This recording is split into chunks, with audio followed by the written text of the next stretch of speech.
So hey guys, how are you all? Today we are gonna see, what if Harry Potter was Darkchild of Moon Part 2? Part 1. If you are new here, subscribe, either I will take your quirk.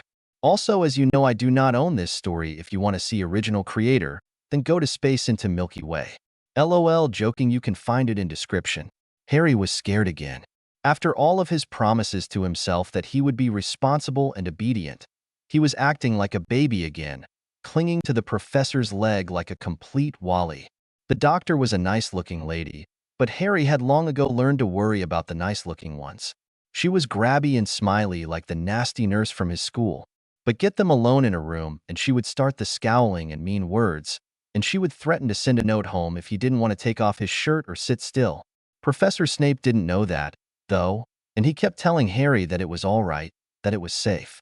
The professor tugged him along gently, and they followed the plump, smiling lady back across the big room between all the beds to a curtained-off area. The lady doctor pulled aside the curtain and bustled in, while the professor stopped right where the curtain opened. Harry peeked in, struggling against the urge to grab the professor's cloak again and hide. There was an exam table, he knew what that was, and a sort of work desk next to it with drawers and a cabinet above it, just like in the nurse's office at primary school. Harry swallowed hard again and trembled with fear. The professor must have noticed because he moved his hand again and reached over to pat his good shoulder gently. He was grateful that the man always remembered which shoulder was the one that still hurt. Harry looked up at the professor and tried not to look as frightened as he felt. "See, can you stay with me, please?" he whispered, unable to stop his voice from shaking. The man looked startled at first, but he suddenly smiled and almost smirked. "You thought I'd let you out of my sight?" he asked with a slight tilt of his head. "I was planning on fighting you for the right to stay nearby." Harry blinked in surprise, and his eyes suddenly burned. He was grateful, but he really hoped that he wouldn't start crying. "Thanks," he whispered, managing a wobbly smile. "You won't let her hurt me," he added fearfully, glancing at the lady opening a drawer and pulling some kind of folded cloth out. "She would never hurt you, child," the professor said gently, giving his hand a reassuring squeeze. "But I will stay with you and keep you safe. Nothing bad will happen. I promise." Harry nodded. He doubted anything would happen if the professor insisted on staying with him, but he just hoped the lady wouldn't chase him out. The professor was so nice that he probably would just go if she told him to. The lady turned around and smiled kindly. Her brown eyes sparkled, and Harry felt his suspicions melting just a bit. She did seem really nice. "Harry, do you know what this is?" She held up the cloth and shook it out, revealing a sort of big shirt with ties in the back. Harry tilted his head curiously at it. "It looks like a painting smock, ma'am," he said as politely as he could manage with a wobbly, scared little voice. "It does look like that, doesn't it?" She chuckled without a trace of mockery. She held it out and showed him the ties. "It's actually called an exam gown. I'll need you to step behind the curtain here and take off all your clothes, then put this on. You can call me back in when you're decent, all right?" Harry gulped and shuddered, shrinking against the professor's leg again. When Uncle Vernon or Aunt Petunia made him take off his clothes, nothing good followed. Why should he take off all of his clothes for a stranger? He looked up desperately at the professor, who was looking back down at him with no expression on his pale face. "Do I have to?" Harry whimpered, hating how small and petulant his voice sounded. He immediately blushed at how babyish he was being. But the idea of undressing here in this strange place made his skin crawl. "Harry," Professor Snape said in a very serious voice, "can you tell me why you don't want to undress? It is all right, but you must help me understand." Harry shuddered again. He wanted to say, to explain how Uncle Vernon used to punish him or Aunt Petunia liked to humiliate him, but the part of his heart that was determined to be obedient and responsible asserted itself. He wasn't going to be a stupid little coward about this. He wouldn't be a baby. He took a deep breath and shook his head shamefully in answer to the question. The professor had promised that he would keep the lady from hurting him. Harry realized that he would just have to trust him. He had trusted the professor so far, and the man had not let him down yet. This morning's debacle was his own stupid fault, not the professor's. He could continue to trust, but it was the hardest thing he had ever done. taking his sweaty little hand out of the professor's big, strong hand and stepping away from the safety of his cloak and his sturdy leg. Even though Harry knew he'd been being a big baby about the whole thing, the man hadn't protested once, nor had he mocked him or pushed him away when he grabbed the professor's leg or cloak for protection. Surely that meant he would be nice and would stay with him even though he was scared. Harry stepped behind the curtain, took the weird shirt/smock from the lady, and waited while she stepped out and pulled the curtain closed. Harry gulped.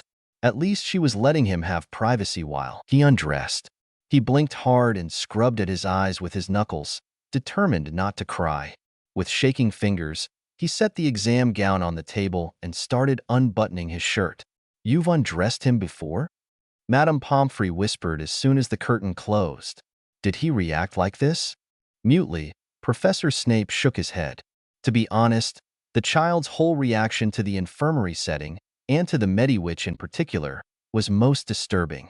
He flicked his wand, casting his special muffliato charm around them to keep anyone from eavesdropping, but they would still be able to hear anything important, like if someone entered the infirmary or Harry started freaking out. His entire reaction to this is unlike anything I've seen in him before, Severus growled. But he had a similar reaction when he met Minerva. Perhaps he has had unpleasant experiences with older women? He didn't really think that was the case, but he could think of nothing else. Most older women he knew liked children. Madame Pomfrey shook her head sadly. I heard him ask you, beg you rather, to stay with him. What gave him the impression that he would be alone? His relatives did not take care of him, Poppy, Severus snapped. Of course he was afraid of being left alone. He did not mean to be so curt, but he was worried and frightened for the child. Why was Harry so terrified of simply undressing and changing into an exam gown? And then the boy's fear wasn't all. Harry had rather quickly steeled himself to comply. Was that a worse sign? That he was terrified to death, yet he obeyed anyway? That was potentially disastrous. He shivered all over with rage and fear for the child. Had he been abused in the worst way before? If so, he was going to kill the Dursleys. I'll be quite thorough, Severus, the Mediwitch said gently, as if reading his thoughts. But there might not be anything to worry about there. Perhaps he is simply modest. He did react when I meant to strip him before with Minerva in the room, Snape commented slowly, going back through his memories of the boy in the last week. He tore some of his wounds open running away from the two of us, and I had to take the rest of his clothing off. He seemed rather frightened. But when Minerva left the room, he relaxed. I've never heard of a woman perpetuating that type of abuse, Madame Pomfrey said grimly. But I don't keep up with the latest news on Muggle criminals. He does seem comfortable with you. That is something at least. Severus shrugged. He supposed that was a good sign. Maybe it was women Harry had learned to fear, not men. That would be odd, but at least it would make it a little easier for him to tease things out of the boy later. Harry likely would need a mind healer, and if he wasn't completely terrified of men, Remus Lupin would be able to reach the boy better than Snape would. How deep a scan are you planning to do? Severus suddenly asked. The plump woman sighed, knowing his reaction. You know, with children we suspect of being abused, I have to do the deepest scans I can. He is still recovering from a werewolf infection, Severus growled. The extra scans will make him very uncomfortable. More uncomfortable than normal, I mean. I know, Severus, Madame Pomfrey said sympathetically. I'm afraid it can't be helped. Though, I've found it helpful if someone can distract the patient for the 20 minutes it takes for me to run the scans. The discomfort becomes worse the more one focuses on it. I'll do my best. The professor didn't have very much hope in his comforting abilities, but he was a Slytherin. He would be able to distract the boy if it was the last thing he did. It was odd how thinking of Harry made something rise inside him that he didn't know he had. Fierce protectiveness, grief-ridden compassion. Something else he refused to name because it would confirm that he had become attached to the boy. Why was he having such a strong reaction to Potter's brat? He needed to stop falling head over heels for the boy. That's what he needed. With a huff of annoyance at himself, Severus canceled the muffliato, sensing that 3 or 4 minutes ought to have been enough time for a child to undress and put the gown on. Madame Pomfrey nodded at him, and they stepped back up to the curtain. Harry, dear, she called out gently. Are you ready? There was a soft, muffled reply, but both adults, with ears sharpened by years of experience with shy, mumbling children, deciphered the words as "yes, ma'am," and they slipped into the little curtained area. Harry was standing by the exam table, his clothes neatly folded on the foot of the padded table. He looked pale and nervous, but there was no trace of tears in his emerald eyes. "I couldn't tie it," the boy whispered softly, looking at Severus rather than Poppy. His hands fluttered nervously at the loose collar of the gown. Even though it was a very small size, it still dwarfed his tiny frame, and the hem, which should have stopped just below the knees, nearly came to his ankles. "Would you like my help?" the professor asked quietly. He was careful to keep his voice low and soothing. It was imperative that Harry be as relaxed as possible for the magical scan. Harry nodded, and Severus went over to the child. Pomfrey kept a respectful distance, and in fact, she busied herself with potion bottles from the cabinet, while Snape took care of the boy. He tied the 2 loops behind the boy, wincing at the sight of the boy's gashed back and healing injuries. They still looked nasty. "Will she have to take it off?" Harry suddenly asked, still speaking in a whisper. "Only if she absolutely must," Severus answered calmly, tying off the last loop. "Madame Pomfrey will use magic to run the exam, and she won't have to do much beyond casting the spell and monitoring your reactions in case you become upset. She will ask to see the wounds from the werewolf, so you will have to slip your arms out of the sleeves at some point. But I will be with you the whole time." "Why you won't leave?" the boy whispered, looking at him anxiously over his shoulder. "Never," Severus vowed, staring into Lily's eyes and the boy's pale, worried face. He gently picked Harry up and sat him on the exam table. "I will be here with you." "Always," the boy whispered, the faint light of hope glowing in his green eyes. Severus Snape swallowed hard. He was insane. He'd lost his mind. But he knew now beyond a shadow of a doubt that he would stand by this small boy until the sun fell into the sea. Even though, just that morning, he had argued himself out of even considering the boy as a permanent houseguest, or perhaps something more, he couldn't help himself now. He looked into Lily's eyes, and he felt as if a red rope of fate had been cast between the two of them. His mind, logical and cynical as always, told him he was making a mistake. But his heart, which had never yet steered him wrong, insisted on answering for him, despite his misgivings. "Yes, child," Severus whispered. "Always." The house was quiet.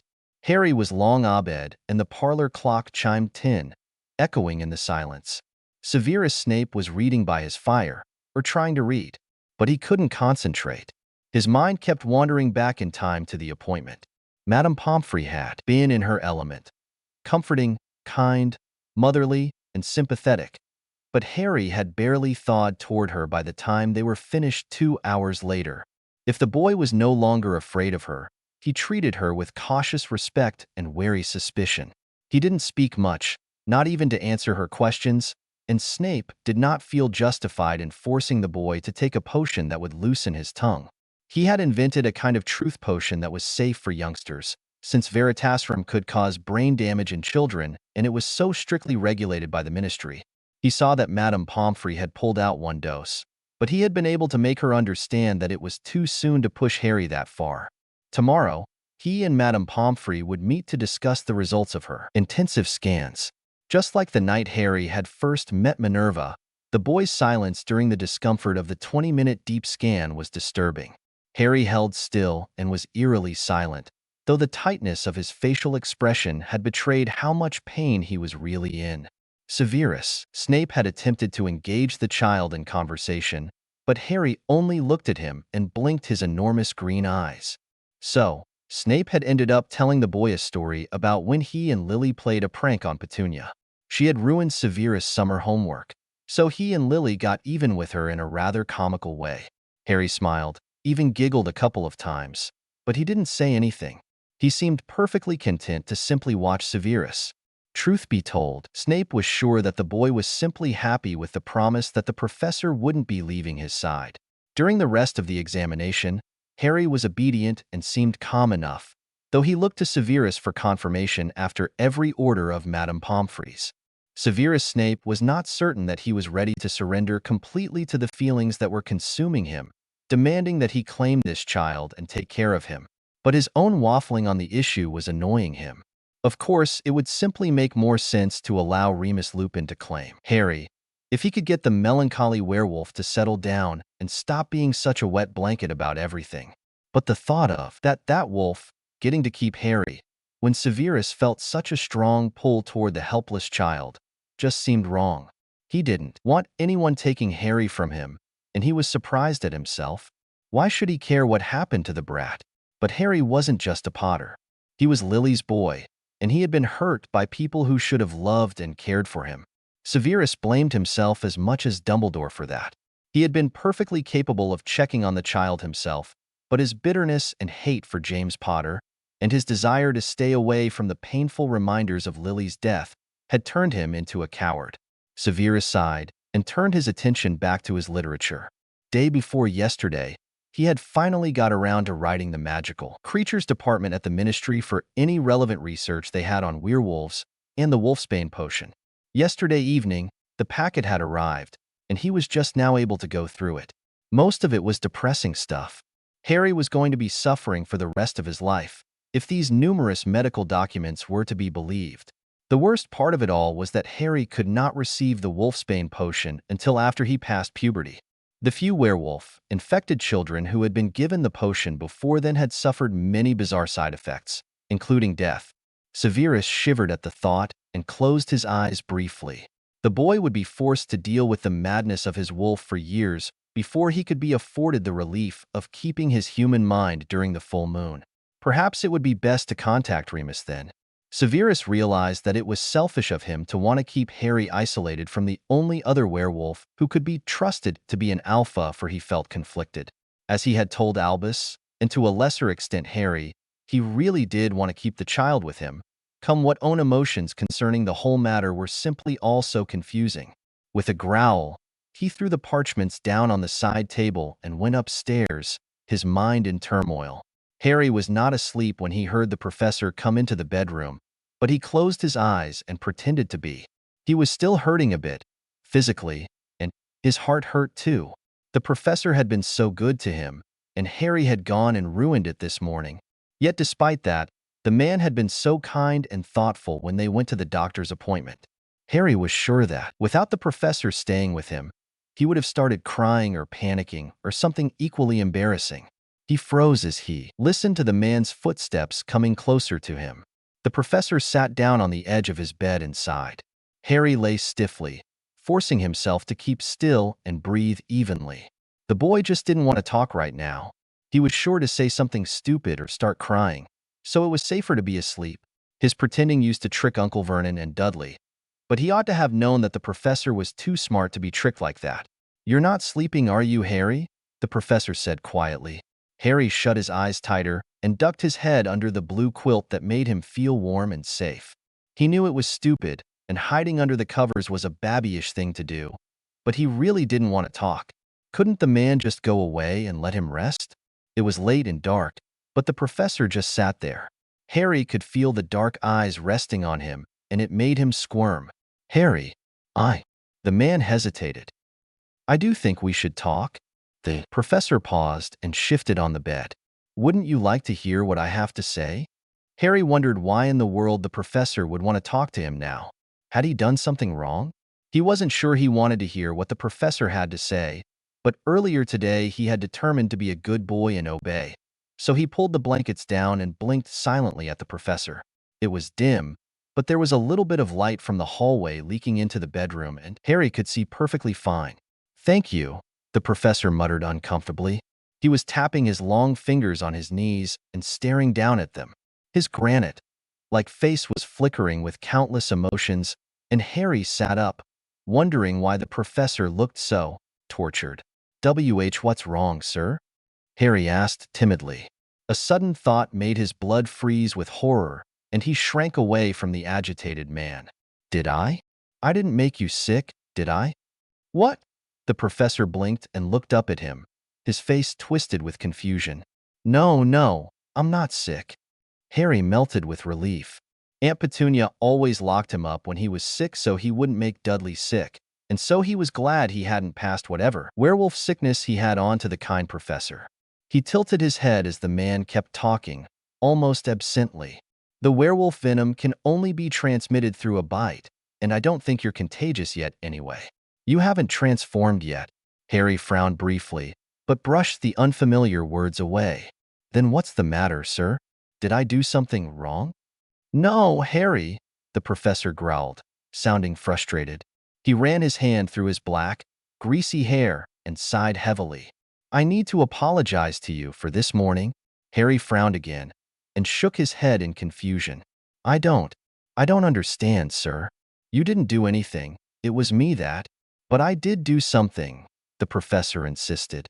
I frightened you, and I know that I hurt you deeply. I am very sorry. I don't even know my own mind anymore. The man sighed and ran a hand through his greasy hair. I do want to keep you with me. Please understand that, first of all, he murmured, so softly that Harry almost didn't hear him. Harry gasped softly and immediately covered his mouth with his hands. He was trembling and he didn't understand why he was so affected. The professor actually did want him? Then why? The man grumbled under his breath and rubbed his face, looking and sounding frustrated. I feel a strange attachment to you, he explained haltingly. And I don't understand it. I am not a kind person. I have not loved anyone in many years. I don't really know how to care for a child, and I don't know how to love. I am a poor choice for a guardian, Harry. I don't care, Harry found himself whispering. His heart was singing. He was really wanted. He really didn't care at this point whether the professor knew his own mind or not. Just the fact that he was wanted made him smile, and the affection he had for the dour man soared up in his chest. The boy sat up, crawled across the bed, and wrapped his arms around the professor. I love you, sir, he whispered, hardly able to believe that he actually did love this grim, serious man with the fathomless eyes and confusing moods. He loved the professor, and nothing would change that now. I don't know if I love you back, the professor whispered faintly. Sounding was staring down at his hands, not at the boy, wrapping small arms around his shoulders. Why would you want to stay with someone who doesn't even know if they love you or not? I don't care, Harry repeated, in a stronger voice, hugging the professor tighter. I want to stay here with you, Anne, and take care of you. Take care of? The professor looked up at Harry, looking surprised and maybe a little disturbed. You do know that it is an adult's job to care for an 8-year-old, right? Harry shrugged. You need somebody, he said simply. It was true. Harry knew that the professor really did need someone, and not just someone to cook his meals and do his dishes. He wasn't sure just how he knew, but he was certain just the same. To his surprise, the professor didn't really answer. The man just pulled him into an embrace and held him for a while. Neither of them talked, and Harry melted into the professor's arms. He sighed, feeling safe again, smelling the professor's good clean scent of herbs and spices. Everything was right in the world. He didn't care who the professor was. He was just glad that the man had not really rejected him. Harry wasn't sure what it was like to be loved anyway, so he honestly didn't mind if the professor really loved him or knew a freak couldn't be loved anyway, so it was okay. All he knew was that he loved the professor with all his heart, and he never wanted to leave. The strange echo that was growing inside his mind heartily agreed, almost as if the echo, was another person in his head. He hadn't told the professor yet, but he would. He would tell the professor all kinds of things. When the man stopped being so weird, of course.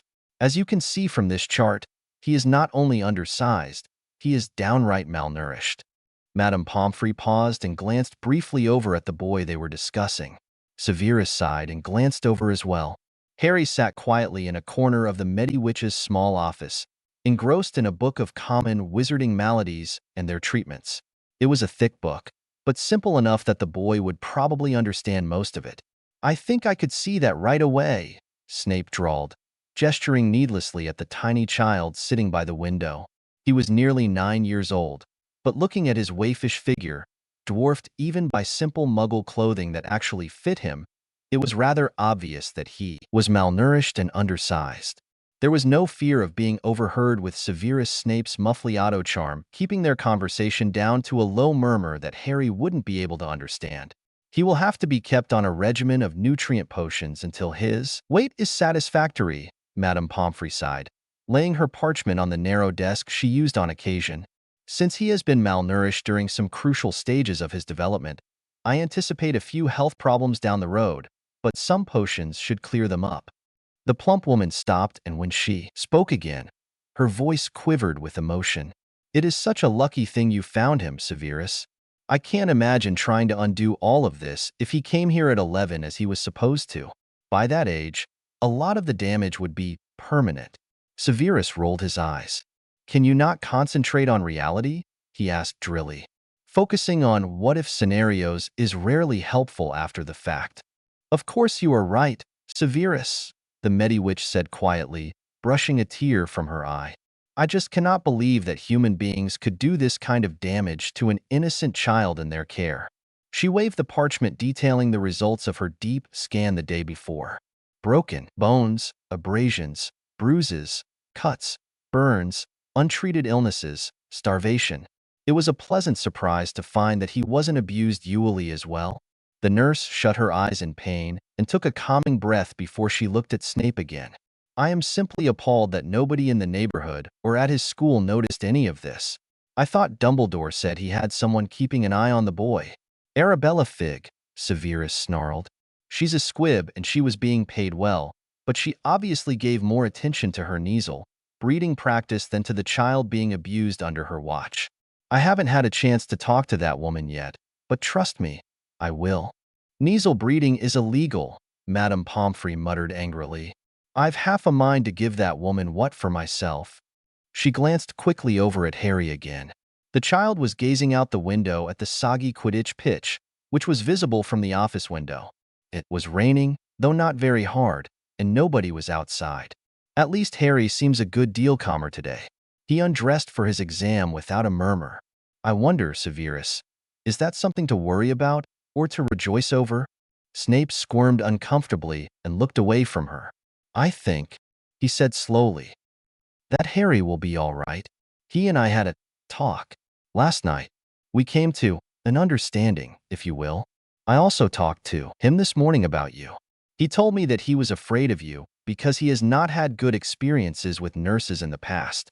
The one kind woman he encountered in this sort of setting got him into serious trouble with his uncle for suspecting abuse and acting on her suspicion.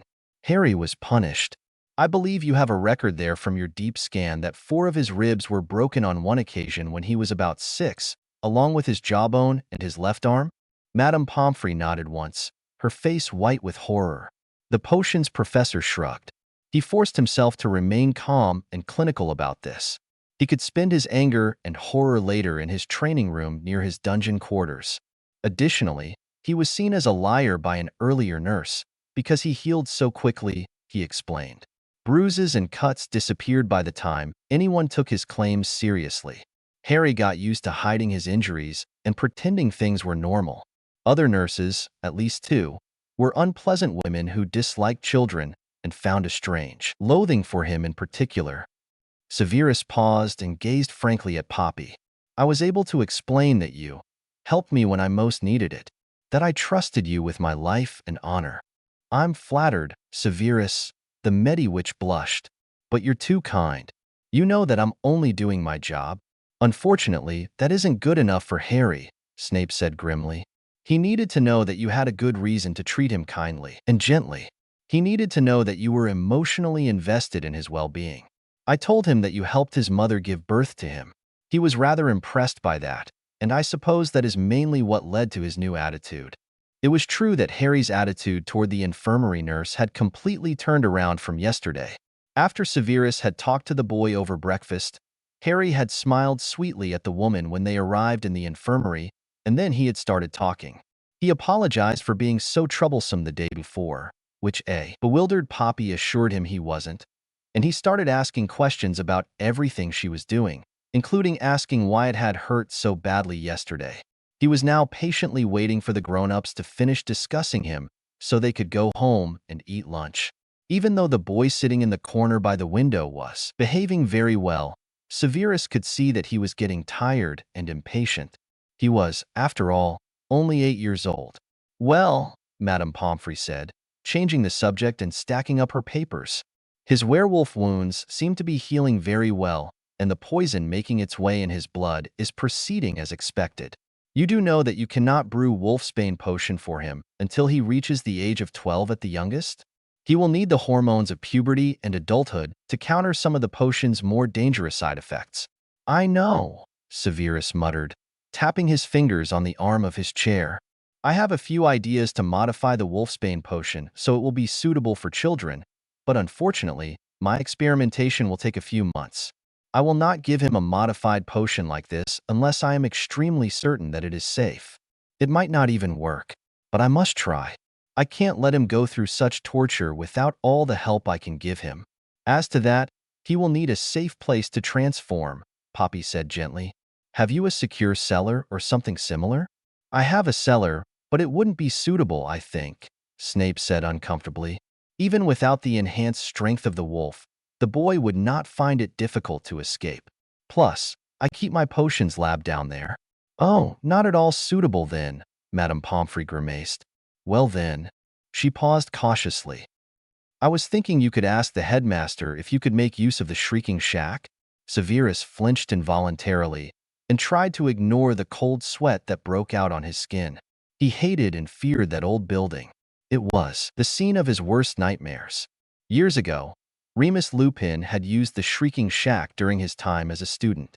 The seemingly flimsy cabin on the edge of Hogsmeade had been built for the young werewolf, so that he could be locked safely away during his nights of transformation.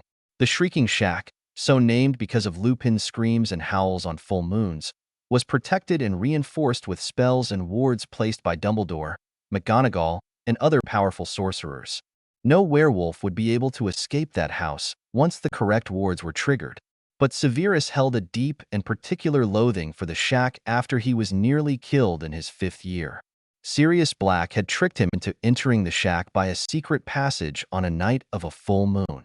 Severus could never forget that awful night. The smug face of James Potter as he dragged his hated enemy to safety, the angry werewolf as it lunged for him, eyes red and gold with hunger and bloodlust. Severus still bore the scars on his right leg from the beast's claws. Of course, Lupin apologized to him later in tears and sobs, but Severus was too angry and frightened to forgive anyone. When he learned that Black was not going to be expelled for attempted murder, Severus had flown into a rage such as he had never known before or since. Was that event the straw that broke the dragon's back in goading his entrance to the Death Eaters? Severus wasn't sure, but the Shrieking Shack, werewolves, and Sirius Black were all subjects he tried to avoid when possible. "Severus?" Poppy said gently, obviously taking in his suddenly white face, the sweat on his forehead, and the way his hands were now gripping his chair for dear life. "I'm fine," the man whispered faintly. He swallowed hard and reached up with shaking hands to wipe the cold sweat from his face. He took a deep breath and gained control of himself. Why had the mere mention of that stupid hovel upset him so? Was it only because of the memories newly triggered by the young werewolf now sitting in this very office beside him? "I did not think of the Shrieking Shack," Severus replied, regaining his composure. "It is a good idea, Poppy, but I'm loath to leave Harry alone like that. He's still such a little child. Have you thought any more about asking Remus Lupin to help?" Madame Pomfrey asked carefully. "I know you are not on friendly terms with him, but I assure you that Harry could do no better for a companion and mentor on his condition. And you cannot stay with Harry during his painful transformations, as you so wisely pointed out. The boy will need someone to cling." Lupin was close to the boy's parents, and he loved the boy as a baby. "I don't think you need fear anything from him, Severus." Instead of snarling at the suggestion as he was wont to do, Severus Snape sighed heavily and buried his face in his hands as he ran over his thoughts. To be honest, after spending most of the night reading through the material from the Magical Creatures Department, he was finding the idea of contacting Remus Lupin to be less loathsome than he had. He was thinking that he was being rather selfish, wanting the boy to bond with him first before the werewolf, but Harry really would need someone with experience in this field. Severus, despite how fiercely he felt about the child, was not willing to get mauled and infected by an emerging werewolf for his stubbornness. Lupin would be in no danger from Harry, and both Dumbledore and Pomfrey vouched for him. Normally, Severus Snape would refuse point-blank and fight back on principle, but this was for Harry, his own feelings be damned. "I was thinking about writing to him," Severus finally said, his voice soft and hesitant. He looked up at the Hogwarts nurse with a half-hearted sneer. "Do owls find him wherever he's currently wandering?" "Usually," Madame Pomfrey nodded thoughtfully, not doing a good job of disguising her delight. "We don't correspond regularly, you understand. But if I need something, an owl will find him. He was in Holland last I wrote, but that was months ago, close to Christmas. He and I still exchange gifts, or cards at least." "Good," Severus muttered, fidgeting nervously. "I suppose I'd best send a letter to him today if I want him to come back to England before the full moon. I think the moment you explain that Harry needs him, he will move heaven and earth to come within the hour," Madame Pomfrey chuckled. "You vastly underestimate the devotion of a werewolf to his packmates." "Excuse me?" Snape demanded, taken aback. "Packmates? What was she talking about? Was it already too late for Harry's emerging wolf?" "Remus formed something of a pack with his 3 friends here at Hogwarts," the nurse explained delicately. "Any family taken on by his friends automatically entered under the pack bond as well. Lily married James, became part of the pack, and gave birth to Harry, who also became part of his little pack. The boy has always been part of Remus' family." "Oh," Severus muttered, slumping a bit in his chair. Of course Harry wouldn't need him. Nobody did. Lily hadn't needed him, obviously. He shook his head at himself and his childish attitude. Surely Lupin wouldn't be so boorish as to completely take Harry away from him. After all, Severus needed to finish his calculations and start working on modifying the Wolfsbane potion.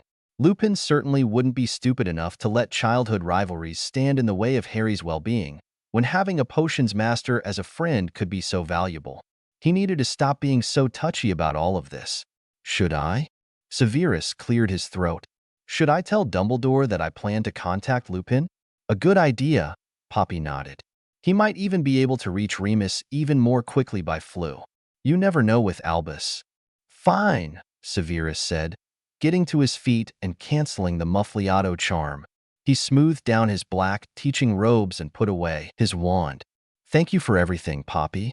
We'll come by again next week so you can see how he's doing. Maybe by that time, Remus will be joining us," Madame Pomfrey smiled.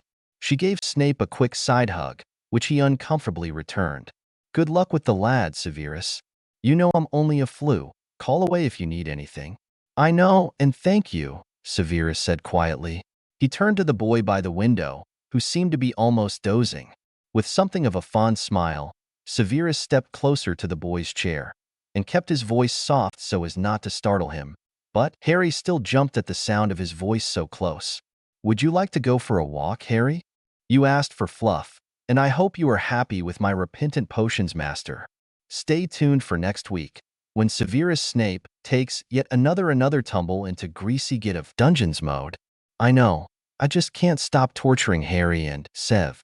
It's too fun, but he's trying, you know? Being a good daddy would never come easy to this guy. Thank you all for your love and reviews. It is all because of you that I am posting Chapter 11 so early, which is technically Part 2 of the previous chapter. Plus, this one's pretty short. Think of it as a bonus chapter, although I'm kinda leaving it on a cliffhanger here too. Winky face. Don't kill me. Speaking of snakes, rated T, disclaimer. Don't own, never will, don't plan to. Just doing it for fun. Chapter 12. Speaking of snakes, Harry was bored. He had been sitting in this big, too squishy chair for what felt like hours, but the professor and the nurse did not look any nearer to being done. He shifted uncomfortably and sighed softly. He had to go to the bathroom and his short legs ached from dangling so long. But he didn't want to interrupt. He couldn't hear anything but mumbles from that side of the room, even though they were pretty close. But if he tried harder to listen, his ears filled with a buzzing sound that was vaguely annoying. He stopped paying attention and the buzzing went back to mumbles. They were talking about him, of course. What else would they be talking about? He knew there was rather a lot to talk about, since Madame Pomfrey had showed him the charts and lists she had gotten from all those uncomfortable dignostics she ran yesterday. He was careful with his new word, as he was always careful with his new words. They were like candy that he savored and sucked on, and carefully repeated to himself until he could trust himself to use them in a sentence. Some words were easy, and they were easily understood and digested, like frame and cot. Some tasted nasty, and he put them away as soon as he understood them, like freak and cupboard. But some were like peppermints. They lasted a long time and gave him a tingly, happy feeling when he mulled them over. Big words like symptom and energize, and now, diagnostics. He sucked on his new word and smiled to himself, eager for the day when he would use his new word without stumbling over knew that he was daydreaming. It was something he always got in trouble for, but the professor told him to forget all the stupid rules his aunt and uncle gave him before. Plus, nobody was really paying attention to him right now. He was actually supposed to be amusing himself with this book in his lap, but it was confusing and heavy, and it was hurting his legs. He wasn't reading it anymore, and instead he was watching the professor and the nurse, and looking out the window every now and then. It was raining now, and everything was gray and soggy outside. There was a big lake, a forest, and acres of grass in between. It all looked like it would be quite exciting in the sunshine, but right now it all looked very gloomy and wet. Between the building and the lake, Harry could see some bleachers stands around a large open area. The weirdest thing about the open field inside the bleachers was a set of high poles topped with circles on either side of what looked like a playing field. But he had never seen a playing field like that before, although the stands made him think of a football field. He only just now realized that he was at the school where the professor worked, and whatever it was that he was looking at was likely for some kind of school sport he had never heard of. Harry sighed and glanced over at the professor and the nurse again. The professor did not look happy. In fact, he looked like he was going to be sick.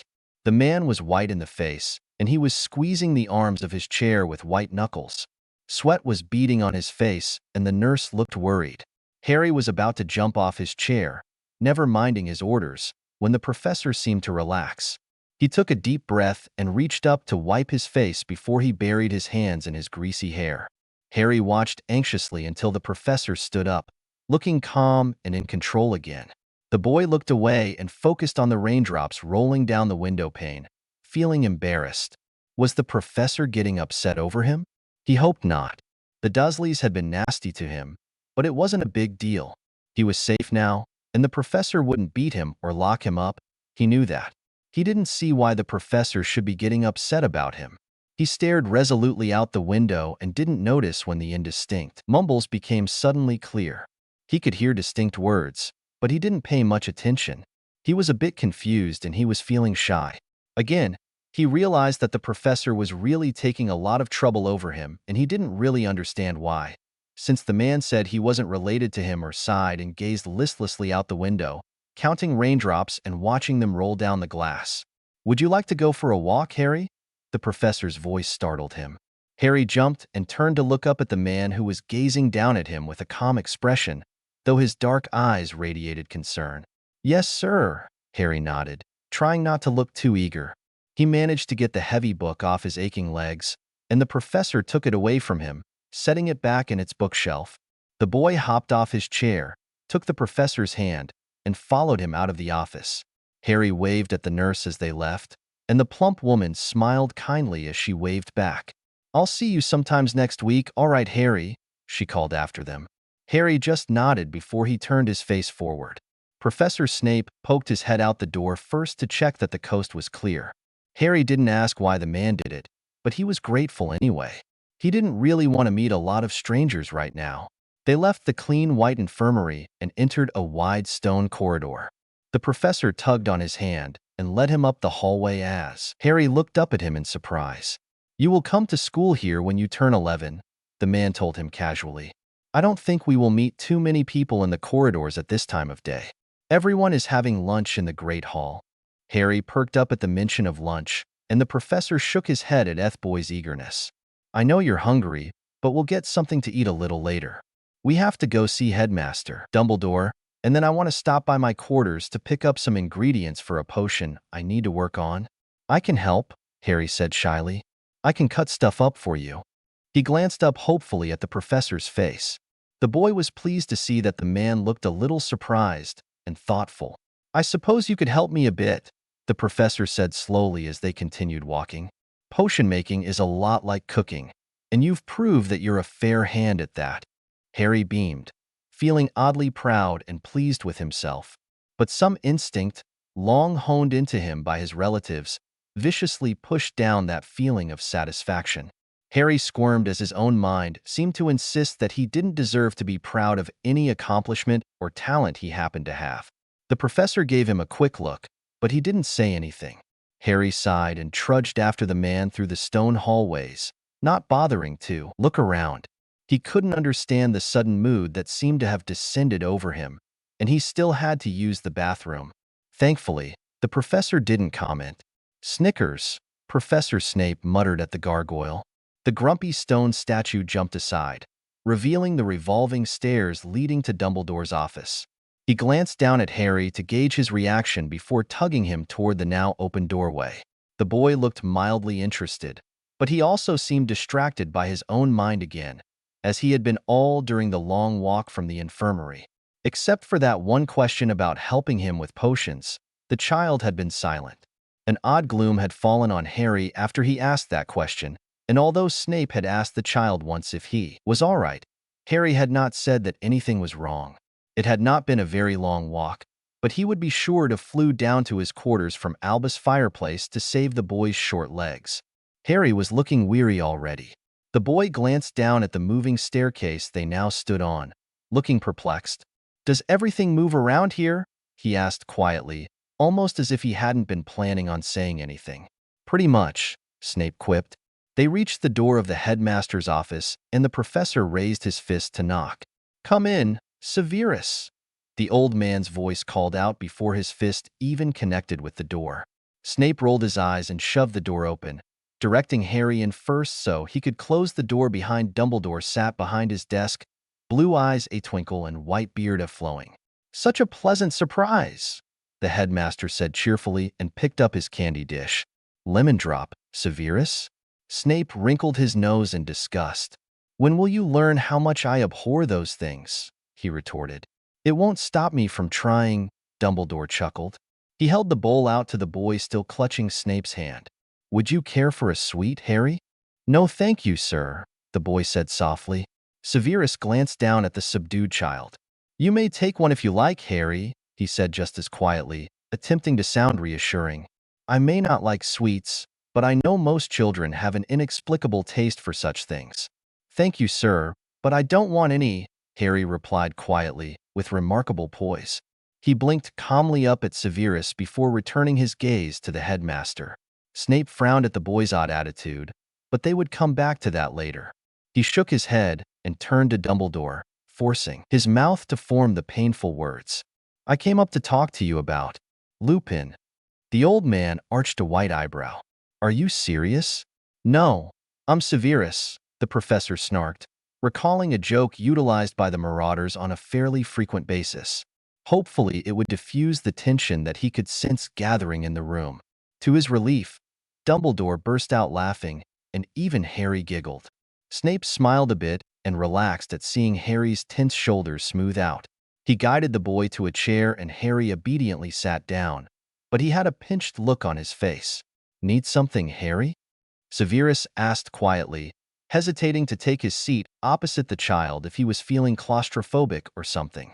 "Water closet," the boy replied in whisper, his face reddening painfully.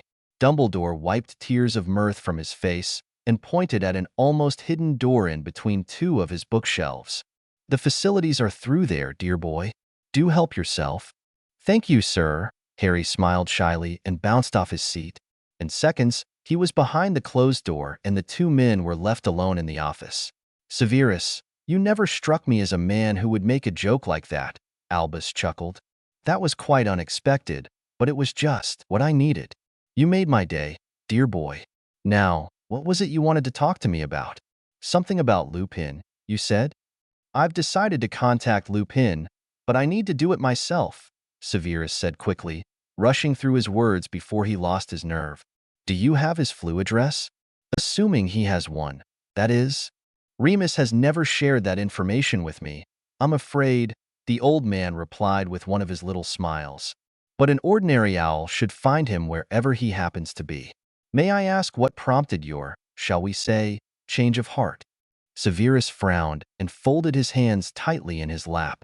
I have been reading a good deal of information on werewolves, he said quietly. There are many things about them that I never could have guessed. Snape paused and focused his gaze on his folded hands. I realized that it was selfish of me to keep the boy all to myself. Harry will need someone to help him, someone he can trust, especially during his transformations. I have no suitable place to keep him during full moons, and I was hoping you would allow him to use the Shrieking Shack on those nights. But of course he can, Severus, the headmaster replied quietly.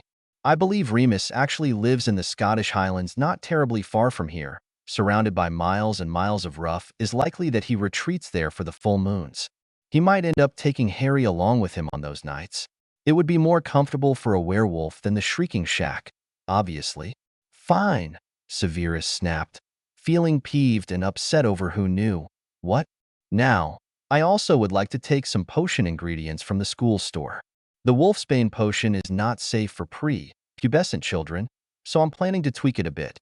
Hopefully I can modify it enough so that it will be safe for children. Go ahead and take whatever you need. I trust you to be prudent, the headmaster smiled.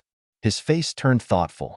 You know, we don't see as many children turned by werewolves nowadays.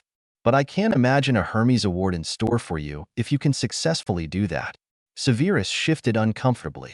It was true that he had been given many different awards for his work in tweaking and inventing several potions in the wizarding community, but the recognition always made him a bit shy. He disliked being in the spotlight, and he preferred to work anonymously when possible. But his status as a potions master demanded that he submit any significant potions work he did to the ministry and to the worldwide community of potions. He succeeded in tweaking the Wolfsbane potion for use in children. He undoubtedly would gain worldwide recognition. Again, it was shocking that no other masters had tackled this problem before now, actually. But perhaps the fact that nobody had been able to safely modify the potion yet was proof of how very difficult his work would be. Having Lupin around to babysit would give me more time to work on the potion, Severus muttered. It would be good for Harry to form a friendship with the wolf before the full moon. After all, I believe they will be forced to, undress beforehand, correct? Unless they want their clothing shredded beyond any sort of repair when they transform, Dumbledore said drily. He took in Severus' uncomfortable and slightly disturbed expression and smiled kindly. And don't worry, Lupin is an honorable man and he would die before he hurt a child. Additionally, werewolves tend to be a bit less modest than most other people. It's the wolf side, as I'm sure you guessed. The old man chuckled, sounding cheerful. I do think Harry and Remus will get along splendidly. Of course they will, Severus thought acidly. Harry will simply love Lupin, and I will become a forgotten figure in his past, only to reappear as his nasty potions professor when he turns 11. But what do I care? I was the one trying to convince the boy that he would be better off without me. What is wrong with you, Severus? Harry came out of the headmaster's bathroom, looking a good deal calmer. His cheeks were rosy and his hair was somewhat damp, as if he had splashed his face with cold water. Snape sometimes did the same thing to regain his composure, and he was glad to see the boy in slightly higher spirits. All right there, Harry, the potions professor asked, quickly pushing aside his self-pitying thoughts and turning all of his attention to the boy. Yes, Professor, Harry replied, giving him a tiny smile. Severus briefly smiled back, feeling his whole body relaxing. Harry didn't smile often, but when he did, it meant that he was truly happy. The last time Snape had seen that smile, the boy was cooking an omelet at the stove. Then I suppose we must be going, the professor said as he stood. Thank you, Albus, for your help. I'll see you tomorrow, and I'll bring Harry back to see Poppy next week. He's doing well? Dumbledore asked gently, glancing at Harry and looking him up and down with concern. Poppy seems to think so, Severus replied shortly, irrationally, irritated with the self-satisfied old meddler. Good afternoon, Albus. Might we be allowed to use your flue to get to my quarters so I can pick up the ingredients? Of course, dear boy, and good afternoon to you too. The old man stood up and smiled genially at them as they utilized his fireplace. Harry glanced nervously over his shoulder at the headmaster as Snape scooped the tiny boy up in his arms. Severus Snape's quarters, Hogwarts, he shouted as he stepped into the green flames. The flue spun them round and round, finally depositing them in the potions master's private quarters. Harry looked around with interest at the professor's rooms here at the magic school. It was cozier than his gloomy, rickety little house, with comfortable armchairs, a nice plump sofa, an elegant coffee table, and there were two lovely, abstractish paintings on the walls. They weren't like some of the other portraits Harry had passed in this weird school, with painted people that talked and moved and whispered and pointed like real people. They were swirls of cool, calming colors, subtly implying rather than actually portraying. One was above the fireplace, and one was across the room. There was a large, elaborately carved door that led out of the sitting room, and through a different archway he could see a small kitchen. A smaller door near the kitchen was closed, and Harry wondered if there was a bedroom through there. One entire wall was lined with bookshelves, and every inch of the shelves was lined with books. It was so cozy, and so like the professor that Harry felt himself smiling contentedly. "Like it?" the professor asked suddenly. They had stepped out of the green flames only a few seconds ago, but the man had already cleaned the ash and soot off their clothes somehow. He'd probably used magic, and Harry found that he really didn't mind anymore. He was surprised at how quickly he had grown used to it, and he hoped that he would never have another panic attack concerning magic again. It was so wonderful when he wasn't cringing away from it and calling himself a freak. "It's very nice, Professor," Harry replied honestly. "That it is," the professor agreed with a fond little smile. "Why don't you sit down and wait for me? I will be a few moments fetching ingredients." The man let go of Harry's hand and swept toward the biggest door. As he grasped the handle, he turned in a swirl of black robes and looked at Harry over his shoulder. "Try not to touch anything, all right? There is a water closet through there." He pointed at a narrow door Harry had not noticed before, in the corner near the bookshelves. Without another word, the professor tugged open the big door and slipped out, letting it shut behind him with a hollow thud. Harry sat down in one of the armchairs. It was comfortable, but not as plushy as the one in the nurse's office. With a happy sigh, Harry relaxed into the chair and ran his fingers over the soft, almost satiny cushion cover. He amused himself by looking at all of the pictures, letting his mind relax as he considered them like clouds. One caught his attention.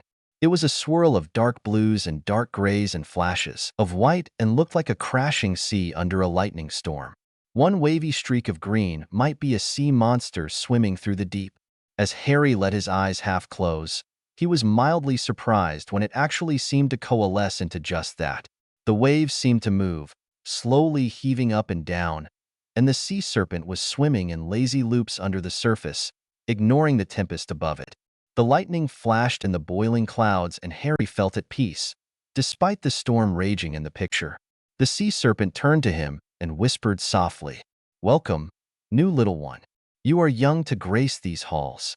"Professor Snape is taking care of me," Harry whispered back, keeping his eyes half closed to be able to keep the sea serpent in his sights better. "Ah, that explains the man's strange moods lately," the serpent mused, coiling up and raising its fish-like head. "But I think you have been good for him, young one. How are you able to speak with me?" "I don't know," Harry whispered doubtfully. "I think I'm dreaming." "You are calm and at rest, but you are certainly not sleeping," the serpent laughed, a strange hissing noise. "I have not met many speakers in my lifetime. The last one was a rude, arrogant boy. I am glad he is gone. I never liked him at all. He preferred to speak with other serpents in the castle, and only spoke with me once, and under the effects of a calming draught, no less." "I've talked to some snakes before, I think," Harry said slowly, blinking sleepily. "I remember there was a beautiful black and white snake in my aunt's garden. She hates snakes, so I told it to leave quick." "You are a very good child," the serpent said fondly, coiling in lazy loops and making interesting designs with its coils. "Most humans dislike our kind." Harry nodded. He knew that for a fact, having seen many people scream or shriek when seeing a snake. Harry had never been like that. Somehow he always knew that the snakes would not hurt him, It was also true that he had talked to snakes before as well. He couldn't remember exactly how many he had spoken with, but it was more than one. It really wasn't surprising anymore. It was simply another way that he was a freak.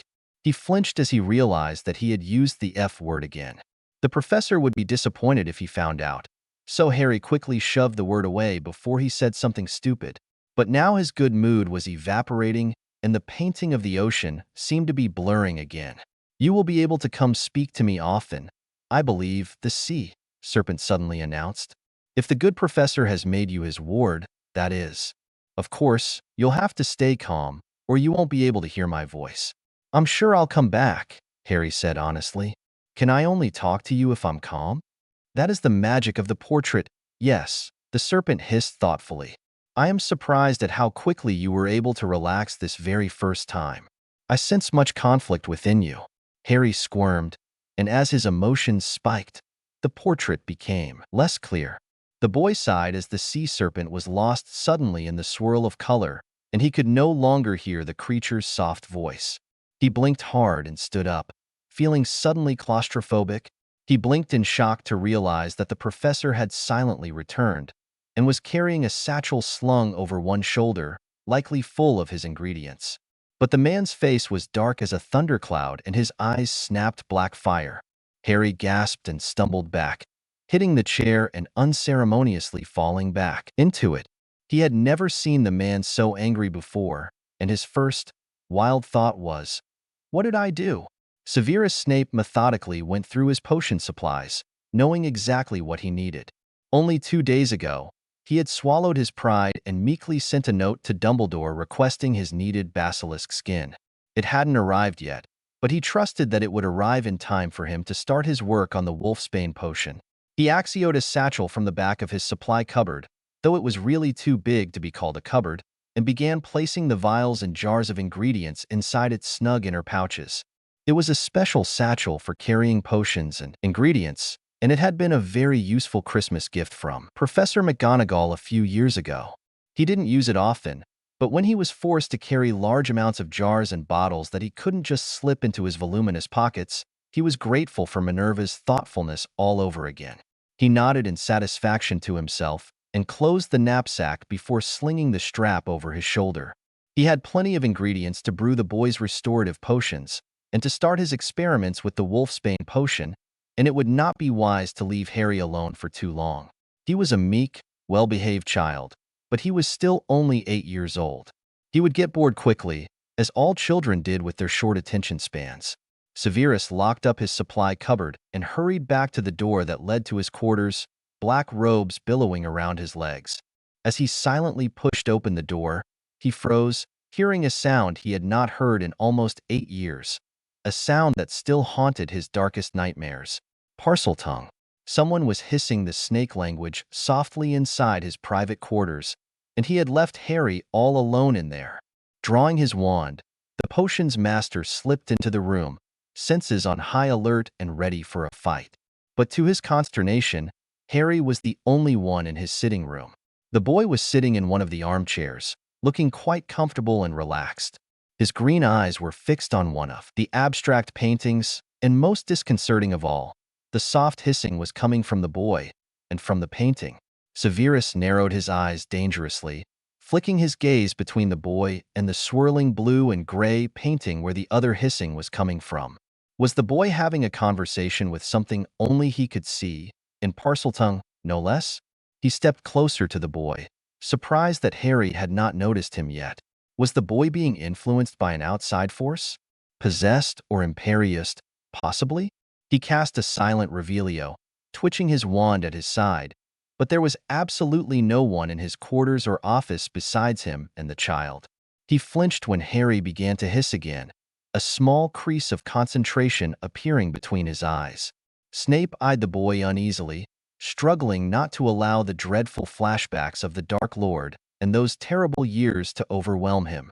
How was it possible for Potter to be a Parselmouth?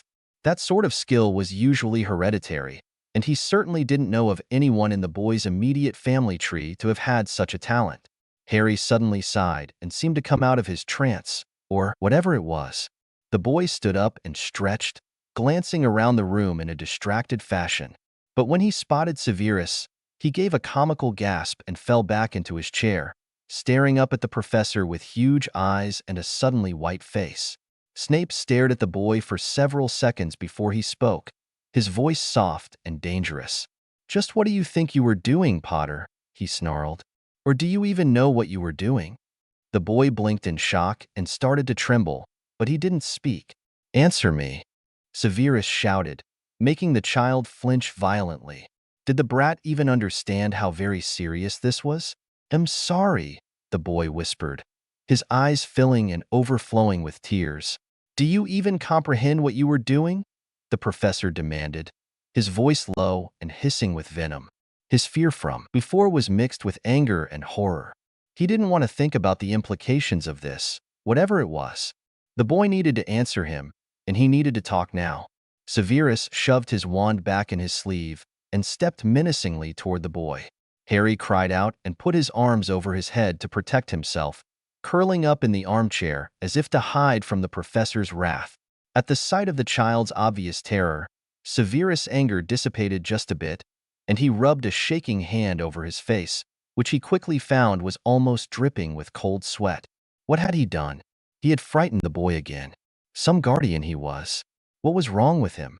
Silently cursing himself, Severus Snape carefully put his satchel of potion ingredients down on the sofa before he knelt beside Harry's chair.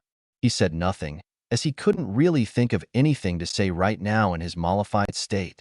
Instead, he gently placed his hand on the boy's knee. Harry flinched at the contact and watched him with cautious fear on his pale little face. "I'm sorry for frightening you," Severus said softly. His anger was nearly gone, but the fear was still there, curling in his gut and making him nauseous. His rage was just at the surface, however, ready to come back up in an instant. "I don't know what I did wrong," the boy whispered pleadingly. "But I'm really sorry, sir. I didn't know it was bad to talk to the sea monster." "Sea monster?" Severus repeated with a scowl. "Is that who you were talking to?" Harry nodded wordlessly. The potions professor looked around disconcertingly. "Can you?" he hesitated. "Can you tell me where this sea monster was?"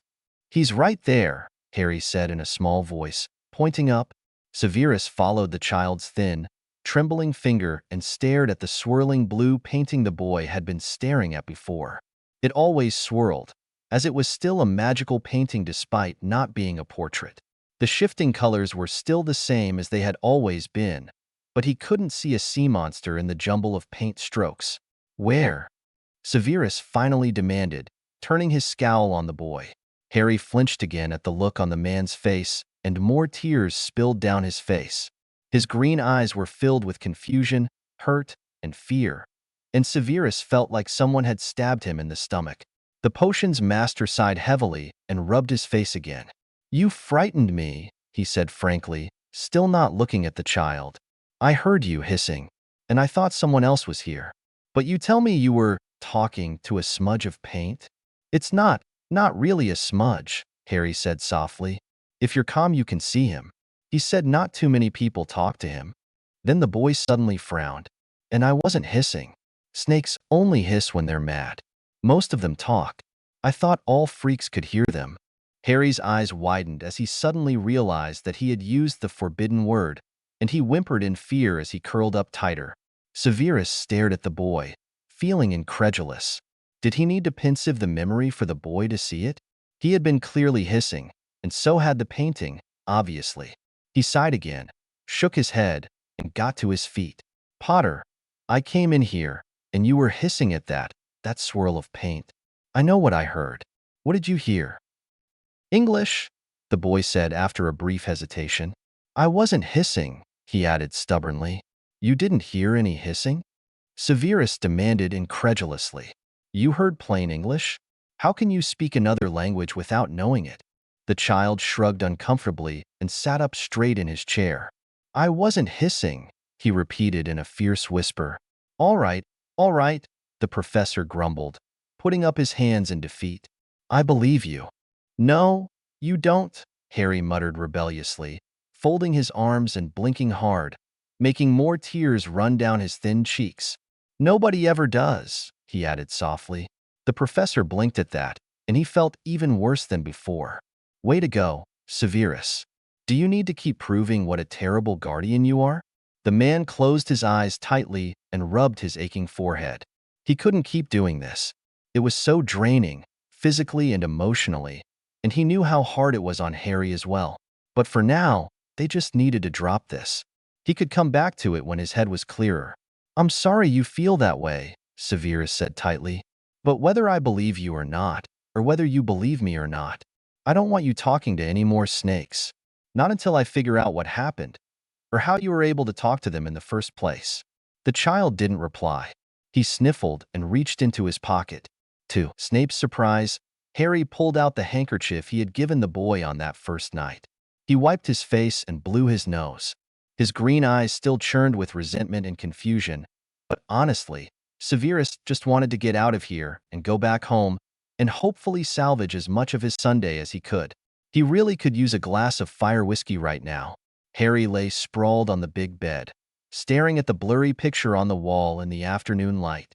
It was a lot like the ones in the professor's quarters at the school, but it didn't swirl or move, no matter how long he stared at it. Time ticked slowly by, and Harry was bored to death. Lunch had been silent, and for the first time, the professor ordered him to clean up after himself and go upstairs to bed. The man then disappeared somewhere, leaving Harry all alone and dreadfully confused. The professor had been so mad, and he still didn't know why. For the first time, Harry realized that he was mad at the professor too. He hadn't been mad at the professor for anything before, not even when the man threw his coffee mug at the wall and nearly made his heart jump out of his chest. But this was too much. The professor had been decent, and then got mad for no reason at all and left him alone so he could go off and do who knew what away from him. Harry could not understand why it was so terrible to talk to snakes, even if it was a painted water snake. In fact, the whole thing was just so bizarre when he thought about it. Harry let out a long and heavy sigh and sat up, stretching his aching back. One would think you couldn't get sore, just lying on a bed, but Harry felt stiff and achy, and his mood was decidedly grumpy. He sighed and folded his arms, but that position was uncomfortable too, so the boy flopped over on his belly and rested his head on his arms. That position seemed better for his aching back, so he stayed there, staring at the whitewashed wall. It really needed another coat of paint, Harry thought listlessly. He was good at painting. Uncle Vernon liked to have the shed in the backyard repainted all the time, and Aunt Petunia had him paint the front fence at least once a month. Maybe the professor would let him repaint the room. The powdery off-white coating would look better if it was a bright, cheerful white. It would go well with the blue window curtains. The bedroom door clicked open and Harry jerked in surprise. The professor arched one dark eyebrow at him and swept into the room. He had not changed out of his floaty black cloak, and it flowed around him like a dark shadow. Harry warily sat up and realized uneasily that the professor could actually be scarier than his uncle if he wanted to be. The anger had not left his black eyes, and his posture was rigid, as if he was having trouble controlling himself. Harry found himself wanting to scowl right back, but he was too smart for that. He knew he had made the man really angry this time. The last few times Harry had done wrong, run away from the professor, tore open his cuts, came downstairs without permission, asked that stupid question. Harry had not been punished because he hadn't really made the professor mad. But this time, it was different. Harry gulped as the seriousness of his predicament came home at last. His own self-righteous frustration and anger drained away, leaving only the familiar sensation of terror. Harry hurriedly sat up and crawled off the bed, standing warily between it and the professor's armchair, which always disappeared at night for some reason. He nervously clasped his little hands behind his back and stood as straight and still as possible. Would the professor scold him? Punish him? Tell him that he didn't want the brat staying with him anymore? Tears suddenly burned the little boy's eyes. He didn't mean to mess things up so badly. The professor was still staring at him, his dark eyes smoldering and his pale face tight with controlled emotion. "I'm sorry," Harry blurted out, hating the tears that spilled down his cheeks. He hated it that he started crying at the least thing nowadays. His bones were aching fiercely and his muscles trembled. He wanted to get back in bed and go to sleep, but he forced himself to stay standing. He could do this. The professor had a right to punish him, he knew. It was long overdue. "I'm sorry," Harry repeated softly, unclasping his hands from behind his back and clenching his fists at his sides instead. The professor shook his head and sighed, sounding frustrated. He marched closer, and Harry couldn't help but cringe as the man towered over him. The professor pulled something out of his robes and held it out to Harry. It was a card with a picture of a crest and a snake on it. The card was magical because the snake was moving. "Is this snake talking to you?" the professor demanded stiffly. Harry gulped and looked down at the card. The green-eyed, silver snake was slithering around a green and silver shield with a banner overhead that read, "Slytherin House." The snake stuck its tongue out and eyed him curiously. "Why's the head taken me out of the school, eh?" The snake muttered grumpily, coiling itself around and around the shield. "I don't like this place. It's cold and dull. Take me back, inconsiderate human. I want to go back on the mantelpiece where I belong." Harry swallowed hard. He really didn't know what the professor wanted. Did he want Harry to tell him the truth? Or would he punish Harry for saying he could still understand the snake? The boy looked up at the scowling professor. "It's not talking to me, sir," Harry whispered honestly. The professor narrowed his eyes in annoyance. "What is it saying, then?" he hissed, almost sounding like a snake himself. Harry really couldn't understand why the professor, who knew everything, couldn't hear the snake. It was talking as plain as anything, and Harry could talk back to it if he wanted to. But after the professor got so mad earlier, the boy didn't dare. Harry swallowed hard and focused his gaze on the restless snake. "Get me out of here," the snake was muttering. "Nobody gives a thought to a painted snake. I'm just a stupid picture." "It's not saying anything," he whispered, hoping that the professor would believe him, but Uncle Vernon never believed him either, so it was a stupid gamble. "It's hissing," Harry added hopefully. He peeked up at the professor, who looked even angrier. The man tossed the card on the bed and, quick as lightning, grabbed Harry by the arm and jerked him around. His other hand descended in a solid smack on his bottom. It wasn't too hard really, but Harry yelped in surprise and clapped both his hands over his backside, fighting the tears that burned his eyes and spilled down his face.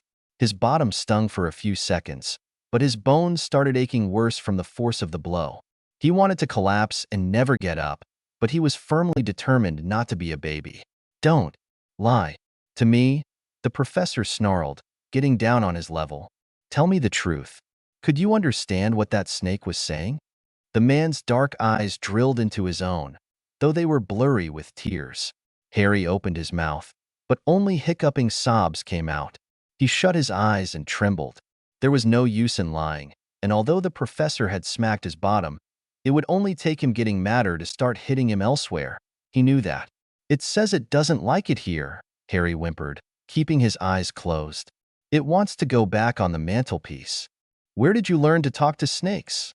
the professor demanded after a slight pause. Harry opened his eyes in shock. "Nowhere," he said indignantly. "It's something only freaks can do." He gasped in horror and clapped both hands over his mouth. He said the forbidden word, and the professor was already mad. He was really going to get it now. But to his surprise, the professor didn't seem angry any longer. Instead, he looked stricken. He was still on one knee so he could see into Harry's eyes, and he let go of Harry's arm as he backed off.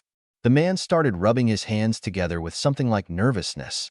Unconsciously, the professor rubbed his left forearm and shivered. I hit you," the man said softly, and covered his face with his hands as if, was he ashamed? Harry shifted his feet uncomfortably and didn't answer. The professor groaned and slumped over, sitting on the floor, still covering his face. "I can't believe I hit you," he repeated in an even quieter voice. "Minerva was right," he added almost under his breath. "It didn't hurt," Harry said quietly. He relaxed slightly and wrapped his arms around himself and shivered slightly. He was cold and tired and his bones still hurt fiercely.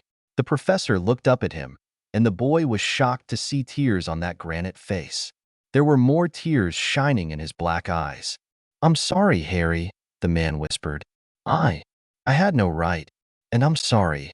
The man groaned again and hunched over, covering his face again, muttering under his breath. It sounded like he was cursing himself, and it made Harry supremely uncomfortable. Apologizing for scaring him was well and good, but apologizing for giving him a little smack was ridiculous. Please stop, Harry pleaded helplessly. I deserved it. I lied. And I'm sorry. I still had no right, the professor muttered into his hands. Harry sighed. He was confused too, but he just wanted to lie down and sleep, even though it wasn't even tea time yet. Why is it so awful to talk to snakes anyway? Harry asked timidly. I've always been able to talk to snakes. The professor sighed and looked up. For several minutes, they simply stared at one another. Harry shifted first. His aching legs were starting to tremble, and he couldn't stand up much longer. Carefully, Harry lowered himself to the floor and sat near the professor. It is a rare skill, the professor said in a low voice. One that I have had some bad experiences with. I apologize for allowing my emotions to dictate my actions, Harry. I should not have hit you. You spanked me for lying, Harry huffed, getting annoyed with the apologizing and the stricken look in the professor's eyes. And it didn't hurt. It just startled me. I shouldn't have lied to you, sir. But I was scared. I frightened you again, the professor groaned, thumping his head against the bed. So you still want to live here with me? He sneered. Of course, Harry replied, as if it were obvious. The professor sighed and shook his head. Anyway, he murmured, staring at the wall. Being able to speak with snakes is a hereditary skill, but I cannot figure out where you got it from. I know that your mother did not have anyone in her family that could speak with snakes, and I am nearly certain that no one in your father's family could either. So, I was simply afraid that you learned the skill somehow from someone else? Someone bad? Harry whispered. The professor nodded. The last time I heard someone speaking the language of snakes, it was not a good person. He was very evil and cruel. In fact, this same man tried to kill you and killed your parents. Harry's heart pounded hard. He couldn't see or think for several seconds. When he found his voice, it sounded dead, even to his own ears. My mom and dad weren't murdered. They died in a car accident. Professor Snape stared at the boy in shock. He couldn't speak or move. The child's words, delivered in such a cold, dispassionate voice, cut into his soul, and he found himself getting angry all over again. But this time, he was angry at Petunia. Your aunt and uncle told you that, did they? Severus snarled. Harry flinched at his angry tone and focused his green eyes on the floor. He stared, tracing the pattern in the bedside rug he sat on. My dad was drunk, Harry whispered. He crashed the car and killed himself and my mom. I survived, but I got cut on my forehead. Professor Snape shook his head in disgust.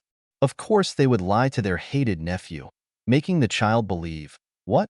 That his parents died in some muggle accident instead of while fighting the most evil Dark Lord on the face of the earth? On second thought, that sounded completely like Saw Red, and clenched his fists to control his temper. He hated feeling so volatile, so at the mercy of his emotions. Why was he feeling like this? He was angry, yes, but before his rage had been mixed with fear. Now, it was pure, unbridled rage. He wanted to kill the Dursleys for what they had done, the lies they had told. No, he wanted them to suffer, but he could not indulge his fantasies right now. He had to talk to Harry. He had to tell the boy his own story, and he had to do so calmly. It is all a lie, the professor growled, barely keeping himself from exploding all over again. His whole body still felt hot with shame from what he had done earlier. While he wasn't above giving his Slytherins a little sweat every now and then when they got cheeky or told lies, he had never imagined he would lose his temper so readily with Harry. It frightened him. He fell into silence as the boy digested his words. A lie, Harry repeated in a tiny voice. He looked up at the professor with tears in his eyes again. There was hope there too. So, they were killed by somebody else instead? You were just a baby, Severus sighed, allowing his rage to fall behind his acclemency shields. He focused solely on the boy and his green eyes, so much like his mother's. In those days there was a Dark Lord, an evil wizard, who wanted to dominate the Dark Lord targeted your family, and they went into hiding. There was a spell called the Fidelius Charm which they used to protect their home, and you, from discovery. No one was able to find your house unless their secret keeper told them where it was. The professor paused, watching the boy's expressionless face carefully. "Are you following me?" he asked. "Not really, sir," Harry answered with a cringe. "But I can sort of understand. My parents were hiding, and there was only one person who knew where they were." "Something like that," Severus muttered. "Anyway, the secret keeper betrayed your family to the Dark Lord, and he came. He killed your parents, and then he tried to kill you. But something went wrong. He disappeared. You survived a curse that no one has ever survived before, and here you are." "I don't understand," the boy said softly. "How did he disappear? What happened?" "He cast a curse called the Killing Curse," the professor explained. "The wand movement is like a lightning bolt. All anyone knows is this. Your mother and father were killed by that curse, yet you were alive, and you had a scar on your forehead in the shape of a lightning bolt. The Dark Lord was gone, and has not been seen since. Nobody knows what happened. But among the magical community, you are well known, or at least your name. You are known as the boy who lived. You survived what no one else has ever survived, and I don't know why." Harry was silent for several long moments, and Severus did not speak anymore. He closed his eyes and leaned his head back against the bed, feeling tired and worried. He needed to talk to Dumbledore right away about the fact that the boy who lived was a Parselmouth. It was beyond disturbing, but now that Snape was quiet and had time to think, he felt ashamed of himself for making such a fuss about it. Had he been secretly afraid of the Dark Lord, his former master, possessing the body of this sweet child he was starting to love? Yes, he supposed. That was his first fear. He had been terrified and angry, but his rage had not really been directed at Harry. Not really. He had been so horrified by the prospect of Harry not really, completely, being Harry. But even those fears did not excuse his appalling behavior. He had become violent in his fury, and he was afraid of making such a mistake again. He did not want to hurt the child. Not after all he had suffered. It really would be good to write Lupin as soon as possible. Maybe he could go down and write a nice long letter right now, and send it when he returned to the school in the morning. "Sir?" Harry's voice intruded on his thoughts. Severus roused himself and opened his eyes. The boy was chewing his lip and frowning in concentration. "Yes," he said quietly. Why did he want to kill me? I mean, I was just a baby. What could I have done to him anyway?" "Good question," Severus muttered. "Well, it is a long and rather complicated story. But the simple version is that there was a supposed prophecy about someone who would be able to defeat him one day, and he wanted to make sure that he eliminated such a threat before they were old enough to challenge him. But he was a fool. I don't believe in prophecies." Harry darted him a nervous look. "But," the child whispered, "what if I survived? Because the prophecy was true? How else did I survive?" "Dumbledore has a theory that your mother's love protected you," Professor Snape said gently. "Apparently, love is very powerful, especially in magic. Or at least, so the headmaster believes. I am no expert in matters of the heart." "What happened to the bad guy?" "I don't know," Severus sighed. "A burned-out shell of his body was found, and it is pretty much accepted that he is dead. But Dumbledore believes that the Dark Lord will return one day. So, perhaps he is not all the way dead. He may be some sort of wandering ghost." Harry shivered and hugged himself. He bowed his head of messy hair and was silent for a few more minutes. "He could talk to snakes, couldn't he?" the child whispered, his voice dull and strange. "That's why I can talk to snakes. I'd know. Stuck the language in my head when he gave me this scar, right?" Severus shivered apprehensively at the child's innocent wisdom. Now that was actually a theory he had entertained. Of course, if the Dark Lord's wandering spirit had taken up residence inside the boy's body, it would explain the Parselmouth ability. Or perhaps only a small bit of the Dark Lord's essence had entered into the boy, giving him only the ability. He dearly hoped that the child wasn't unconsciously harboring the spirit of a Dark Lord. "I do not know," he said honestly. meeting the child's worried gaze with what he hoped was reassurance. I was afraid that something to that extent might have happened. Of course, to be absolutely sure he would need to use legilimency, but it was dangerous to use on children and would certainly cause the boy a good deal of pain. But he could talk to snakes, right? The child repeated, almost desperately. Yes, he could, Severus whispered. So, Harry said slowly, the wheels turning in his little head. You heard me talking to the snake, and it reminded you of that bad wizard. So you weren't really mad at me, were you? Not exactly, no, the professor replied uncomfortably. He was not used to being read so well by children, obviously. This boy was very astute, a lot like his mother. Harry's face lit up, and he suddenly flung himself forward and hugged him tightly.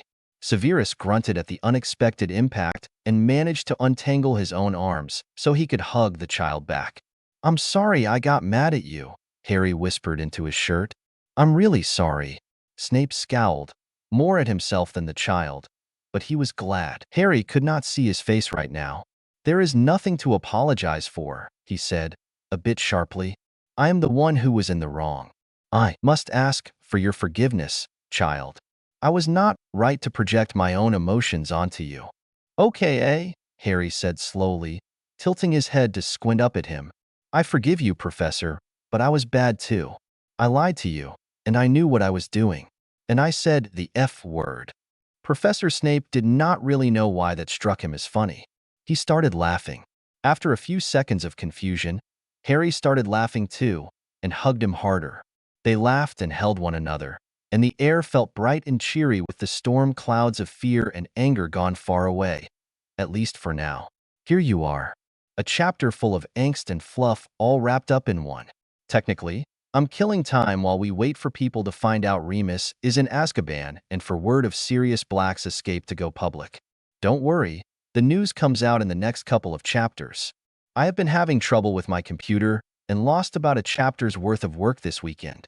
I may have to slow down production of chapters in order for me to catch up a bit, as I'm still on chapter 16 since the computer breakdown. Now I have rewrite what I had. You know what in Shirley once said, nothing is as good when you have to think it all out a second time? I feel like that a lot, especially now. But I'm sure it will be satisfactory in the end, even if it just takes me a little extra time. Thanks for understanding and thank you for your encouraging and helpful reviews. You inspire me to keep going. Confession, rated T, disclaimer. Don't own, never will, don't plan to. Just doing it for fun. Chapter 13, Confession. At this late hour, Harry was sound asleep and Severus was not. The man sat at the desk in his bedroom, so he could keep a close eye on the boy while he worked on the letter to Remus Lupin. After several minutes, Severus glanced anxiously over his parchment at the fitfully sleeping child on the bed before returning his attention to the empty page in front of him. Why was this so hard? He twirled his quill between his fingertips and stared at the creamy white parchment, as yet unmarked. A conjured ball of soft yellow light hovered above his head, granting enough light to see by, but not too bright for fear of disturbing Harry. Soon after they finished their discussion, Severus had noticed how pale and tired the boy seemed, and had him drink some chamomile tea after the day's excitement. His innards still churned with guilt for the way he had acted today. Looking back, he was appalled at his loss of temper and how he had allowed his emotions to control him. Wasn't he in a Clemens? Where had all his training gone? The minute he was really, truly frightened and angry, he let loose onto a fragile, traumatized little boy, and then Harry simply forgave him. As far as the child cared, they were back to where they were. He trusted and loved the professor still, even after such a display of temper. But Severus was still appalled at himself, and he hoped that this letter reached the werewolf quickly. Soon, Lupin would be able to take the boy off his hands, and Snape would be free to experiment with his potions while Harry would be free of his temper and his unpredictable moods. The thought was not as good as it ought to have been, Severus mused bitterly. He had no right to want Harry so badly, and the child really had no right to keep wanting him and forgiving him. With a sigh of frustration, Severus set quill to parchment and marked down the date, and then the salutation. He had to get something down, or else he would never get finished. Mr. Remus Lupin, there. That was as far as he got before freezing again. It was dreadfully formal, but he was not going to do this less than professionally. He did not like Lupin at all, and that was fine. He didn't like most people, after all, but he supposed he could be pressed into trusting the melodramatic werewolf in a pinch. And this was most certainly a pinch. To be fair, he had only really known Lupin during their school days. He had seen the werewolf maybe 1 or 2 times at order meetings during his brief stint as Dumbledore's inside agent among the Death Eaters, but that didn't really count in Severus Snape's opinion. Anything more he knew about Lupin was hearsay and gossip. How he was supposed to put all the relevant information in a short letter to someone he loathed, and secretly felt a little nervous about, was beyond him. Severus grumbled under his breath and set his quill to the parchment again. "You were surprised to hear from me, I assume?" "No kidding," Snape thought sardonically.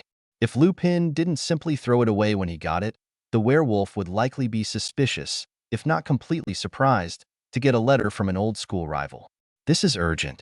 I am afraid something has come up which, sadly, demands that we see past our former differences and meet with one another to discuss it." Severus scoffed and set his quill in the inkpot as he glared at the letters gleaming on the parchment. It sounded sarcastic enough, but he was already tempted to scrap this letter and start over. He was losing his nerve. The fear and dread he had always felt of a fully grown werewolf were threatening to overwhelm him. After a few seconds reading over his 2 sentences, he resolutely shook his head and grabbed his quill again, determined to finish this letter and have done with it, even if it killed him. "I am certain you saw the Daily Prophet article regarding the disappearance of the boy who lived, and the later one indicating that the child was safe, but under a cover-up from Headmaster Dumbledore. I wish to inform you that the child is actually with me and has been for over a week now, but we require your expertise, such as it may be. The boy is injured, and I am not equipped to deal with him or his problems. I understand from Dumbledore that you are skilled in dealing with blubbering children and that I can trust you. To be honest, you know that I loathe you and will never trust you no matter what the headmaster says, but you were friends with Potter, after all. I think you can be trusted not to harm the child, at least, of your own free will. Write back immediately if you wish to meet. We will rendezvous at Hogwarts and I will finish explaining matters to you. Tuesday is when the Hogwarts Express departs for London. Shall we meet for tea? If you plan on being there earlier, be sure to let me know. We will meet privately Tuesday, and if you so wish, I will bring the Potter boy to meet you as well. Madame Pomfrey can babysit him while we discuss matters. Not looking forward to this, obviously, but neither of us have much of a choice where the boy who lived is involved. Severus Snape." With a heavy sigh, Professor Snape cast a drying spell on his ink and folded the page before he could reread it and start second. Guessing tucked the letter into an envelope and addressed it to Remus J. Lupin. He set it aside so he could mail it first thing in the morning. Most of his colleagues had their own owls, but Severus had never seen the need for such a thing. Since he practically lived at Hogwarts, Dumbledore allowed him to use a school owl whenever he needed to send mail, whether he was technically working or not, even though most of the time, his mail was business-related anyway. With that unpleasant task out of the way, Severus pulled out his packet of final exams to be graded and began working through them. He had only been working for a few minutes when his sharp ears caught the sound of the boy whimpering and gasping in his sleep. He set his work aside and got up just as Harry let loose a horrifying scream of agony.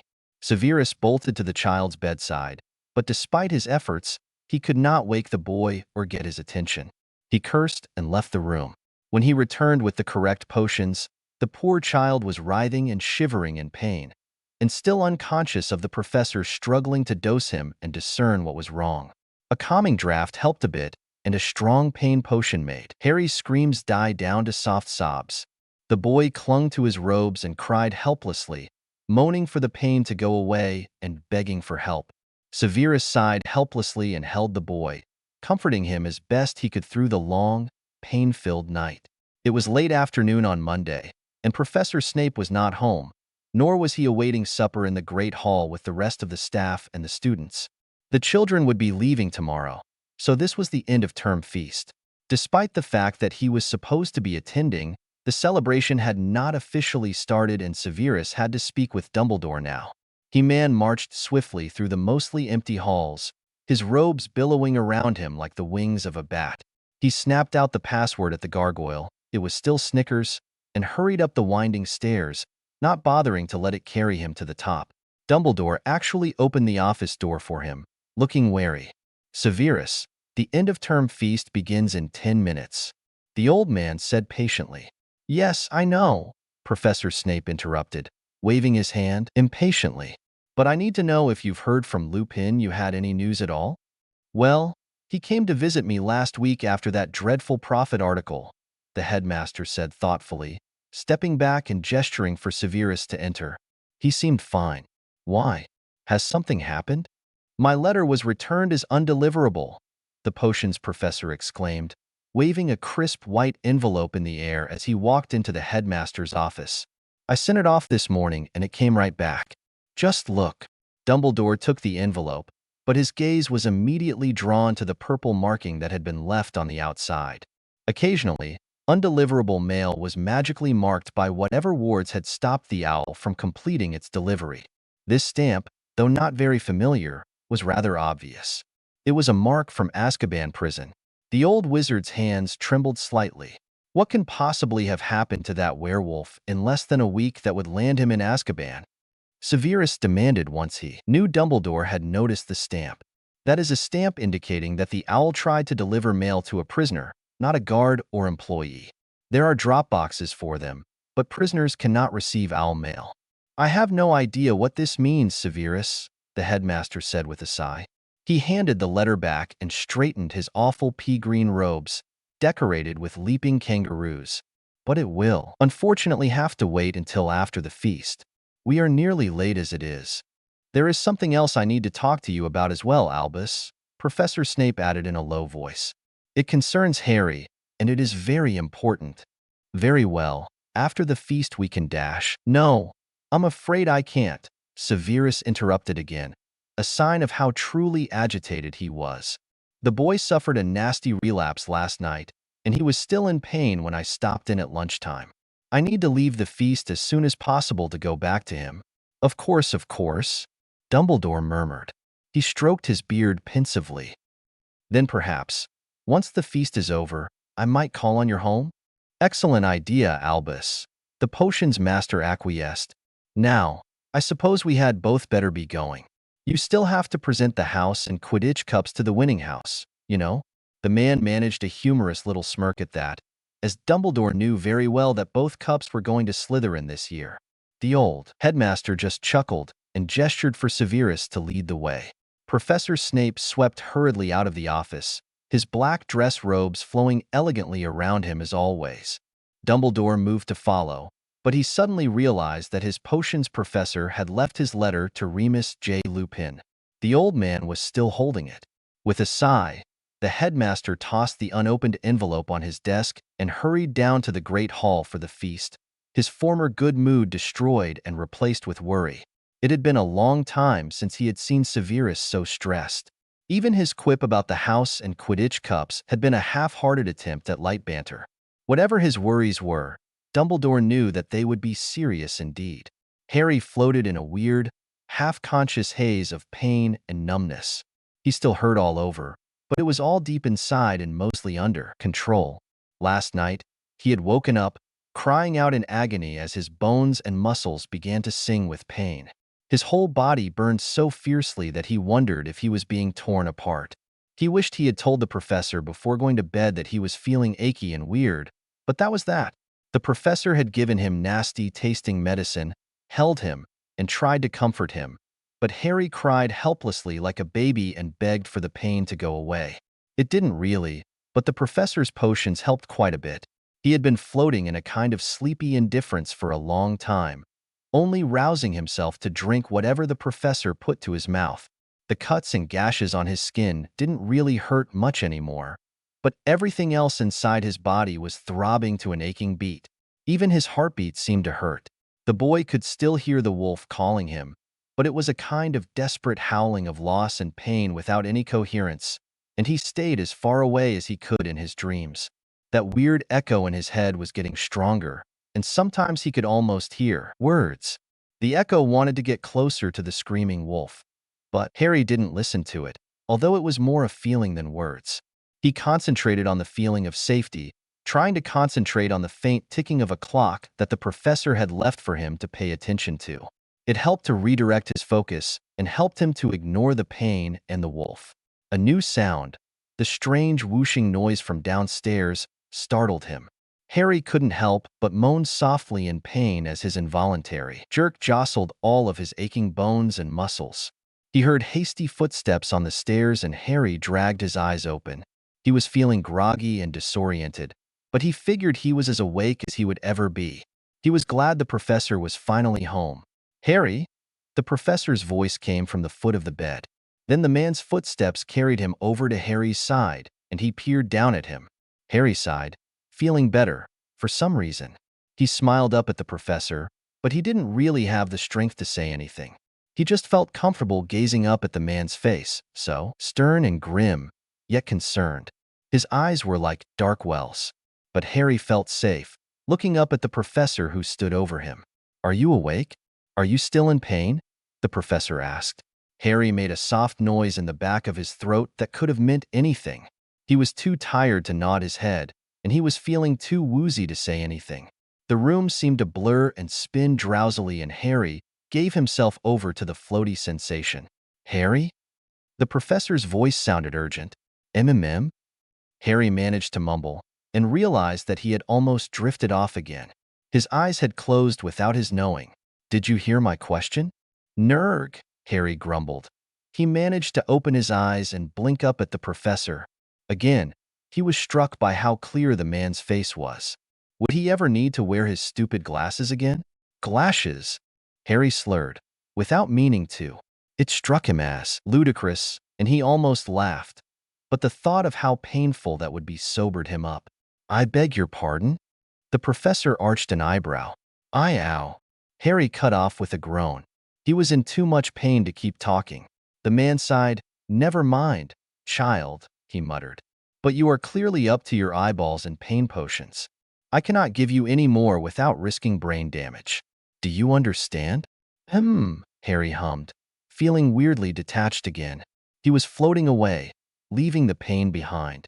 Before he fell away completely, he heard the professor's voice again, but it was indistinct and muffled. Maybe, Harry thought drowsily, after he woke up he would be able to concentrate better. But he was asleep before he even finished that thought. Severus set out the tea things in the sitting room, watching the flue for the headmaster. Half his mind was on Harry, who was sound asleep again. The sitting room was close to the stairs, so he could keep an ear out for the boy, and besides that, it was a bit more comfortable than his shabby little kitchen. He aimed his wand at the teapot and muttered a warming charm to keep it hot, and made sure he put out extra sugar. The old man took at least 5 lumps in a cup. Now that everything was arranged, the professor leaned back in his chair and pulled out his bundle of exams that still needed grading. But he couldn't concentrate and soon got up to put the packet back in his study. He paced back and forth, nervously watching the stairs and the fireplace at the same. Had been a long me since he had felt so jittery, and he pondered why. He was worried about Harry, true. Between the boy's painful werewolf transformation and his Parselmouth abilities, he was feeling way over his head with regards to the child. Lupin's sudden appearance in Azkaban was also worrisome. There had been absolutely nothing about it in the papers, and Lupin had not even notified Dumbledore, who was the chief warlock of the Wisengamot, when, or if, he had been arrested. Even more disturbing, Dumbledore had not heard anything about it from the Ministry. Either Lupin had not even had a trial, or there was some kind of mistake. Severus kept up his feverish pacing and began running through his occlumency exercises when he realized that his temper was starting to flare in reaction to his worry. Within moments, his pacing slowed and his emotions calmed as he pushed everything back to their proper places. His disorganized thoughts fell into a semblance of order, and he sighed as he fell back into his chair. What was taking the old man so long? As if summoned by Severus' disgruntled thought, the flue whooshed and green flames flared brightly. The professor automatically grasped his wand, but he shoved it back up his sleeve when the gaudy robes of the headmaster made an appearance. The benevolent old man smiled and nodded a greeting at Severus before he stepped onto the hearth, dusting himself off with a wave of his wand. I regret that I took so long, Severus, Dumbledore said with an apologetic smile. You know how things are, of course. Tea. Snape gestured at the tea tray, not bothering to answer the headmaster. There was no need. After all, he didn't particularly care that Dumbledore was late. He didn't sleep much these days anyway. If it wasn't one thing, it was another. You are so very thoughtful, Severus, the old headmaster beamed as he made himself at home. He sat on the old sofa and accepted the cup and saucer from his potions professor. Ah, this is just what I needed after such a long day. Dumbledore sighed contentedly as he breathed in the fragrant aroma of the steaming liquid. No one can make tea quite like a potions master can, am I right? Severus smirked in response to the compliment as he picked up the sugar tongs. 5 lumps as usual? You know me too well, dear boy, the headmaster chuckled, accepting the hefty amount of sugar with a benevolent smile. Once the ritual of tea was taken care of, and both men were sipping from their teacups, Severus broke the comfortable silence first.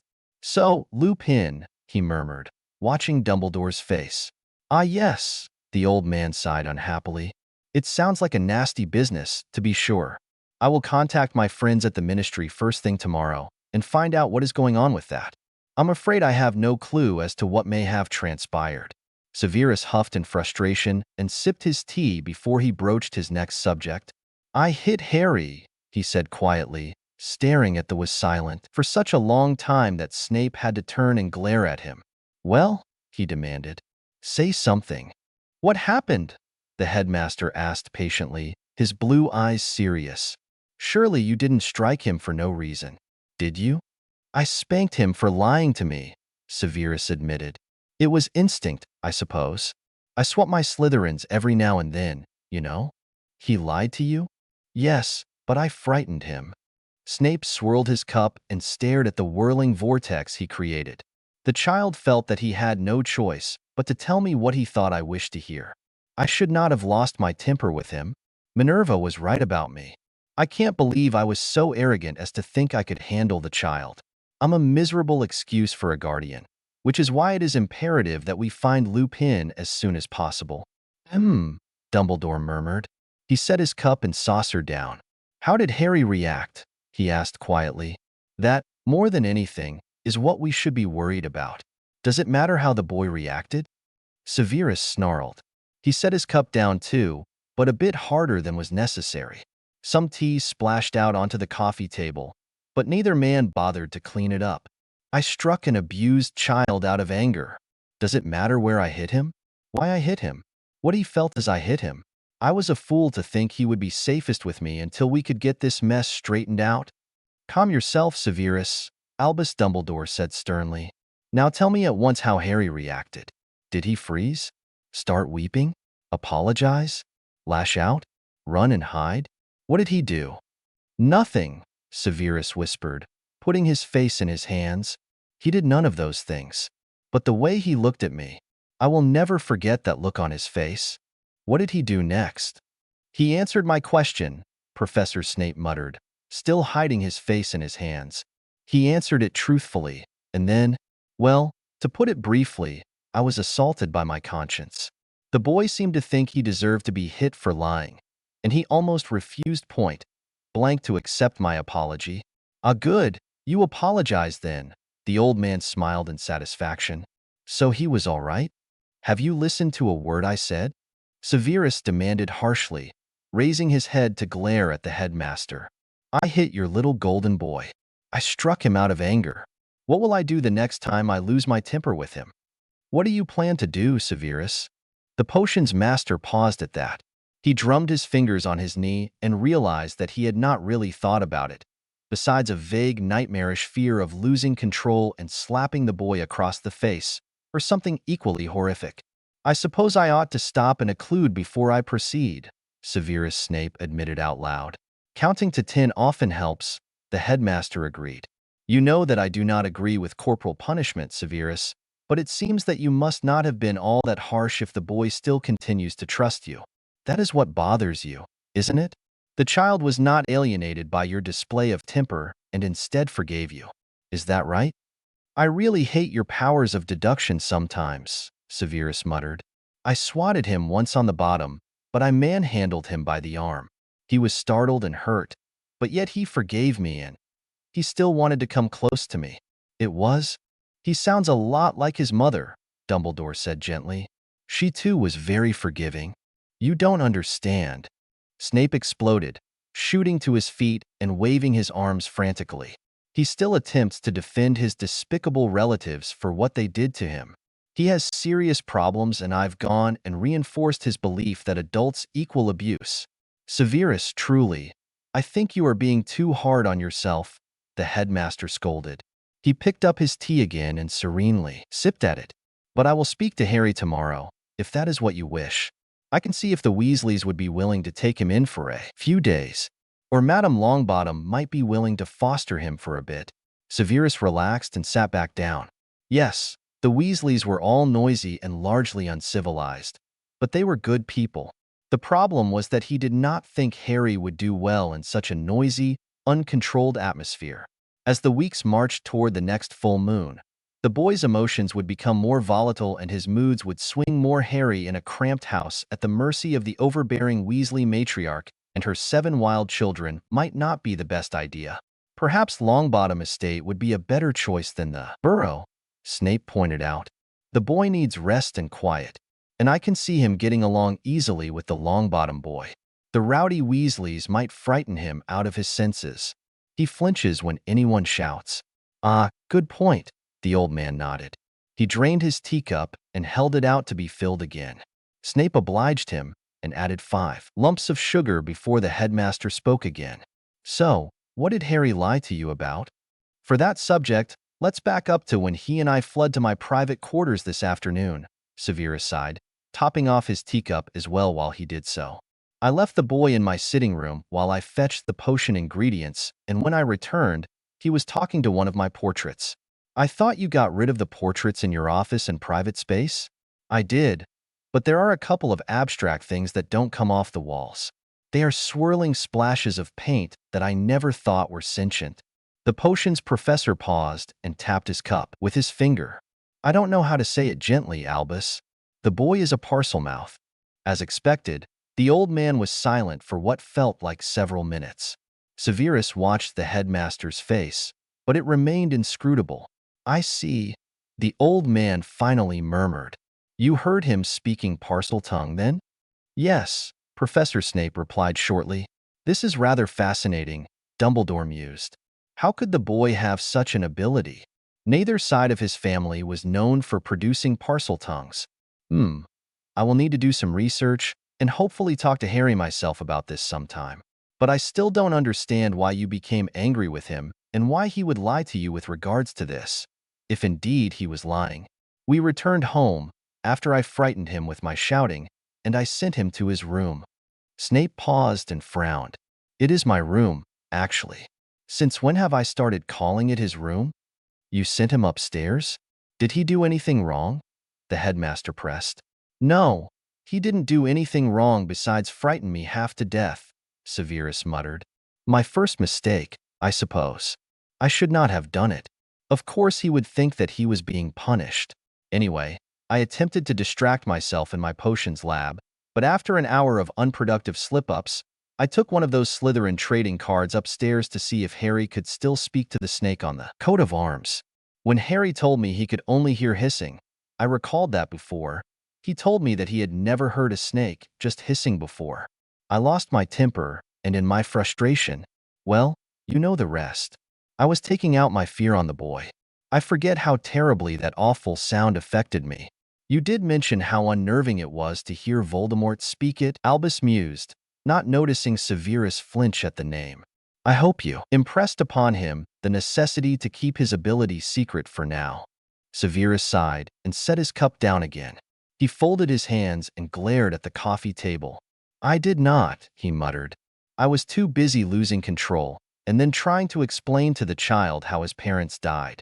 Did you know that those muggles you made him live with told him his parents were killed in a car accident? They told the boy that his father was drunk. Ah, the old man murmured, looking sad and very old. You told him the short story then?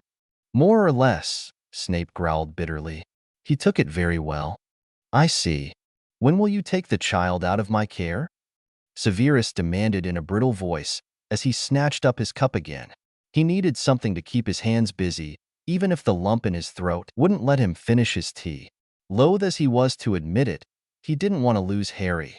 The child had completely disrupted his life, it was true, but he had grown attached to the boy. It was weird and a little disturbing, to be honest. Maybe he would be able to think more clearly once Harry was gone and he was left in peace. Do you want me to take him from you so soon? The headmaster asked gently. I imagine the child might not like it much. Separation at this point may be quite traumatic for him. Does it matter? Snape snarled, clutching his china cup so tightly that it might have broken. I might hurt him if we are forced to share one another's company for much longer. This wasn't the first episode of my temper frightening him, you know? He would only want to stay because I am familiar. He will be fine once you find a good place for him to go. If you say so, Severus, Dumbledore sighed. Give me a day or two to contact Augusta and get back to you. I'm sure the two of you can survive in domestic bliss for that long, eh? Severus squirmed slightly. He wanted to smile at the thought of keeping the child for a bit longer, and he wanted to curse aloud at the delay. What did he want? He didn't know, really. And Severus hated feeling so out of control. If you think that is best, of course, the potions professor finally answered, a bit stiffly.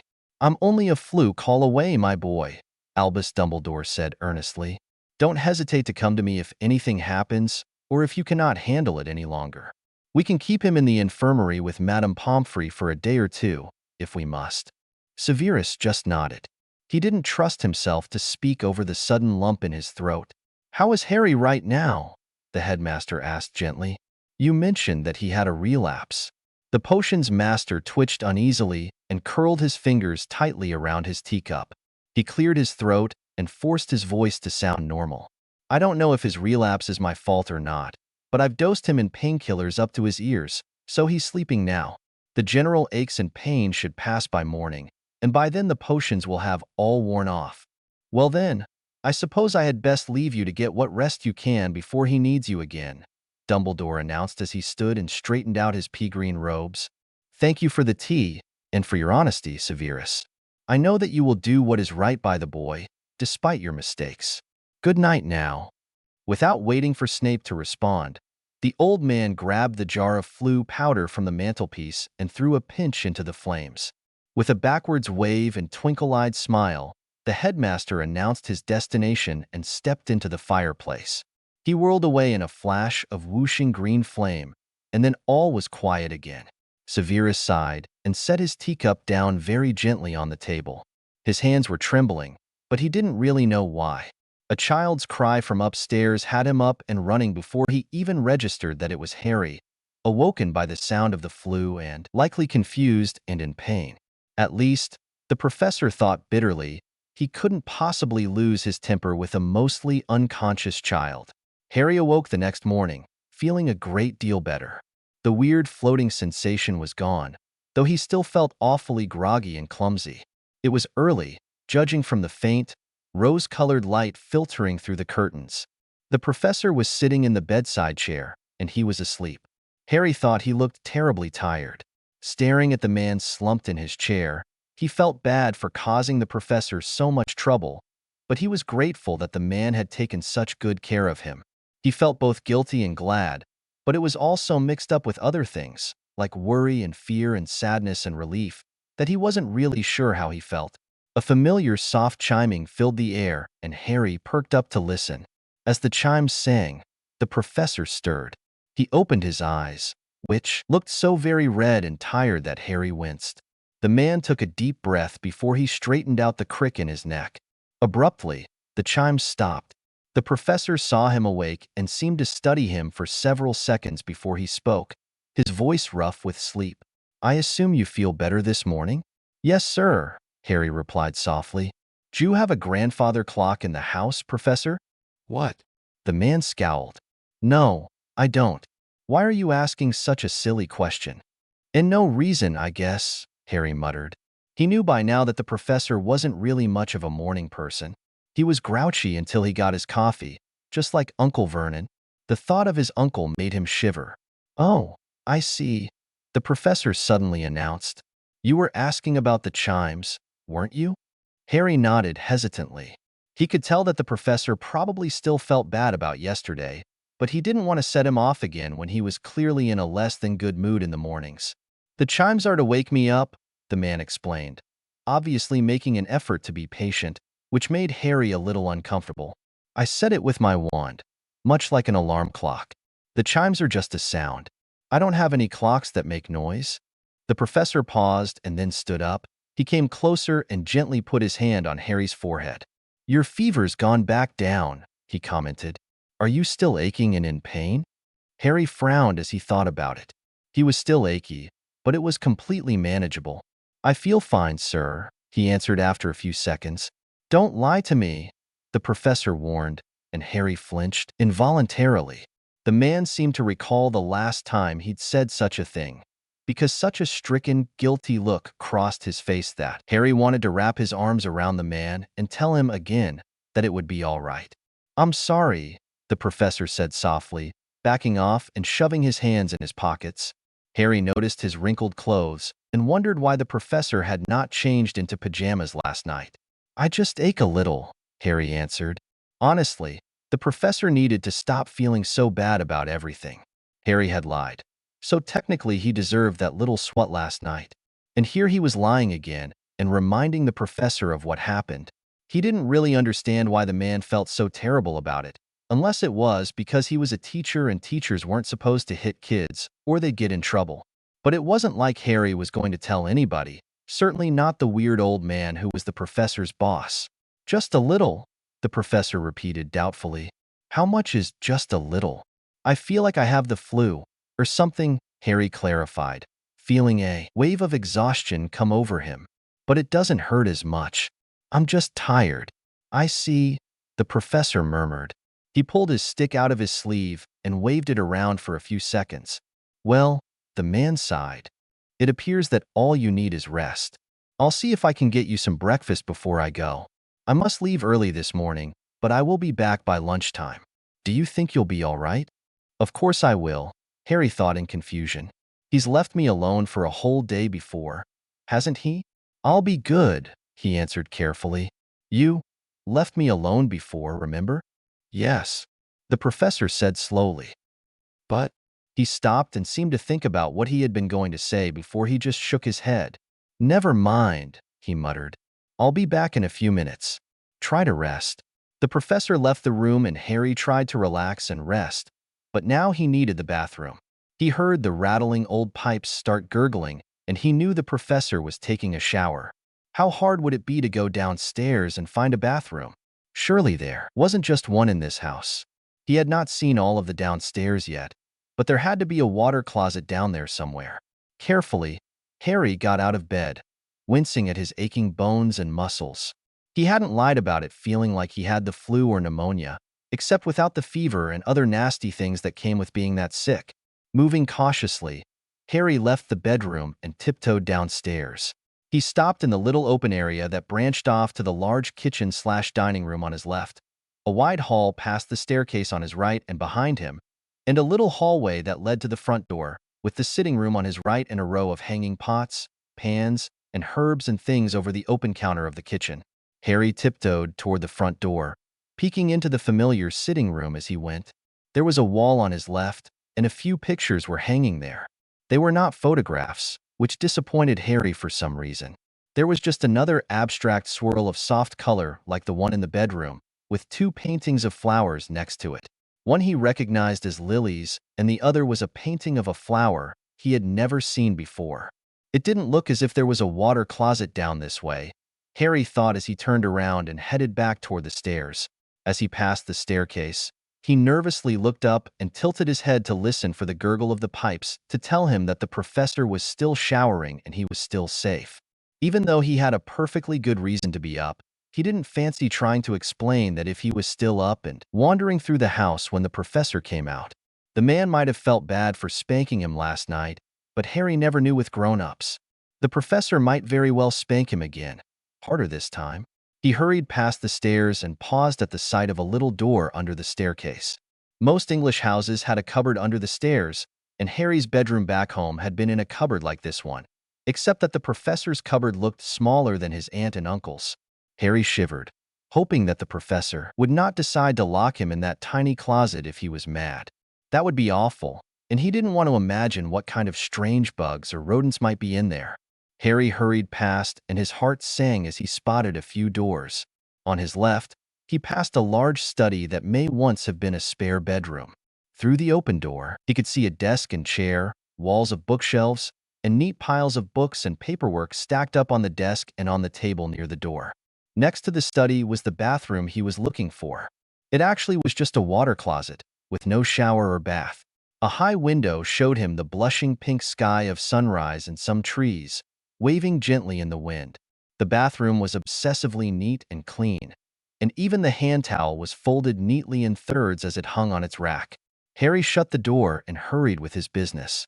When he came out, he heard the water that was gurgling through the pipes come to an abrupt stop. He saw another door across the hall, but it was closed, which was curious. But Harry firmly ignored it and darted back upstairs, hoping to have a few minutes to catch his breath and calm his racing heartbeat. Unfortunately for him, the professor came out of the bathroom just as Harry threw himself into the bed. He held his breath and lay there with a pounding heart while he waited for the omniscient professor to confront him about not resting. It seemed like the man knew just about everything, and he was way harder to fool than most grown-ups he'd met. He just hoped he didn't get in too much trouble. Severus knew the boy was up to something. It was written all over his guilty little face when he returned to the bedroom to check on him. He glared suspiciously at the child curled up on the bed and watched as his face flushed and his eyes darted around nervously. The professor sighed and folded his arms. "What are you up to?" he demanded. "I'm sorry, sir," Harry whispered. "I just had to go so bad and I didn't think you'd mind." Severus took a few seconds to process the jumbled confession before he almost laughed. So the boy had to use the water closet and snuck out of bed to go find it? He was glad the boy seemed to be feeling well enough to go hopping up and down the stairs, but Harry appeared to think that he would get into trouble for getting out of bed when he had been ordered to rest. "Did you find the water closet downstairs?" he asked, careful to keep his voice neutral. "Why, yes, sir. I'm sorry, Professor," Harry whispered. He winced and met the man's eyes. "Are you? I disobeyed you, sir. I merely didn't want you running about and getting into mischief," Severus explained. He realized that he was still crossing his arms, and he let them fall to his sides, feeling awkward and guilty. "Getting a little exercise would be best for your aches and pains, actually," he added carefully. "But you mentioned that you felt tired, so I didn't want you attempting omelets or other foolishness." "Oh," the boy answered, looking surprised and relieved. "I'm not in trouble? Not at all." "Oh, good," Harry sighed. He smiled broadly, and his green eyes sparkled. "I like your house," he said earnestly. "It's really nice." "Thank you," the professor coughed awkwardly. "It is an old and small house, and it isn't all that wonderful." "It's nice," Harry insisted. "You've got books everywhere." The professor couldn't help but be surprised. He had left books for Harry to amuse himself with in the past, but he could never tell if the boy ever read them, much less enjoyed them. Harry always seemed tired and out of sorts when he came home, and the books were sometimes strewn around the bed, but they were all closed. "You like books?" he asked with a small smile. "Yeah." Harry's face lit up, and he sat bolt upright in bed. "I like that really big book about potions, you know? The recipes are really weird, but I bet I could follow them." "What's Widdershins?" "Clockwise," the professor replied, feeling pleased and a bit proud despite everything. He would be sure to leave the boy with some more age-appropriate potion text before he left this morning. I am not sure why wizards came up with such a ridiculous word to describe the stirring direction, but there it is. To stir Widdershins is the same as stirring clockwise. Harry frowned thoughtfully and began making circles with his hand as if he was holding a spoon. He was going in the right direction too, and Professor Snape felt a burst of smug satisfaction. If he could turn little Potter into a potions prodigy, he would make his mother proud indeed, and probably make James flip over in his grave. Not that he wasn't already turning somersaults now that Snape of all people was taking care of his son. But then Severus remembered that Dumbledore was going to be contacting Augusta Longbottom today about Harry going to live at Longbottom Estate, and his heart fell. All of his stupid dreams of teaching the child how to brew a perfect shrinking solution or headache draft evaporated faster than the colored steam of a hydration draft.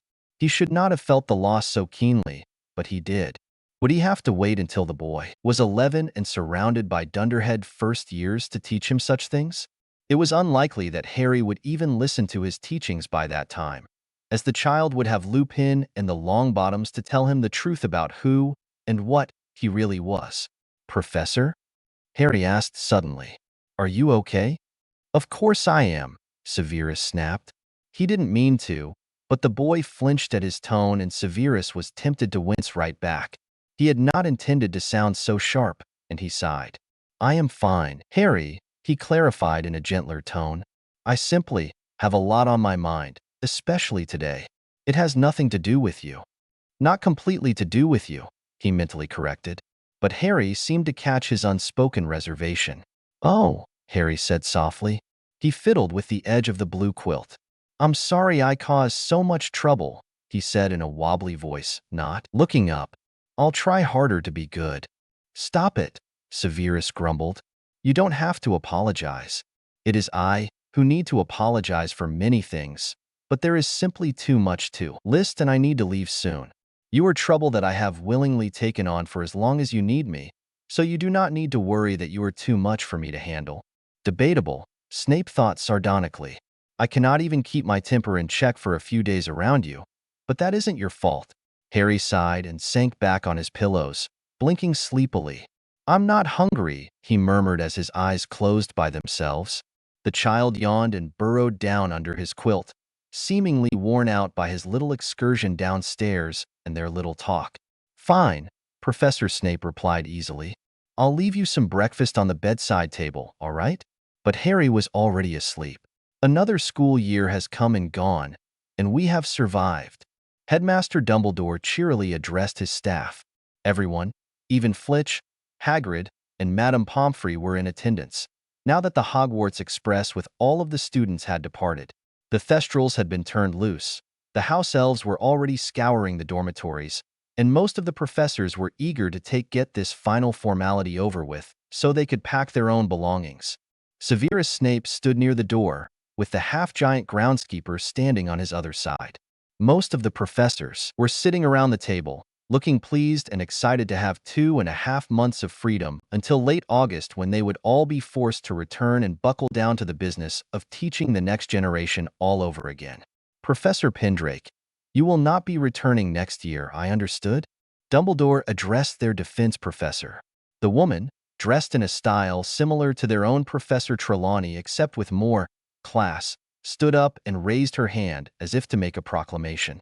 "The stars have spoken," Cassiopeia Pendrake announced in her airy voice. "My destiny lies no longer along the route of instructing our youth in the art of defense against the darkness. Instead, I shall be moving to Greece, thence to make the acquaintance of the legendary soothsayers of the land, and to seek out the lair of the fates. Wish me well, colleagues." Severus coughed back a snort of laughter at her pompous nonsense, but he didn't bother adding his congratulations and wishes along with everyone else. He was a nasty, ill-mannered git, and he would cultivate his reputation as long as he could. "We will find another defense professor before next year, I'm sure," Albus Dumbledore said cheerfully. "I'm always available if you ever decide to finally hire someone competent," Snape drawled, ignoring the various cutting glares and eye rolls his fellow professors threw his way. Only Hagrid and Minerva just looked uncomfortable. "Ahem, yes," the headmaster coughed in amusement. "I will take your suggestion under advisement, Severus, as always. Now, we need to work out vacation plans, and who is planning to remain in residence to keep the wards functional in case of emergency." Severus pulled a bundle of notes from his pocket and tuned out the cheerful chatter of his colleagues as they outlined their vacation plans. But he still noted most of the announcements even though he was making a show of perusing his papers. Pomona Sprout was heading off to America to visit her sister for a month. Sybil Trelawney was going to accompany Cassiopeia Pendrake on her quest to Greece, at least for a few weeks, and Phileas Flitwick had 3 tickets to the championship wizard duels in Germany and invited whoever wished to come along to let him know. To Severus' surprise, Aura Sinistra and Hiram Vector immediately asked if they could come. The astronomy teacher was a quiet young lady, a former Ravenclaw about Severus' own age, while the arithmancy professor was a stodgy older man with a bland face and a former career as an unspeakable at the ministry. That the two of them were dueling enthusiasts was somewhat surprising. In the end, Severus observed that only Filch, Madame Pomfrey, Hagrid, Dumbledore, and himself were planning to stay at Hogwarts, or at least in the area. Even Minerva McGonagall was going to accompany her niece's family on an excursion to some wizarding resort in France sometime in the middle of July. Filch and Hagrid didn't have any other homes besides Hogwarts and no family to speak of, so they rarely left the school even during the holidays. With the meeting finished, the headmaster wished his staff a wonderful summer and officially ended the school year. Once the professors and everyone else left, only Severus, Minerva, and Poppy stayed back with Dumbledore. Snape slammed the door as soon as Rolanda Hooch, the last one to leave, was gone. "What?" the potions professor demanded in a peeved tone. He crossed his arms and glared at the two women and the headmaster. "Albus told me that Harry was unwell last night," Madame Pomfrey said gently. "Would you mind telling me what happened?" "Short story, if you please," Dumbledore added with a twinkle-eyed wink at Severus. Professor Snape arched an eyebrow at the old man, but he was more than willing to keep his mistakes secret from both the Medi-Witch and the Transfiguration professor. "It was nothing all that bad," Severus explained. "He is still suffering the discomfort of the werewolf poison changing his physiology. He had some aches and pains and was running a fever, but today he felt better. I dosed him with appropriate potions last night, and I left him sleeping soundly this morning." "Did you contact Remus yet?" Madame Pomfrey pressed. "He would know far better than me about how best to proceed when this happens again." "Again?" Minerva McGonagall interrupted, looking a little green in the face. "It will happen again," the Medi-Witch explained briskly. "Until his first full transformation at the next full moon, his body will be going through some painful stages as it adjusts to the foreign magic." Severus attempted to send a letter to Mr. Lupin, Dumbledore cut in, answering Madame Pomfrey's former question. "It was returned, and I must do some checking to figure out why. But I hope that we will get him and Harry together before the week is up." "Well, if you're just going to discuss things without me, I may as well be going," Snape pointed out drily. He was annoyed with Dumbledore for answering for him, but he supposed that it was better to be cautious about this. After all, there was no need to worry Poppy and Minerva by telling them about the Azkaban seal on the return letter. "I apologize, Severus," the headmaster said kindly. "Was there anything else you wanted to talk about? I can finish briefing the ladies on the situation, so you can return to your little charge." Severus hesitated, and then he looked Dumbledore in the eye. "Don't forget to contact Augusta," he said in a low voice. He nodded briefly at Madame Pomfrey and Professor McGonagall. "I will be going then." "Be safe, Severus," Minerva said warmly. "And give Harry a hug for me, all right?" Severus rolled his eyes and didn't bother replying as he grasped the doorknob. "Call me if you need anything," Poppy added. "Even if you simply need a break, I'm not going anywhere." "Good to know," Severus grunted before he let himself out and let the door slam behind him. Striding through empty corridors with his billowing cloak, Severus Snape figured that he really didn't care if Albus told those two women about how he was already failing as a guardian. After all, Minerva would surely demand to know why. Snape reminded Dumbledore to contact Augusta Longbottom. Most of his other secrets were already known by both Minerva and Poppy. He couldn't do much worse in their eyes, he supposed. McGonagall would probably just rant about how right she was, and the next time he saw her, the woman would just snort at him about how she told him so, and Pomfrey would attempt to get Dumbledore to let her have full reign over were simply insufferable like that. Children were marginally better. So right now, Severus preferred the company of a quiet little boy to self-righteous old women who would only glare at him in disapproval. He had nearly forgotten how potent a thing shame could be. "Tell me what you think. I am so happy with all your reviews. I was touched by a guest review that is already asking for a sequel. Honestly, I plan to go as far as I can with this story, hopefully all the way up until we kill off Valdi and maybe Finra Greyback for good measure." Azkaban, rated T. Disclaimer. Don't own. Never will. Just doing this for fun. Chapter 14. Azkaban. I'm bored. Harry sighed silently. Today had been a good day, and since Harry had spent most of the day napping, he was wide awake and feeling antsy now. After a really good supper of pasta with a garlic butter sauce and chicken, the professor was a brilliant cook, the best Harry had ever met. The man allowed Harry to join him in the sitting room instead of sending him back to bed. But the professor was just reading and Harry was left with the same book he'd been looking at all day long. It was about potions, only it seemed more like a school book than the big huge one with the magical pictures, and it wasn't as interesting. There was tea on the coffee table, but Harry had already had 3 cups and he wasn't thirsty for more, even if he was bored. He propped up his book on his knees again, but in a few seconds, his gaze strayed and he found himself watching the professor again. The man was absorbed in his book, only moving to turn a page every few minutes. He seemed okay, though the tightness around his eyes could be stress or worry, and Harry hoped that the professor wasn't still stressing about what happened last night. It was making Harry jittery and uncomfortable. Didn't the professor understand that it was over? He had been hit lots harder than that by his uncle, and even his aunt, and neither of them had ever said sorry. He wanted to explain, but the professor seemed to get more distressed the more they talked about it.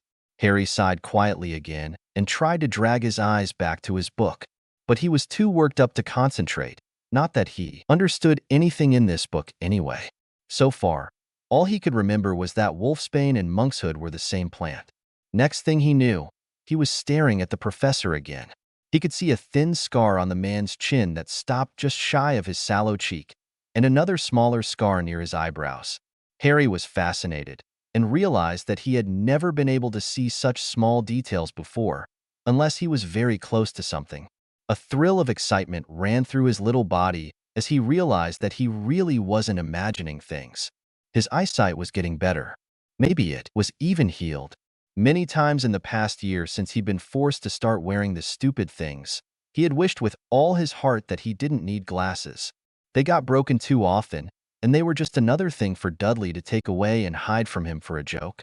Plus, he always had to clean them and keep them safe, especially when his uncle was throwing fists or other things at him. A little smile of relief quirked his lips as he realized that this was one thing he would never have to worry the professor about. "Is there something on my face?" the professor suddenly asked without looking up. Harry jumped in surprise. He hadn't thought that he had been noticed. Sorry," he muttered, and slouched behind his book again, barely peeking up to see if the professor was mad. Professor Snape calmly marked his page in the book and looked up at Harry. "You keep glancing up at me as if you were waiting for something. So what is it?" His voice was calm enough, but Harry squirmed under his sharp eyes. "Are you mad?" the boy whispered, watching the professor carefully over the top of his potion book. The professor's face tightened slightly before he slowly shook his head.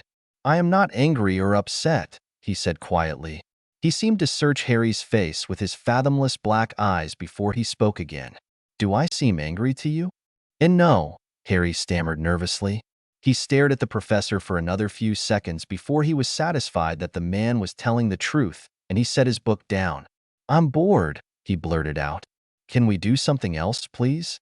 "Bored?" The professor arched one of his dark eyebrows. "I thought you said you like reading." "I do," Harry exclaimed, jiggling his foot in agitation.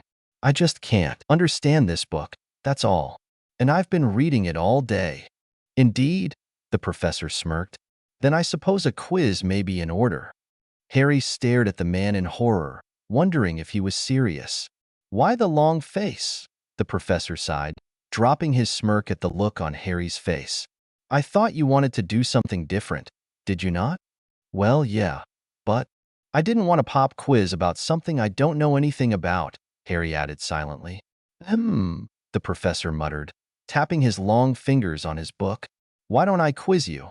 And if you can answer 5 questions, I will play 1 game of chess with you." "Agreed?" Harry brightened excitedly. No one had ever offered to play anything but Harry hunting with him before. "Chess," he said hopefully. "Why? You'll teach me how to play." The professor scowled suddenly. "You have never learned how?" "No, sir," Harry said uneasily. "I've only read about it." "Well then, I suppose tonight will be a night of lessons, Professor Snape sighed. Can you tell me the difference between monkshood and wolfsbane? Harry almost laughed with delight. Hadn't he just been reading about it? That's easy, he crowed. They're the same thing, just different names. Excellent, the professor nodded, making Harry beam with pleasure. But what is another word for wolfsbane, or monkshood? Harry squinted as he thought about that one. He couldn't really remember another name for that. Why would any plant have three names? Harry scrunched up his nose and his fingers itched for his book. I remember reading about it, but I can't remember. Can I look in my book real quick, please, Professor? I suppose so, the man nodded thoughtfully. But you only have 1 minute. Harry flashed him as grateful a smile as he could before he started flipping frantically through his book. He found the right page in a few seconds, and he concentrated on skimming through the paragraphs until he came to the section about wolfsbane. He looked back up at the professor, grinning in triumph. It's aconite, he answered decisively. But why would a plant need three names anyway? I mean, I've got three names too, but why would a plant need that? The man looked like he was about to laugh. Yes, that is correct, he said calmly, not betraying the mischievous light in his dark eyes. And as to the three names, most plants have more than one name. In fact, wolfsbane actually is a genus of over 250 flowering plants and has many more names than that. There are thousands of magical plants used in potions, and I must know all of their different names in order to identify and use them correctly. Wow, Harry whispered, his eyes huge. The professor was so very smart. Maybe one day, the boy thought wistfully, he might know half as much as the professor did. How are you so smart, Professor? Harry asked frankly, feeling overwhelmed with wonder. The man blinked, looking surprised and uncomfortable for a brief moment before it vanished. I studied a great deal, he answered shortly. Never stop learning, Mr. Potter. That is the key to being, as you say, smart. Now for your second question. But that was really more like two questions, Harry protested, feeling a little nervous at contradicting the man. But he felt bold too as their easy conversation kept going. You asked me what was the difference between monkshood and wolfsbane, and then you asked what else it was called. The professor smirked. I suppose I'll let you get away with that. Very well, we shall count that as two questions. Harry grinned to show his relief, and he relaxed a little. He hadn't noticed how nervous he was feeling at contradicting the stern professor right when things were getting friendly again with them. Now, the man said, see if you can tell me where I would look to find a bezoar. Harry frowned and bit his lip. The word sounded familiar, but he couldn't recall reading about it in this book. Oh! Harry cried and started laughing. He remembered the big book that he had dreamed about throwing at the wolf in the doorway a few days ago. Bezoars are in goat stomachs, so I guess you'd look in goat poo. He giggled again at the expression on the professor's face. Impressive, the professor said drily. A bezoar is created in a goat's stomach, but of course I would have to search their excrement unless I wished to butcher the creature. And here I thought I heard you say you didn't understand that book. Harry squirmed suddenly under the praise that sounded strangely like a rebuke. I dunno, he said slowly. I guess it all makes more sense when I talk about it. Anyway, I learned about the bezo thingies in that other book you gave me. The Bubble Trouble book. Ah, the compendium. The professor smiled briefly. How much of it did you read? I started at the beginning and I got to a birth potion or something. Harry crinkled his nose in distaste. It was making me feel icky, so I stopped. The man froze and stared at him without expression for several seconds. Harry squirmed. The professor's eyes were making him feel creepy. Icky? He finally repeated in a flat voice. Yeah, Harry mumbled, feeling stupid. Where do babies come from, Professor? He blurted out. I just don't understand an Uncle Ver.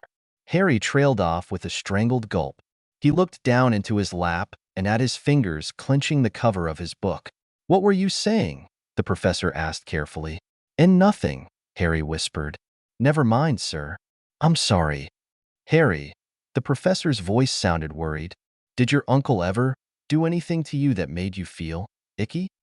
The boy frowned down at his book but didn't look up. Like creepy stuff? He asked cautiously.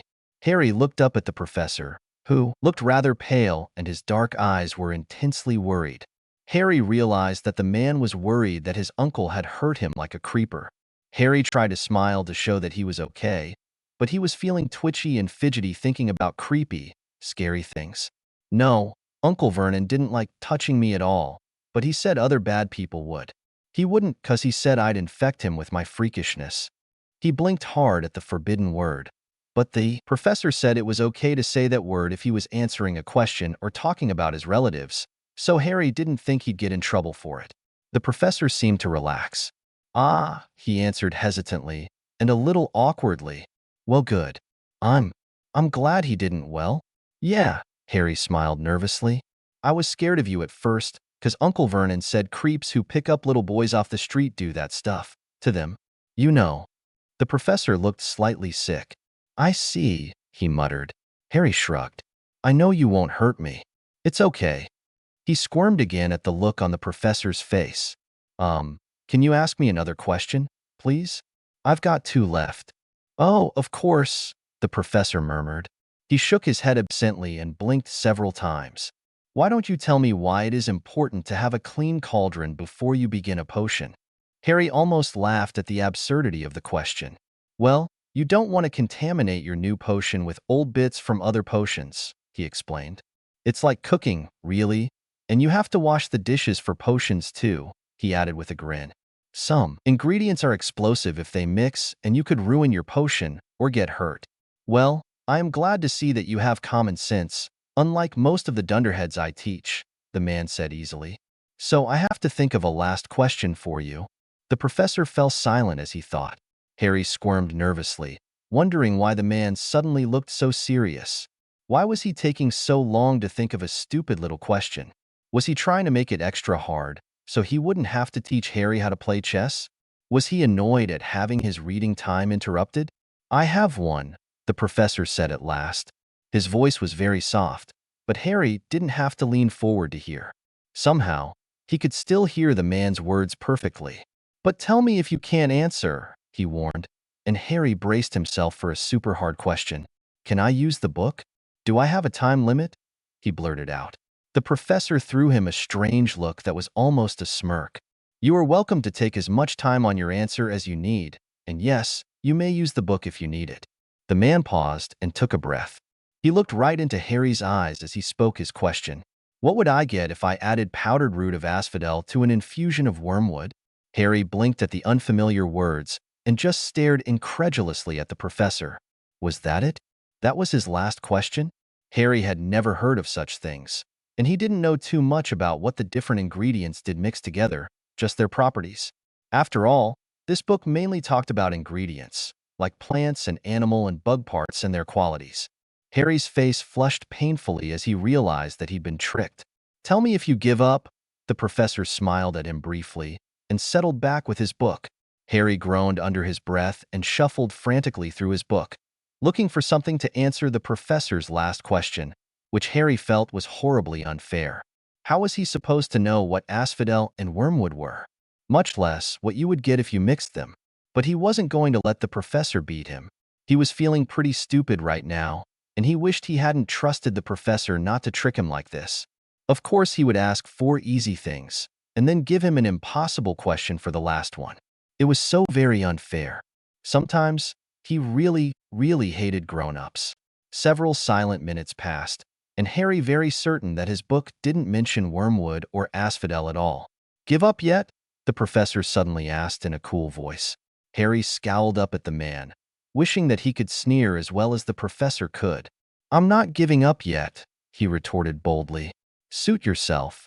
The professor smirked serenely. Just let me know when you require the answer. Harry sighed heavily and fell sideways on the sofa in a very dramatic fashion. To his surprise, the professor jumped to his feet, his self-satisfied little smirk gone and only worry on his face. Harry stared at the man in surprise, his former despair and ill temper forgotten. Harry, the professor said, his worry swiftly disappearing and being replaced by annoyance. What are you doing? Pouting, of course, Harry thought forlornly. I think you tricked me, he said instead, his voice quiet, but steady. Staring at the professor sideways was interesting, and he made no move to sit up. You never wanted to play chess with me, Harry accused softly, fighting the lump in his throat. You just wanted to shut me up and make me look for something that doesn't exist. The professor actually flinched. He carefully set his book down on the arm of his chair and stepped over to Harry. The boy sat up, feeling too hurt and stupid to bother being afraid of a smacking. He supposed he deserved one for accusing the professor of toying with him, just so he could mock him. That was not my intention, the professor said quietly as he sat beside him on the couch. All I wanted was for you to ask me for the answer so I could explain it. To be honest, I thought I was being rather clever. I never meant to forego the chess game. I would have played a game with you regardless. But I suppose I forget that you are not used to anyone playing riddles with you. Harry stared up at the professor in confusion and wonder. He felt even more stupid now, and he could feel his face getting hot with shame. So, the professor was asking him a riddle? That was a weird way to play a game. He supposed he ought to have asked why he was getting such a weird question instead of assuming that the man was just messing with his head to be mean. I didn't know, sir, Harry mumbled shamefacedly. I'm sorry. I wanted you to ask me for the answer, the professor repeated. I suppose. He hesitated. I suppose I was testing you, to see how quickly you ask for help when you need it. I'm not a baby, Harry retorted automatically. I don't want to be a burden to you too, he silently thought. No, that is true, the professor replied patiently. But it is important that you seek out help when you need it, especially if it is offered to you. But, Harry protested, I thought I'd lose the chess game if I gave up. I wanted to learn how to play it, sir. I know, and I realize I made a serious lapse in judgment. The professor fell silent, and Harry suddenly wanted to scoot closer to the man, hug him, and make him feel better. He obviously wasn't used to dealing with freaks that didn't know how to play normal games. This was all his fault again. I'm sorry, Harry blurted out. Before he could change his mind, he launched himself at the professor and wrapped his little arms around the man as far as he could. It's okay. I'm sorry. Please don't be sad, Professor, Harry babbled into the man's shirt. He smelled like cloves today, cloves and mint and sweat. It was a scent all the professors, and Harry felt himself relaxing. The man's arms were around him, and one hand was rubbing calming circles on his back. He felt that everything in the world was better now, and all was forgiven and forgotten. All that existed was the circle of the professor's arms, his strong heart beating under his ear, and the clean, spicy smell that surrounded the man and marked him as safety personified, tall and stern and immovable as a stone pillar. Asphodel is a type of flower in the lily family, the professor said softly. Harry did really notice when the man started to speak, but it wasn't sudden and it didn't startle him. He burrowed deeper into the professor's arms and nodded to show that he was listening. Do you know what your mother's name was, Harry? The professor asked gently. Harry scrunched up his nose as he thought. He couldn't remember. No, sir, he whispered. It was Lily, the professor answered in a strained voice. Your mother's name was Lily. The man seemed to pause to gather his words before he spoke again. I assume you know nothing of the language of flowers in the Victorian age, he said softly. Harry frowned and shook his head, but he didn't say anything. Could flowers have a language? He wondered. It was almost as odd as thinking of plants that had first, middle, and last names. Flowers sure were weird. Well, in the language of flowers, asphodel means, my regrets follow you to the grave, or something to that extent. Wormwood is bitter, and this flower means absence. The man paused and took a deep breath. Wormwood also represents bitter sorrow, grief, remorse. Do you understand what I'm trying to say here? And not really, Professor, Harry murmured. Try and think about it, the man said gently. Harry loosened his grip on the man's ribs and squirmed into a more comfortable position, nestled against the professor's side. He tried to wrap his mind around the riddle, taking the information and putting it in order. So he had a lily flower asphodel, meaning regret following somebody into a grave, and wormwood, meaning bitter sorrow and absence. But what would the two of them mean together? Lily was his mum's name, so the professor was probably talking about her when he said asphodel. His regret followed her to the grave, her absence, bitter sorrow and regret. Harry's little brain spun for several seconds before it all clicked. You're... Harry whispered in awe. You're telling me you're sorry my mum died? That you're really sad about it? Harry could hear the professor's heartbeat quicken under his ear, and he suddenly tangled his fists in the man's shirt and held on tight, afraid that he might leave. In a very clumsy and roundabout way, yes, the professor answered hesitantly. I came up with that arrogant little puzzle a few years ago and determined to use it during our first class together. Of course, I envisioned you as a pampered little 11-year-old slouching in my potions classroom as if you owned the castle. I plan to ask you this question to humiliate you and see if you ever worked it out. The man sighed. But it seems reality has caught up with me, and here we are, nowhere near my imaginary scenario. Harry was too confused and overwhelmed to say anything right that second, though he had 1,000 different questions. The two of them sat for several minutes, watching the leaping flames in the fireplace. Finally, Harry said something that he had been itching to say to a sympathetic ear ever since he was old enough to understand. Aunt Petunia hated my mom, I think, he said quietly. But anything she hated I just loved all the more, you know? She couldn't control what I was thinking or how I felt. I assume she tried, the professor muttered, sounding bitter. Harry just nodded. On a different note, the professor added, I would get the draft of living death if I added powdered asphodel to an infusion of wormwood. What's that? Harry asked nervously. Living death didn't sound very good at all. It is one of the most powerful sleeping potions ever created, the professor explained. Sometimes I call it the coma potion. A full dose can make a person appear as if dead. Hence the name, living death. Something teased at the edge of Harry's mind, and he suddenly recalled stories he'd heard in primary school when he was about 6. Like Sleeping Beauty, he whispered, or Snow White's apple. The professor actually chuckled, sounding surprised. Indeed, he said drily. Where did you hear those stories? I didn't think your aunt approved of fairy tales. School, Harry answered shortly. He didn't explain that the school's dingy little library had been one of the few places where he was safe from Dudley. Books had become an avenue of escape for him, and he suddenly found himself missing the grimy little school and its dim, cramped library.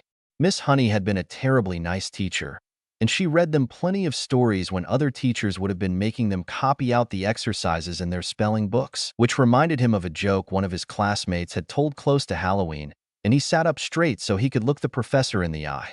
Want to hear a joke, Professor? He asked eagerly. The man looked skeptical. I suppose, he replied cautiously, but don't expect me to laugh. Harry grinned. What's a witch's favorite school subject? The professor edged his head at the boy. Did you just now come up with that? No, Harry blushed. Cindy Green did last year. I just remembered it. Do you want to guess? I haven't the faintest idea, the professor replied with the ghost of a smile on his lips. Tell me what a witch's favorite school subject is. Spelling. Harry crowed triumphantly. To his delight, the professor's lips twitched and a light of amusement appeared in his dark eyes. Clever, the man said drily. I've got more, Harry offered. I thought you wanted to learn chess, the professor countered, looking uneasy. Harry lit up. We're still gonna play? I suppose we are, the professor sighed. Stay here while I fetch my chess set. Harry stayed on the sofa while the professor got up and left the sitting room. The little boy grinned to himself with excitement as he waited. He could hardly ever hear the professor walking around the creaky old house, but if he was very quiet and tilted his head just right, he could hear the man's soft footsteps upstairs. Harry closed his eyes and frowned in concentration as he tried to picture the upstairs and figure out where the professor was. He wasn't in the 2 rooms Harry had seen, that was for sure. But Harry had noticed another couple of doors in the upstairs hallway that were never open. The professor was probably rummaging through one of those rooms for his chess set. Suddenly, the fireplace whooshed loudly and the flames turned green, filling the sitting room with eerie dancing green light. Harry cried out and jumped off the sofa, covering his face with his arms as if to protect himself. He ran blindly out into the narrow hallway and up the stairs, crashing into the professor halfway up.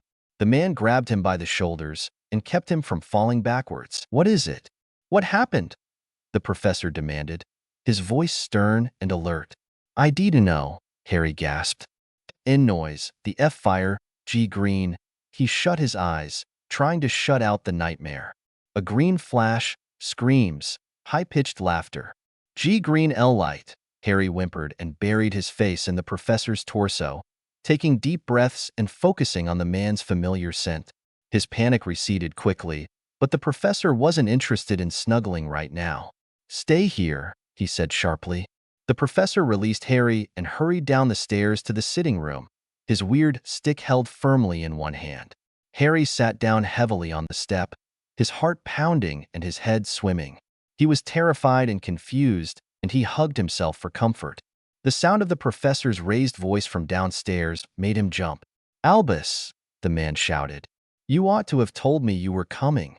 You scared Harry half to death. My sincerest apologies, Severus, but this couldn't wait." An old, tired voice answered. Harry was surprised that he could hear them so clearly. He remembered when he had snuck downstairs a few days ago and stepped on the creaky step, but he had not really been trying to hear anything. Right now, sitting halfway up the staircase, he could hear the voices in the sitting room as clearly as he would if he were sitting in the room with them. "I found Remus," the old voice went on, "and it looks like he'll be let out in a few hours." "So what was he doing in Azkaban?" the professor demanded. Harry frowned and wondered what that was. He stored the new word away until he could ask about it, the same as he had done with Widdershins. "For now, Amelia won't give me much information, but it looks like he was arrested under nothing but a suspicion," the older voice replied. Harry thought it sounded like Professor Snape's boss, the weird old man who looked like a goofy Merlin. "Well, at least they don't mean to keep him there under such a dubious charge," the professor muttered. "How long was he there?" "A few days," the old man replied sadly. "But Severus, he'll be in no condition to meet with you for several days at least. I asked Moody to go get him and take him straight to St. Mungo's." "Mungo's is not always very friendly toward werewolves," the professor warned. "Wouldn't Poppy be a better choice? She doesn't have much experience treating the marks left by ministry interrogation." "You mean torture?" the professor snarled bitterly. "Correct," the old man replied mildly. "Anyway, I thought you would want to hear the news. Moody is going over tonight or tomorrow morning to get Remus out of there. Why was he even arrested in the first place? I may not like Lupin, but even I know that he's no criminal. At least, not one worthy of Azkaban. He's too emotional and a coward to boot. Severus, be kind," the old man reproved in a mild tone. "But Amelia wouldn't tell me, I'm afraid. She seemed very stressed and worried about something." There was a pause and Harry strained to hear what was going on. "Well, whatever it was, Lupin will tell us, I'm sure," the professor finally grunted. "Thank you for telling me right away." "My pleasure, and do give Harry my apologies for frightening him. Was it that he's never been on the receiving end of the flu before?" "Possibly," the professor replied shortly. "Well, I am sorry, but I'm sure you'll clear it up in no time," the old man chuckled. "I suppose I'll be going then." "Wait 1 minute," the professor interrupted. "Have you contacted Augusta yet?" "I'll do that as soon as I get back to my office," the old man sighed. "Thank you for reminding me. With everything going back and forth with the ministry and getting release forms done for Lupin, I haven't had much time to do anything else." The professor lowered his voice suddenly. "You had better not forget about it again, Albus. I'm screwing up royally with the boy as the hours tick past, and if you don't hurry, I might end up truly hurting him, physically or emotionally. I can't even engage in a conversation without being a world-class git about it." Harry swallowed hard and hugged his knees tightly at that. The professor thought he was going to hurt him. "Well, you do excel at that, dear boy," the old man said drily. "But I'll hurry, Severus, have no fear." "Here," the headmaster paused. "And I do not doubt that you will do what is right," he said quietly. The professor didn't answer, though Harry could picture him frowning the way he did when Harry tried to convince him that it was all right and he didn't need to feel bad. The boy heard nothing more than the whoosh of the fireplace as the old man left to wherever he had been before. He flinched at the noise and shut his eyes as he lowered his head to rest on his knees. He was feeling a little strange. It was weird to have someone caring about him enough to be worried that they might hurt him. He didn't understand why that made the professor scared.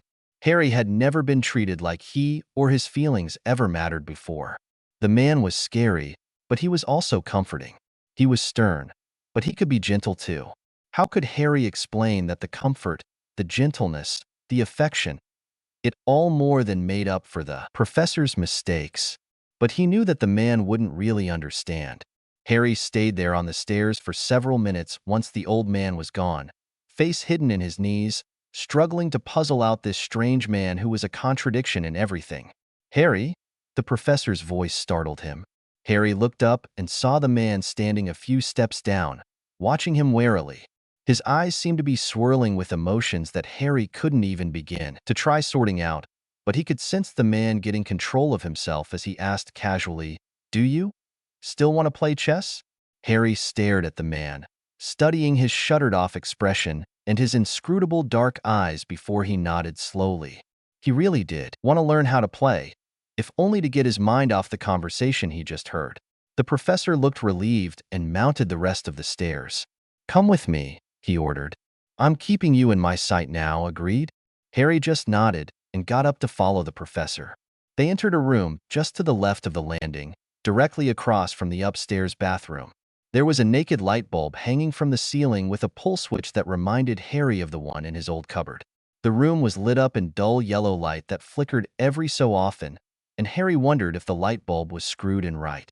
The place was crammed with boxes of junk, but under the piles of cardboard boxes, Harry noticed an old metal bed frame without a mattress in one corner, a dresser against the other wall, and a writing desk opposite that. It was an old bedroom, that much was plain. Harry found himself indescribably happy that the professor had put him in his own bedroom rather than putting him in here. The window was narrow, but it was the only one in the house so far that was just right for Harry to look out of. He scampered over and peered out, parting the shabby curtains. It was too dark outside to see much, but he could see the shapes of trees and some other houses. He turned to the professor in surprise. "There's other houses," the boy exclaimed. "Yes," the man grunted, searching through one of the boxes on the shabby desk. "What of it?" "Well," Harry hesitated, looking back out the window one last time. "I just thought you lived far away, you know." Harry shrugged and stuffed his hands awkwardly in his pocket. "It's quiet here," he added in a soft voice. "There are wards and charms around the house to block out the mundane neighborhood sounds," the professor replied in a distracted tone. "Some of my neighbors can be rowdy, and I have no desire to hear cars backfiring or dogs fighting while I'm brewing delicate potions." Harry nodded thoughtfully. That made a lot of sense. After all, if you could use magic, why not use it to protect your house? But it did make him feel strangely claustrophobic to be in another suburban neighborhood. He just hoped the people who lived in the houses on this street wouldn't think he was a freak and look at him like he was a criminal in training. Without his aunt to tell them what a bad boy he was, they probably would ignore him, which was good enough for him. "That was Albus," the professor suddenly announced. Harry blinked cluelessly. "Huh." The man looked up briefly. "My employer? You remember Headmaster Dumbledore, do you not? It was only him who came through the flu. There was nothing to fear." "Oh, yeah." Harry grimaced painfully and felt his face getting hot. "I heard him. I guess it was pretty stupid to get all scared." "You were not stupid," the professor retorted mildly, going back to his box. "I am glad that you ran to me the instant you were surprised. It is possible that someone other than the headmaster could come through my flu. It would be wise for you to come to me when it is activated, or else stay in the bedroom, which is the best warded room in the house right now." "Okay," Harry answered softly. He looked down at one of the shabby cardboard boxes at his feet to avoid the professor's dark-eyed glance. He was thinking of the green flash again and wondering why he should be thinking about his bad dreams now. He always had the green flash dreams when he was feeling stressed and terrified, and he really hoped he wouldn't have one of those tonight. He shivered and clenched his fists in his pockets. "Are you all right?" the professor suddenly asked. Harry looked up, surprised at the concern in the man's voice. Their eyes met and Harry had the weirdest sensation that the professor was trying hard not to do something, like read his thoughts or something. It was just odd. "Do you ever have bad dreams?" Harry blurted out. "Not like regular bad dreams, but really bad dreams? I believe everyone has nightmares on occasion, some more than others," the professor replied cautiously. He closed the box he had been looking through and picked his way across the room, gazing distractedly at all the boxes. I get bad dreams lots of times, Harry said. But not so much since I came here with you, he added shyly. The professor paused and looked at him as if he didn't quite believe him. The big bad wolf dreams don't count as nightmares, he asked incredulously. Nope. Harry shook his head and scrunched up his face as he thought. Those dreams are weird, but not exactly scary. I wake up confused, so that's kinda scary. But in those dreams, I want to go with the wolf. So I'm sorta excited, you know? No, but I can't imagine, the professor replied drily. He picked up a box from the rickety desk chair and set it on the floor so he could sit in the chair while he looked through it.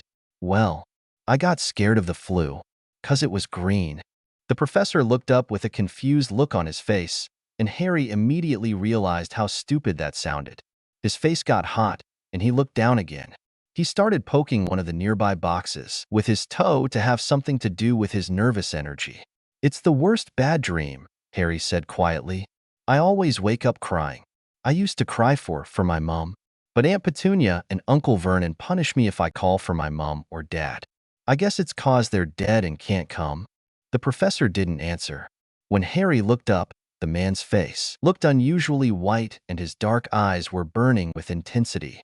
He had abandoned his box and was simply sitting there, staring at him and not saying a word. It's a green light, Harry went on desperately, feeling his body start to tremble. He felt like he had to make the professor understand, though he wasn't sure why it was so urgent. G green light, and S screaming, and somebody else laughing, and my head hurts. It's really stupid, but it always scares me when I have that dream. So, when the fire got all green, the whole room got green. So? He trailed off, feeling even more stupid. To Harry's surprise, the man abruptly stood up and pulled him into a fierce hug. Harry flinched when the professor grabbed his shoulders, but he relaxed into the man's strong arms. He wasn't sure what the hug was for, but it felt nice anyway. His eyes prickled with tears, but none fell. He felt safe, and the tension seeped out of his body.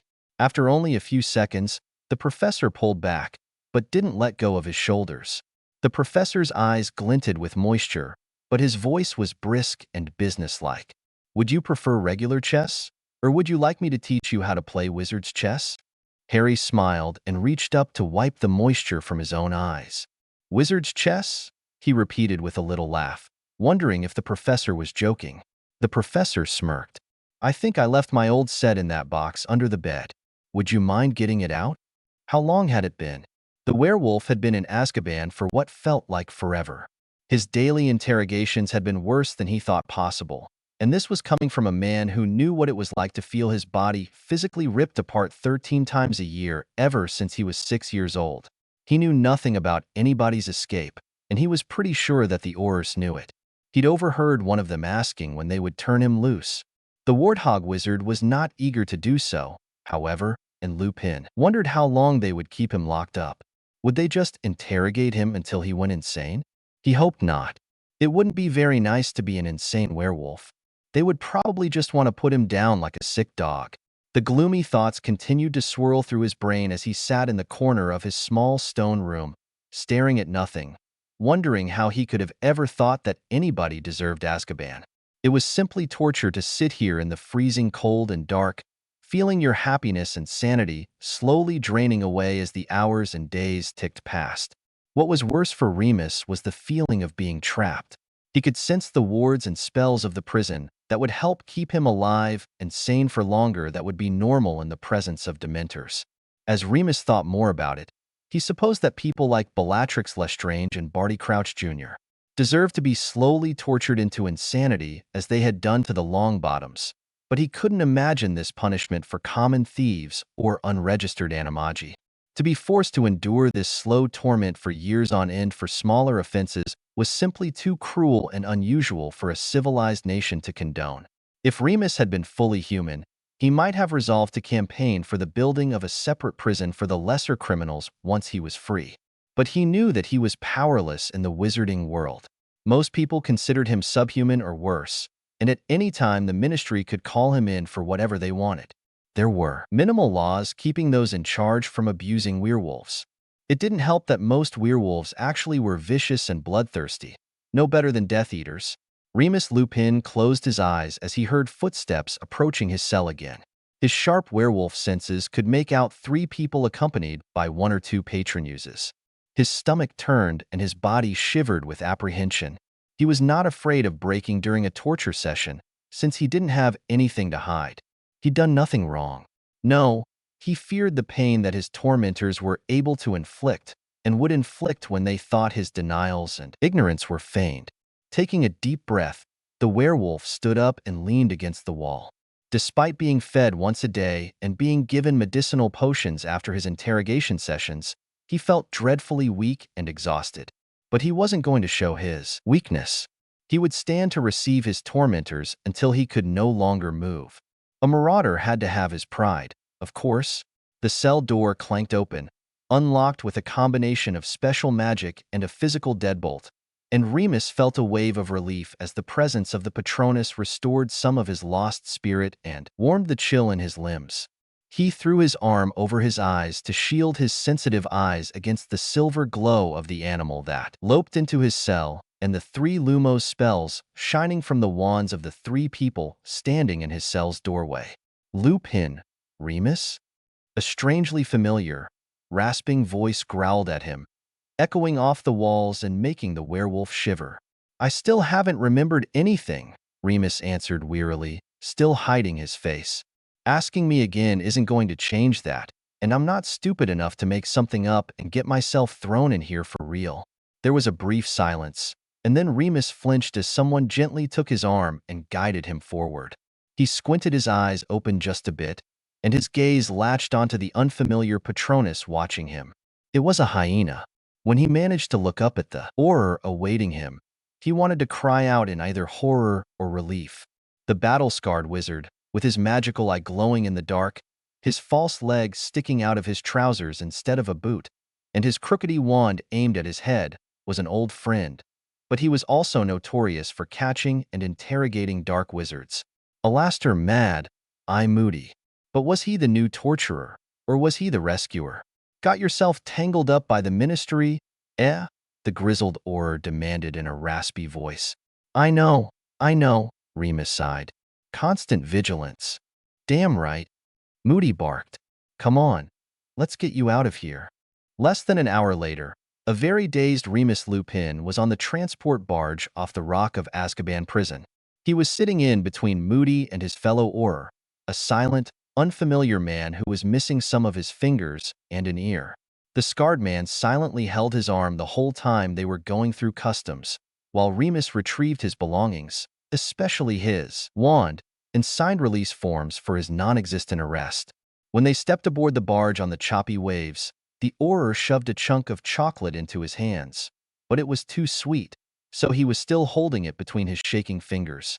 He knew that his robe's pockets held his favorite bitter dark chocolate, but reaching in and pulling out a piece was just too much effort.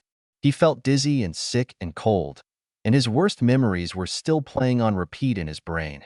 You gonna eat that or let it melt? Moody barked at him, basically in his ear. Remus jerked in surprise and nearly dropped the melting chocolate in his lap. Mumbling apologies, the werewolf managed another small nibble of the sickly sweet milk chocolate before he leaned over and threw up on the floor. Shuddering and shivering, he barely registered when the silent Auror evanescoed his mess and conjured a glass of water for him. He sipped the metallic-tasting water. It always tasted metallic when it was got from an aguamenti, and he fumbled in his pocket for his good chocolate. Once he started munching on the bitter square, he started to feel better. His fuzzy brain cleared and the dead cold in his limbs slowly began to fade, along with the nausea churning in his gut. Feeling better yet? Moody growled. This time, Remus wasn't as startled by his harsh voice so close to his oversensitive ear. Much better, he whispered. Thank you for getting me out of there. He ate 2 more squares of chocolate in silence, listening to the slap of the waves outside the enclosed barge and the drumming of the rain on the tinny roof. How'd you know I was there? He asked in a stronger voice. They wouldn't let me call a solicitor or anything. Yeah, 'cause you're a werewolf, Moody grunted, his magical eye rolling back and forth watchfully. No matter, Dumbledore wanted to contact you for something, and nobody could find you. Bones at the OR department finally found the magical notice that you were currently under arrest in Azkaban, but no charges. Once she found out what happened, she lit into Wardy and Pimbridge like you wouldn't believe. Remus figured Wardy and Pimbridge must have been his arresters, interrogators, and jailers. It would be funny if Wardy was the name of the wart-faced Auror with the warthog Patronus. It was all just too ironic, and he almost laughed. But he was too tired.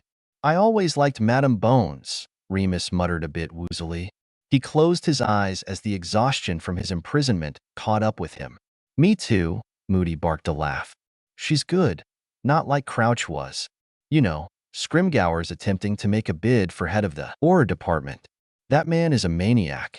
Remus had no idea who Scrimgeour was, but if even Mad-Eye Moody thought he was crazy, that was saying something. So what happened? Moody demanded.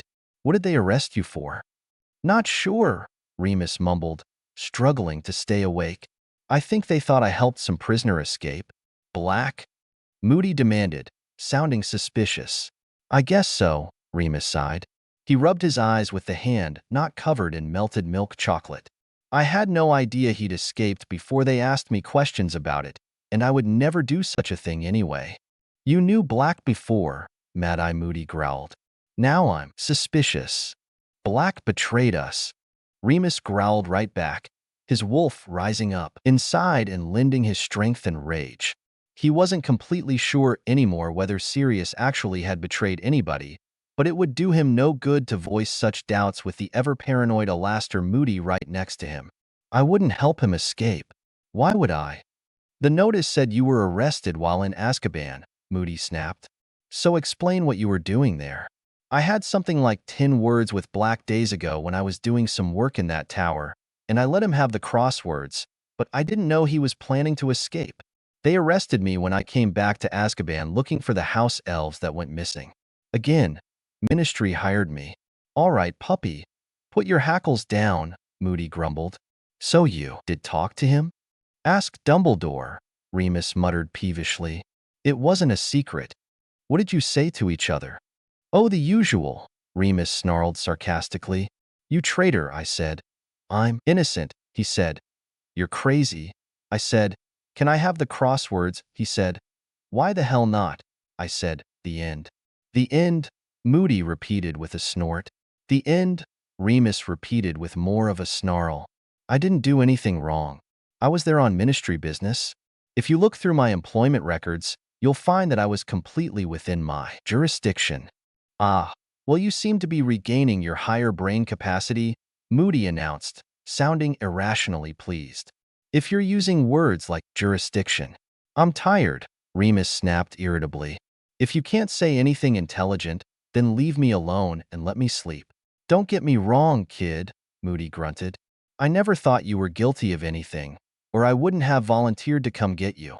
This was all irregular and unlawful, even for a werewolf, but unfortunately, Wardy and Pimbridge don't get more'n a slap on the wrist for what they did. The Auror fell silent for a few minutes before he spoke again. We're taking you straight to St. Mungo's. Remus jerked and started to tremble. No, he pleaded, cold sweat beginning to bead on his forehead. No, please don't take me there. I'll be all right. I just need some rest. I have potions at home. And how the hell are you gonna make it home, idiot? Moody smirked. You can barely stand on your own 2 feet, much less apparate without splinching yourself all over Scotland. You can't take me to Mungo's? Remus gasped, shivering as he hugged himself. What they'll do to me? It's worse than what Warthog and Nice Cop did to me. Warthog and Nice Cop, Moody almost laughed, but he grew serious again. They tortured you? What do you think? Remus snarled, not really wanting to relive such memories. I've been to St. Mungo's before, and my experience was enough to convince me I'd rather die than go through that again. When were you at Mungo's? Moody demanded. How many years ago? Remus hesitated before he hunched over and muttered his reply. I was 10 or maybe 11, just before school. Don't remember much beyond the fear, humiliation, pain.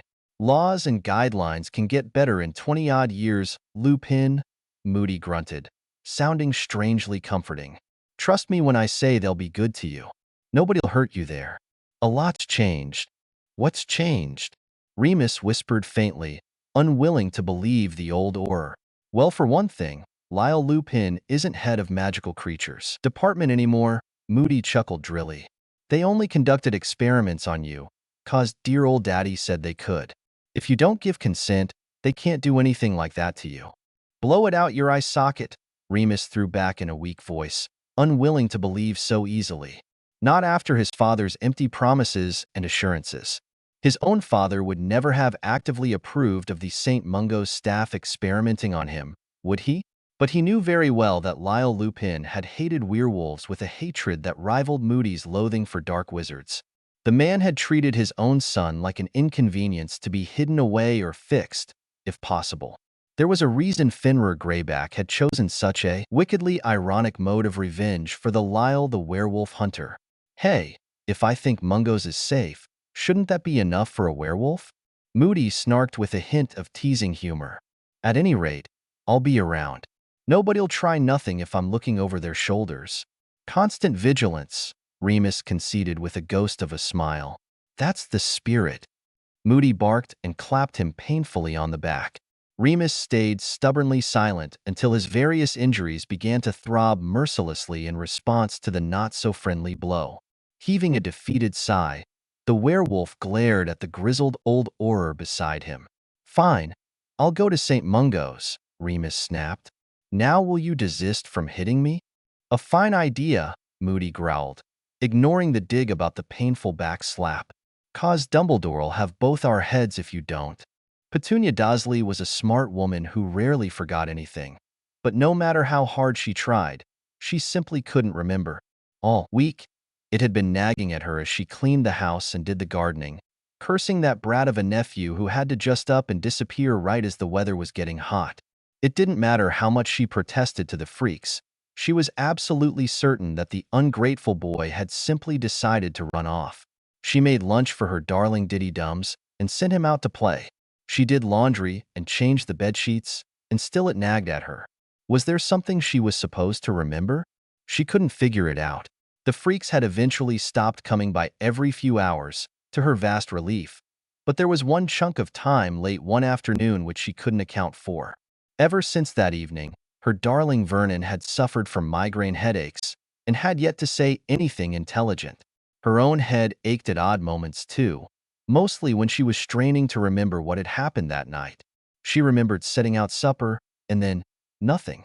She could not remember whether they ate the beef Wellington or not, just that they all woke in their own beds the next morning, every one of them suffering from headaches and complaining of bizarre nightmares.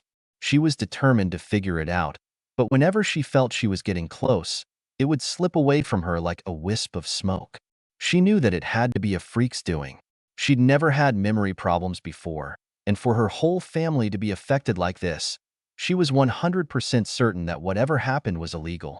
They were victims, but she couldn't just call the police. Not even the freak police, unless she had some idea of what had happened. It was all Harry's fault. She fumed as she ripped the weeds out of her flower beds. If that stupid little freak hadn't run away, none of this would have happened. The brat was just bound and determined to make her life miserable. To be honest, the boy made her irrationally angry in a way nobody had since.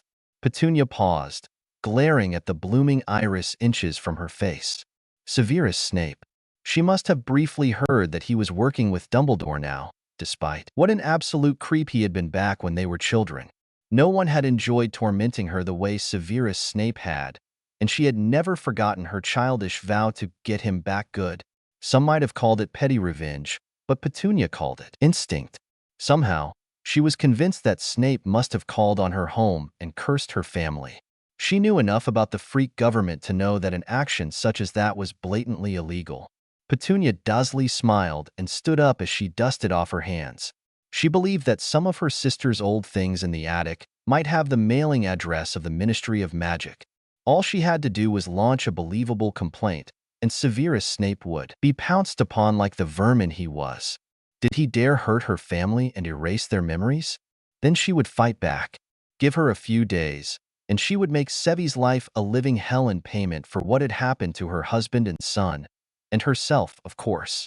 Petunia almost laughed at her own brilliance. She wasn't completely sure in any case that Snape was responsible for whatever happened, but she had to have someone to pin down, and Severus Snape was as good a freak as any to blame. Did you think those nasty Dursleys were gone for good? But don't worry, I'll take care of them eventually as soon as they have played their part. Thanks for all your reviews and suggestions, and while I already pretty much know where my story is going, I appreciate mulling over additional ideas, like letting Snape become an animagus or stuff like that. Don't hesitate to tell me what you think would make the story better. As to the Snape/animagus idea, I have been bumping it back and forth for several weeks. To be or not to be? Tell me your thoughts on that, because I am really not sure what kind of animal he would shift into if I decide to take it that way, which I might if I find the perfect animagus form for him. I would want him to be a strong animal because of his hidden strength and courage, and I would want the choice to feel perfect and yet be a little surprising, and I don't want him to shift into a deer like his Patronus. Even though his Patronus is a doe, I would think that animagi don't change there when they become an animal. So there's that. So let me know what you think. If you have an idea, drop a review or PM me and tell me your reasoning behind your choice. I hope you all enjoyed this nice long chapter. Thank you all for your encouraging reviews. I'm touched by all the kind comments you leave.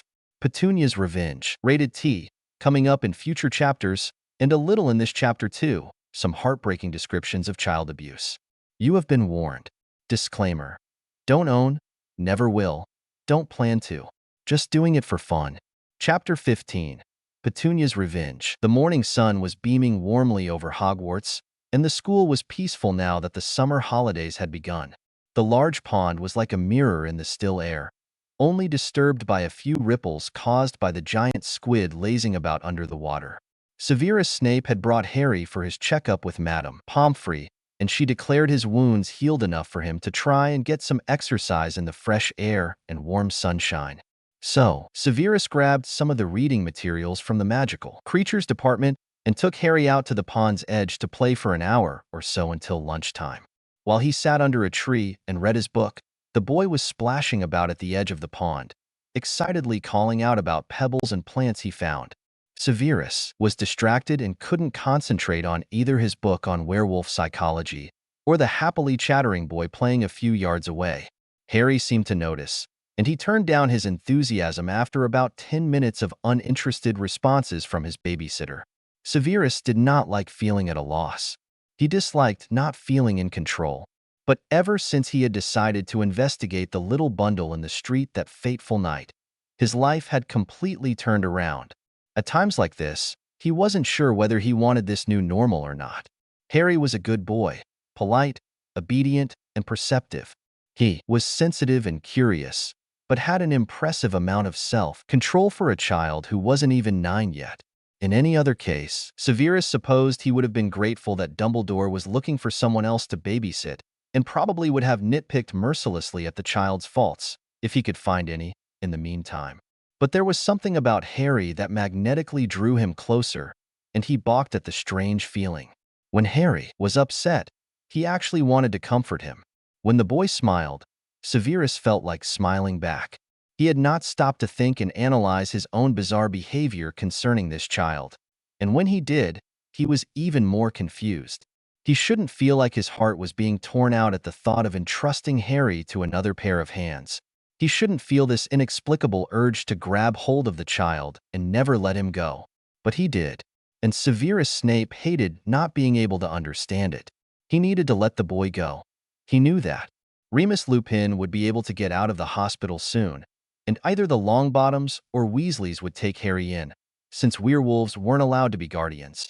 Lupin would guide the child through being a werewolf, and the boy's new family would provide him with the love and stability he needed to grow up healthy and happy and confident, and Severus would have to let the boy go, not only physically, but emotionally as well. He hated how much that thought hurt. He had no right to want Harry so badly. He had already proven what a dreadful guardian he would be for the boy. Harry would end up getting hurt, and what could a bitter, lonely bachelor offer a child? Anyway, after a while of confused, gloomy brooding, Severus dragged his gaze up from a page He had just reread for the third time without absorbing any of the information to see that Harry was sitting just a few feet away, chin in hands, staring at him intensely with Lily's eyes.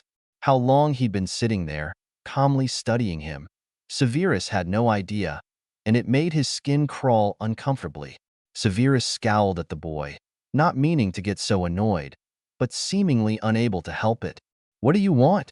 he demanded. "I brought you out here so you could play, so go play."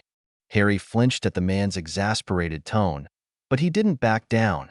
"I'm tired now," the boy said softly, his green eyes calm and cautious. "So you just decided to sit there and stare at me?" Severus grumbled in an attempt to lower his voice.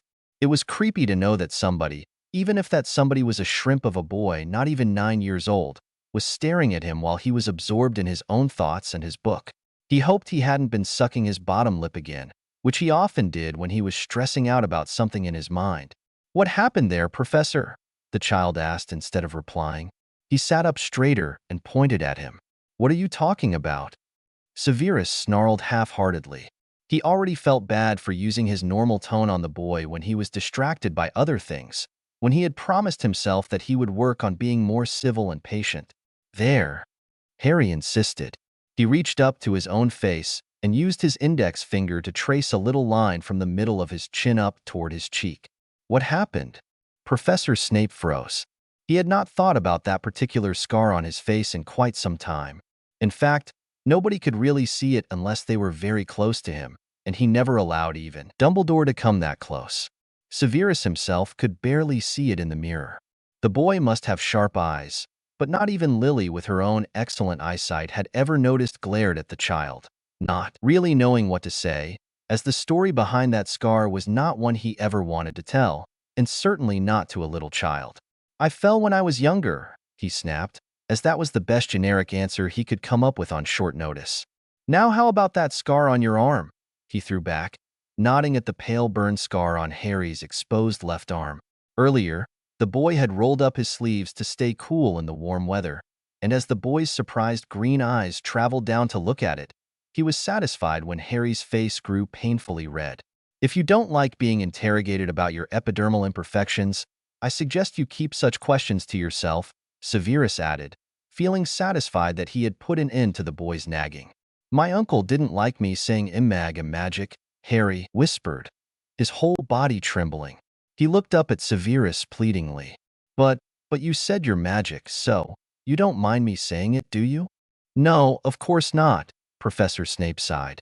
He shut his book, fat lot of good it was doing his brain anyway, and scooted closer to the fidgeting child who was now picking at the grass in agitation. Severus cursed himself for his insensitivity and decided to try and get the boy to talk about it, whatever it was that was bothering him. "But what does magic have to do with the scar? It looks like you burned yourself." Harry shook his head mutely. After a few seconds, he whispered, "I didn't burn myself." Severus shook his head slowly, denying what his own eyes and ears were screaming at him. But he was too smart to fool himself for long. That beefy troll of a man had actually burned a child on purpose to punish him? It didn't bear thinking about, and he clenched his fists furiously. He wished he had been a bit more thorough with the entire Dursley family instead of just leaving them with headaches and vague nightmares. He ought to have punished them better than that. "What did he burn you with?" the professor asked quietly. He knew better than to directly mention the child's evil uncle when he was already trembling so hard. "Poker," Harry whispered faintly. "When did it happen?" Snape demanded, feeling more furious by the second. "Was it recent?" Harry looked up, his nose crinkling up as it did when he thought. "Last year, I guess," he answered softly. "Close to my birthday, anyway." Severus gently reached out and took Harry's hand. The boy flinched, but he didn't pull away. Stilling the rage and indignation warring for attention inside him, the professor gently examined the shiny, faded scar he had first noticed when he put Harry in the cool bath for the third time. There were a few, even more faded, next to it which he had never noticed before. There were about 5 in all, straight lines marking his thin arm like the tick marks on a ruler. The professor then reached out and took hold of Harry's other arm to compare. Harry didn't fight him, though the child's green eyes were fixed on his face worriedly. Sure enough, There were 4 more burn scars on that arm as well, all more faded than the first one he had seen. It made him sick to think of any human being doing that to a child. It was more like a Death Eater party trick than something a family member should be doing. "I'm sorry," was all Severus could think of to say at the moment. He dropped Harry's arms, and the boy rubbed them self-consciously before tugging his sleeves back down. "'S not your fault," the boy murmured, looking at him curiously. "They don't hurt anymore, and they're going away. Soon they will fade completely," Severus agreed in a quiet voice. He sighed and ran his hands through his greasy hair. "I suppose I owe you an answer to your earlier question, don't I?" "No, sir, that's all right. I shouldn't have asked," Harry said quickly. He went back to picking the grass and avoided looking at the professor. "I'm sorry, I forgot that I'm not supposed to be asking lots of stupid questions. What have I told you about apologizing so much?" The professor sighed heavily. "I was rude to answer you the way I did." "It's okay. I don't mind, sir," Harry murmured, trying to braid 3 long grass blades together. "Well, I mind," Severus snapped. "I told you I am not good with children, and this is why. I lose my temper far too quickly, I am easily irritated, and I talk sharply at the least provocation." Harry shrugged and peeked shyly up at the professor. "You're nice most of the time," he said quietly. Snape looked at him incredulously. Him? Nice? But Harry's eyes were nothing but sincere. "I'm annoying, sir," the boy said calmly. "I don't mind if you tell me to shut up." "Stop that," the professor growled. "You lived with those sorry excuses for human beings for so long that their warped thinking has infiltrated your mind. One day you will learn that." He coughed uncomfortably. "One day you will learn that you are an important human being too." "I am?" Harry asked doubtfully. "I mean, I will?" The boy carefully leaned back and propped himself on his elbows in the grass so he could see Severus better. Professor Snape couldn't help but smirk at the child's innocence. "You will, silly child. You are a very good boy. In fact," he added impulsively, "I can think of no other child I would rather babysit in all the world." When Harry's face lit up and his eyes sparkled with wonder and amazement, Severus' heart clenched painfully at the thought of all the affirmation and love this child would need to overcome the lies of his diabolical relatives. "I cannot tell you the story behind the scar on my chin," Severus said quietly, changing the subject and attempting to make up for his nasty tone earlier. "Not yet anyway," he added. "It is not a nice story, and not one I want to tell to someone as young as you, all right?" "It's okay, Professor," Harry smiled shyly. "I didn't really care. I just wanted to say something because I was tired of thinking." "Tired of thinking?" The professor felt a smile tugging on his lips. "What were you thinking about?" Harry squirmed uncomfortably and shrugged. "Thinking hurts sometimes," he said in a soft, serious voice, looking at the tree they sat under, not at the professor's face. Severus nodded, feeling that to press the boy for answers would be pushing it a little too far today. "I was thinking too, and I suppose that was why I got snappish," he replied honestly. "I am worried about a great many things right now." Harry nodded seriously, turning his solemn gaze on the professor with wisdom beyond his years. "It's funny how worrying about stuff actually makes them worse. But we can't help it, can we?" Severus Snape actually smiled at the wise words. "I never quite thought of it like that," he said thoughtfully. "But you are right." The professor glanced up at some invisible prompt that told him he was being watched, and he noticed the bright yellow and black robes of the headmaster coming rapidly toward them from the castle. The old man looked like a wizened bumblebee, especially with his hat which looked more like a beehive rather than the conical hat of a respectable wizard. Harry noticed his attention shift and twisted around to see what the man was looking at. In a second, the boy sat upright and straightened his clothes nervously. He pulled his shirt down where it had ridden up, exposing a slice of his claw-marked stomach, and rolled down the legs of his pants since he had tucked them up to wade in the pond. Severus got easily to his feet and helped the flustered child to stand up.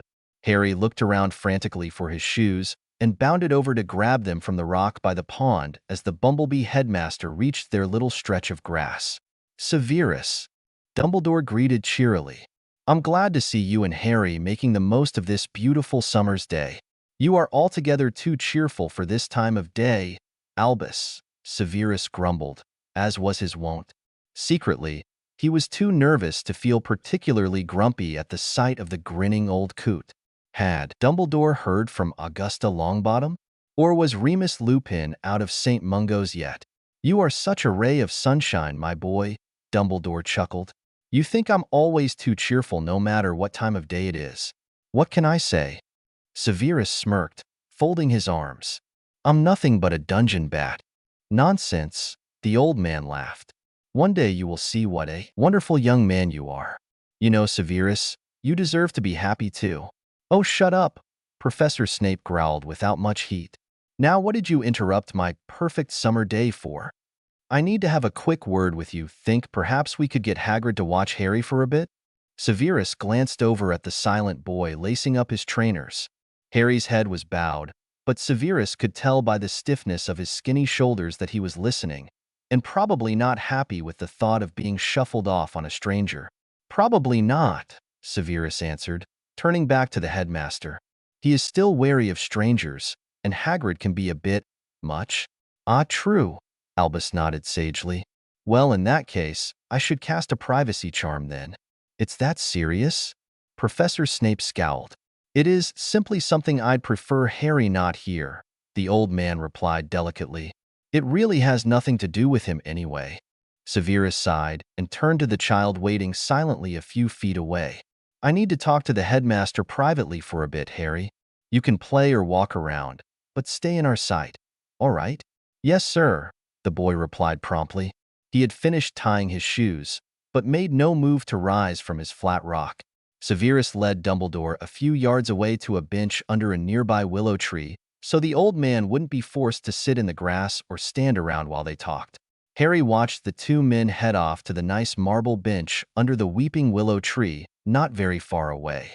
It was on a little hill, so they would be able to see him if he wandered about a little. Feeling emboldened, Harry stood up and decided to walk around the pond as far as he could go without losing sight of the professor or his weird boss. Shoving his hands into his jean pockets, Harry set off at a slow walk. His muscles had been hurting just a little ever since his checkup, but he didn't say anything because he didn't want her or the professor to make a fuss over him. The nurse had said that exercise should help with his stiffness after all. Harry stopped to pick up a smooth white stone out of the mud at the very edge of the water. After he cleaned it off, he held it in his hands and stared at it. The surface was incredibly smooth and white, shaped like a squished egg, without any marks or scratches or imperfections. Harry looked up and watched the professor and the bearded headmaster for a few minutes. They were busy talking and didn't seem to be watching him at all. Impulsively, Harry stuck the rock in his pocket and started jogging away from the pond. He didn't really know or care where he was going, but it felt incredibly nice to be able to run free in the warm sunshine through perfect green grass. When he stopped, panting and sweaty, he hadn't made it very far, but he was too tired to keep running. Harry breathlessly flopped down in the grass and gazed down from his tiny hill at the pond, glittering in the sunlight. He could see shadows moving under the clear water where it was dark and deep, and he wondered if there were big fish in the pond. A little further away, he could see the willow tree and the bench where the professor and headmaster still sat. It was easy to spot the black and yellow bee costume that the weird old man was wearing today, but the professor always wore black, so he sort of disappeared in the shadows under the tree. Harry looked up as his sharp hearing caught the sound of something big, on four legs, with heavy, wet breathing quickly coming nearer. Harry stood up to look around, feeling mildly alarmed, and saw something huge and brown running straight for was a giant dog with a big head and wide-open mouth. Harry screamed in terror and scrambled to his feet. As he broke into a run, Harry knew he could never outrun the new it was the werewolf, and it was coming to finish the job. "Professor!" Harry shrieked desperately as the beast jumped on him, pinning his winded body down in the grass and opening a huge, hot, dripping mouth right over his right ear. Harry shut his eyes and screamed. "As I say, it isn't necessary, but I'm certain that she would appreciate your support during this difficult time," Albus said gently. Severus sighed and tapped his fingers on his knees. For the last 10 minutes, the headmaster had filled him in on one of his Slytherins, a girl named Kimberly Grayson, who had just lost her mother in a train accident. The girl was a half-blood, and her father was a wizard. The girl had to be devastated, as she and her mother were very close. Her strict father was prone to emotional outbursts and, according to Albus, had taken to drink to drown his grief. Severus shivered to think that the man might take out his anger and frustration on the 13-year-old girl, just as his own father used to do to him. He would certainly write to her, and he would try to arrange a visit. Maybe he could drop off a supply of calming drafts for Mr. Grayson as an alternative to alcohol. Calming drafts work to stave off the worst effects of grief, but of course, any potion could become addictive. He would have to give it some thought and ask Kimberly if she had any concerns or ideas. She was a bright and sensible girl, and was actually one of his favorites. He wasn't sure if she had ever mentioned her father becoming violent, but one never knew how grief could affect some people. "Thank you for telling me," Severus said quietly. "I'll write to her and see if I can do anything." "You've always been so good to your Slytherins," Dumbledore said gently, reaching out and squeezing his shoulder. "Between you and me, I truly think you are the best head of house we have at Hogwarts." "Only because I can understand what most of these children are going through," Severus grumbled. "Only the broken can understand the breaking." "Wise words, my boy," Albus beamed. "I may have to find some way to repeat them and pass them off as my own." Severus smirked suddenly, gratefully taking the bait to lighten the mood. "I knew it. All of your so-called wisdom is got from fortune cookies and unsuspecting wise people, isn't it?" "Alas, my secret is out," Dumbledore sighed dramatically and stood up. "I'll have to go hide my copy of Wise Reflections for every day of the year before you uncover that secret too." Severus opened his mouth for a clever reply when they were both startled by a scream.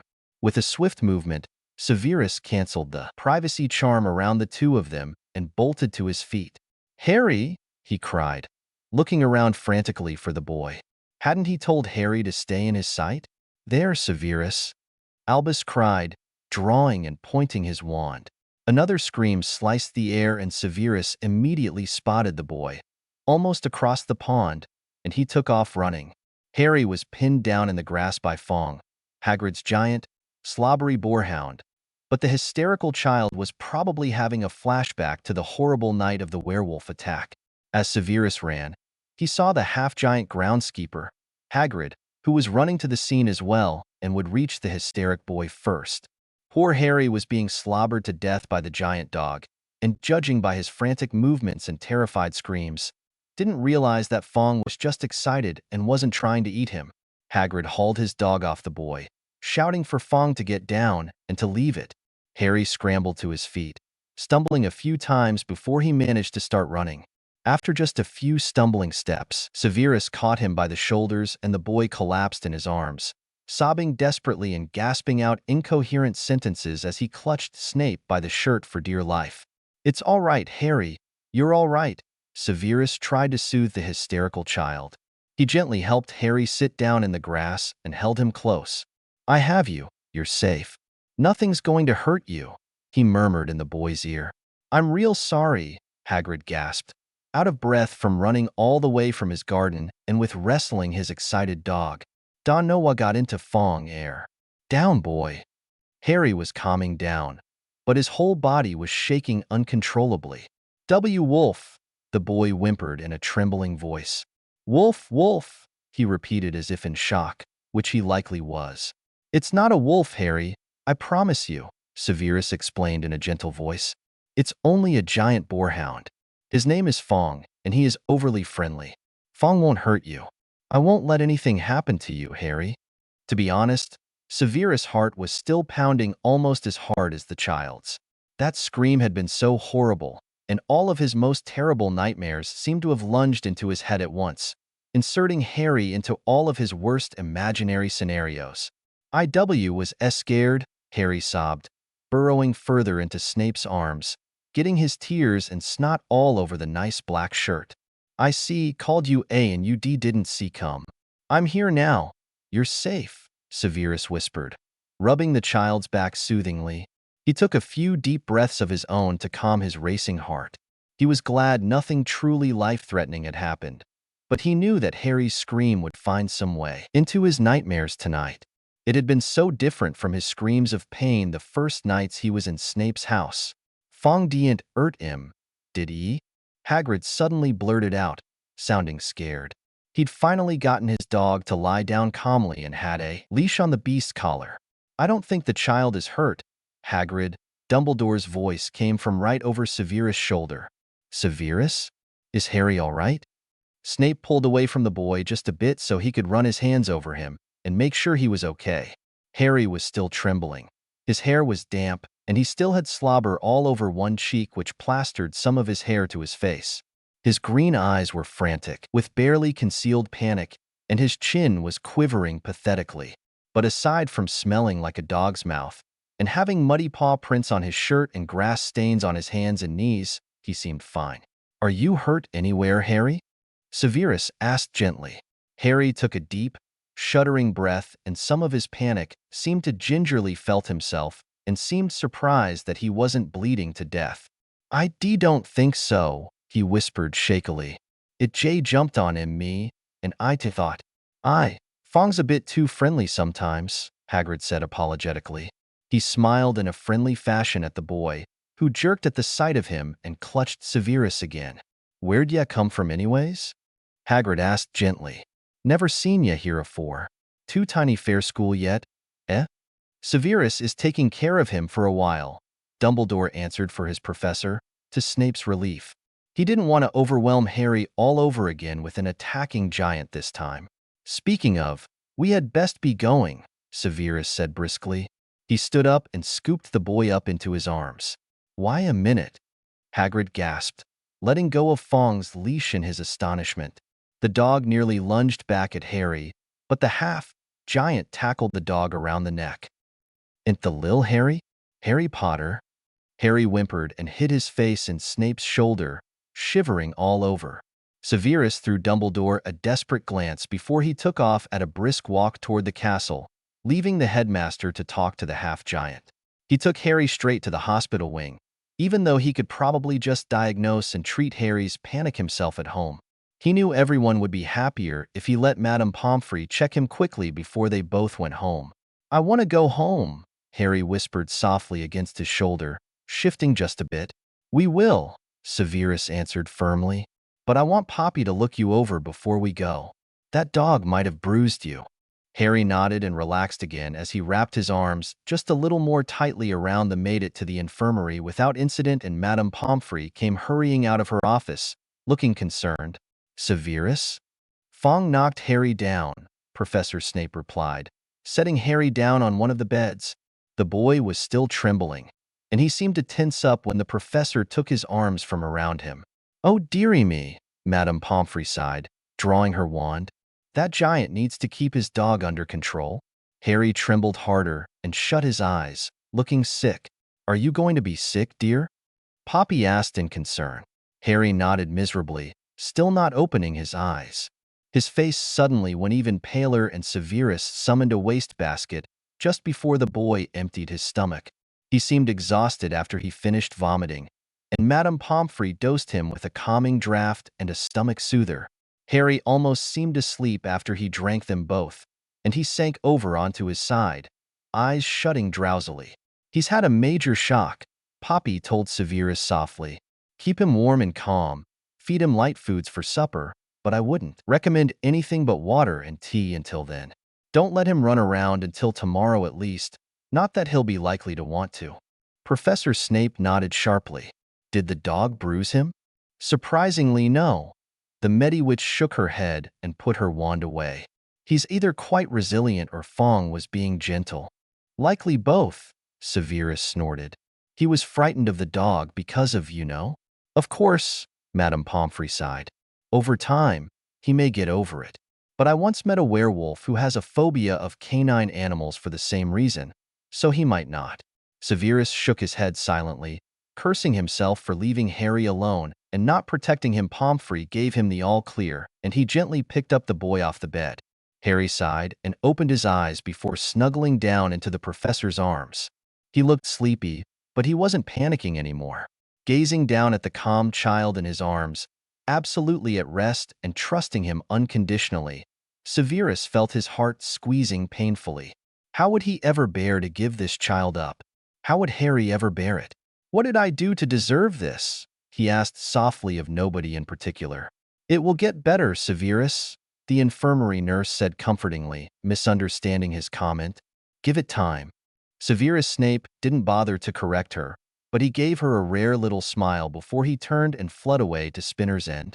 The afternoon was thankfully quiet. While Harry slept peacefully, Severus graded tests and rewrote his letter to Lupin to take out the meeting time and notes to ask Albus about a good time to get together. He set it aside to have Dumbledore deliver it when he visited the recovering werewolf tomorrow morning, since St. Mungo's didn't usually take owls. When Harry woke, he was calm and seemed almost back to his old self, but not as talkative. To keep Harry in bed, Severus made tea and brought up the chess set. While they had tea and played wizard's chess, they discussed weird potions' ingredients and the dubious advice that the pieces shouted at them. From the very first moment Severus had brought out his old set a few nights ago, Harry had absolutely loved the moving. Talking of all, the little boy adored the smashing and shattering when any pieces got caught. Severus was nearly certain that Harry put his pieces in danger just to watch them get destroyed, but they both had fun. Supper was quiet, but comfortable. Severus made chicken with rice and cut up some apples. They read in the sitting room, munching apple slices, Harry curled up against his side on the sofa. He was certain that the boy wasn't paying attention to the charms book he gave him to read, and the boy was likely reading about werewolf psychology over the professor's arm. But the child didn't ask any questions or make any comments, and eventually fell asleep where he sat, leaning comfortably against Severus's arm. Snape only waited a half hour before he picked Harry up and carried him to bed. The boy mumbled incoherently as he was magically changed into his pajamas, but he rolled over and went right back to sleep when the professor tucked him in. Severus hesitated a second, but he gave into the instinct and ruffled the boy's hair, smiling softly when Harry leaned into the touch and made a soft, contented noise. "Good night, Harry," he whispered. Harry sat at the kitchen table eating breakfast in his pajamas, swinging his bare feet comfortably. The professor was reading the morning newspaper, and he didn't look happy about whatever he was reading. So Harry didn't say anything, fearing to upset him when things were so nice between them right now. His porridge was good, since the professor let him put honey and cream on it, and there was a plate of strawberries for him if he finished his bowl. Harry was almost done, and he hoped the professor would let him put honey and cream on his strawberries too. Yesterday had been a sort of bad day, but overall, it was still one of the best days of his life, especially when the professor spent the whole afternoon with him in bed, playing magic chess and giving him tea and talking about weird things he put in potions.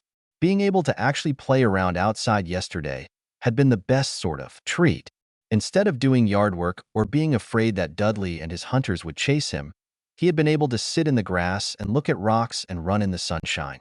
But the big dog jumping on him had been like the worst sort of nightmare.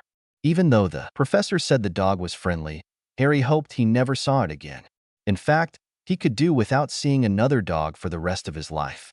As if Ripper, Aunt Marge's nasty bulldog, hadn't been enough, he now had a werewolf attack and an overly friendly boarhound encounter to justify his wariness of dogs.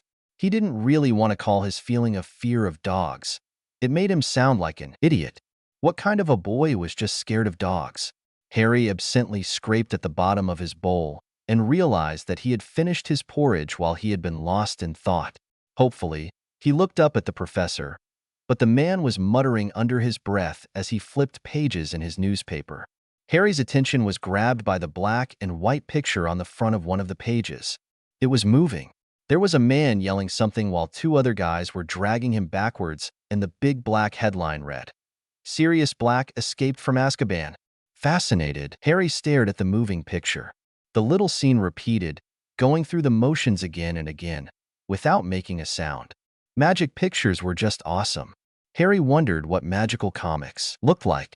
The thought made him grin. The professor chose that minute to grumble and fold up the paper with agitated motions. He caught sight of Harry's goofy smile and arched an eyebrow.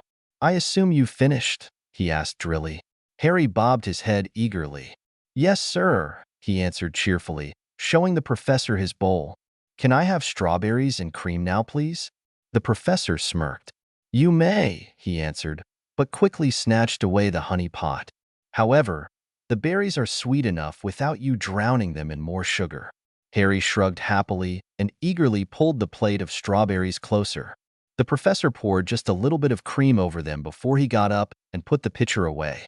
While Harry ate, happily smushing his strawberries with his fork and turning the cream pink, the professor moved around the kitchen, cleaning up. He magically washed the dishes, having them clean and dry in less than a minute, and put the honey away up high in the pantry. Once he was done wiping the counters, Harry was finished and his mouth was stained red and pink. The professor took one look at him and rolled his eyes in horror. "Go wash your face, you little heathen," he scolded. "What did you do, lick the plate?" "Yep," Harry answered with a red-stained grin. The professor shook his head and smirked suddenly. "Rinse your mouth, too. You look like a vampire after dinner." Harry snorted at the analogy and ran off to the bathroom to wash up. He came back in record time with a damp, but clean face and no more red stains on his teeth. He found the professor in the sitting room putting on his cloak. He seemed distracted and upset about something if the frown on his face was any indication. Harry's smile disappeared, and he retreated into wary mode. He had hoped being cheerful and obedient would put the professor in a better mood after whatever had made him mad in the paper, but it looked like the man was leaving. "Do I need to get ready too?" Harry asked hopefully. He felt for the white stone in his pocket which he hadn't meant to take from the school. If they were going back, he could put the rock back where it belonged. "No, I'll be back soon," the professor answered shortly. "I need to talk to the headmaster, but it shouldn't take long. You will stay here and amuse yourself until I return. I trust you won't get into mischief?" "No, sir," Harry answered solemnly. Is it? Is it okay if I sweep the kitchen, sir? I saw you didn't have time to do that." "Fine, but don't overdo it," the professor replied shortly, checking to make sure his stick, his wand, was safely tucked up his sleeve. "If you start feeling tired or achy, go right upstairs to bed, agreed?" "Yes, sir." Harry grinned, saluting cheekily and holding his breath lest the professor take it wrong. To Harry's relief, the professor's mouth twitched with real amusement and the dark shadow in his eyes lessened just a bit. "I'll be back soon." He turned abruptly and grabbed a handful of the weird powder from the mantelpiece before he tossed into the fire. Harry swallowed hard and backed away from the green flames. The professor shouted, "Headmaster's office, Hogwarts." "Snickers!" And with a whoosh, he whirled away and the flames went back to normal. Harry sighed and looked around the empty sitting room. The small clock on the mantel ticked quietly and the fire crackled cozily. He was all alone.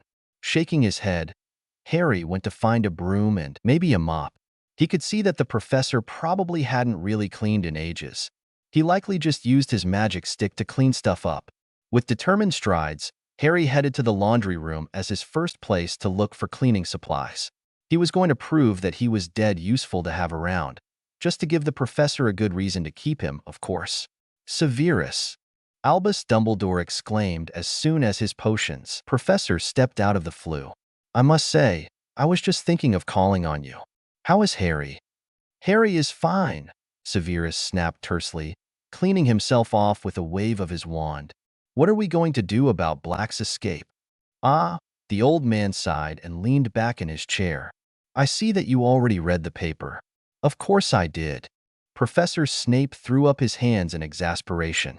"You know I get the Daily Prophet every morning. How could I not read the headline when it was as big as my head? You know, Lupin was jailed on suspicion that he was involved in Black's breakout," Dumbledore interrupted in a serious tone. Severus sat down across from the headmaster and glared. "Lupin?" he repeated. "You've been to see him, then?" "This morning," the old man replied. "I had a letter for him," the potions master grumbled. He pulled the envelope from his cloak and tossed it on the desk. "But you're sure he had nothing to do with Black?" "He allowed me to legitimize him," Dumbledore said gravely, folding his hands in front of his face. "He had a brief interaction with Black approximately a week ago, but apart from giving him a piece of chocolate and the Daily Prophet crosswords out of pure compassion, Lupin didn't do anything." "You're certain?" "Positive. Lupin is no Occlumens, not even close." The headmaster paused and stroked his beard pensively. I am afraid that the paper Lupin gave Black was the edition announcing how Harry had gone missing. The rest of the paper was found in the cell, with the front picture torn out. He must have taken it with him. So Black wants to finish the job, does he? Severus growled. Of course. Hearing how the boy was finally outside the blood wards, he decided to escape and find the boy first? Or did he perhaps assume that other Death Eaters had kidnapped Harry? We do not know, Dumbledore answered softly. It all happened too quickly. He escaped that very evening, rendering 2 of the prison's house elves unconscious as he went. At least he didn't just kill them in cold blood, Professor Snape muttered. So what are we going to do to protect Harry? There is no way Black would suspect me of all people to have taken the boy in. So Spinner's End ought to be safe, correct? True, but Bones informed me that Black has managed to override and cancel Azkaban's prisoner tracing charms already. The headmaster tapped his fingers together worriedly. Remember that Black also used to be an Auror, and is still Harry's legal and binding godfather.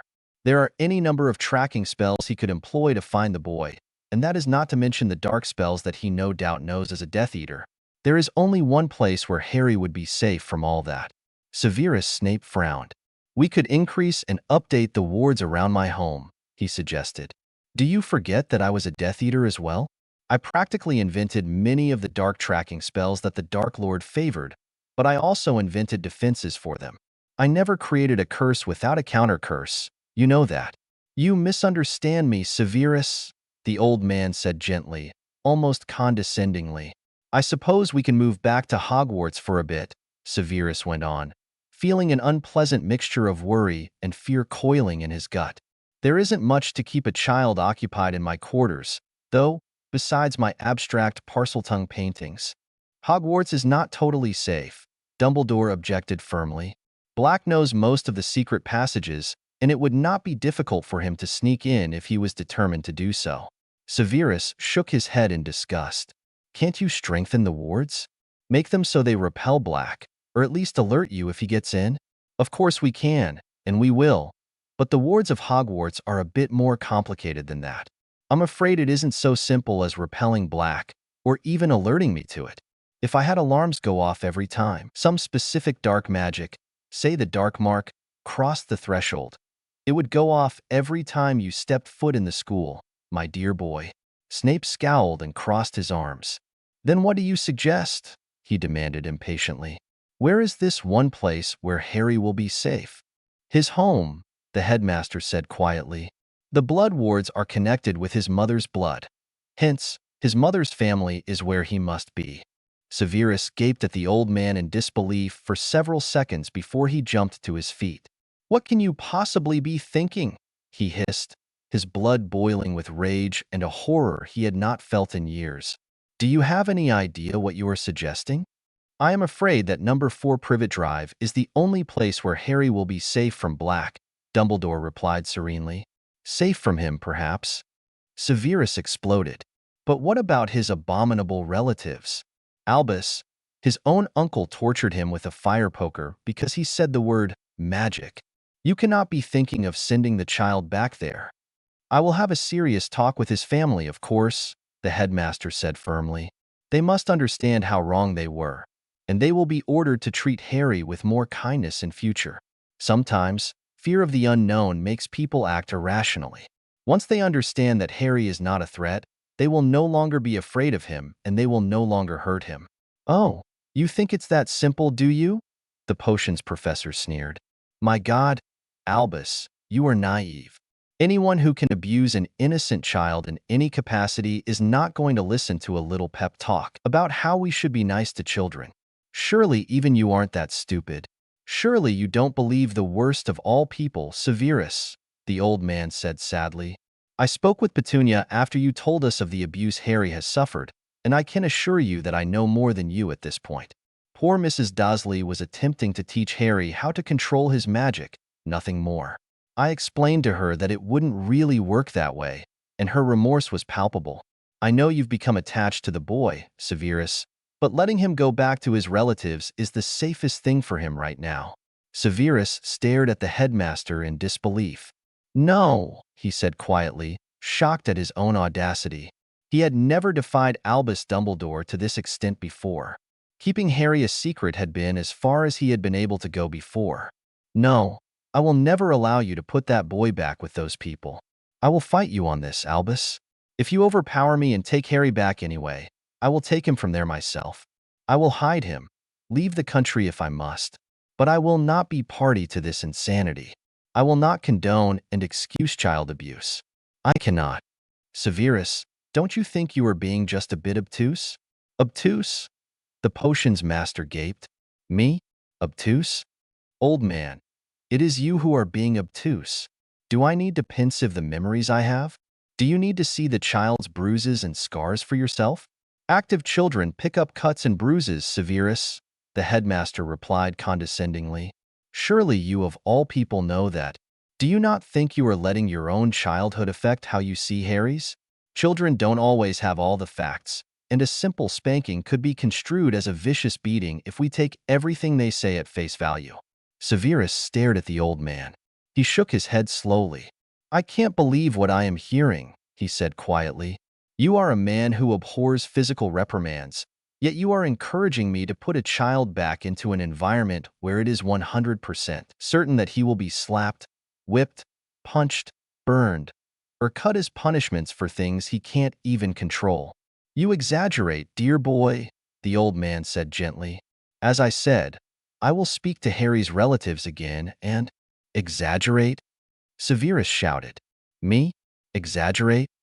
Next you'll be saying Harry was lying, that his bruises were self-inflicted, and that he purposefully exaggerates his treatment there. All for what? Severus, do calm down, Albus Dumbledore said carefully. You still have not heard me out. I wanted to remind you that you may check on Harry as often as you wish to make certain they are treating him fairly. Do not act as if I am sending him to a Death Eater torture chamber, please. You might as well be. Severus Snape ranted. If you insist on sending the boy back there, I will insist on staying there with him. I will not abandon him as you are so eager to do. Besides, what were you planning on doing for the full moon? Turning all of Privet Drive into a werewolf pack? I planned for you to go pick him up and bring him here for the full moon, the headmaster retorted testily. He was quickly losing patience with the hysterical professor, and although it was risky, Severus Snape abruptly turned his back on the old man and faced the fireplace, unable to look at the old man's condescending face any longer. One night away from the blood wards shouldn't hurt him, Dumbledore went on in a more patient tone. He can use the Shrieking Shack, and Lupin should be completely well by then. Madame Pomfrey ought to be here to take care of any injuries afterwards, and you will be on hand to assure yourself of Harry's well-being. Honestly, Severus, I thought you were eager to get the child off your hands. Not like this, Severus Snape whispered, horrified at the tears burning his eyes. Never like this. Harry will be fine, the old man soothed. Have faith in your fellow man. Things will be much better for Harry now, thanks to you. He will have a real family, and plenty of old bachelors and nosy teachers to check up on him. You never really intended to contact the Weasleys or the Longbottoms, did you? Severus accused quietly, not bothering to turn and watch Dumbledore's face. You always planned to send him back to those monsters. Muggles are not monsters, Severus. I would have thought you knew that by now. You didn't answer my question. And don't mock my intelligence, old man. I know the difference between Muggles and monsters, and believe me, the Dursleys make the distinction quite difficult indeed. Now answer the question. The old man sighed heavily and was silent for several seconds before he spoke. I always intended to do what was best for the boy, that is all. Exploring all possibilities is something I was willing to do, but it seems that there is really only one possibility. In other words, you only offered to make me feel better, Severus sneered, still not intending to turn around. Now, dear boy, don't, Severus shouted, whirling around and pointing a long pale finger at the headmaster behind the desk. Don't patronize me. Don't lie to me. Don't dear boy me. You have destroyed what trust and respect I had for you, Albus. Don't push it and make me hate you as well. I should have known you never truly cared for me or the boy. I should have known that we were nothing to you but pawns on the chessboard of your influence. So shut your mouth and stop attempting to manipulate me into agreeing with you. Severus, Dumbledore sighed softly, looking supremely old and hurt. His blue eyes brimmed with tears, and his ancient face seemed even older, with the lines of a man who has carried heavy burdens all his life. Severus almost felt compassion for the wounded old wizard. He almost felt guilty for his cruel words. But he occluded and kept his hateful scowl firmly in place, for he knew that it was only another tactic of the old meddlers. He had tactics too, and he would use them. He had no idea why it had come to this. Dumbledore was Harry's magical guardian. He should care more about the child and his family. He should at least try to talk to the boy about how he was treated at home before sending him back there. He should have at least visited Harry over the years to check on him and make certain he was cared for. How had it come to this? When did Severus Snape become the keeper of James Potter's son? When did Severus Snape feel that he had to stand up to Albus Dumbledore in favor of Harry Potter? Somehow, Severus got the feeling that somewhere beyond the grave, James Potter wasn't mocking him or rolling over in his grave any longer. He could imagine James Potter standing at his side, scowling back at the headmaster with him, as incongruous as that sounded. It was not a long stretch from there to imagine Lily on his other side, treating the old man to her famous flashing green eyes of fury. The thought strengthened him, and he stood straighter. "Albus," Severus Snape said solemnly, all traces of his former rage gone.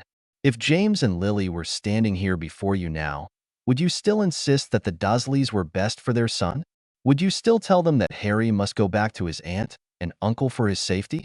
Hypothetical questions aside, the old man smiled sadly. "I am not certain whether I am more disturbed by the fact that you are using my own tactics against me, or by the fact that you just said James Potter's name without spitting like an angry cat. Why do you avoid the question?" Severus demanded, his temper rising again like a cork to the surface. "It is simple enough, is it not? If the ghosts of the Potters stood before you now, would you still tell them to their face that you were sending their son back to an abusive home and you didn't care because at least it was safe from one kind of threat? Well, in that case, I may as well go drown myself, so I will never be in danger of burning to death." "Do calm down, Severus," Albus Dumbledore scolded.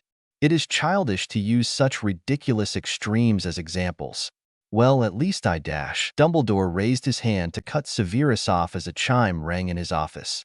He turned and examined one of his dinging little baubles on a nearby shelf. With a perplexed expression, he tapped a little stone replica of the gargoyle standing at the foot of his office staircase. "Aurors," Albus Dumbledore informed his potions professor. "I am not certain why they are here, but they may want to examine the school's wards in light of Black's escape. By the way, have you been able to write to Miss Grayson yet?" "I've been rather busy," Severus snarled. "Of course," the headmaster murmured. "I am sorry you feel this way, Severus, but you really have no say in this. You can cooperate and make things easier for Harry in the long run, or you can fight me. But I don't think I need to tell you that you will lose." Severus stared incredulously at the old man, wondering if Dumbledore was actually threatening him. But he had no time to think about it, since they were interrupted by fists knocking on the office door. "Come in," Dumbledore called out. For Aurors, 3 wizards and a witch, marched into the office, looking extremely serious and grave. 2 stayed by the door, and the other 2 approached Severus Snape. He stood silently, his arms folded, still glowering at the headmaster. He couldn't wait for the magical law enforcement to leave so he could finish telling Dumbledore what he thought of the old man's threats. "Headmaster Dumbledore," the head Auror greeted respectfully with a little bow. He was a broad-shouldered man in his 30s with thick blonde hair. Severus thought he looked like Thor. "What can I do for you, Auror Spencer?" Dumbledore smiled pleasantly. "We are actually here for your employee, Severus Snape," Auror Spencer said with an apologetic smile. "His actual home is unplottable, but according to the Ministry's records, he lives here at Hogwarts most of the time." "Of course," Albus Dumbledore said in confusion. "He is right here. May I ask what this is about?" Auror Spencer threw the old man an apologetic glance before drawing his wand and stepping toward Severus, who glared at him in bewilderment. "Severus Snape, you are under arrest for terrorism of Muggles in violation of Section 31 of the Muggle Justice Reform Bill. Will you come peacefully?" "I beg your pardon?" Severus hissed icily. I have done no such thing. You have the right to remain silent, as anything you say can and will be used against you, Aura Spencer went on. Wait a minute, Severus shouted, putting both hands up to show that he wasn't armed with his wand. Exactly when is this alleged terrorism purported to have taken place? Who accused me? That, I don't really know, Professor Snape, the man smiled sympathetically. It'll all be cleared up at the ministry, I'm sure. Now, will you surrender your wand, or should I just expelliarmus it away from you? Severus narrowed his eyes at the naive man, struggling to maintain control of the situation through sarcastic insults. You really are an idiot, you know that, he sneered. If I were dangerous, I could have killed all four of you already. What do they teach you at Auror training? Your wand, please, Aura Spencer said in a firmer voice. There was a dangerous glint in his blue eyes, and Severus didn't miss how the other three Aurors were now in position to curse him from three other directions if he moved out of place. Severus grumbled under his breath and flicked his wand from its holster onto the floor. It clattered on the flagstones, and the female Auror quickly retrieved it, thrusting the black wood into a holder on her belt. He accepted the magical handcuffs that pinned his wrists together behind his back and was very aware of Dumbledore, watching the whole thing with an expression of bafflement on his face. Come along, the woman ordered him gruffly. She took one of his arms and Spencer took the other. The two Aurors by the door led the way down the spiral staircase. Albus, Severus started, glancing over at the old man as his captors attempted to pull him along. I'll take care of your responsibilities at home, never fear, Dumbledore said quickly. And I'll come see you in the morning if they haven't let you go by then. But I'm sure this is all a misunderstanding, and you'll be out in a few hours. Severus shook his head helplessly. Fear clawed at his chest and panic made his head struggled briefly against the Aurors, silently, begging them to take him away just yet. Don't send him back, he pleaded, gazing desperately at the headmaster. Don't send him back without me. I will do what I feel is right, Severus, Albus Dumbledore replied quietly, not moving from his chair. Severus' heart lurched with agony and terror. Don't you dare, he shouted, desperately fighting the Aurors who were trying to drag him out. Don't you dare take him, Albus, you bastard. One of the Aurors muttered, stupefy, and Severus felt like he had run into a wall. Awareness slipped away, and he felt himself sliding into the darkness of despair as he lost consciousness. He had lost, and Harry was lost as well. I hope I didn't make this chapter too depressing or ended on too much of a cliffhanger, but it is time to get back into the drama of the story, after all. Let me know what you think of Dumbledore. To explain, he is purposefully turning a blind eye here, refusing to talk to Harry about his relatives and refusing to believe that Severus is being logical rather than emotional. Here so he won't have to face his mistakes in placing Harry in such an environment. Keep in mind, Severus has not told Dumbledore any details, only threatened to. So it is easy for the old man to pretend it isn't so bad. All Dumbledore is thinking of is protecting Harry from dark magic no matter what, and he doesn't really believe that somebody's own family would hate them so virulently. It doesn't even matter to him anymore whether Sirius is evil or not, because even if Black is innocent, Azkaban surely left him insane and a danger to Harry regardless. I greatly disliked Albus Dumbledore in the books, but I also don't exactly like fanfic stories featuring evil Dumbledore, etc. I just don't agree with his methods and think his treatment of Harry in the canon was certainly along the lines of abuse, at least through his neglect of the boy and the way he encouraged Harry's dangerous behaviors just to keep his weapon primed, and his manipulation of almost everybody around him. In my story, while Dumbledore certainly doesn't condone abuse, he prefers to convince himself that it's not as bad as Severus is making it out to be, and that it will make Harry stronger and safer. Also, I'm imagining that Dumbledore really doesn't know much about werewolves or their unique psychology at this point. He believes they're just normal people who get sick once a month. That's all. See, my Dumbledore is eternally optimistic and refuses to believe that things are as bad as they seem, while Severus is a realist who knows from experience how abuse can scar a person for life, and he is learning about werewolves through his interactions with Harry and his research. On another note, thank you to all who gave me ideas for Snape's Animagus transformation. While he is going to be too occupied for now to even think of it, I eventually want to bring that into the story. It would be wonderful for Harry to have that support on the full moons, but Severus will be reluctant to do it because of his own insecurities and issues with the Marauders, etc. Angst awaits. Warning. Next chapter may be traumatic and difficult to read. It won't be called Return to Hell for nothing. Thank you for reviewing and favoriting and following. You all are the best. Return to Hell. Warning. This chapter may be somewhat upsetting as it contains an episode of child abuse, mostly violence and humiliation, nothing very graphic. Disclaimer. Don't own, never will, don't plan to. Just doing it for fun. Chapter 16. Return to Hell. Harry was bored. Again. There wasn't much to do in the professor's house, really. Once he got the hang of the really old washing machine, Harry stripped the bed and washed the sheets, along with his clothes from yesterday.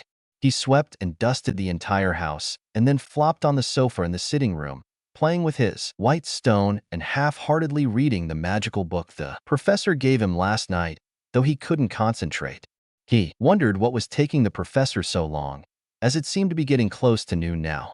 He wasn't hungry for lunch, even though some niggling feeling in the back of his mind told him that the professor would be angry with him for skipping a meal. Harry shrugged and decided he just wouldn't say anything about missing lunch. His stomach was tying itself in knots with worry, and he couldn't eat anything. After a while longer, he fetched out the chess set and tried to play a game against himself. The pieces got terribly confused, and soon Harry was hopelessly confused as well, as he sat on black's side, or what he was pretty sure had been black's starting side. Gnawing a fingernail and trying to figure out what the heck he was doing, the flu suddenly whooshed. Harry looked up with a smile of relief, about to beg the professor to tell him what he'd done wrong. But his smile vanished when the old bearded man in the funny robes stepped out of the green flames instead. Flustered and nervous, Harry jumped to his feet and wished he was dressed in his nicer clothes. His t-shirt and sweatpants felt horribly disrespectful and his bare arms prickled. He felt rather exposed and was suddenly aware of how very alone and helpless he was. "Hello, Harry," the old man said cheerfully, his blue eyes kind and twinkling. Hello, headmaster, sir," Harry stammered. He grabbed the yapping chessboard and quickly moved it to the corner table, freeing the coffee table. But it was still littered with broken bits of defeated black and white chess pieces. "I'm really sorry about the mess. Do you want some tea, sir?" "No, thank you, my boy." The headmaster smiled kindly. He waved his stick and Harry flinched involuntarily. But the old man was just cleaning up the chess game. Once the pieces were all fixed, they magically jumped into their box and fell silent. "I see Severus has been attempting to turn you into a chess champion," the headmaster chuckled. "Are you any good yet?" "No, sir," Harry murmured uncomfortably. Sir? Where's the professor? Is he okay?" "Professor Snape is." The old man paused, looking conflicted. "Well, he is not able to come. Something happened and he has been detained for a while. It may be some days before you see him again." Harry blinked in dismay. This was bad. He couldn't understand what the old headmaster was saying, but it sounded like the professor had been arrested or something. He fidgeted nervously and couldn't find any words to reply. "Why don't we sit down?" the headmaster said briskly, gesturing at the sofa with a smile. Harry obediently sat on the very edge of the couch, nervously twisting the hem of his t-shirt in his fingers. The old man sat down in Professor Snape's chair, and for some reason, that made Harry irrationally angry. He had never experienced such a possessive streak of temper before, and it frightened him. With supreme effort, Harry pushed the brief feeling of rage aside and came back to reality to realize that the old man had been talking and Harry couldn't recall a single word of what he'd said. "Do you understand, Harry?" he finished. Harry was about to nod, like he always did back at the Dursleys to avoid making them mad, but the old man's blue eyes were staring right at him and he didn't like the way it felt. "No, sir," Harry whispered softly instead. "What don't you understand, dear child?" the headmaster asked in a gentle voice. Harry shook his head helplessly. I didn't exactly hear you, sir," he explained in a faint voice. "Harry, there is no reason to worry about Professor Snape," the headmaster smiled reassuringly. "That's what you are distracted about, yes?" Harry nodded miserably. "Was it cause of me?" he asked desperately. "Did he get arrested because of me?" "No, Child, Dumbledore replied earnestly. Professor Snape has many more problems, and you are not one of them. Oh, Harry muttered. It felt stupid, but he kind of would like to be somebody's problem. It meant that he was important enough to worry about. Harry, did you by chance see this morning's newspaper? Professor Snape was reading it, I believe. Yes, sir, Harry replied promptly. Want me to go get it? Did you happen to see the headline? Harry frowned in confusion. Something about somebody escaping? That is correct, Harry, the headmaster nodded gravely. Sirius Black has escaped from Azkaban, and you are in danger. Did Professor Snape explain it to you? And no, sir, Harry whispered, staring at his lap. There was too much to think of, and he couldn't connect any of it. Why should he care if some crazy person escaped from the place with the weird name? He wanted to ask about this Azkaban, since this was the third or fourth time he'd heard the strange word. But he didn't want to ask the old man. He wanted to wait until he could ask the professor, so he stayed quiet. Did he tell you what happened on the night your parents died? The headmaster suddenly asked in a careful tone. Harry nodded reluctantly, but he didn't trust his voice. Well, the secret keeper who betrayed your parents was named Sirius Black. He was caught and sent to the prison of Azkaban for life, but he is now on the loose. We believe that he may attempt to find you and kill you.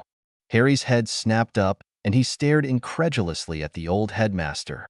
Kill me? He echoed. Yes, Harry, the headmaster sighed, looking old and worried. But there is one place in the world where you will be completely safe from him because of magical protections put in place when you were a baby. I'm here to take you there. Harry looked up incredulously at the bearded old man. But the professor, he protested weakly. He'll come home and I won't be here. He'll get mad. He will be fine, Harry, the headmaster assured him a bit impatiently. Harry thought, once he is free, I will tell him where you are and he will visit you, all right? Harry nodded reluctantly. His head spun with fear and dread and worry.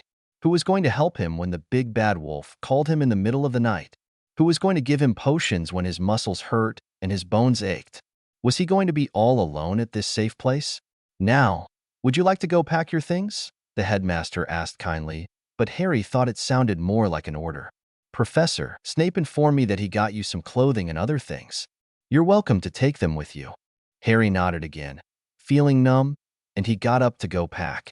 There wasn't much, really. He trudged up the stairs and stopped in the doorway to the bedroom. With a shaky sigh, he grabbed the duffel bag containing the clothes that the professor had given him, and he stared at the row of bottles on the dresser. There was one for headaches and one for pain and one for fevers, and a small jar of salve that he was supposed to be putting on his healing wounds to keep them from scarring too badly and help them finish healing. He snatched all of them and shoved them into his bag. He wouldn't disobey the professor, and he would take his medicine, even though it all tasted nasty. He quickly changed his sweatpants for some light jeans, stuffed them into his bag, and opened the drawer in the nightstand by the bed. There in the drawer, where it had lain since he threw it in there a week ago, was the flower necklace that the professor had magically put on him. After that note, the professor had never mentioned the little necklace, but Harry hadn't forgotten about it. He just didn't want to wear it. The thing was girly and weird, and he still hated things around his neck. But the professor told him to wear it and rub it hard if he needed help right away.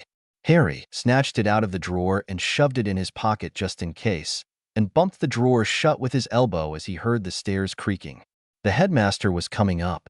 When the old man came into the bedroom, Harry was sitting on the bed tying his shoes. He was glad he had changed the sheets and remade the bed today. It made the room look a lot neater. Headmaster, sir? Harry said timidly as he stood up, grasping his small bag of clothes in both hands. Yes, Harry, the old man said in a very kind voice that Harry resented. It made him feel like a very small, stupid child. I need to put the laundry in the dryer. If I don't, the sheets will grow mildew. Noting the confused look on the old man's face, Harry quickly added, I'll be quick, sir. Very well, but do hurry. It is nearly tea time already. Harry sighed silently and hurried downstairs, past the old man in his weird, neon yellow today, robes. Once he put the laundry into the dryer, he left a note apologizing for the wrinkled sheets, but the headmaster was in a hurry. Fighting the lump in his throat, Harry joined the headmaster in the sitting room.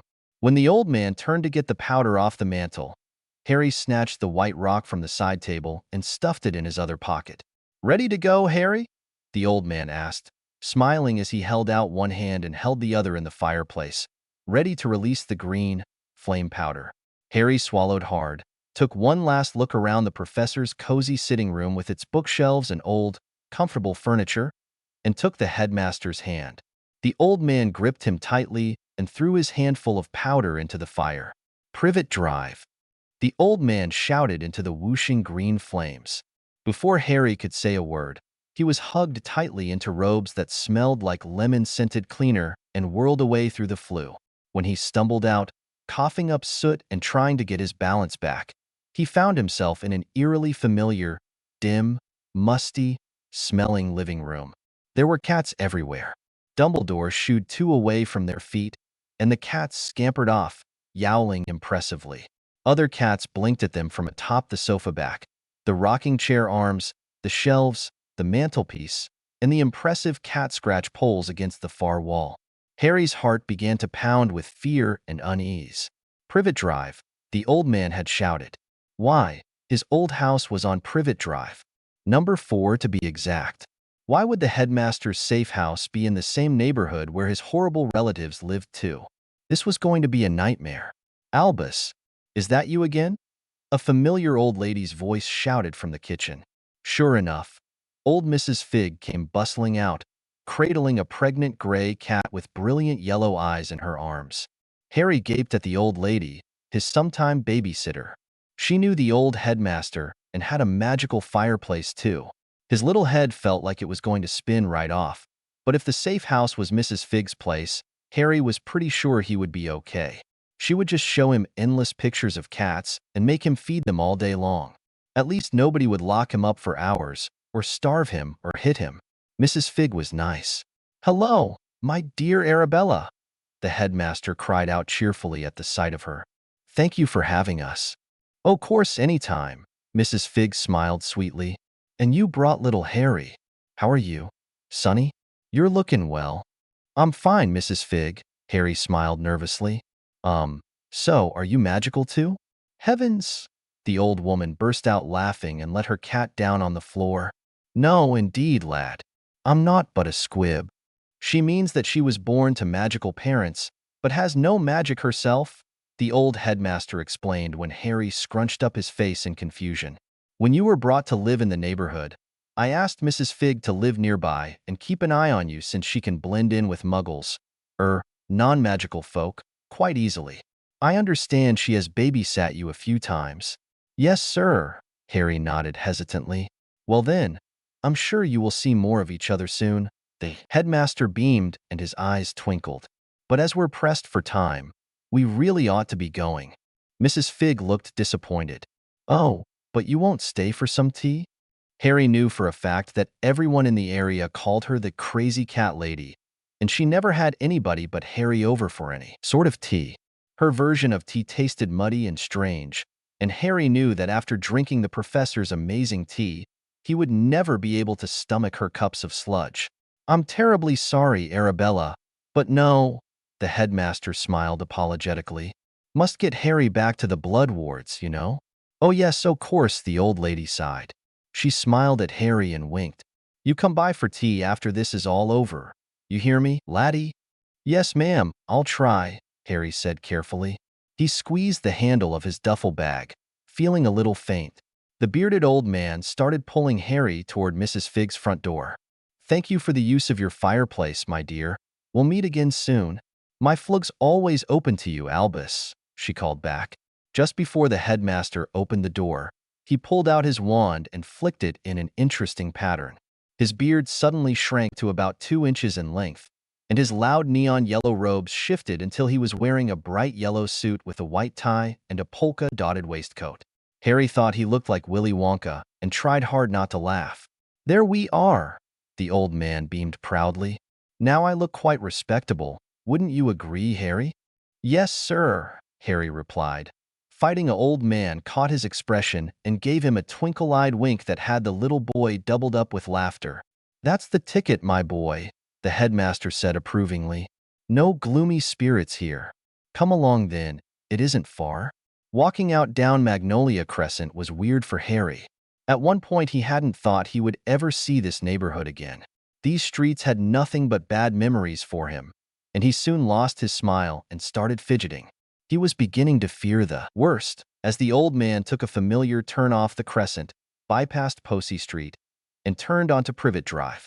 "Yes, sir?" Harry squeaked, pulling back as they passed under the street sign. "Yes?" The old man paused, looking only fractionally annoyed, but masking it quickly. Harry's heart pounded in his chest, and he fought the terror struggling to overwhelm him so he could answer intelligently. Where are we going, sir?" "Back to the only place you'll be safe from Black," the headmaster said patiently as if he were explaining this to a very young, very stupid child. But he did it all with a kindly smile and twinkling blue. Found that he really didn't like the old man at all. Had he ever liked the old headmaster? He was pretty sure he never had. "Where?"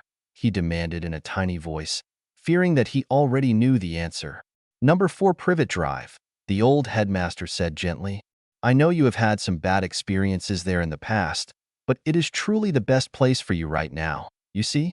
Harry's blood froze, and he realized that he was suddenly very afraid. The professor had promised him that he would never be sent back. What had the headmaster really done with his professor? He knew that they had argued a little, but he hadn't thought it was serious, or any of his business really. But here it was. The professor had disappeared, and the headmaster was trying to take him back to the Dursleys. It wasn't fair, and it wasn't right, and Harry knew it. His fear escalated to flat-out terror, and he forgot himself completely in his fear. He dropped his duffel bag and jerked at his hand, still held tightly by the old man. "No!" he shrieked, struggling to free his hand from the old man's grip. "The professor said I never have to go back. He promised." Headmaster Dumbledore kept a surprisingly strong hold of Harry's hand and firmly pulled him to sit on the fence of number 1 Privet Drive. "Calm yourself, Harry. Calm yourself," he said gently. "Calm down and let me explain, all right?" Harry shivered all over and stopped struggling, sagging against the fence and fighting a headache that seemed to have come on suddenly. The old man was a lot stronger than he looked, and his little hand throbbed from the pressure. "They hate me," Harry whispered, closing his eyes helplessly against the tears that burned them. "Please don't send me back." "I'm afraid I don't have much of a choice, Harry," the headmaster replied in a quiet voice. "You see, when your mother died, she made a shield of protection for you to use, but it is connected to her blood. Your Aunt Petunia is her only blood relative besides you still living, and wherever she lives, there the protection is. As long as you stay in the vicinity of where she lives, that is, as long as you stay in the house or yard, Black can't find you or hurt you. I want you to be safe, understand?" The old man paused briefly. "Would you like a lemon drop?" he asked kindly. Harry shook his head miserably. He wasn't a dumb little kid who could be shut up by a piece of candy. Besides, he didn't trust this weird old man. Dudley had been told time and again not to take candy from strangers, and Harry obeyed, even if his idiot cousin didn't. The headmaster was still a stranger, even if they'd chatted happily over a bowl of porridge last week. Dumbledore sighed, sounding tired and sad. "You need to be strong, Harry," he said gently. "Your relative's house is the only place where you are safe from people who want to hurt you and kill you. I know you don't like your relatives very much, and that is understandable, but you must be strong and have faith that things will get better in time. Do you understand?" Harry shivered and didn't answer. It was no use anyway. Adults never believed him when he told them how awful his relatives were, and the headmaster wouldn't listen if he told him that he would really rather brave an escaped crazy man than his aunt and uncle. Nobody had ever believed him until Professor Snape. The dour man with his pale face and greasy hair and nasty scowl and dark, scary eyes and short temper had been the first man he had ever felt really safe around. The only adult he had ever trusted. "Harry, I will have a few more words with your aunt and uncle," the headmaster told him. "They will be kinder to you, but you must be a very good boy in return, understand? They have done a very kind thing, taking you in and keeping you safe. As long as you behave yourself, there should be no trouble, you see? You need not fear, for they wouldn't dare hurt you if it meant making me angry with them." want the professor, Harry whimpered pathetically, losing the battle against his tears. He will see you in a few days when he clears up the trouble he's in, Headmaster Dumbledore said sternly. But you must not dwell on Professor Snape, Harry. I know you simply want his comfort, and I understand. He had a difficult relationship with his parents, in particular his father, and he often sees things differently. But rest assured that he does feel some affection for you, and he will come see you, all right? But you will still need to stay here. You cannot leave while Black is still on the loose. Harry nodded slowly as he was suddenly overwhelmed with misery. He had never felt so horribly betrayed, but not by the professor. No, he knew the professor really had seen the truth. The headmaster was like the other adults who thought he deserved to be thrashed until he couldn't stand up or hit so hard that he couldn't breathe. He deserved it, and the headmaster knew it. Harry silently said goodbye to the professor, knowing that he would simply be too ashamed to even speak to the good man again. He was confused and lost, and already his good memories of the professor were fading away to nothing. One more thing, Harry. The old man tipped Harry's chin up a bit so he could see his face. You mustn't tell them about the werewolf. There is no reason to worry your relatives further, agreed? Harry nodded obediently. He had no intention of telling his aunt and uncle about it anyway. There was no need to give them more reasons to hate him and call him a monster. All right then. The old headmaster smiled kindly and stepped back, letting Harry hop off the fence and retrieve his duffel bag. We should be going. Your home is just this way. Severus Snape, you are accused of Muggle terrorism in direct violation of Section 31 of the Muggle Justice Reform Bill, the stern orator across the table said coldly, reading from a plain white folder. The man's hard brown eyes lifted from the page and glared at him without a hint of pity. How do you plead? I refuse to speak without my solicitor, but perhaps you might be able to explain the circumstances I am accused of, the potions master answered nonchalantly. He was hiding how confused he was, and although he didn't want to admit it, he was more than a little bit frightened. It had been over 7 years since he had sat in a ministry interrogation room, and the fear drilled into him at that occasion was still very much with him. The orator glared at him for another few seconds before he lifted his folder again and read from it in a cold, dispassionate voice. On the evening of May 27th, you entered the Dursley home at number 4 Privet Drive in Little Whinging, Surrey. While there, you cast several curses and left the family confused, disoriented, and suffering from headaches and nightmares for the next week. Do you deny this? Severus Snape swallowed hard, cursing himself and his stupidity. He had not really done any curses or anything of the sort, just a harmless sticking charm on Mr. Dursley's bottom, a silencing spell on the man's big mouth, 3 instances of legilimency, and 2 obliviations. But ministry tracking wards usually didn't differentiate between spells, only power level and frequency. Without Dumbledore or someone else on his side, Severus knew that he could be looking at a year or more in Azkaban for magic performed on Muggles without their consent, since the spells he cast weren't really harmful or intended to harm. He could not afford to pensive his memory, since he had mentioned Harry's lycanthropy and quite literally threatened the Dursleys for their treatment of their nephew. He just wasn't sure what to do or say, and opted for silence. With those thoughts in mind, Severus refused to answer the question or accusations, once again coolly demanding a solicitor. The orator danced around the issue with more questions until he finally seemed to throw up his proverbial hands. The Death Eater criminal bill passed 6 years ago is still in effect, the man said flatly, slamming the folder closed. According to Section 47, you are not permitted to have a solicitor so long as that mark on your arm is there. The orator sneered at Severus' left arm. His captors had rolled up his sleeves before pinning his wrists palm up to the interrogation table, standard procedure for Death Eater scum, or those suspected of dark mark, though faded, was still visible under the skin. The hateful skull and snake mere gray lines like an old scar. Ridiculous, Severus hissed, occluding fiercely at the panic that surged in his chest. I was acquitted. Albus Dumbledore vouched for me.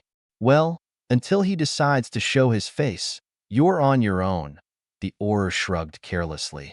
So, you're not going to talk? Severus Snape glared venomously at the man and said nothing. Well then, You can stay there all night if you wish, the oar said crisply, picking up his folder and getting up from his chair. I have other things to do. Other guests that will appreciate the time I'm taking out of my busy day to hear their sad stories. Severus closed his eyes stubbornly, silently praying for Dumbledore to make good on his promise and come in the morning. The oar left the interrogation room, slamming the door behind him.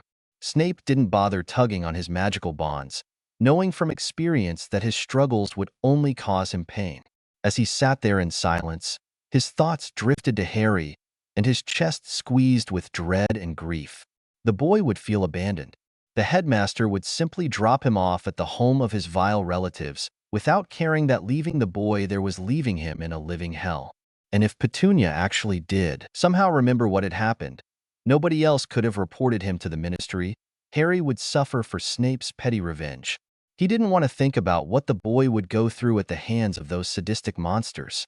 It was all his fault. He should never have used magic on the Dursleys. He should have been smarter than that. Harry was going to hate him once Petunia told him why they were so angry with him, and knowing her, she would. The thought should not have hurt him so much, but it did. Losing the child's trust and affection hurt worse than anything had since Lily had ended their friendship. Bowing his head, Severus fought uselessly against the desperate tears that burned his eyes. He had not felt so helpless and responsible in years, not since the day he realized that Lily was going to be targeted by the dark, since the night he realized that he had condemned his only friend to death. He had never thought he would feel like this again. But here he was, alone and helpless while the old man refused to see the Dursleys for what they were and condemned an innocent child to a life no human being deserved to live. Severus almost wished Harry had died under the werewolf's claws. At least the boy would be safe with his parents now instead of subjected to more abuse because of the headmaster's everlasting good faith in horrible human beings.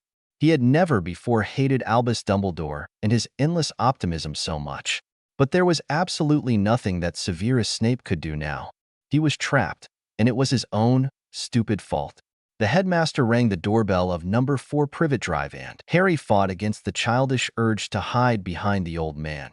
He knew Aunt Petunia would come to the door. Uncle Vernon might still be at work, and his cousin Dudley might be watching TV or playing computer games in his room. Being back at the house, as neat and perfect as it was on the outside, was like coming back to a place of nightmares. He'd never told the professor everything that went on with his relatives, with good reason. There were some things that were just too bad to talk about. Sure enough, Aunt Petunia opened the door. She looked perfect as usual, her narrow face made up with paint and lipstick until she resembled the ladies in the magazines she liked to read. She was dressed in a lime green dress that actually looked nice next to the brilliant yellow suit that the headmaster was wearing. Her sharp blue eyes were as cold and unhappy as always, and they gravitated at once to his face, half hidden by the headmaster's arm. Harry quailed under her disapproving gaze and lowered his head submissively. His heart was thumping against his ribs like a terrified rabbit, and his whole body was starting to ache again. He had been stupid to think he would never see her again. Absolutely stupid. He should have known better. Well, don't just stand there, Aunt Petunia hissed at once, stepping aside so they could enter. Get in here before someone sees you. Good afternoon to you too, Petunia, the headmaster said cheerfully. He stepped inside, still holding Harry's hand, and Aunt Petunia slammed the front door behind them. Thank you for allowing us to come by on such short notice. After our talk this morning, I'm sure you understand the urgency. Well, Harry's aunt said with a chilly smile, I'm just glad you were able to find him. So are we, the headmaster smiled back. And I trust you did talk to your husband about what we discussed earlier? But of course, Aunt Petunia replied, quickly pasting on that sickeningly sweet smile of hers. Harry shivered and clung tighter to the old man's hand. He knew that smile and feared it. She usually gave that smile to idiots when she was about to describe how kind and loving she was to her ungrateful, disobedient nephew. I'm still not really sure what gave you the impression we were anything but fair to the boy, Aunt Petunia laughed falsely. That boy does get funny ideas from time to time. But don't worry about a thing, Headmaster. Harry will be quite safe with us. We won't let him run off again. Good, good. The old man beamed. He looked down and gave Harry a reassuring smile which the boy didn't bother to return. I'm afraid I must warn you that there is currently a very dangerous wizard on the loose, Dumbledore explained. If he finds Harry outside the blood wards, I'm afraid we may not be able to return him alive next time, you understand? Of course, we'll take good care of him, the woman replied, her face the very picture of concern. Her fake attitude made Harry feel sick to his stomach. Your home is still well warded, and so long as you keep Harry in the house or yard, he will be quite safe. Aunt Petunia's smile vanished and a little of her real anger showed itself as she snapped, "What about my own son? My husband? The wards that keep Harry safe will also keep your family safe, even when your husband is at work," the headmaster reassured her. "The wizard shouldn't even be able to track Harry here, but if by some ill chance something happens, you may contact me at any time. Should you need to reach me, call on Mrs. Fig." Fig, Aunt Petunia repeated incredulously. "That crazy Catwoman is one of you?" "She's just a squib," the old man explained with a little laugh. "There's not a drop of magic in her, never fear. But I asked her to remain available for contact purposes, agreed? I suppose it's not likely that I'll have to contact you anyway," the woman muttered grudgingly. "Anything else I should know?" "Only that Harry has spent the last couple of weeks recovering from a nasty attack and still needs rest and plenty of care," the headmaster said briskly, removing his hand from Harry's grip and settling it on the boy's shoulder. Harry ducked his head, avoiding looking up at his aunt's face, knowing that freaks didn't deserve to look normal people in the eye. "Rest, recovery, fine," Aunt Petunia nodded, straining to keep her fake smile in place. "And the rest of you people will stop dropping in at all hours and making the neighbors nervous?" "Absolutely. Whatever makes you comfortable, Petunia," the old man smiled kindly. "But I'll send someone round in a week and a half or so to pick him up for a quick checkup, just to make sure everything's healing well." Aunt Petunia nodded, and Harry nervously peeked up at her. He didn't like the gleam in her blue eyes. It made him shiver with fear. Where were Uncle Vernon and Dudley? Why was Aunt Petunia all alone in the house today? "I've intruded on your lovely home long enough, Petunia, and I really should be going," the headmaster said apologetically. He stepped away from Harry, but didn't let go of his shoulder. "I'm sure you'll be a good boy, Harry," the old man smiled, reaching out to tip Harry's chin so they could see one another's faces. "Don't worry about your professor. He'll come by as soon as he is able, all right?" Harry nodded mutely. He knew better than to protest or do anything stupid right now with Aunt Petunia watching. The old man straightened up and patted Harry on the head before he stepped away altogether. Harry shivered and backed up a step, wondering whether he could make a dash for his cupboard before Aunt Petunia took his new clothes away. "I trust you will treat Harry well?" the headmaster asked his aunt. "We've been over this, headmaster," Aunt Petunia retorted, her voice suddenly frosty. "We will be kind to the boy, just as we have over the years. One day, I'm sure he'll appreciate how much we have sacrificed for him to be happy." The old man nodded wisely. "Ah yes, adults often have a perspective that children do not. But pray don't underestimate the power of a little love, Petunia. Harry might be more inclined to forgive your shortcomings if you showed a bit of affection to him." "I'll give it a try," Aunt Petunia replied lightly. "I really ought to start supper, and I'm sure you have many other things to take care of." "Ah, that I do," the old headmaster sighed. "A headmaster's job is never done. Do say hello to your lovely family for me, Petunia. I am sorry to have missed them." Petunia showed the old headmaster to the door, leaving Harry alone in the sitting room for a few crucial seconds. Quick as lightning, he opened his duffel bag and pulled out the professor's potions. He knew Aunt Petunia would throw them away or something, so he shoved them under the sofa so he could get them later. After only a second's deliberation, he pulled the white stone and flower necklace out of his pockets and shoved those under the sofa as well. He was used to hiding treasures with only seconds to spare, so when Aunt Petunia returned, her face back to its customary hateful ugliness, Harry was still standing innocently in the same position she left him in. Aunt Petunia quickly pulled the drapes lest the neighbors see inside. Harry was used to the woman covering all the windows before he got punished or humiliated, since she said there was no need for the whole world to know what a dreadfully naughty boy he was. After she finished pulling curtains over any windows that would be able to see into the sitting room, She came back to stand in front of her nephew. Harry watched her helplessly, darting his gaze fearfully to her face as he dared. For several seconds, Aunt Petunia just stood there looking him up and down, her lip curled in disgust. "I suppose you think you're something special now," she sneered at last, gesturing at him disdainfully. "No, Aunt Petunia," Harry whispered meekly. "I'm not special." "No, you're not," the woman sneered. "And yet here you stand in those clothes, holding that bag as if you own it. Did you think for one second that those freaks cared about you?" "No, ma'am," Harry answered automatically. His legs began to tremble with fear, but he didn't dare start talking. He never dared talk when his aunt was in a foul mood. "Well, I'll give you something to think about, brat," Aunt Petunia hissed, bending slightly so she could talk right in his face. "No one cares about you. Absolutely no one. So don't even think of calling for help. Don't even think you're worth anyone's bother, because you are not." Harry shook his head vigorously. He knew the headmaster didn't care about him, but surely the professor had cared. Even the nurse lady and the strict-looking teacher lady that told him stories, surely they had cared about him a little bit. But he didn't bother to say anything. It would just make his aunt mad, and then she might say something that would convince him that he was wrong, and he couldn't bear that.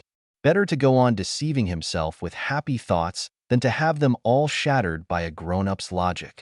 "Now put that bag down and take off those ridiculous clothes right this minute," Aunt Petunia ordered him. "You didn't earn them, did you? They don't belong to you, do they?" "No, Aunt Petunia," Harry whispered faintly. He obediently dropped his duffel bag, glad that he had correctly predicted her first action and hidden his important things, and lifted his shaking fingers to his shirt, but he couldn't bring himself to pull it off yet. "You know you're only allowed to wear the clothing your uncle and I provide you with," Aunt Petunia lectured him in a venomous tone. "You will earn your keep here as you always have. I don't care if you think you're sick or whatever those freaks told you. There will be no slacking off, no matter what anyone you understand me?" "Yes, Aunt Petunia," Harry whispered, keeping his gaze on her chin, not meeting her eyes. "Oh." The woman's face contorted into a cruel smile. "And since it is your fault that we have all been subjected to the presence of those freaks ever since you decided to run off, you will be suitably punished.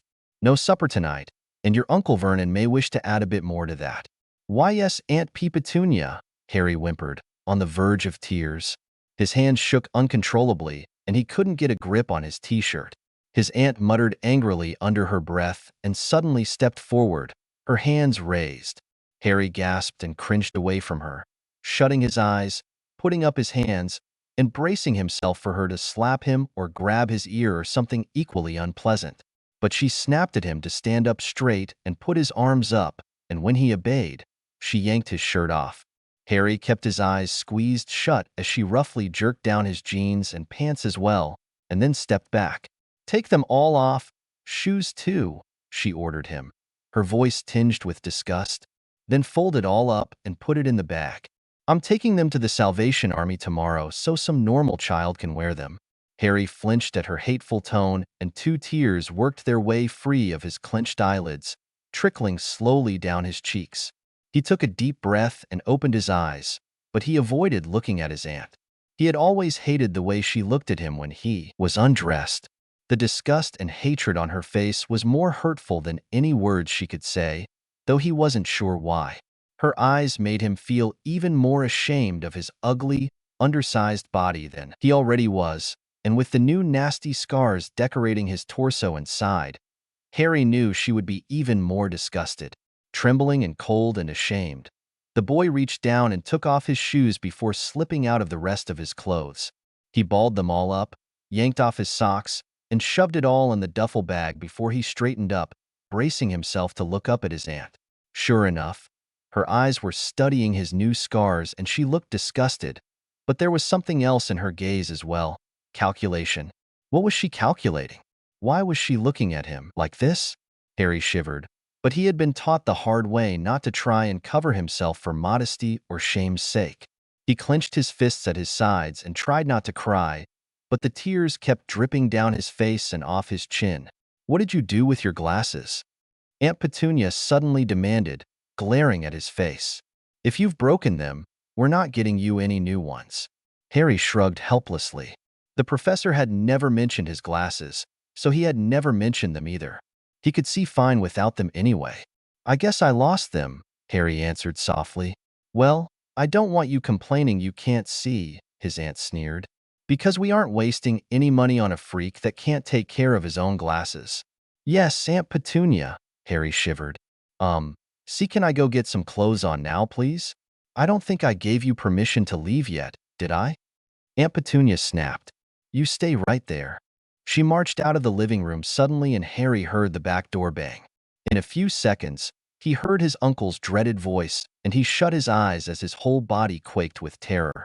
He wanted to run and hide, but he knew better. It would be worse for him if he did that. Well, well, well, Uncle Vernon boomed as he stomped into the sitting room. If it isn't the prodigal freak. Harry flinched at the venom in his hated uncle's voice and unconsciously edged away from the dangerous man. He felt horribly exposed and humiliated, and he knew his aunt and uncle only did this to him because they liked him to feel so helpless. Finally decided to dump you, did they? Uncle Vernon sneered nastily, stepping closer to his terrified nephew. The huge man towered over the small boy, and Harry shivered with fear as Uncle Vernon began to unbuckle his belt. Aunt Petunia stood in the living room doorway with her arms folded, watching the scene with grim satisfaction. Well, I've got news for you, boy, the fat man bellowed down at the boy. Those freaks have been pestering us night and day about you, and it's all because you decided to run off, you ungrateful wretch. I've got nothing but headaches from those freaks of yours. I'll tan your hide for this till you bleed, you miserable ingrate. Get over here. The huge man grabbed Harry by the arm, and the little boy let out a helpless whimper despite himself. Please, Uncle Vernon. Harry gasped, his vision going white at the pain in his arm. I didn't run away. I promise I didn't. Please don't thrash me. But since when did his uncle ever heed his pleas? The belt descended on his unprotected body, and his uncle continued to shout and berate him for his freakishness and his horrible behavior over Hunua. Harry shut his eyes and bit his lip until it bled. He knew the rules, and he knew better than to break them. He stayed as silent as he could while his uncle vented his rage and struggled to stay standing, though he did wrap his arms around his head to protect his face as he normally did. But eventually, Harry's control broke. He could no longer hold in his shrieks of pain, and his knees buckled weakly under him. For crying and trying to escape his rightful punishment, his uncle sneered, he could get another 20 blows. Harry knew the consequences already, but sometimes he just couldn't stop his tears or his screams, and he couldn't force his legs to hold him up when the world was spinning so dizzily around him. When his uncle finished, he dragged the weeping boy down the hall and threw him into his cupboard. Back where he had always been, Harry crawled onto his little mattress and sobbed quietly, struggling not to squirm too much at the burning pain that littered his body. The blows from the belt burned and throbbed, and he still felt humiliated and exposed. At least his aunt and uncle hadn't yet commented on his new scars, though that was a tiny mercy. Uncle Vernon would bring it up eventually, he knew, and Aunt Petunia would bring it up when it would hurt him most. Harry missed the professor. He pulled his blue baby blanket over himself and felt at once the almost magical comfort it always gave him when he needed it. He imagined that the blanket was actually the arms of his professor, wrapped tightly around him, protecting him from the big bad wolf and from his horrible relatives. His sobs eventually calmed, and he focused on just breathing, even though very twitch of his sent fiery pain lancing up and down his skin. Why had the headmaster brought him back to this awful place? Where was the professor? Why was he all alone in hell? Fresh tears rolled down Harry's cheeks, and he held his blanket tighter, fighting the sound of Aunt Petunia's voice echoing in his head. He didn't know if they were lies or not. The professor would know, but the man was not here. He was gone. Maybe Aunt Petunia was right after all. No one cares about you. Don't even think you're worth anyone's bother, because you are not. Now that I've broken your hearts, you have to wait until the next chapter to see what happens. There are more surprises in store, and Harry won't stay here forever. Don't worry. Thank you so much to all of you who took the time to review my last chapter. I understand that Dumbledore inspires some divided support and dislike. And I do not apologize for how I chose to portray him in this story. But thank you, even to those who told me they didn't really like it. I do take every review and I think about it in regards to my story, trying to see how I can make it better. I do want to redeem Dumbledore, but I think he is too old to completely change his spots. He will do what he feels is the best thing, and so will Severus Snape, and Remus Lupin, and yes, even Sirius Black. Unexpected discoveries. Rated T. Harry is still stuck with the Dursleys, for now. So there will be a theme of child abuse. Nothing as bad as last chapter, though. So please don't kill me. I'm working to get Harry out of there as soon as possible. Disclaimer. Don't own, never will, don't plan to. Just doing it for fun. Chapter 17. Unexpected discoveries. St. Mungo's was bustling in the late afternoon, but the room of one patient was left quiet and undisturbed. Seething with boredom, Remus Lupin sighed heavily and tossed yet another Daily Prophet crossword puzzle onto a stack of completed ones. He tossed his quill and pocket dictionary after it and leaned back against his two soft pillows with a soft groan of frustration. Werewolves healed quickly. He was done here. He knew he didn't need to stay here longer for observation. His old paranoia rose up and his wolf growled suspiciously. Were the St. Mungo's physicians experimenting with werewolves again? Perhaps the new laws simply forbade them from brutality and cruelty. Perhaps seemingly harmless experiments could be carried out on him without his knowledge. Werewolves were second-class citizens, after all. He was getting so nervous that he jumped when the door to his room opened. But to his relief, it was only the kindly old face of Albus Dumbledore. The old man had visited him just that morning. So what was he doing back? Albus, Remus sighed. I hope you don't think me rude, but what are you doing here again? I wanted to check up on you, my boy. The old headmaster smiled in concern. He shut the door gently behind him and conjured up a squashy armchair to get comfortable in. I also happen to have mail. He pulled 2 envelopes from his pocket and dropped them in. Remus laughed before he sat down. That's it? The werewolf asked drily as he picked up the 2 letters. You came to deliver my mail? You checked on me just this morning, as I recall, and I'm happy to report that I am not any worse. Well, the old man chuckled. I also wish to speak with you after you read your mail. Remus Lupin shook his head at the eccentric old man and studied the envelopes. One of them had been returned by the Azkaban wards, and Remus winced at the sight of the seal marking the white paper. Apparently, this must be how Dumbledore knew he was in that foul prison in the first place. The other had never been mailed, and he could still smell the ink with his wolf senses. It had been written just that morning. Both were neatly addressed to Mr. Remus J. Lupin. It was all very proper and all, but Remus still couldn't understand what was so important about the letters that Dumbledore would take time out of his busy schedule to come all this way just to deliver a couple of envelopes. The mail could wait until after he got out of St. Mungo's, right? Did you write to me for some reason? Remus asked casually, opening the older envelope first. I did not, the headmaster replied easily. It came as something of a surprise when I learned of his determination to get in contact with you. Remus startled when he realized who had written to him. He read the signature twice before he believed it. Slowly, Remus looked up at Dumbledore, his eyes wide in shock. Snape? He demanded. Snape wrote 2 letters to me? Oh, come now, Remus. I thought you were always the reasonable one? Dumbledore reproved mildly.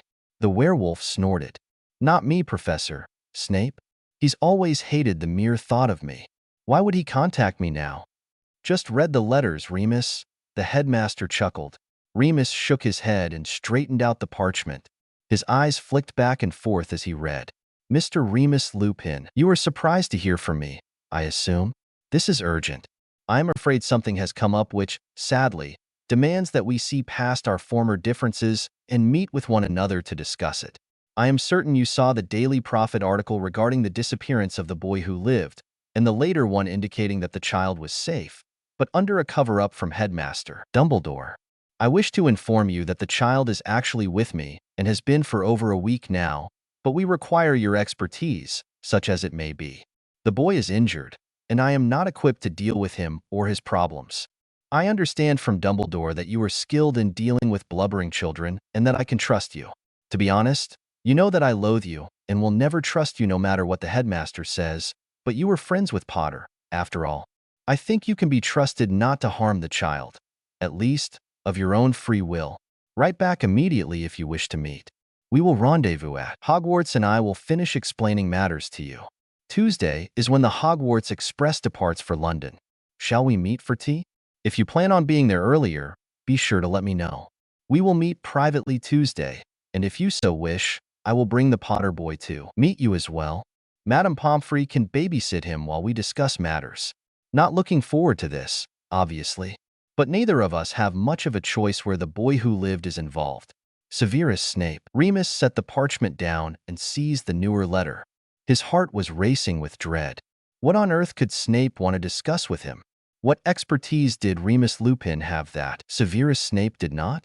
True, he had recently completed his defense mastery, but Snape probably still knew twice as much about defense against the dark arts than he ever would on account of his darker past.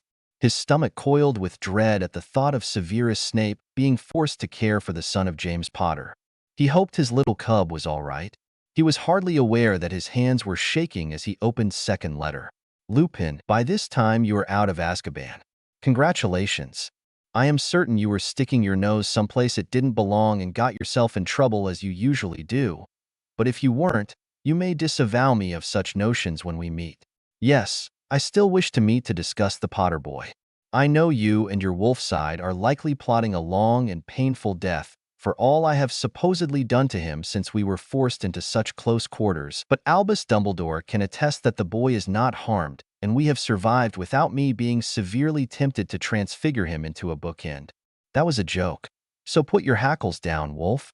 I do not know what your condition is at the moment, but if my erudite scholarship serves me well, you will likely be well enough to be released today or tomorrow. Werewolves heal quickly, I am told. I am amenable to meeting with you at any time Albus Dumbledore suggests.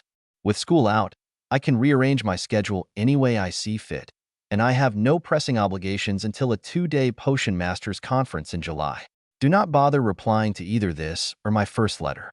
Dumbledore will play Mail Owl, and he will give me your reply. Severus Snape. Remus Lupin looked up at Dumbledore again, this time too stunned to think. Did you read either of these letters? He asked carefully. The seals did not appear to have been broken, but one never knew with the headmaster. Of course not, Remus. The old man looked affronted. What did he say that was so profound? What happened to Harry? The werewolf demanded, gold bleeding into his brown eyes as his wolf's protective instincts were roused. Did Severus not tell you? Remus glared at the old man and waved both letters. He insists he needs my expertise and that Harry was injured and Snape doesn't want to deal with his problems. What possessed you to trust Severus Snape with Harry in the first place? I know how much Snape hates the very name of Potter after everything James put him through in school. Albus Dumbledore arched an eyebrow skeptically at the enraged werewolf. I am not certain what Severus thought he would achieve with such a caustic attitude, he said mildly. I can assure you that Harry seemed quite happy with Severus, giving no indication of animosity or cruelty on the man's part. I beg your pardon? Remus frowned, looking down at the letters again. Are you saying Snape is being deliberately vague? He is likely embarrassed about how close he has become to Harry and wishes to maintain the same distance with you as he did in your school days, the headmaster replied frankly. Severus has been truly compassionate and wise in dealing with the child, Remus. You need not fear for Harry at all. He was very happy and healthy when I saw him last, which was only a few hours ago. The two have bonded in a spectacular way, and I could not be more proud of how Severus has handled this. Yes, they had a few rough days, but in all, I think you would be pleased with the work Severus Snape has done to help the boy. Remus could only gape at the headmaster, but he was glad. His heartbeat slowed, and he could almost feel the golden glow slowly leaking from his eyes as his wolf calmed down. But what happened to Harry, Dumbledore? He pleaded. Was he attacked by Death Eaters? Kidnapped? Was he hurt by Muggles? The old headmaster sighed and tapped his hands on his knees, seemingly debating how much to say. Severus wanted to tell you himself, he finally murmured. But I am afraid he has been arrested and may not be able to make time for a meeting anytime soon. Remus flinched. Severus Snape arrested? What did that mean for Harry now? Where was his cub? More importantly, why was Snape arrested and how long would he be held? Does the DMLE think Snape hurt Harry? He asked incredulously. What did they arrest him for? Muggle terrorism, Albus Dumbledore replied easily. He used some interrogative magic on Harry's guardians, attempting to figure out how he was hurt and what happened. Unfortunately, the Department of Magical Law Enforcement already has Severus Snape down on a red list, and it will not take very much to get him into Azkaban. Oh no, Remus whispered, shutting his eyes and bowing his head. For several minutes, he racked his brain, struggling to come up with a way he could help Severus to escape such an awful fate when he was only trying to help. Can't you do something? He asked desperately. I was on my way there when I decided to pop in and see you for a few minutes, my boy, Dumbledore smiled. Do not worry about Severus.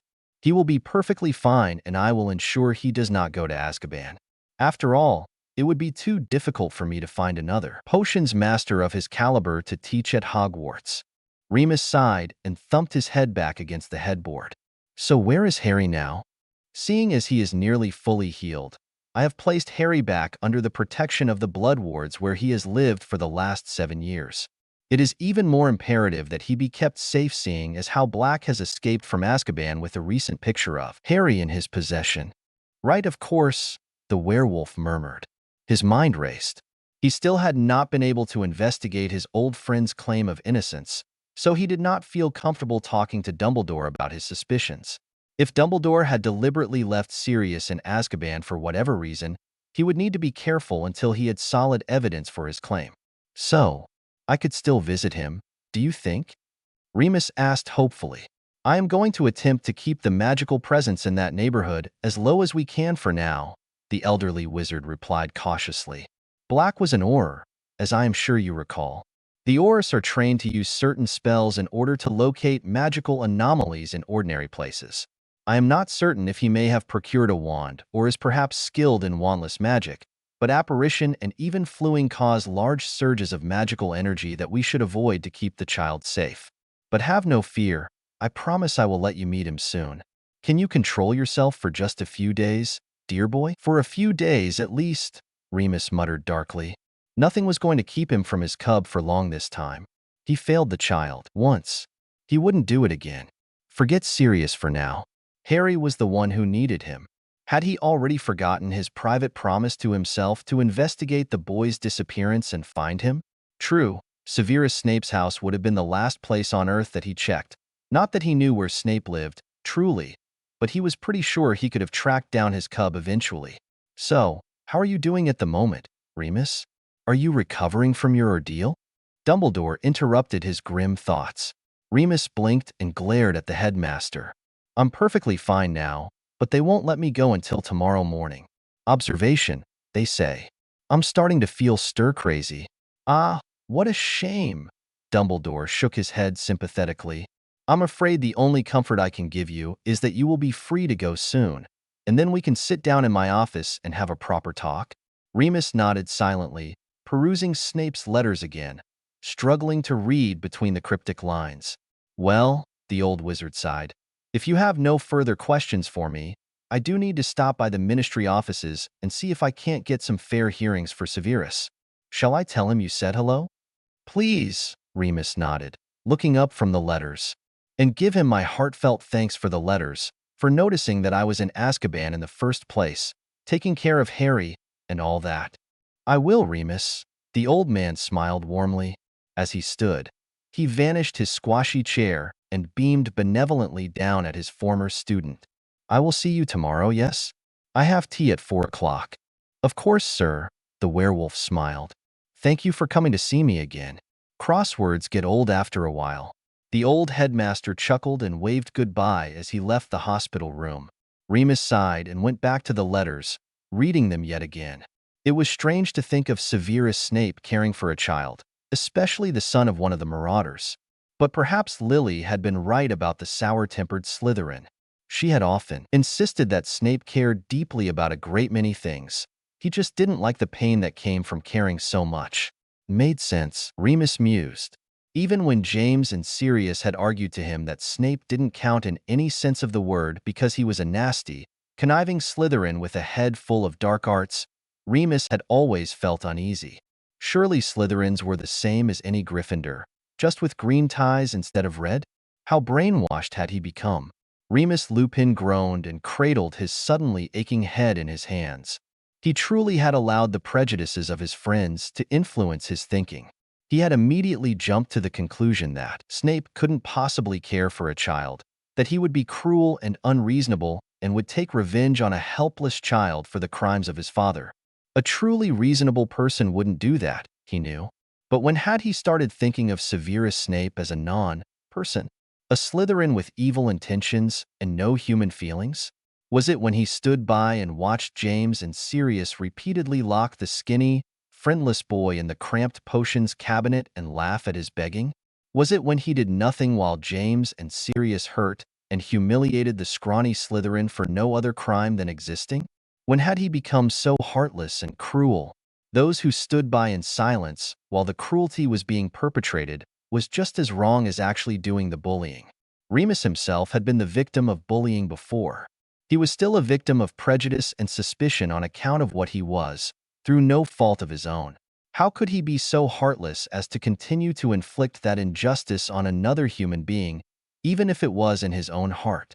Remus took a deep breath and realized that his eyes were burning with tears of guilt. The man shuddered and allowed a sob to escape his throat. He vowed to do everything he could to change his thinking. Any man who could put the past behind him as thoroughly as Severus Snape had was no monster. He was a hero. Remus knew that he would slip and make mistakes. He would still fall into his old patterns of thinking, but at least he had a determination now. He swore to himself that he would not think of Severus Snape as a Slytherin or a Death Eater, even a victim. He would treat Severus Snape like a human being. What brought him to such a plain Muggle neighborhood? Padfoot didn't know. He simply followed his nose, literally and figuratively. It was too risky to perform seeking or tracing magic right now with the Ministry hunting him, and he was still too frightened to transform into his real form for more than a few minutes at a time, if he needed fingers or a man's height to do something. His long, cold swim across the Irish Sea had been draining and terrifying. At some points, he almost gave up, but the thought of his godson who needed him was more than enough. Even so, the starved, drenched dog had staggered around on the rocky coast, feverish and delirious, until the craggy fisherman took him in. The lonely old man was a bit crazy, but Padfoot had gotten to lie by a warm fire for the first time in over 7 years and exchange his ragged prison uniform for some of the old man's extra garments. He felt a bit guilty for stealing from the kindly old man, especially after the fine meal the fellow gave to his scrawny dog self. But he would really rather not wear the stinking prison uniform on his human body any longer than he had to, and he threw the filthy, threadbare clothes in the low turf fire. After he left the fisherman's hut the next morning, he had instinctively sought out something to help heal his mind of the Dementor damage. By some stroke of luck, he found a mostly intact Muggle chocolate bar in a trash can in Dublin and briefly transformed to human form to wolf it down. Muggle chocolate tended to be more sugar and additives than actual cacao, but even so, it granted his tormented mind and shivery limbs some much-needed relief, although he still felt confused and overwhelmed, especially by the bustling city surrounding him. He shifted back into Padfoot and made to flee out into the countryside, because everything was too bright, too loud, and too much. There were too many cars and too many people and too many potential dangers. Days had passed, and he had moved through cities and towns, crossed from Ireland into England, and he still had no idea where he was going or where his pup could be. So how had he ended up in this dull, pristine neighborhood? He was not afraid of being spotted, not really. Even after he got hit in the face by a Muggle newspaper near the last bus stop he passed, and noted that his face was plastered on the front page, he simply was more careful not to shift anymore in the towns. But he knew no one would be looking for a big black dog like a Grim. He trusted that Moony wouldn't betray him. The houses in this place were maddening. They all looked the same, and the people didn't seem to like the sight of a big dog with jutting ribs and sad eyes hanging around their streets. Some shooed him off with disgusted looks, and one snippy young lady yelled for her husband to call the animal control people. Nobody spared him a kind look around here. He gobbled up some cat food in a dish, left out on a porch a few streets over. It was a shabby little house with pink flamingos dancing in the yard and dozens of cats everywhere. The cat food was awful, but he was too hungry to care. Now, he was wandering down another street with much neater yards. The hedges were perfectly clipped, the lawns perfectly mowed, and the flowers that grew in the gardens and window boxes were too perfect. Why was he here anyway? Padfoot wondered. He was hungry and thirsty. The water he had managed to get from a park's water fountain last night had to be got while he was in human form, and he had been so terrified that he hadn't managed more than a few sips. It was late afternoon, and the air was finally beginning to cool off. The black dog panted wearily as it plodded up the black asphalt street, gazing despondently at the identical cookie-cutter houses arranged perfectly side by side on either side of the road. There were not too many people out this afternoon. An older gentleman was watering his garden on one side of the street, and two older ladies were gossiping over their perfect picket fence a little further down. The dog stepped up onto the sidewalk and panted in the warm air. He was so thirsty. His sharp ears caught a faint scratching noise from the yard he was sitting in front of, and he turned apathetically. There was a small boy doing some garden work in the side yard next to the neat little cookie-cutter house. His hair was dark and thick, and his clothes looked a little big for him. He was working in silence, pulling weeds, it looked like. The dog stood up and eyed the boy curiously. Children weren't normally that quiet, were they? Padfoot watched for several more minutes until the boy paused in his work. He slowly leaned back and put his hands on his hips as he stretched his back slowly like an old man. The dog blinked in worry. The child moved as if he was in pain. The instinct of protection was strong in most canines, especially in an animagus with higher intelligence than other dogs. Whining softly and feeling an intense urge to comfort the little boy, the big dog flattened himself and wriggled under the white picket fence, pushing aside the hedge of rhododendrons as he did so. The rustling of the bushes must have alerted the child to his visitor, because Padfoot found himself face to face with a small boy's bright green eyes when he made it through. The boy was on his hands and knees in the grass, regarding him with open curiosity and a bit of caution. "Hello there," the boy whispered. "Are you a boy dog or a girl dog?" "Girl dog?" Padfoot snorted derisively.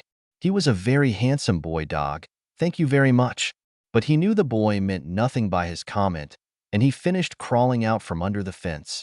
Padfoot shook the leaves and twigs from his short fur and sniffed cautiously at the scrawny little boy.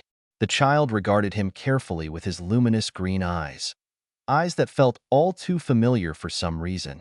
Padfoot noticed that the boy smelled like fever and pain. There was something else strange under the boy's overlying scent that felt so very familiar and almost made his hackles go up. But he couldn't identify it. Frustrated, the big dog shoved his wet nose along the boy's neck and face and hands, snuffling loudly as he absorbed the confusing scents coming from the child's skin. The boy squirmed under the dog's inquisitive nose and pulled away. Padfoot suddenly sensed fear wafting off the boy, and he backed off, realizing that he was scaring the boy with his inquisitive nose. "Where'd you come from, dog?" the boy whispered, tilting his dark head to the side, regarding him with his serious bright eyes.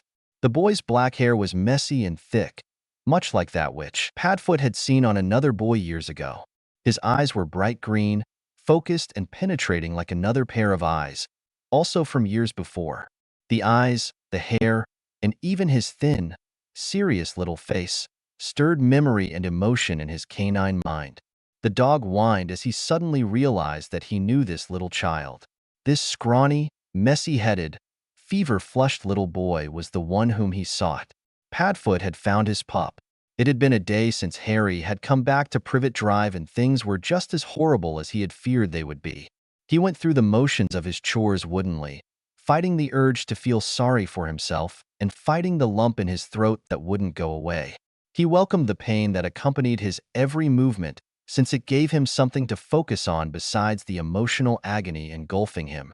He fought tears when he cooked breakfast, sliding 3 perfect omelets onto plates while arranging tomatoes on his aunt's plate and bacon slices on the plates of his uncle and cousin. He was determined not to think of the look on the professor's face when he first tasted Harry's cooking. He did the dishes and firmly determined not to think about the magic that washed the plates by themselves and cleared the table, shivering when his uncle shoved his coffee mug at him and left for work.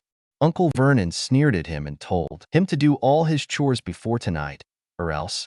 Harry knew what or else meant. It would mean another strapping, and maybe the withholding of food too. He fought the gnawing ache in his stomach all day as he swept and polished and dusted. Aunt Petunia forced him to scrub the bathroom with his toothbrush, which was an old one of Dudley's anyway. He vacuumed and did the laundry, and finally, after lunch, Aunt Petunia let him go outside to do the gardening. Harry heaved a sigh of relief when he got outside, clicking the back door shut behind him. All of his muscles hurt, his skin burned where the belt had struck him yesterday, and he was tired and hungry, but at least he could drink from the faucet outside and work in peace and quiet. His aunt was taking care of supper now and wouldn't bother him for some time. Harry gathered the right tools from the shed and set to work in the flower beds. He weeded and trimmed and mucked around in the soil, making everything neat and pretty. Working in the dirt and fresh air helped to clear his head and calmed him, but he tried hard not to think of the things he had lost forever, like the professor, or the soft warm bed, or even the nasty potions that made him feel better. While vacuuming, Harry had quickly retrieved the potions and treasures he had hidden under the couch and pocketed them. At the earliest opportunity, he had stashed them in his cupboard, all hidden in different places just in case. His cousin didn't usually mess with his things, and he had been surprisingly quiet today, but Harry didn't want to risk his only source of relief being discovered. He would sip a little bit of the pain potion before bed tonight, and hopefully it would mute the agonizing aches in his bones and muscles and the burning throbbing on his skin. Having that to look forward to made Harry feel a bit better, and he straightened up carefully, easing the aching muscles in his back. After he stretched a little, Harry stumbled to his feet, preparing to gather his trowel and other tools to clean and put them away.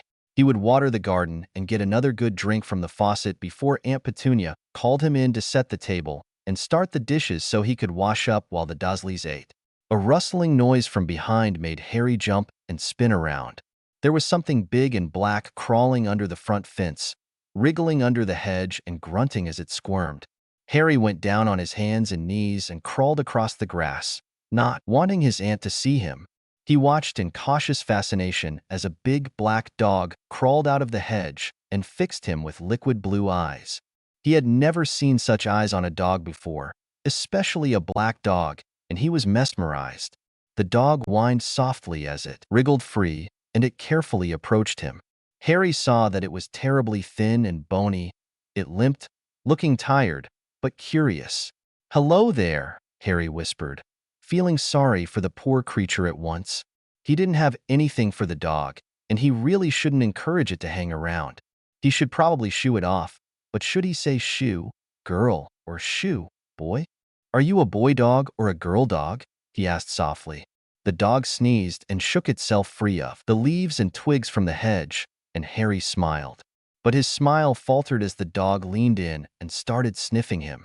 Its nose was wet and cold, and it made loud snuffling noises as it investigated him.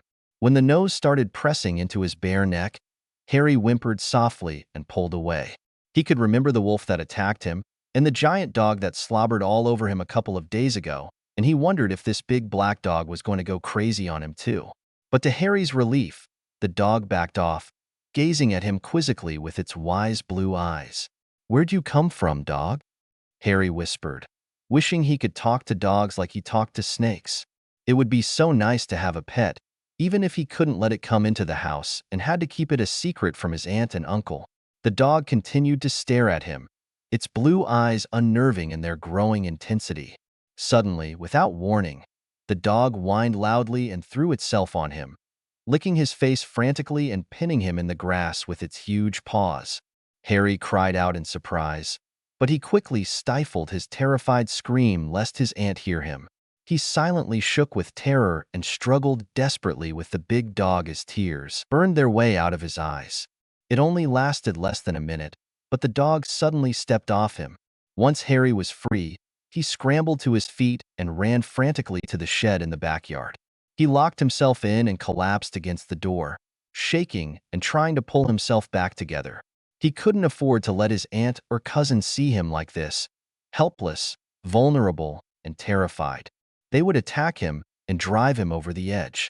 He hated it when he broke down in front of them. Even during his beatings when he cried, he was able to keep himself from shaking, begging, and curling up in a corner, gripping his head and whimpering for everything to go away. He had only broken down like that a few times in his life, and his cousin sure enjoyed torturing him when he was at his most vulnerable. He wouldn't give them that advantage. After his trembling stopped, Harry slumped over his knees and drew a shaky breath, chanting silently to himself that he was okay. The dog didn't hurt him, and everything would be fine. The boy wiped his tears and sighed as he leaned back against the door, stretching out his aching legs. He heard a soft doggy whimper and some snuffling noises on the other side of the shed door, and he stiffened in fright. But judging by the noise, the dog simply lay down in front of the door and panted in the fading sunshine. Harry relaxed again and just rested. He closed his eyes and listened to the dog panting and whining sporadically. He suddenly felt bad. The dog was just being friendly, and actually it was a lot nicer than the giant dog, and certainly way nicer than the wolf. Harry was dreadfully thirsty after his cry, and he wondered if the dog was thirsty too. It was awfully thin and sad-looking. Harry wondered what its story was.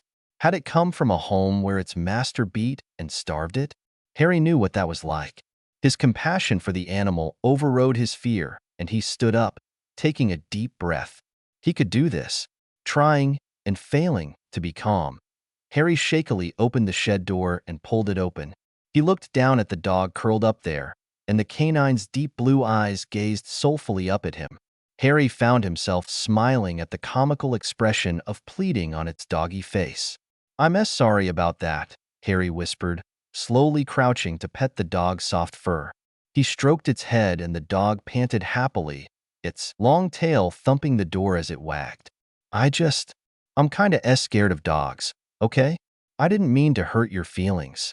The dog whined and turned its head awkwardly, trying to lick his hand. Harry giggled softly and moved his hand so the dog could reach him more easily. The rough pink tongue felt nice, not slobbery and slimy like the giant dog at the school. He knelt down next to the black dog and petted it with one hand while letting the dog lick his other hand. He relaxed still further as the dog made no move to get up, and Harry began to feel confident that it wouldn't hurt him. His hand began to scratch behind the dog's ears, and it groaned happily, letting its tongue hang out the side of its mouth. Harry giggled again, but he knew he needed to hurry and water the garden, get himself and the dog some to drink too, and go inside before Aunt Petunia felt forced to come out and fetch him. He got to his feet and groaned softly as his aching muscles protested. The dog jumped up as well, eyeing him with what looked like concern. It whined and gently bumped its nose into Harry's knee. "I'm okay," he whispered to the dog, patting its big head and limping toward the house and the outside faucet. "I'm just sore is all. Come on, let's get some water." "Sorry, I don't have any food for you." Padfoot followed the boy, his boy, across the yard and gratefully lapped up the water that Harry let him drink. The boy joined him under the faucet, slurping thirstily at the cool water and splashing his face. Padfoot was worried and gently licked the boy's ear. Harry yelped and jerked away, looking at him warily as if he expected to be attacked. Padfoot whined apologetically and tucked his tail between his legs as he cringed. He didn't mean to scare his pup and tried to show it as best he could. To his relief, Harry sighed and patted him once on the head before he fetched the hose to water the flowers. Padfoot watched, worried about the boy's stiff movements and the sheer exhaustion he felt rolling off the small child. His thoughts were muted while in a animagus form, but he knew he would be both furious and frantic with worry for his godson once he shifted and reflected on what he'd learned, while in serious body instead of Padfoot's. Right now, he couldn't think about the why and how of anything. All he could focus on was staying near his pup and giving him comfort and support while his frail little body smelled like fever and pain and weariness. The boy was still nervous around him, so Padfoot took it slow. He knew small children could be frightened of big dogs, and he didn't want to make Harry run from him again. It had been dreadful when he realized that his pup was deathly afraid of him. Of course, he shouldn't have jumped on the boy like that, but Padfoot hadn't been able to help himself. He had been so excited and overjoyed to finally find his pup. Suddenly, a woman's shout rang over the backyard, startling both boy and dog. "Boy, What's taking you so long? The dog flinched and automatically lunged into the shadows of the tree he was under, hiding from the shouting woman, wherever she had come from. I'm almost done, Aunt Petunia, Harry called back, his voice soft and tired. Well, hurry it up, the woman shouted back, sounding peeved. You still need to set the table and straighten the sitting room. A door slammed and Padfoot whined fearfully. He hated it when people shouted like that. It frightened him. Memories of shouted curses, echoing along dark corridors, screams of emotional agony and wails of despair assaulted his mind, and he whimpered, pressing into the grass. When he was able to overcome the awful memories, Padfoot whined again and bounded back over to his boy, trying to apologize for his little breakdown. Harry was coiling up the garden hose and gathering up the tools. The boy threw him a tired smile and trotted to the backyard. Padfoot stood in the doorway, watching as the boy put the tools away in the obsessively clean shed. I can try to sneak you some food later, Harry whispered as he closed the shed door behind them. But you'll have to hide until then, okay? If my aunt sees you, she'll call animal control and they'll take you away. Got it? Padfoot whined and nuzzled the boy's side to show his appreciation and worry. Harry winced and jerked away from his friendly snout and pushed him away. Padfoot looked up, surprised and alarmed. Not there, doggy, Harry whispered, his voice tight with pain. It hurts. The boy hurried past the dog and into the house through the back door. Just before the door shut, Padfoot heard the screeching. Woman shout at the boy to hurry up and stop dawdling, or he'd get it from his uncle later. Padfoot's human self wanted to scream with rage or weep with grief. Who would dare put his pup here and hurt him? Were these muggles the ones who took Harry? Were they the ones who made his boy go missing? Padfoot needed to shift, and he needed to think. But he was weak with hunger and distraught with worry, and he couldn't think straight. Later, he told himself. Later, he would think and work out a plan. For now, he just needed to go hide and wait for Harry to come back with food, if he could. Padfoot darted off and crouched behind the shed in the back, positioned so he could see the house's back door, and settled down to wait. Harry felt weak with hunger as he listened to his relatives eating their supper, but he held out firmly and kept cleaning the kitchen, praying that they would let him scrape the plates tonight at least. There was a good chance they would, because Uncle Vernon sounded cheerful tonight, telling Aunt Petunia about some deal he'd made for his company. Aunt Petunia seemed happy too, and Harry relaxed just a bit, hoping that he wouldn't do something stupid to make either of them mad at him again. Several times during supper, Uncle Vernon or Aunt Petunia urged Dudley to eat more or asked him if he was feeling all right. Dudley answered with short, surly replies and didn't whine and complain or make demands like he usually did. In fact, he was really quiet all through supper, like he'd been since yesterday. Harry wondered worriedly if Dudley was getting sick. If so, Harry knew he would get the worst of it. He hated having to give Dudley room service. He would be stuck at the spoiled boy's beck and call for days if Aunt Petunia thought Dudley needed to rest in his room. But there wasn't anything he could do about it, so Harry just sighed silently and finished wiping down the still-warm stovetop. Supper finished and Aunt Petunia came marching into the kitchen. Harry froze, kneeling on the floor where he was scrubbing away the stains from splashes of tomato sauce with a sponge. He watched his aunt fearfully, ready to bolt into a corner if she tried to kick him, which she'd done before. Hurry up, freak, she hissed. You still need to clear the table, and don't even think of sneaking any of the leftovers. You scrape the plates into the rubbish and then take it out. Do you hear me? Yes, Aunt Petunia, Harry murmured with a heavy heart, dropping his burning eyes back down to the sponge and the tomato stains on the floor. His stomach groaned in protest and Harry went back to scrubbing as hard as he could to hide the way his hands started to shake. He was so hungry, but there was nothing he could do about it. He would just have to wait until his aunt and uncle got tired of starving him. It would get to the point where she would just throw something at him to eat, but it would fall on the floor and she would laugh when he dove for it like a dog. In those moments, the humiliation was dreadful, but his hunger was worse. Harry hoped it wouldn't take long because his dizzy and weak spells were getting worse. He wondered despondently whether he was so much hungrier now because the professor had taken such good care of him, letting him eat pretty much however much he wanted, even telling him to keep eating when his stomach was already happy. But no, Harry remembered how puzzled he had been by his increased hunger during those days when the professor would leave him alone all day with a snack of crackers or grapes on the nightstand. It was likely a side effect from being bitten by a monster. Harry got up and rinsed out his sponge, wincing and shifting his aching shoulder. It was the same one that had been bitten, and the professor told him that werewolf wounds never really healed all the way.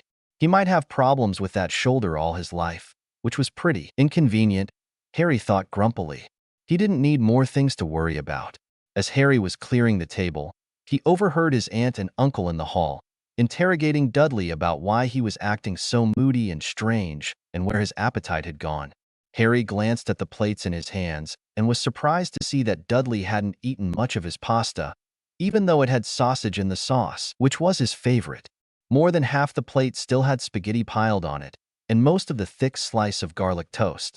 Harry set the plates on the counter and went back and forth several more times, fetching the glasses and the serving platters. Leftover pasta, sauce, salad, and bread went into containers in the refrigerator to become midnight snacks for Uncle Vernon or Dudley later. The plates with unfinished food all got combined, and Harry looked up quickly to be sure nobody was watching as he wrapped the leftover bits of bread in a napkin and shoved the little package into the trash where Aunt Petunia wouldn't see it easily. As for the rest of the food, he spread out a dirty napkin in the garbage and scraped the uneaten pasta and sauce onto it. He innocently finished scraping the plate as his aunt stormed into the kitchen, and he proceeded to the sink to wash the dishes. Aunt Petunia suddenly grabbed him by the shoulder. "Empty out your pockets right this instant," she hissed. Harry trembled when he thought of how close he'd come to stuffing the bread in his pockets instead of the trash, but he knew that there was nothing to fear now. He dried his hands quickly and silently turned his pockets inside out to show her that he had nothing in them. Aunt Petunia sniffed and left the kitchen, ordering him to watch himself and not to even think about stealing food from the family, and he ought to be grateful for whatever she and Vernon chose to give him. Harry swallowed hard and returned to his chores. It seemed like forever before he was finally allowed to empty the rubbish bin. He pulled out the trash bag, but he didn't bother to tie it as he dragged it to the back door. The large garbage pail was kept by the back door, but there weren't any windows on this side of the house that could see him easily, so he was safe here for a few minutes. He shut the back door behind him, glad that he could still see really well in the dark since the sun had set a long time ago and it was dark outside. Shaking, Harry set the trash down and opened it. He pulled out the messy napkin covered in uneaten pasta and dropped it by the garbage can. He didn't dare eat any of it for fear that the tomato sauce would stain his mouth and alert his aunt that he was stealing. "Pust!" Harry called softly. "Dog, are you still there?" To Harry's surprise, the big black dog came to him right away. It must have stayed close by. Harry let the dog lick his fingers clean of sauce, saving his clothes from tomato stains, before it started in on the food on the floor. Harry pulled out the napkin of garlic bread and wolfed it down himself. His stomach almost seemed to sigh in relief as he put something solid into it, and the dog whined gratefully, nudging his legs with its bony body. "You're welcome, doggy," Harry whispered. He patted the dog's flank and rubbed its jutting ribs while it leaned against his legs and wagged its tail. "I'll bring more if I can, but—" Harry swallowed a lump in his throat. "Why, you should probably go somewhere else if you want food." I don't get much and I can't really give you stuff all the time." Without warning, the back door jerked open behind him and Harry cried out, covering his head with his arms in fear of what would happen. The dog streaked away into the night as the lights spilled out. "What on earth are you doing, brat?" Aunt Petunia hissed at him. "How long does it take you to put the rubbish out?" It's heavy," Harry stammered as his excuse. He quickly ducked down and struggled with the trash bag. He was pretty strong for his size, but he purposefully made it look harder than it really was to put the bag into the garbage can and shut the metal lid. His aunt grabbed him and dragged him inside by the ear and slammed the door behind them. Harry tried not to squirm, but tears of pain rolled down his face as Aunt Petunia dragged him through the kitchen to the hall where Uncle Vernon stood, glaring horribly and holding his belt. Harry trembled and began to sob breathlessly in fear. He couldn't take another beating right now. He simply couldn't. He shut his eyes and listened to his aunt furiously list off all of his mistakes today, including all the times he complained that he was hungry or tired. Harry already knew he was a bad boy, But he hated it when his aunt and uncle listed it all off like that. It just hurt, and he knew they hated him. So why couldn't they just leave him alone? The evening ended with his hands pressed to the wall and the belt walloping him for not much of a reason that he could see. At least they let him keep his clothes on, he thought. But it still hurt. Padfoot knew he had been an awful coward to run when the screeching woman startled him. When he finally realized that he had run off in terror and returned to the house, it was dark and silent. The dog curled up behind the shed and shifted into a man. Sirius clutched his head with both hands and let out a strangled sob. He was confused and scared, and he was terribly worried about this whole thing.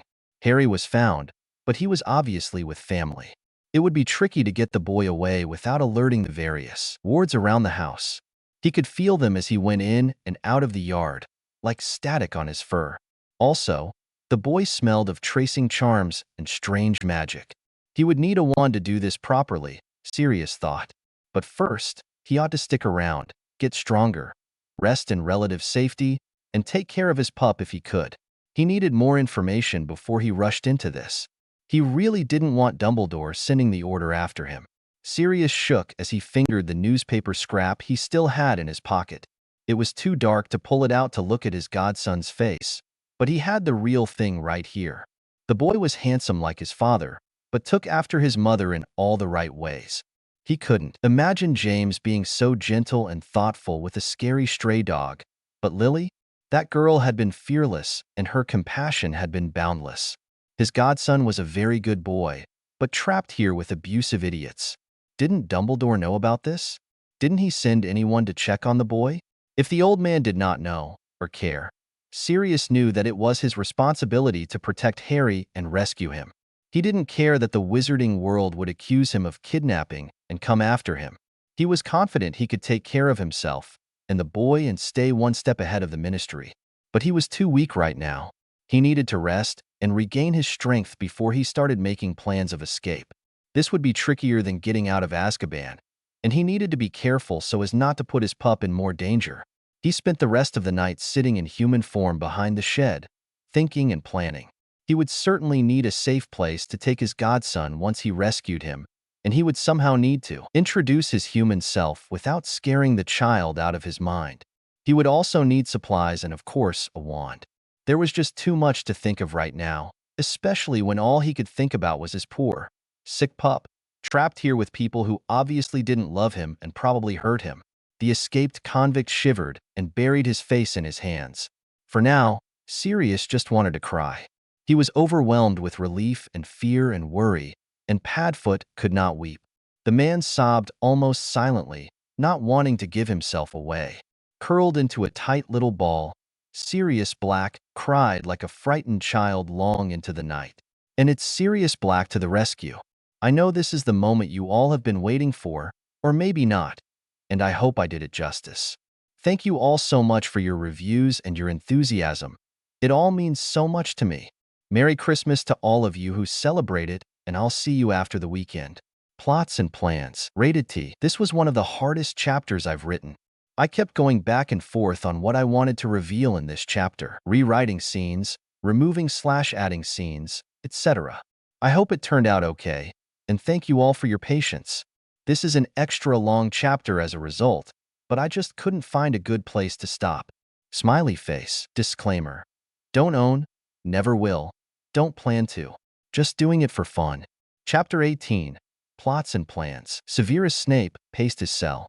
It was precisely 4 steps wide and 7 steps long, and he had measured it hundreds of thousands of times in the past few days.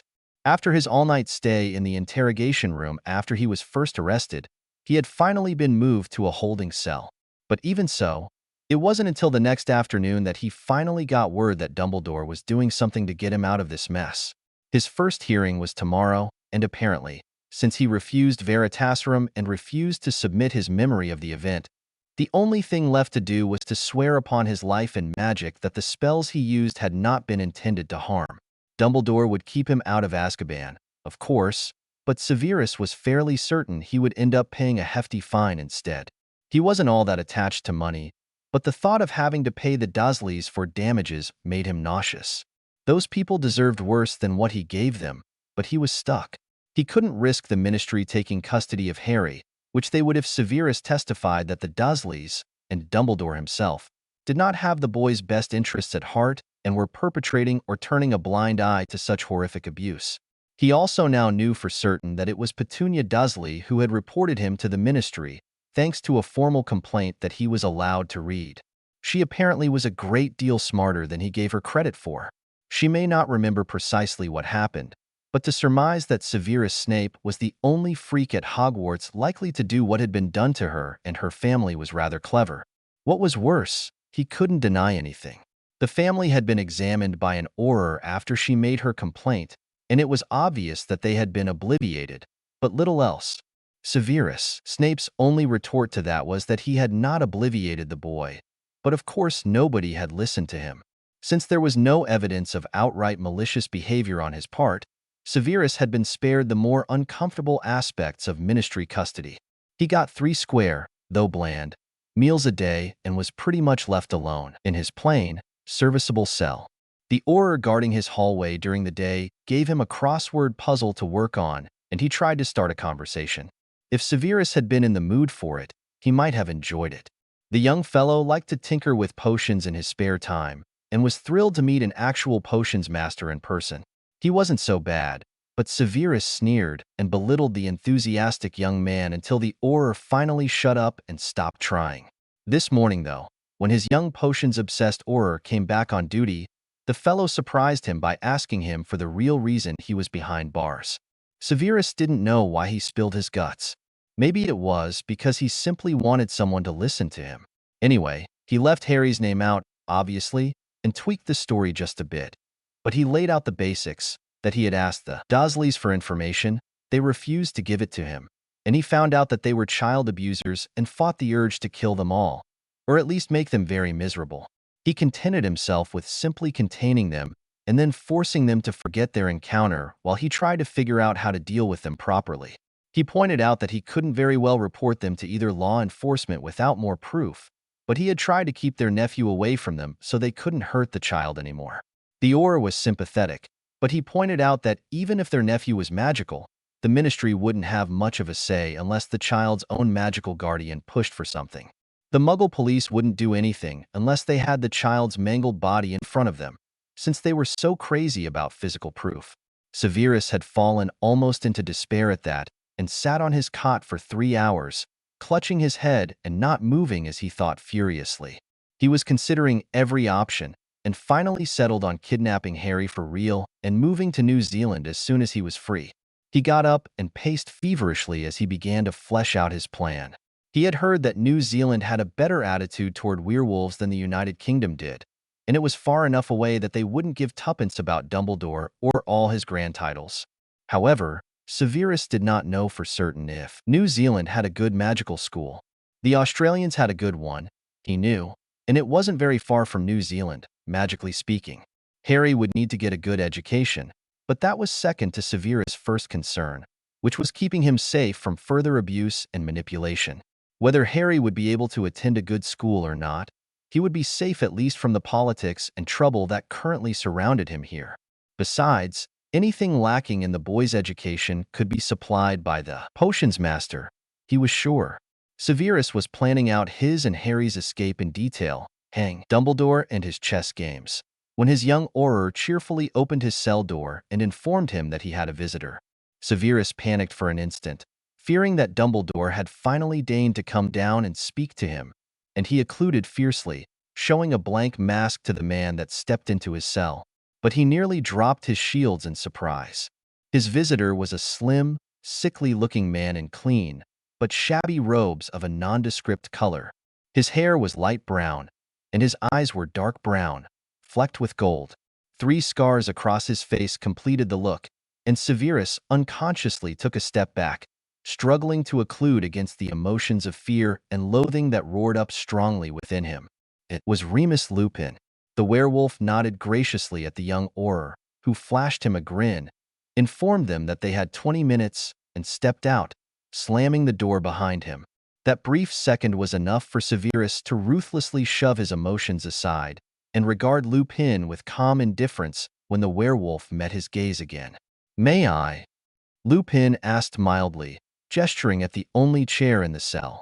Severus chuckled bitterly. By all means, he replied, seating himself on the cot across from the werewolf. I'm afraid I can't offer you any tea, he added with an arched eyebrow. As you can see, my hospitality is a bit limited. Remus Lupin smiled good-naturedly and sat down on the plain chair. Nice place you have here, he bantered easily.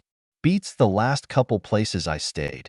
Severus huffed in annoyance and dropped the act. Why are you here, Wolf? He growled dangerously. Dumbledore sent me your message, in case you were wondering. What did you want? A thank you note for your thank you note?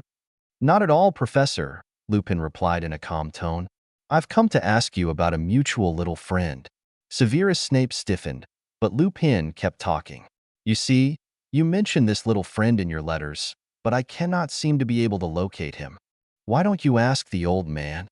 Severus sneered. He seems to be on better terms with you rather than me, since he can be bothered to see you personally and is apparently too busy to even come tell me what the hell is going to happen to me. Lupin suddenly looked worried. He hasn't come to see you? Severus sneered and didn't bother answering. He folded his arms and leaned back against the wall, stretching out his legs and crossing his ankles. Well, Lupin muttered, looking uncomfortable and maybe a little angry. I asked him, and he won't tell me. He says it's for the little one's safety, you understand. He does not want energy spikes to alert the ex-convict. Black, Snape muttered quietly. Lupin nodded. I would be able to reach the area without magic, he added quietly. But I need to see he's all right. Can you please help me? The old fool will not like it, Severus muttered, staring at his boots. I don't care, Lupin hissed, a growl coming into his voice as his wolf stirred. You seem to care more about the little one than he does at the moment. I get the feeling he is punishing you for something. He could get you out of here in hours, yet he lets this drag on and distracts me if I so much as suggest going to visit our mutual friend. He keeps insisting I wait until I'm all better, or until after you're free. I have no intention of doing so. I'm done playing his games. Severus looked up at the werewolf with a slight smirk, making up his mind quickly. Surrey, he said quietly, a town called Little Whinging. Go to Privet Drive. He is at number 4. Tell him I am sorry he got sent back. Snape sighed and stared back down at his boots, forcing himself to say what needed to be said. He needs you, Lupin, he murmured. It will be clear to you when you meet him, I think. Protect him if you can. Those muggles are the worst sort, and the old man is blind. Lupin nodded with a frown. Thank you, he said softly. And so, what are you planning to do about the old man? I don't have any idea, Severus said coolly. He looked up and fixed the werewolf with a deadly smile. But let me know if you have any qualms about moving to New Zealand. Remus Lupin blinked in surprise before he smirked and stood up. I have no qualms whatsoever, he replied. I hear it's lovely there this time of year. The werewolf paused and looked serious again. Would you like me to bring you anything? Books? Lesson plans? It looks like you'll be stuck here for another 10 days at least while the hearings and red tape get cleared up, Severus sneered, about to tell the werewolf to get lost and leave him be, but he stopped himself just in time. In the relative peace and quiet of this cell, he had a perfect opportunity to go over his notes for the Wolfsbane potion again, and he would really like to finish his book on werewolf psychology. If it isn't too much trouble, he muttered, not looking up and appalled at himself for actually taking the marauder up on his offer. It isn't, Lupin insisted warmly. Damn his agreeable nature. Consider it payment of a debt for taking such care of our little friend. Severus rolled his eyes, but it was only for show. He was somewhat grateful for the recognition, at any rate.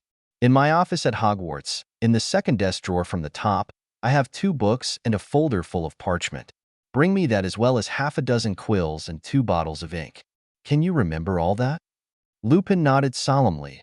All business. Does your office have a password or protective wards? Not during the summer, Severus scoffed. He waved his hand in a shooing gesture. Well, what are you waiting for? Go on. The werewolf chuckled and knocked on the cell door, signaling that he was done. The cheerful Auror let him out and gave Severus a friendly smile before he closed the cell again. Snape watched the door thoughtfully and nodded slowly. It seemed that the old man and Poppy were right about Lupin after all. He would make a good ally. If he could manage to either protect or spirit away the boy before further damage was inflicted on him by his appalling relatives, Severus would gladly throw his lot in with the werewolf. He would do anything to keep Harry safe, he realized. No child deserved to be hated and treated worse than a house elf. If only Dumbledore also believed that. Harry was jerked out of a troubled sleep by his aunt banging on his cupboard door and shouting for him to get his lazy behind into the kitchen and make breakfast. The boy scrambled to his feet, babbling sleepily that he was up and would get right on it, just as he did nearly every morning. His body ached, but it wasn't so bad since his uncle hadn't thrashed him in days, not since the night he met the dog. He had been surprised when he found the dog waiting for him in the garden the next morning. He had feared that the poor animal was gone for good. While he was a kind of glad that the dog would be safe from his aunt and uncle, he had felt a pang of loneliness and abandonment at the thought of never seeing the strange dog again. His joy when he was nearly knocked over by the enthusiastic dog the next morning was so great that he wasn't even frightened of it. Startled, yes, but the dog no longer scared him. He discovered later that day when the dog rolled over for a belly rub that it was a boy dog. It was nice to be able to say things like, "Down, boy," instead of just calling it dog all the time. Harry determined to think of a good name for the big black dog, and it had to be a good one. But it wasn't at the top of his list of things to do. It became obvious that the dog was a little sick, and Harry's first priority was to feed the dog and get it well. During the next few days, he snuck the dog food and it stayed with him while he tended the garden and mowed the lawn and did other yard work. It hid obediently when his aunt or cousin came outside and stayed out of his uncle's sight. So long as the dog stayed a secret, Harry knew he would be able to keep his new friend. Harry was happier than he had ever been at Privet Drive, and that was saying something. His aunt and uncle still piled insults and humiliations on him, but they didn't beat him again. As Harry fried bacon and sausages and tried to dodge the splatters of grease, he let his mind drift to the dog again. It was big and black, but he didn't want to name it something stupid like Giant or Blackie. He wanted the dog's name to mean something, but he didn't want something overdramatic like True Friend or Faithful. Those were too awkward anyway. Harry cracked eggs into the pan and put bread in the toaster, thinking about the dog's quirks. It was quick and skittish, scrawny and bony, friendly and sensitive. It got excited easily, it was remarkably gentle, and was obsessed with sniffing him. His nose made loud, wet, snuffling noises as the dog explored Harry, taking great interest in his clothes, which were 2 sizes too big, and his hair, which was as thick and messy as ever. Harry suddenly grinned as the revelation hit him. Snuffles. It was perfect. He was almost too excited to force his face into its usual expressionless mask of misery, which was difficult to do on the best of days. It was the look that made his aunt and uncle most satisfied. He showed that he was not angry or upset or affected at all by the unfairness of life, but it also showed that he was quite miserable with his lot and did not expect things to improve.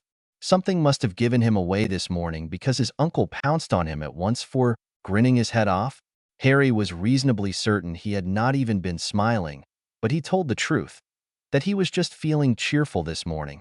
In reward for such an attitude, he was thrown outside without breakfast and a list of chores to get finished before tonight.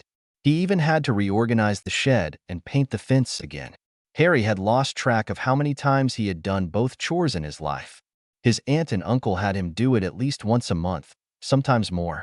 Harry wasn't too upset. He had been given some food the night before, so he wasn't that hungry, and he had the dog, now Snuffles, to keep him company outside. The dog was a great listener. Harry had already told him all about his aunt, his uncle, his cousin, the endless chores, and the gnawing hunger in his belly. He hadn't told the dog about the werewolf attack yet, or the professor. He figured that the dog should learn about him first before he started talking about serious stuff like that. Maybe he would tell Snuffles later when they were alone. His uncle was going to be at work all day, and Aunt Petunia was taking Dudley clothes shopping this morning. His cousin was still acting funny and hadn't hit Harry once since he had come back. It was starting to unnerve him, but Harry tried not to think of his bullying cousin. Eventually, Dudley would snap out of whatever funk he was in and things would be totally back to normal. Sometimes, when Harry thought about his scars and what they meant, he would instinctively look for the moon. It was uncanny how he always knew where the moon was now, and even how close it was to being full. It was like having some kind of internal sensor that was always aware of the moon and its phases. He was feeling restless and strange as the days and nights marched on. The aching in his bones was now a throbbing beat, like the ticking of a clock or a bomb. He dearly hoped that the creepy old man from the school would remember to come and take him away from here before the moon was full. Much as he dreamed of escaping his relatives, he didn't want to kill them when he became a monster. The morning air was cool and damp, and the sunrise cast a rosy glow over the quiet neighborhood. Harry went straight to the shed out back, his good mood evaporating into worry and unease as he brooded over his troubles. Being a werewolf was way worse than being a freak. He knew, but he didn't really know what to do about it. The professor had not told him very much about what to expect. As Harry reached the shed, he saw the black dog poke its head around the back. It let out a soft huffing noise like a whispered bark of excitement. Harry ducked behind the shed and wrapped his arms around the dog. It was trembling with joy, his tail wagging like mad as it tried to smell him and lick him at the same time. "I missed you too," Harry giggled softly, rubbing the dog's head and scratching behind his ears. "Guess what? I thought of a name for you," Harry whispered, sitting in the grass and hugging the dog around the neck again. The dog licked his cheek and Harry smiled, scratching the dog's sensitive throat. "I'm gonna call you Snuffles." The dog snorted, almost like a laugh, and nearly toppled him as it tried to lick his face. Harry giggled and wrestled with the big dog. "Snuffles," he protested between giggles, struggling not to get too loud. "Snuffles, stop it. You're tickling me." The dog finally flopped down beside the boy, panting and lolling his big tongue out the side of his mouth in a doggy grin. "You like that name, huh?" Harry whispered to the dog. He hugged Snuffles tightly, pressing his cheek against the warm, dark fur. They both relaxed against one another, content and happy to be together. Suddenly, Harry winced as a surge of pain rushed through his body and was gone in a flash, leaving him shuddering and choking back tears. By itself, it felt just as painful as the time when he took a cold shower without the professor's permission the first time. But since it did not last as long, it only left him stiff and gasping, and a few tears rolled down his cheeks. The dog whined in concern and nuzzled him worriedly. "I'm okay, Snuffles," Harry whispered faintly. He closed his eyes and rested the full weight of his trembling body on the dog's back. "It hurts sometimes, that's all. The professor gave me a bath before and it helped some, but my relatives don't let me take baths much." Snuffles whined and squirmed under him, but Harry rubbed his fur and the dog settled down. He choked on his tears, but they came anyway. His body was always sore and tired, and the flashes of pain were getting worse and more frequent, and he didn't know why. His potions were almost all gone, even though he was only taking sips when he really needed them. His ointment was almost gone too, since he used it on the welts and bleeding sores that his uncle's belt left behind. He missed the professor. He missed the scowling, dark-eyed man so badly it was like a physical ache in his chest. Why hadn't he come to visit? The old headmaster said he would once his trouble was cleared up, and it had been days and days. Why hadn't he come? "I miss the professor," Harry whispered, stroking Snuffles and trying to sniff back his tears. "He was so nice, Snuffles. Kinda grumpy and scowly, but he was nice." Harry shivered and tried to fight against the overwhelming sense of abandonment that washed over him. "He promised I'd never have to come back here, but, you know." Harry gulped and stopped fighting his tears. "G grown UPS and never understand. They don't really believe me," the child sobbed quietly, squeezing the dog with one arm and scratching its neck with the other hand. "And maybe the P professor got tired of me and sent me back on P purpose. I tried SOH hard to BBG good." Harry wept softly, hugging Snuffles tightly and fighting against the overwhelming despair that was settling over his heart at the thought that maybe the professor had tricked him. Maybe the headmaster was only doing his professor a favor in dropping Harry off with his relatives again, because the professor couldn't stand being around the whiny, needy kid anymore. Maybe that was why the professor had been gone so long that morning. Harry sobbed harder, wishing he could have made himself more useful and hadn't made so many dumb mistakes. He would have done anything to be able to stay with the professor. Anything. But it wasn't good enough. He was never good enough for anyone, and Harry cried helplessly. The dog whimpered and whined, struggling to twist around so he could comfort the boy better. Harry let him, and submitted to the dog's rough tongue washing away his tears, and the cold, wet nose nuzzling against his face and neck. Soon, he was calmer, but he still felt like a metal band was encircling his ribs. He hated feeling like this. His emotions were all over the place. Yesterday afternoon, when he didn't make the beds to Aunt Petunia's standards, and she dumped everything on the floor for him to start over, he had felt a rush of anger so intense that he fell to the floor, shocked at himself and terrified that his aunt might have seen it. Today, he was so depressed that he was crying all over his dog. He hated feeling so out of control. It was 1,000 times worse than when he was with the professor, crying all over him every few hours and begging him to stay in the bed with him because he was scared of the dark. Harry sighed and got to his feet. He was wobbly and thirsty, not to mention hot, after his cry. But he had work to do, and he had already wasted enough time. His uncle would be coming out any minute to give out his usual threats and demands before he left for work. He would water the garden first so he could wash his face and drink something quickly before his relatives saw and banned him from the faucet. He would probably die if they forbade him from drinking the outside water too. Despite how depressed and scared he felt right now, he really wanted to stay alive. Right on time, Uncle Vernon came outside and stomped around the side of the house. Harry went on watering the flower beds, tense with fear and worry, struggling not to look at his uncle. Snuffles was pressed between one of the rose bushes and the wall of the house, and it was still dim enough outside that the dog was completely lost in the shadows. "You'd better have all those chores done right, boy," Uncle Vernon growled, pointing a meaty finger in his direction. "If you miss any, there won't be any food for you tonight. You hear me?" "Yes, Uncle Vernon," Harry replied obediently, looking at the ground like a good little freak. "And woe is you if you mess up anything or do a crap job," the big man added menacingly. "I won't hesitate to take the belt to you again, you hear?" "Yes, Uncle Vernon," Harry whispered, trembling a little. Grumbling under his breath, the big man turned and waddled back around the house.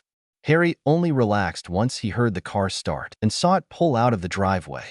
Once it drove away, Harry threw Snuffles a giddy little smile. "We can finish a few measly chores, right, Snuffles?" he said softly. The dog didn't move, and its blue eyes were focused on something other than Harry. "Who are you talking to?" Harry spun around in shock at the voice, getting water from the hose all over the jeans of another boy who was standing right behind him. Harry cried out in terror and dropped the hose in the grass, covering his face in terror. It was Dudley, and that was practically the first thing his cousin had said to him since he got back. Now, he'd gotten Dudley wet and Harry was going to be in big trouble. Either his oversized cousin would pound him into the grass first and then run and tell his mummy, or he would just run wailing into the house, and then Harry would get it for sure. He quaked in terror, thinking of how his uncle would thrash him tonight for this.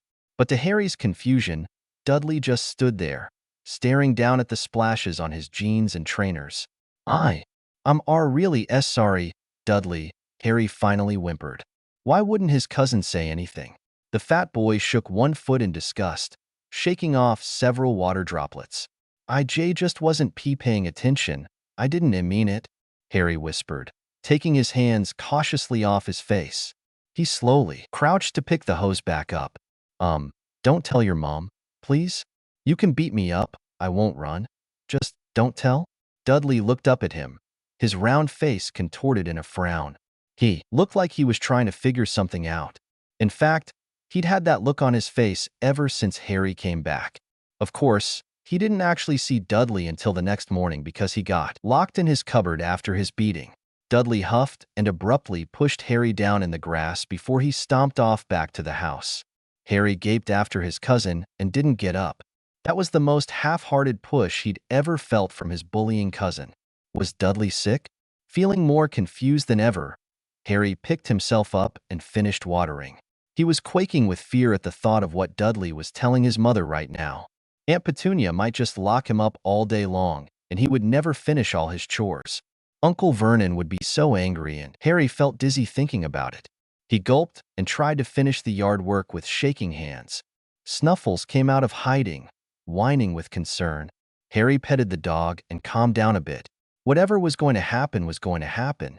He could take it. He'd had worse. The bus had dropped him off several blocks from his target, but following the city map he'd picked up at the city hall, Remus Lupin was confident that he could walk to Privet Drive without any magical assistance whatsoever. He recognized this town, though not the particular neighborhood he now found himself in. As the bus had driven past the thrift store and the grocers in the town proper, Remus recalled that he had stopped by the town shops just before the last full moon. Coming off his most recent job had left him exhausted, physically and magically, and he had forgotten to pack his home portkey. Literally stranded in a Muggle town, he had been forced to do some quick shopping, glad that he always carried Muggle money just in case of an emergency. He remembered exactly where the abandoned cabin was outside town where he had stayed that night. Thinking about that strange night filled Remus with uneasy dread. His wolf still had not disclosed what had happened on that full moon beyond vague bits and pieces. Remus was too frightened to delve deeper, fearing the worst. Back in this town, he could feel his wolf stirring with interest. Remus Lupin sighed and brushed dust off his trousers as he walked away from the bus stop, taking a deep breath of crisp morning air. The sun had just risen and little Whinging was waking up. Remus hoped he wasn't too early, though he felt uneasy about what he would find at number 4 Privet Drive, after what Severus Snape had hinted at. Consulting his map, Remus turned down a wide street called Nosegay Avenue. It did not take long to reach the street he sought. Once he found Privet Drive, he stuffed the map into his pocket and slowed his pace, looking for house numbers. The houses here were all maddeningly identical, and Remus wondered how the Muggles could stand it. The people who lived in this neighborhood looked pretty well off, and the few who were out this early either glared at him suspiciously or turned up their noses at his appearance. It was true that he felt a bit self-conscious in his shabby clothes, which he had transfigured briefly into a Muggle-friendly outfit. In his brown trousers and dull plaid jersey, he looked like a professor on a holiday. All he needed were spectacles to complete the costume, he thought with an amused smile, and he would look the part of the mild-mannered, absent-minded professor. Remus Lupin shoved his hands into his deep pockets and fingered his wand thoughtfully. There were no threats in this dull neighborhood, so he contented himself with giving friendly smiles to the glaring, snooty snobs that caught his gaze. His sharp eyes finally spotted a number 4 on the front of one of the houses, and he crossed the street to get to it. As he approached the house and the breeze shifted, the wolf must have caught a whiff of something important, because the beast reared up inside him without a warning. Remus had to stop and grab the fence, blinking in shock and struggling against the wild instincts threatening to overwhelm him, bewildered and terrified of how close he was to losing control. He had never felt like this, except sometimes on the day before the full moon. "What's the matter with you?" Remus silently screamed. "It's a week till the full moon yet. Get a hold of yourself, wolf. Cub. Mine.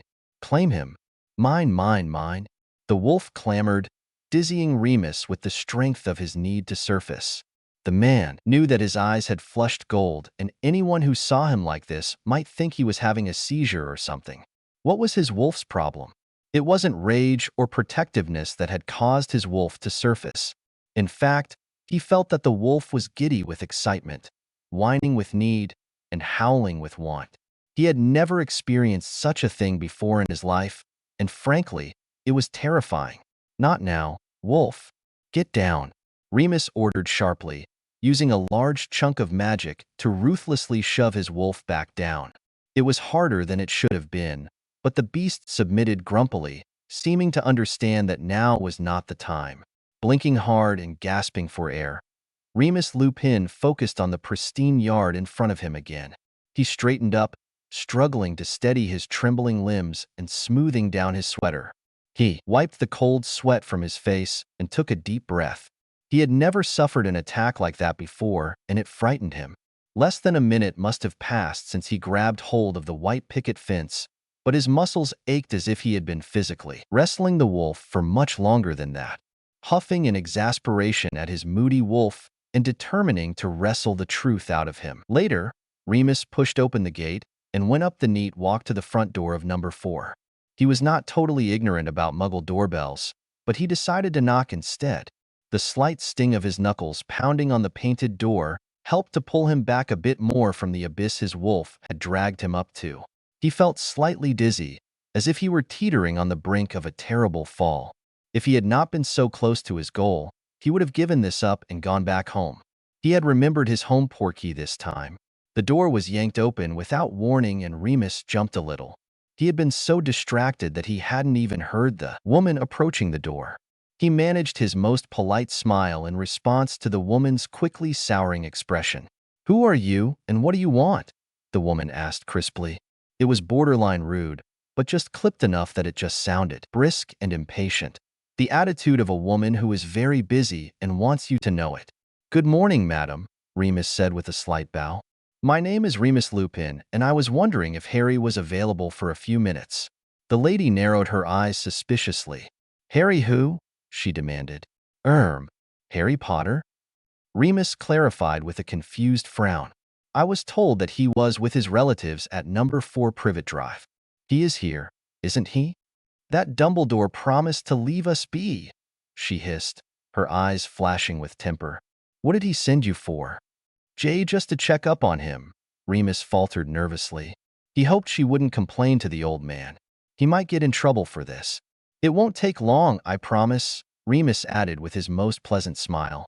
"So, is he available?" The woman glared at him for several, very long seconds before she jerked her head. "He's in the backyard," she snapped. "You only have 5 minutes because I have errands to run." The door slammed in his face, leaving Remus stunned beyond belief at her attitude. He stood there, staring at the door for several seconds before he sighed and decided that his time had already started ticking and he may as well make use of it. He stepped off the porch and followed the walkway around the house to the backyard. As he went, he couldn't help but notice the tidy flower beds and perfectly trimmed hedges. The lawn needed mowing, but everything else was surprisingly neat and orderly looking. Surely, the werewolf thought, a neat yard spoke of a neat home. And surely a woman who took such obsessive care of her flowers wouldn't be all that bad to a child, no matter how grumpy she seemed. He was pretty sure he had just caught the lady at a bad time. Harry kept looking over at the house nervously, sure that at any moment, his aunt was going to come and drag him inside by the ear for getting water on her duddykins. But as he finished watering and headed to the shed to get the lawnmower, nothing had happened yet. Dudley had not come back out and Aunt Petunia had not shown her face. Harry turned to Snuffles with a nervous smile. "Maybe they won't care this time," he said quietly, hardly daring to hope. "You know, sometimes Dudley forgets stuff, especially if he's excited about something else." Snuffles whined as if in agreement and his tail wagged slowly. Harry grinned at the dog and decided he would just calm down and enjoy his time outside. If Aunt Petunia did come out to drag him back in, he could get nervous and scared then. The small boy dragged and wrestled the big mowing machine out of the shed and checked its gas tank. It was empty, so Harry went into the shed and hunted for the container Uncle Vernon always kept in the back. With his better eyesight, he was able to find it quickly in the gloom of the little structure. The dog was sniffing the lawnmower when he returned with the container of gasoline. Snuffles sneezed twice and Harry giggled. "It doesn't smell very good, I know," he told the dog as he gave its head a little pat. "It smells worse when I start it up, though." Harry quickly filled the little tank and put the now empty container back in the shed before he grabbed the pull cord. "This part's always tricky," he explained to the dog. "Catch me if I fall, okay?" Harry yanked hard on the cord twice, but the machine didn't start up. With a huff of exasperation, Harry planted his foot against the lawn mower, revealing the filthy, torn-up trainers he wore, courtesy of Dudley. His cousin liked to drag his toes to slow down when he rode his bike, and it tore up the shoes pretty badly. Bracing his foot and grasping the pull cord with both hands, Harry yanked as hard as he could. He lost his grip and his balance and fell head over heels. To his surprise, the dog caught him by the shirt and slowed his fall, enough that he toppled sideways in the soft grass instead of banging his head on the shed wall. Harry was so relieved by the catch, and his fall struck him as so ludicrous that he giggled. His giggle turned into a full-blown laugh and he hugged Snuffles, tugging the big dog down to wrestle playfully with him. "Are you all right?" A new, unfamiliar voice intruded on his wrestling match. Snuffles jumped upright, a soft growl of surprise rumbling in his throat, and Harry sat up at once with a yelp of fear, staring up at the strange man who had materialized in the Dursleys' backyard. Remus fought the wolf for a second time as the breeze shifted again, bringing the boys' scent to him. For several seconds, he stood still, gasping as he shoved the insistent beast back down. This was ridiculous. He fumed while screaming silent obscenities at his stubborn wolf. Not even right before the full moon was his beast so adamant to get out. He was able to push the whining creature down enough that he could continue his march to the backyard.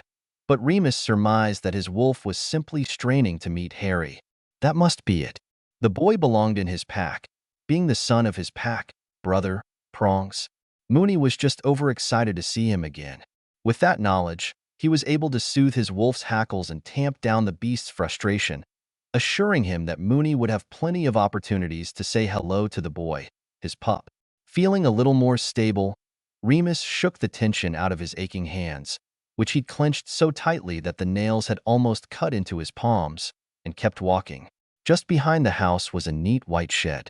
It stood open, and there was some kind of machine sitting in front of it.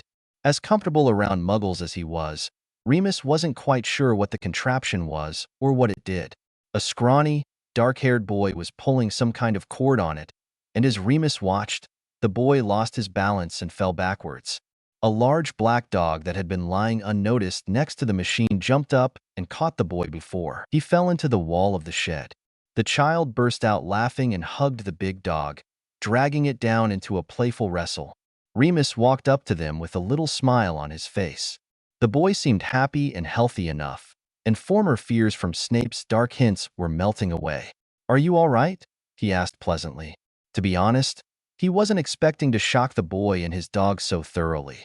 The child yelped in surprise and sat up, staring at him with huge green eyes and a white face, while the dog spun around, lifting its lips in a protective snarl. Remus felt dizzy as he stared, wide-eyed, at the terribly familiar creature. The dog was quite large, with a thick head and neck, and short black fur like the sky at midnight. It was scrawny and bony, with its hip bones jutting out and its ribs showing. It wore no collar, but it was obviously very protective of the boy. Remus' head spun as he struggled to reconcile the totally unexpected appearance of this particular dog in the place he never thought to find him.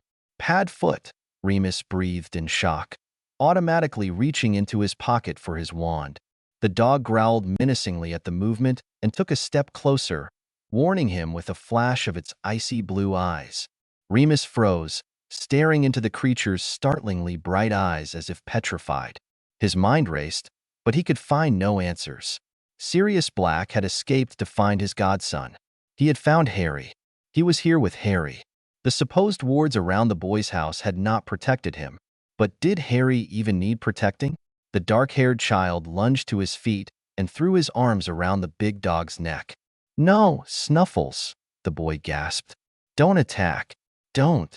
For several seconds, Padfoot and Mooney silently regarded one another while Harry kept his arms wrapped tightly around the dog to keep it from doing something disastrous. The tension became almost unbearable. "Harry?" Remus finally asked in a shaky voice, dragging his eyes away from Padfoot's stern blue gaze. "How are you?" The boy narrowed his green eyes suspiciously, looking strangely like the woman who'd met him at the door. Likely, he learned the expression and attitude from her. "Who are you?" Harry demanded coldly. "How'd you know my name?" Remus smiled wanly and slowly removed his hand from his pocket, holding both hands up to show he had no wand. The dog's growling quieted, but it continued to stand stiffly, legs apart, ready to spring at him if he made a wrong movement. "I am Remus Lupin," he answered quietly. "But you used to call me Uncle Mooney." Those words were a mistake. Remus wondered later whether that was a good thing or a bad thing, but decided that it didn't matter, as the truth was bound to come out sooner or later. At the word Mooney, the wolf surged forward unexpectedly. Remus almost cried out as he was helplessly shoved back, an observing prisoner in his own mind. Harry kept his eye on the stranger, who looked kind of nice. But you never knew with strangers, Harry knew. His shabby clothes made him look pretty ordinary, but that golden streak pulsing behind his eyes was just creepy, and Harry held on to Snuffles for protection. The man looked shaken and confused, and he kept staring at the dog as if he'd seen a ghost. Harry wondered uneasily why Snuffles had reacted the way he did. Could the dog sense something he couldn't? Harry didn't feel right around this man either, to be honest. He smelled funny and Harry felt a strange urge to run, either toward the man or away from him. It was a terribly confusing feeling. "Harry," the stranger finally said in a soft voice that trembled a bit. "How are you?" Harry's heart lurched uncomfortably, and without thinking, he glared at the stranger. "Who are you?" he demanded. "How'd you know my name?" The man smiled, looking kind of shy and nervous at the same time. He showed them his hands and the dog stopped its low, rumbling growl, but Snuffles stayed stiff and wary in Harry's arms. "My name is Remus Lupin," the man said, his voice still soft and gentle. "But," he hesitated, and a strange look came over his face, which Harry noticed had 3 faint scars slashed across it. "You used to call me Uncle Mooney," the man added softly. Harry didn't know what happened next. The dog in his arms relaxed just a bit, but not much, but then it stiffened again with a snarl of alarm. Harry watched as the man stiffened and his brown eyes flooded with gold light. His scars seemed to blaze red suddenly, and the man flexed his hands as he stepped forward. "Pup," the man rasped, his voice suddenly deeper and more hoarse. "You are mine," he rumbled, keeping his creepy golden eyes fixed on Harry's terrified face. "I have marked you under the moon, and now you are mine. Come to me, pup." "It's the wolf," Harry screamed silently, too terrified to move as he suddenly realized the truth. He had not thought of his wolf as also being human too, even though the professor explained it all to him. But Harry's innermost feelings confirmed what this man said. If the sudden urge to throw himself on the ground in front of him was an indication, such a strange and confusing urge caused him to tighten his arms around Snuffles, but he couldn't make a sound. "Professor, help me," Harry wailed inwardly. The werewolf stepped forward suddenly and Harry finally broke the spell of those golden eyes. "No!" he screamed and released Snuffles. The black dog blurred into action and Harry fell in the grass. The werewolf snarled, showing his teeth, which suddenly seemed too large for a human mouth. Harry fought the urge to laugh hysterically. "What big teeth you have," he thought in a terribly inappropriate burst of humor. Little Red Riding Hood had nothing on him, Harry thought wildly. He was going to be kidnapped and killed by a werewolf. Where was his professor when he needed him? The wolfman stumbled suddenly, blinking and shaking his head, trembling where he stood. Snuffles bit him in the leg while he was distracted. The man yelled and fell backwards, kicking the dog in the ribs as he landed hard on his bottom. Snuffles yelped at the kick, but came back around for another bite, ripping open the man's sleeve before the fellow yanked a stick from his pocket and shouted something. A red light exploded and the dog yelped loudly, falling on his side several feet away. Harry sat staring at the werewolf, terrified tears burning his eyes and dripping down his face. Snuffles was hurt or dead and Harry couldn't protect himself. He had never been so frightened before. His wolf was here, had found him, and the professor wasn't here to save him this time. He was going to die. The werewolf staggered to his feet, clutching his bleeding arm and favoring his leg. A red stain was spreading from his calf to his shoe, and the sharp smell of blood was making Harry dizzy. An incoherent clamor in his head was making his brain ache. "Pup!" the wolf-slash-man gasped, sounding strained. His brown eyes were no longer completely gold, but they looked wild and terrifying with 2 colors battling for dominance in the irises. "Did I?" the werewolf choked. "Are you?" Don't kill me, please," Harry gasped, scrambling backwards, choking on his tears and hating himself for being so very afraid. "Don't bite me again, please." Again? The man lurched, staggering back and looking like he was about to be sick. "Oh, Harry, and no." He moaned and grabbed his head. An inhuman howl ripped from the man's throat and he straightened up suddenly, his eyes solid gold again and his scars burning red in his face. "You can feel the pull, my pup," he growled, lunging forward and grabbing Harry roughly off the grass. "You must follow the law of the pack. You are coming with me." "No, no," Harry screamed, thrashing and fighting the man's powerful grip. His feet tore at the grass as the man dragged him effortlessly toward the back fence. "Snuffles, help!" Harry howled desperately, lowering his head and sinking his teeth into the man's wrist. The wolf/man snarled and hefted him up with one hand before sinking his own teeth into Harry's shoulder, drawing blood through his t-shirt. Harry's vision grew blurry at the pain, but before he could fight back or even scream, he was knocked violently to the ground. He could hear Snuffles snarling and growling, and the wolfman snarled back. It was the most eerie thing he had ever heard.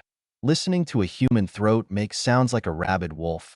Harry wasted no time in scrambling to his feet and running for the shed. He threw the door shut and bolted it from the inside before he collapsed, shaking uncontrollably and unable to move or cry. "Kill the threat," Padfoot's enraged mind bellowed. "Kill the one who hurt my pup." The wolf was not fighting well. The man inside would not let him.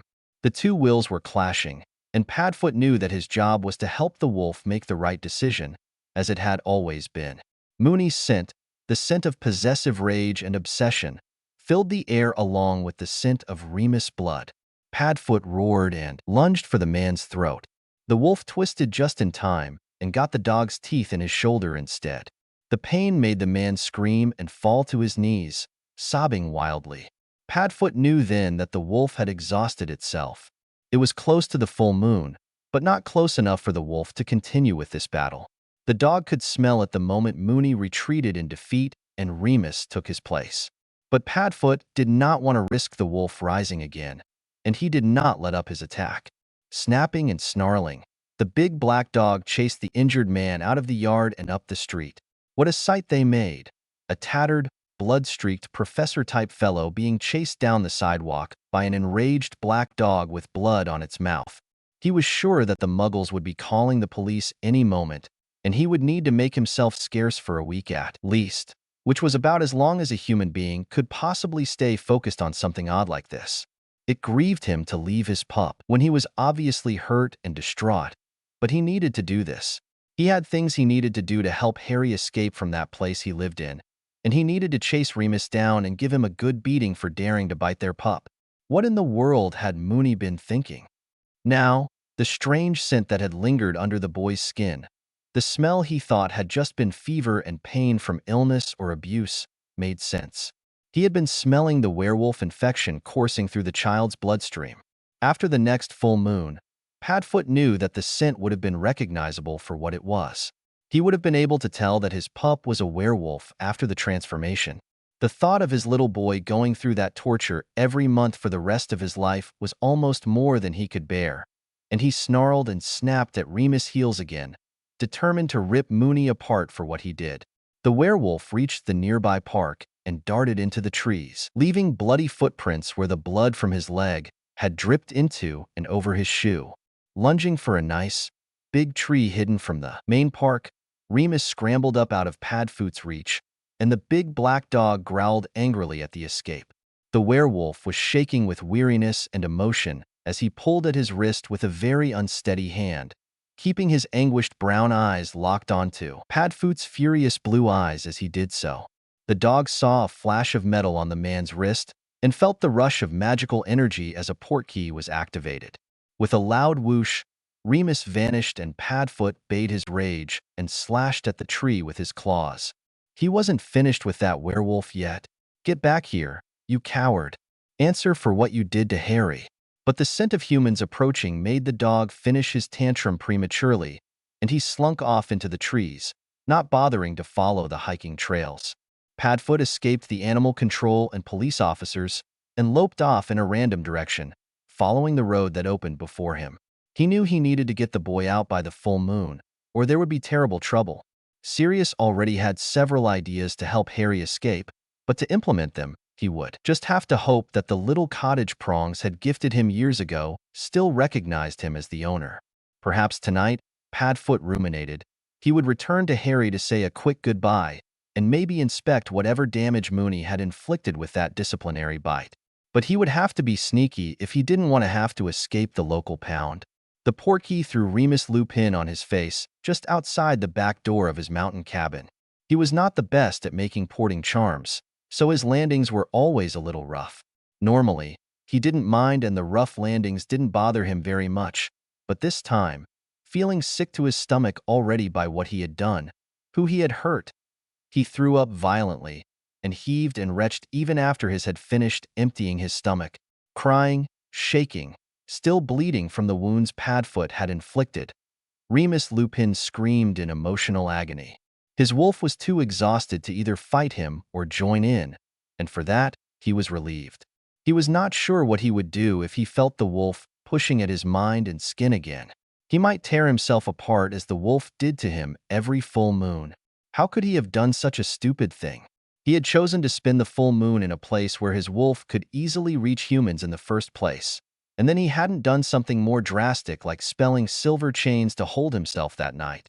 His wolf had run free, angry and hungry, and had fallen upon an innocent child, poisoning and nearly killing him. Bad enough that he had just infected his first victim, but for that victim to be his little Harry, his precious cub. Remus screamed in horror and agony, burying his hands in his scalp as if he wanted to rip his own brain out. Choking on his tears, the werewolf staggered to his feet, turned on his heel, and fled up into the wooded mountains, trying to lose the sick feeling of horror and disgust consuming his soul. His rage and self-hatred burning and devouring him until there was nothing left but grief. Petunia Dawsley knew it had simply been a bad idea to let the new freak see Harry. Now the whole neighborhood was talking about it, and although nobody really knew that it had been her yard the noise had started at, she knew. And it was enough to make her face burn. So now, she was stuck here giving statements to police officers and trying to describe the strange black dog that had run off her unfortunate visitor to animal control, and Dudley was whining because they still weren't able to go on the shopping trip she'd promised him. Her own particular freak was nowhere to be seen, but judging by the locked shed, he was probably hiding. She had a suspicion that the brat might have actually conjured the dog to protect himself, since the officers trailed the dog to the park and then insisted that it disappeared. They had trailed her visitor there too by the blood he had left behind, but he vanished without a trace too. She wasn't surprised about that, but if the dog had been natural, they would have found something. Vernon would deal with the brat later. For now, she had to smile pleasantly and act normal while insisting that she hadn't seen much out of her window. Once the officers and the animal control people were gone, she told Dudley to wait in the car while she locked the freak up in the cupboard. Her son silently obeyed. He had been the one to call her when he saw Harry, the freak from Dumbledore, and a strange dog all fighting in the backyard from the kitchen window. His delicate constitution was probably upset by all the violence, and of course her horrible nephew would pay for it. He did it on purpose, the vicious, freaky, little brat. Vernon would teach him a lesson for causing a scene and all this trouble. She marched to the shed and pounded on it with one bony fist. "Open the door, brat," she hissed hatefully. "If you keep me locked out, I'll have your uncle take it out of your hide. Do you hear me?" The bolt slid back at once and the door blew open, without anyone near it. Petunia's stomach curdled at the obvious display of magic. The smell of blood, mixed with the acrid odor of the different chemicals that were kept here in the shed, hit her as she peered into the shed. Her nephew was huddled in the back of the shed, curled up against the wall, staring at her with huge green eyes that almost seemed to glow feverishly in the gloom. One of the child's trembling hands was clamped over his shoulder near the collarbone, and his blood was slowly leaking between his fingers. He was visibly shaking with fear, and he was still crying silently, but didn't seem able to form any words. "Get inside this instant," Petunia snapped, feeling no compassion whatsoever for her nearly catatonic nephew. "You get to your cupboard and you stay there until Vernon comes home, and he'll give you something to cry about." Harry trembled at her words and tried to get up. He whimpered in obvious pain and used his free hand to scrub at the tears still trickling down his face. "Professor," the boy sobbed and shut his eyes. "I want the professor." "Shut up," Petunia hissed. "Shut up, you ungrateful, horrible, nasty little brat." She marched into the shed and grabbed the boy by the ear. Harry whimpered softly, but he was careful to obey her and get up without getting his blood anywhere. You're not getting any. Professor, do you hear me? No one is going to rescue you this time. I made sure of that. Petunia relished the look of horror and dread that washed over the boy's face. She relished how he helplessly looked up at her with his mother's eyes and believed every word she said. That's right, Petunia smirked. Snape won't be getting out of prison anytime soon after what he did to us. What sort of lies did you tell him? HM? She held onto her nephew by the ear and slapped him hard with her other hand.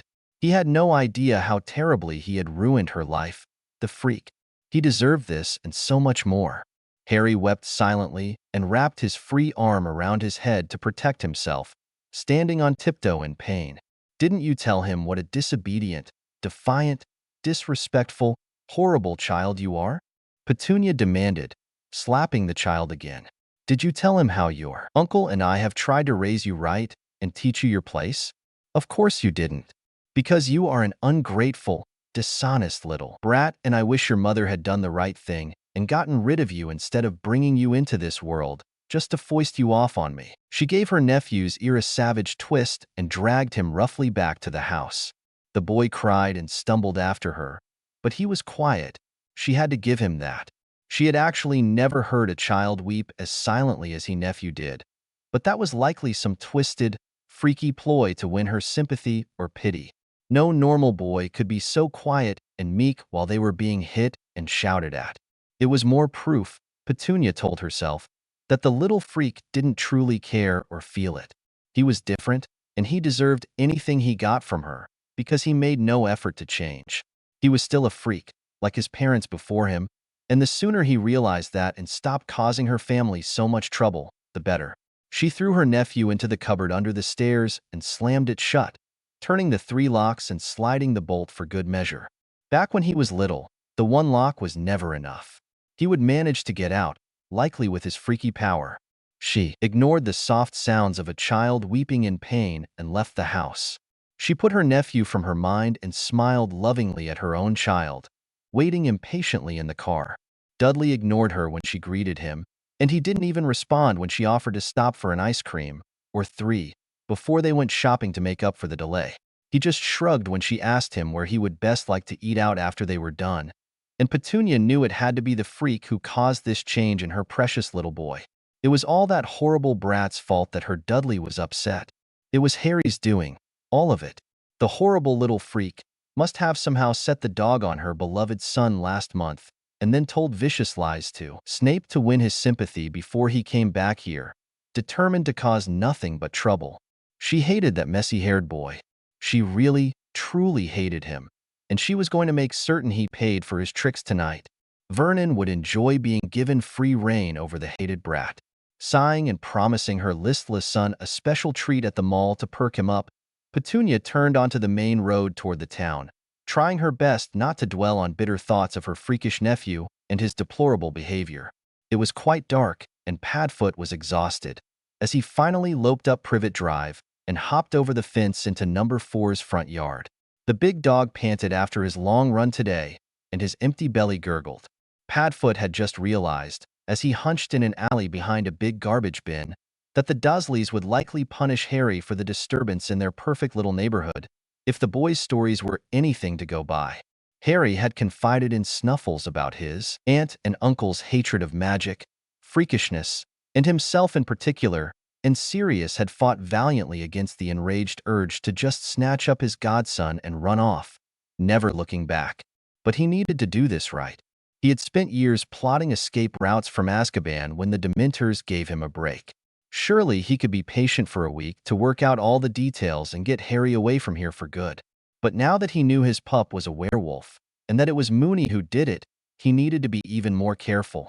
It was extremely likely that Dumbledore already knew, and had special tracking charms in place already.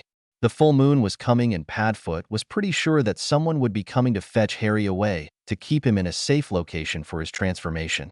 He couldn't imagine the Dursleys allowing the boy to stay with them if they had an inkling of how much danger they could be in.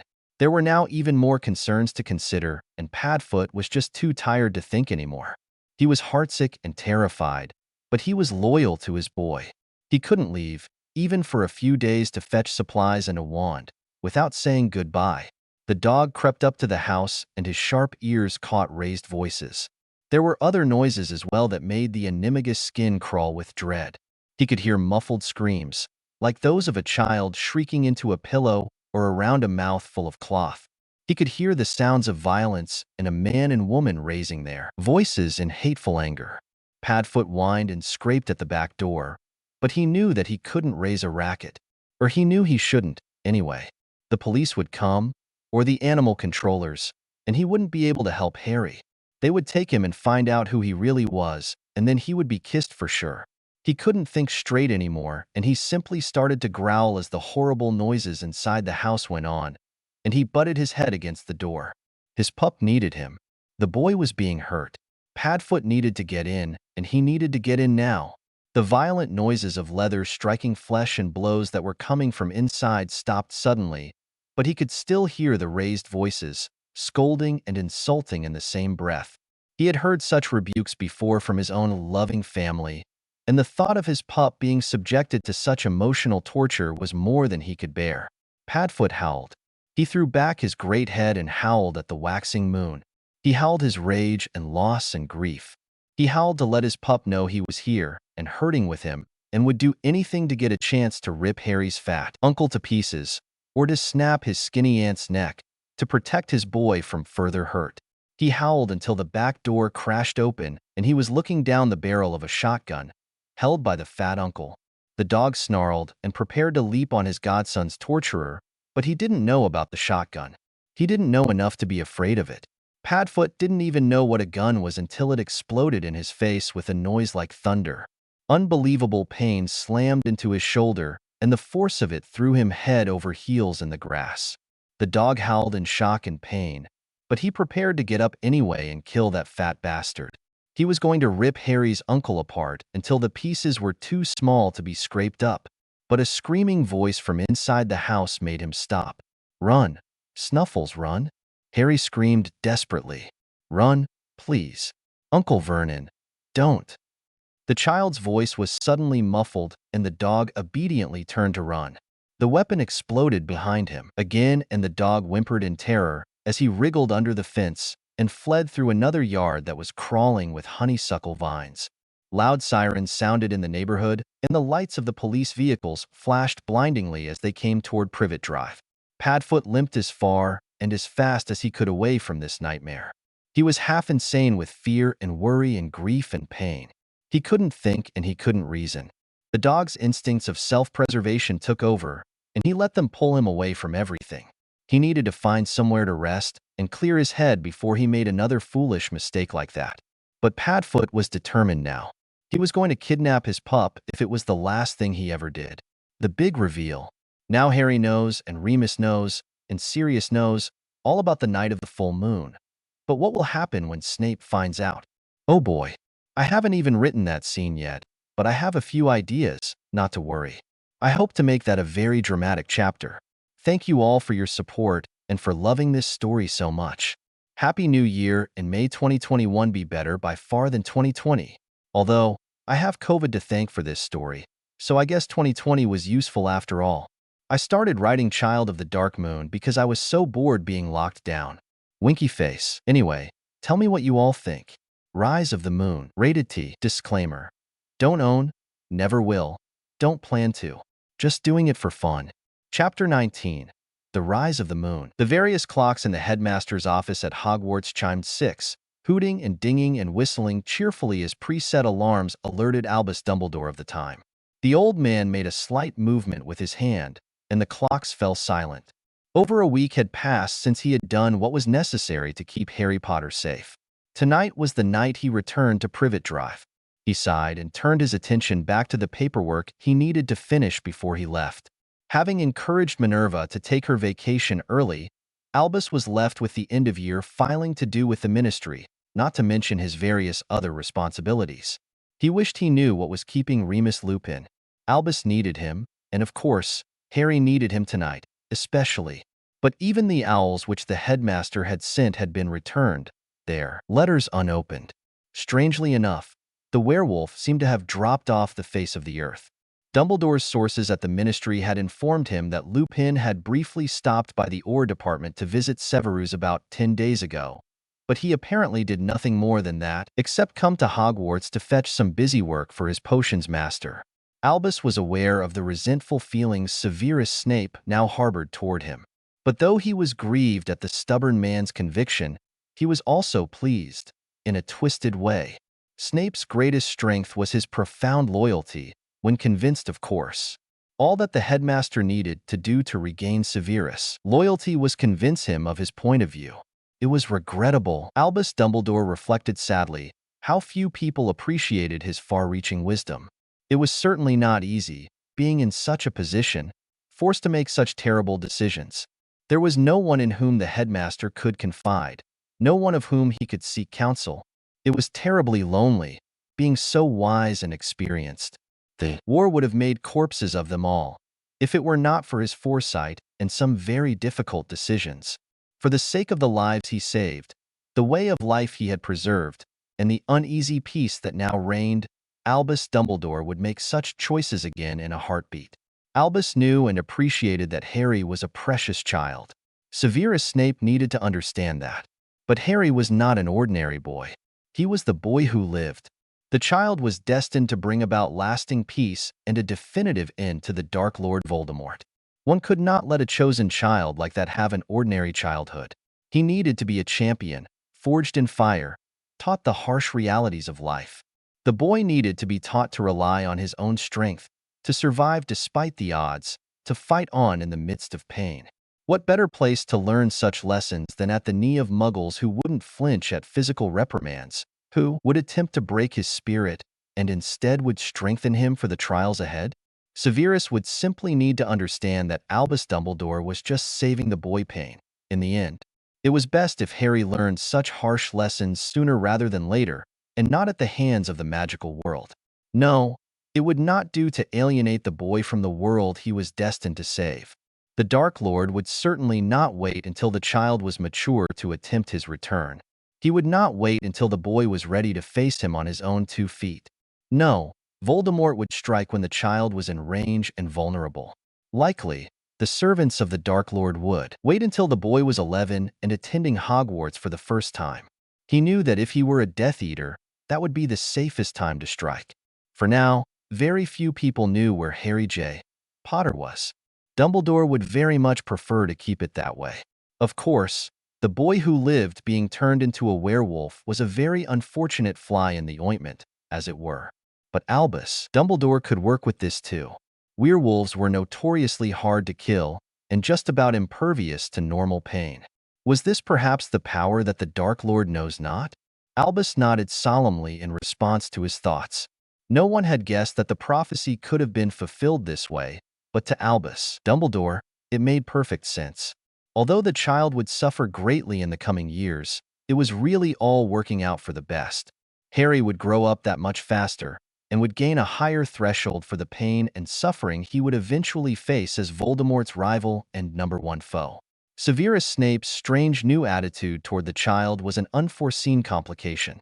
Dumbledore had hoped to slowly cultivate a relationship between the potion's master and the boy who lived when the time came. He had planned for many long and painful conversations, struggling to bring Severus past the rage and hurt of a years-long grudge, so he could eventually become Harry's ally and teacher, a stern and strong mentor in all the ways Albus Dumbledore would be unable to provide. He had not expected for them to fall so completely for each other so quickly. Snape was a loyal man, first and foremost, but his highest loyalties were to his own conscience and his own moral code, which Albus could humbly admit was higher than his own. Severus was a seeker of truth, and of course he would investigate everything most thoroughly, even that which pertained to the Potter boy. Despite any dislike or even hatred he may have fostered for Harry's father, Severus Snape would still refuse to see the child hurt for any reason. Albus's old heart swelled with pride at his boy's good heart, even though it ached with grief at the new rift in their relationship. He had not foreseen battling Severus for this. He had not foreseen the fierce bond which had formed so swiftly between the man and the boy at the expense of the closeness he had once shared with Severus. But he did not begrudge his boy the newfound loyalty, even as his heart broke with grief. Severus may be loyal, but his trust, once shattered, was close to impossible to regain. The potions professor might never fully trust him again. It grieved the old man greatly to know that his boy was alone once again, without a trusted mentor or friend to confide in. But he was also proud to see Severus stepping beyond his past and giving his heart to another human being again. It would be good for both Severus and Harry to continue to grow in their relationship, Albus decided. It might take some time for Severus to calm down and understand the necessity of the blood wards, of course, but he would eventually, Albus knew. Severus would eventually find that it was for the best, and that the best thing he could do for Harry was to be a support, a mentor, and a pillar of stability for the boy in the magical world. The child would truly need a firm and trustworthy mentor in the trying years ahead, since Remus Lupin saw fit to remain missing in action. It was rather annoying, the headmaster sighed. But Severus had been correct in his earliest assessment. The werewolf was unreliable, especially if guilt was added to the mix. He had quickly deduced that Lupin was the one who had bitten Harry, unfortunately. Albus thought it rather obvious when one looked objectively at all the clues. But it would be for the best if no one learned the truth. Severus especially must remain ignorant. If the potions professor had threatened to fight Dumbledore himself over simply sending the boy back to his relatives where he belonged, Severus Snape would murder Lupin if he found out. The Remus likely would be absolutely devastated, even to the point that he would likely turn himself over to the Ministry in his guilt. If they found out what he had done, the werewolf would be locked in Azkaban for good this time. Albus puzzled over the werewolf's most recent silence. Had Remus discovered his wolf's deed somehow? Was that why the man refused his mail and remained missing? Was he hiding, as he usually did when things became too overwhelming? Remus was a good man, with one of the straightest moral compasses he had ever encountered, but he was not a strong or assertive man by any means. If he would simply embrace his wolf a bit more, perhaps, some of those needed alpha traits would trickle through. Severus was the stronger of the two men, in most ways. It was unfortunate, the headmaster mused, that Snape was not the werewolf. Harry could have greatly benefited from having an alpha like him. But then Black had to escape Azkaban and upset the delicately balanced apple cart.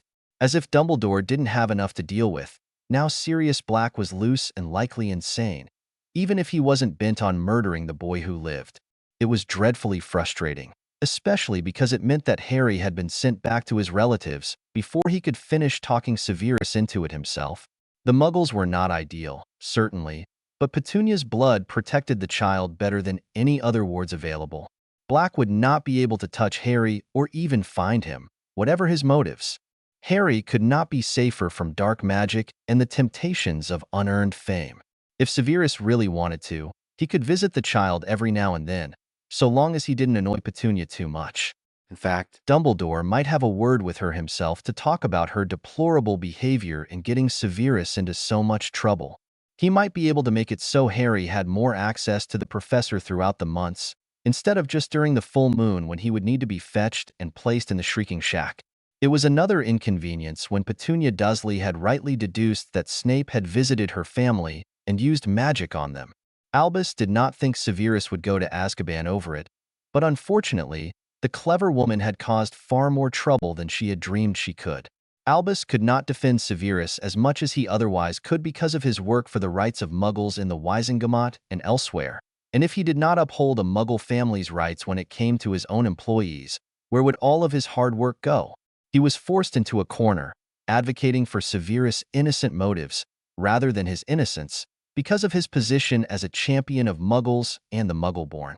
Severus Snape had been given several hearings and a brief trial in the past 10 days, and it ended with the man simply pledging a fine so he could go free tomorrow, rather than begging for a more thorough investigation and being released on parole.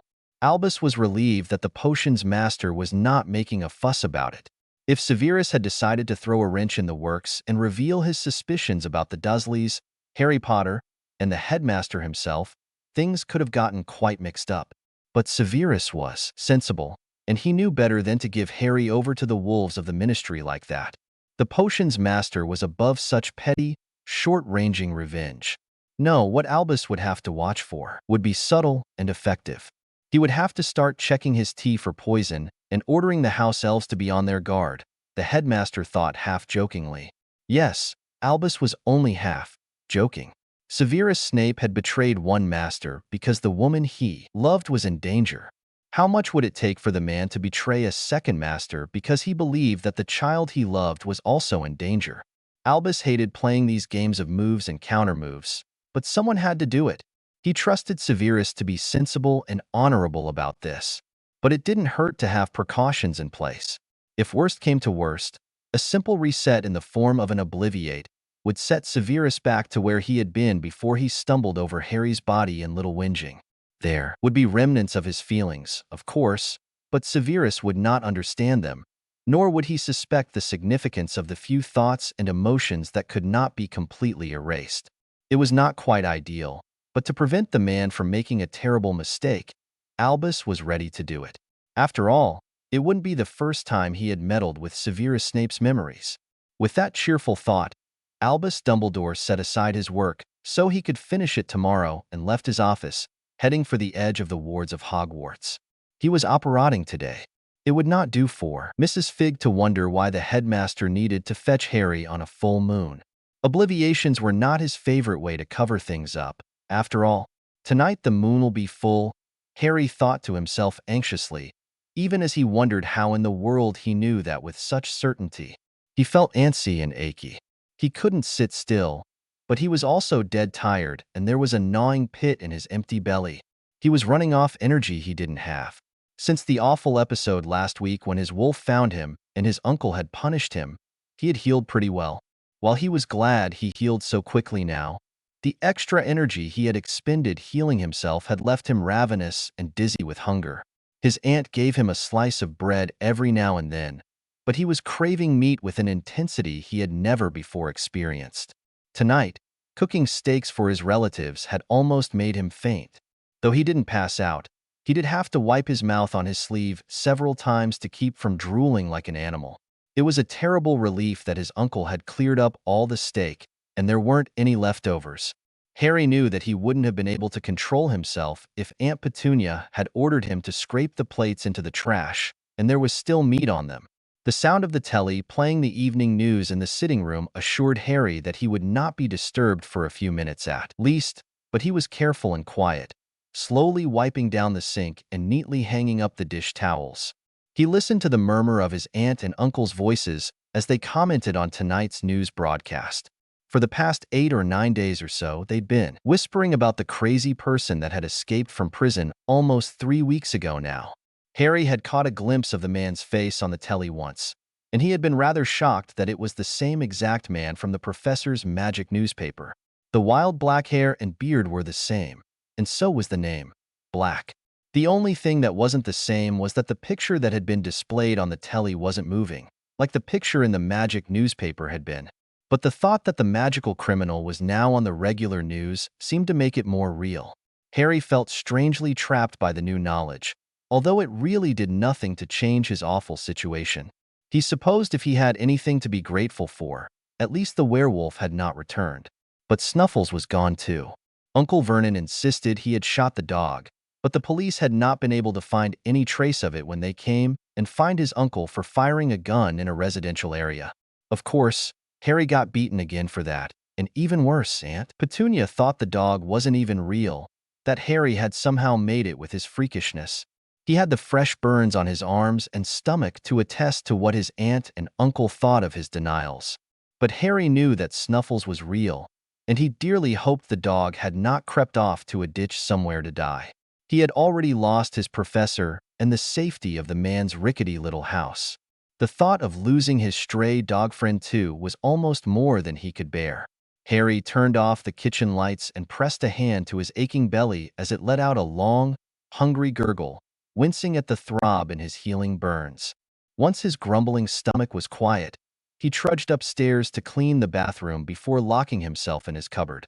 Apparently, he hadn't cleaned the tub properly yesterday, and Aunt Petunia punished him for it by withholding his slice of bread for today. Halfway up the stairs, Harry somehow ended up on his hands and knees, fighting a wave of dizziness and pain that raged in his head and washed suddenly through his entire body.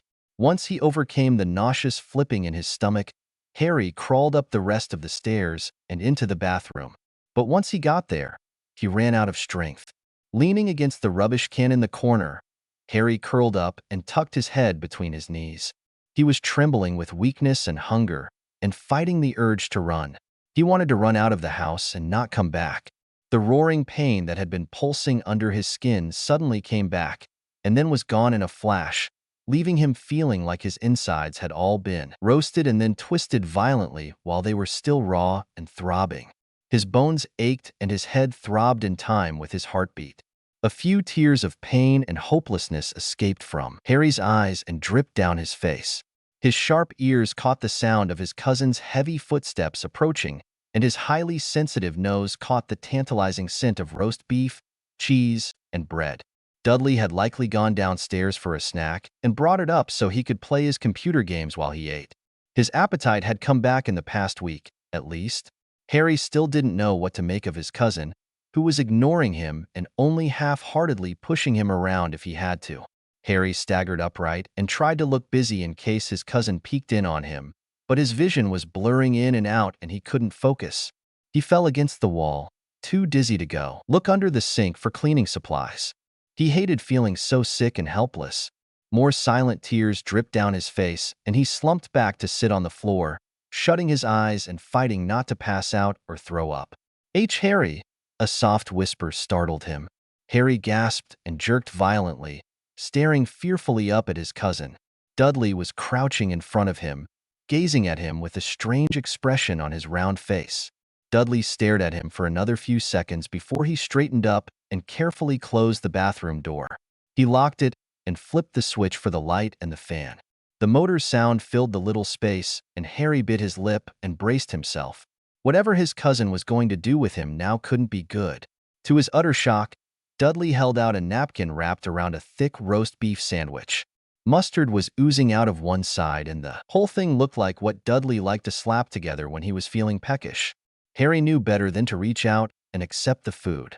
He stared fearfully at his cousin, but he couldn't stop his eyes from darting longingly to the sandwich in his cousin's pudgy hands. Dudley actually looked uncomfortable and a little scared. Here," Dudley whispered, stepping closer and crouching back down in front of Harry. The smaller boy shrank back, trembling with fear and hunger. His mouth was watering at the scent of the sandwich that the larger boy was practically shoving in his mouth, and he whimpered with the effort not to snatch it. "Come on, eat it, okay?" Dudley whispered with a bit of a whine in his voice. "I swear I'm not trying to trick you. Mom and Dad don't know, all right? Just hurry up and eat it before they see." Harry blinked in shock at the strange words, but his instincts took over. He automatically raised his hands to take the food and shoved a big bite in his mouth, groaning softly as the flavor exploded in his mouth. Dudley let go and sat back, leaning against the sink and watching him wolf down the food with wide eyes. Harry watched his cousin warily as he gobbled down the sandwich, but Dudley just sat there and watched him just as warily. Harry finished the food in a few minutes, and he even sucked the last of the mustard from the napkin. He let out a relieved sigh that was almost a sob. He felt a little better now, and his stomach gurgled again, but not from hunger. Thank you," Harry whispered faintly. He didn't know if his cousin could hear him over the noise that the bathroom fan was making. Dudley smiled faintly and nodded in acknowledgement. You still hungry?" he asked in a tiny, scared little voice. "I could get you more if you need." "And no, thanks," Harry stammered. He was still feeling dizzy, but his stomach had stopped screaming at him, so he didn't feel the need for more food right now. Why was Dudley doing this? If Aunt Petunia or Uncle Vernon found out, they would say Dudley was sick, or that Harry did something freakish to him. He trembled all over in fear. Maybe he had done something by accident. "What are you doing?" he asked softly, dreading the answer. He didn't know what to make of his cousin right now. Dudley looked down at the floor and started to fidget. He finally looked up, his blue eyes looking strangely scared. "Mom and Dad don't remember," he whispered, his voice shaking just a bit. "The scary chap did something freaky to them and they don't remember. But he didn't do the freaky thing to me and I remember everything." Harry blinked and frowned. His cousin wasn't making any sense. "It happened a few days after you After the dog, the wolf. Dudley trailed off helplessly and started to pick at a loose thread on his loose trousers. It was a wolf, Harry supplied helpfully. His mind raced. Had the professor come and visited the Dursleys at some point? Aunt Petunia seemed to think so, and now Dudley said that a scary chap had done something freaky to his parents, but not to him. Scary was a good word for the professor, until you got to know him, of course. Yeah, Dudley mumbled, still refusing to look up. The scary guy came while we were eating, said he found you. He said you almost died. The professor, Harry breathed, closing his eyes and feeling a pang of something in his chest. He couldn't define the emotion. Was he thrilled that the professor had come to his relatives to settle something? Was he humiliated? Or was he feeling something like disappointment, knowing for certain that his professor knew where he was now and hadn't come to see him? Dudley shrugged. Didn't look like a teacher to me, he muttered. He looked like a vampire. Harry giggled softly, not expecting his cousin to say something like that. He's actually nice, the smaller boy replied softly. He gave me medicine and stuff. Dudley nodded, but didn't look up. I didn't know, the large boy murmured. I didn't know we were bad to you. I always thought you were the bad one. The pudgy boy looked up and Harry was startled to see that his cousin's pale blue eyes were suspiciously wet-looking. Dudley sniffled suddenly and a fat tear rolled down his cheek.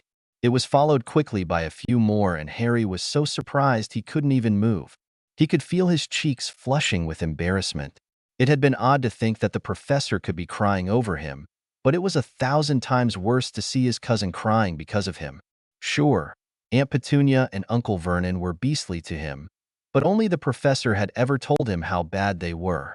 To see Dudley openly admitting that his family was being cruel and crying about it was simply overwhelming. Harry wasn't sure what to do. He hesitantly leaned forward and touched Dudley's knee.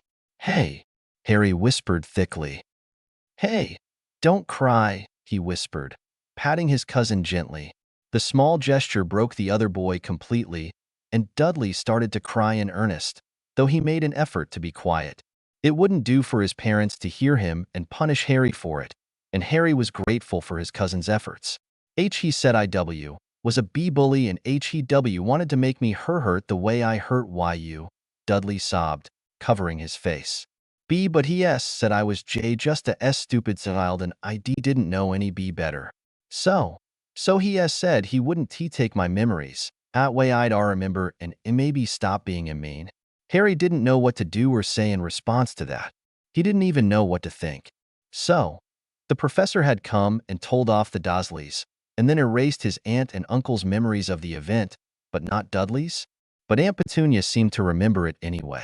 Maybe magic didn't work on her, and that's why she always knew when he did something freaky. But Dudley had just as good as apologized for always hurting him and chasing him. Harry didn't know how it made him feel. On the one hand, he wondered why his cousin had never known before that it was so bad and it made him a little mad. But on the other, he just felt uncomfortable with his cousin saying sorry to him, of all people. He knew he didn't deserve it, and it made him squirm. So he didn't say anything. He just scooted closer and wrapped his arms around Dudley as he rested his head gingerly on his cousin's meaty shoulder.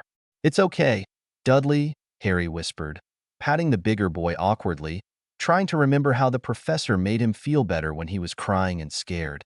I don't want to be a bad bully, Dudley whimpered fearfully.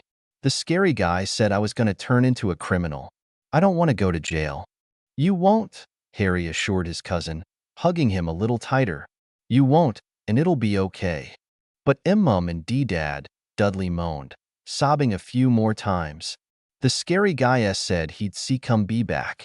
Harry stiffened at that. The professor would come back. He had promised he would. He wanted to cry with sheer relief and happiness. He hugged Dudley tighter and let him go, unable to keep his smile off his face.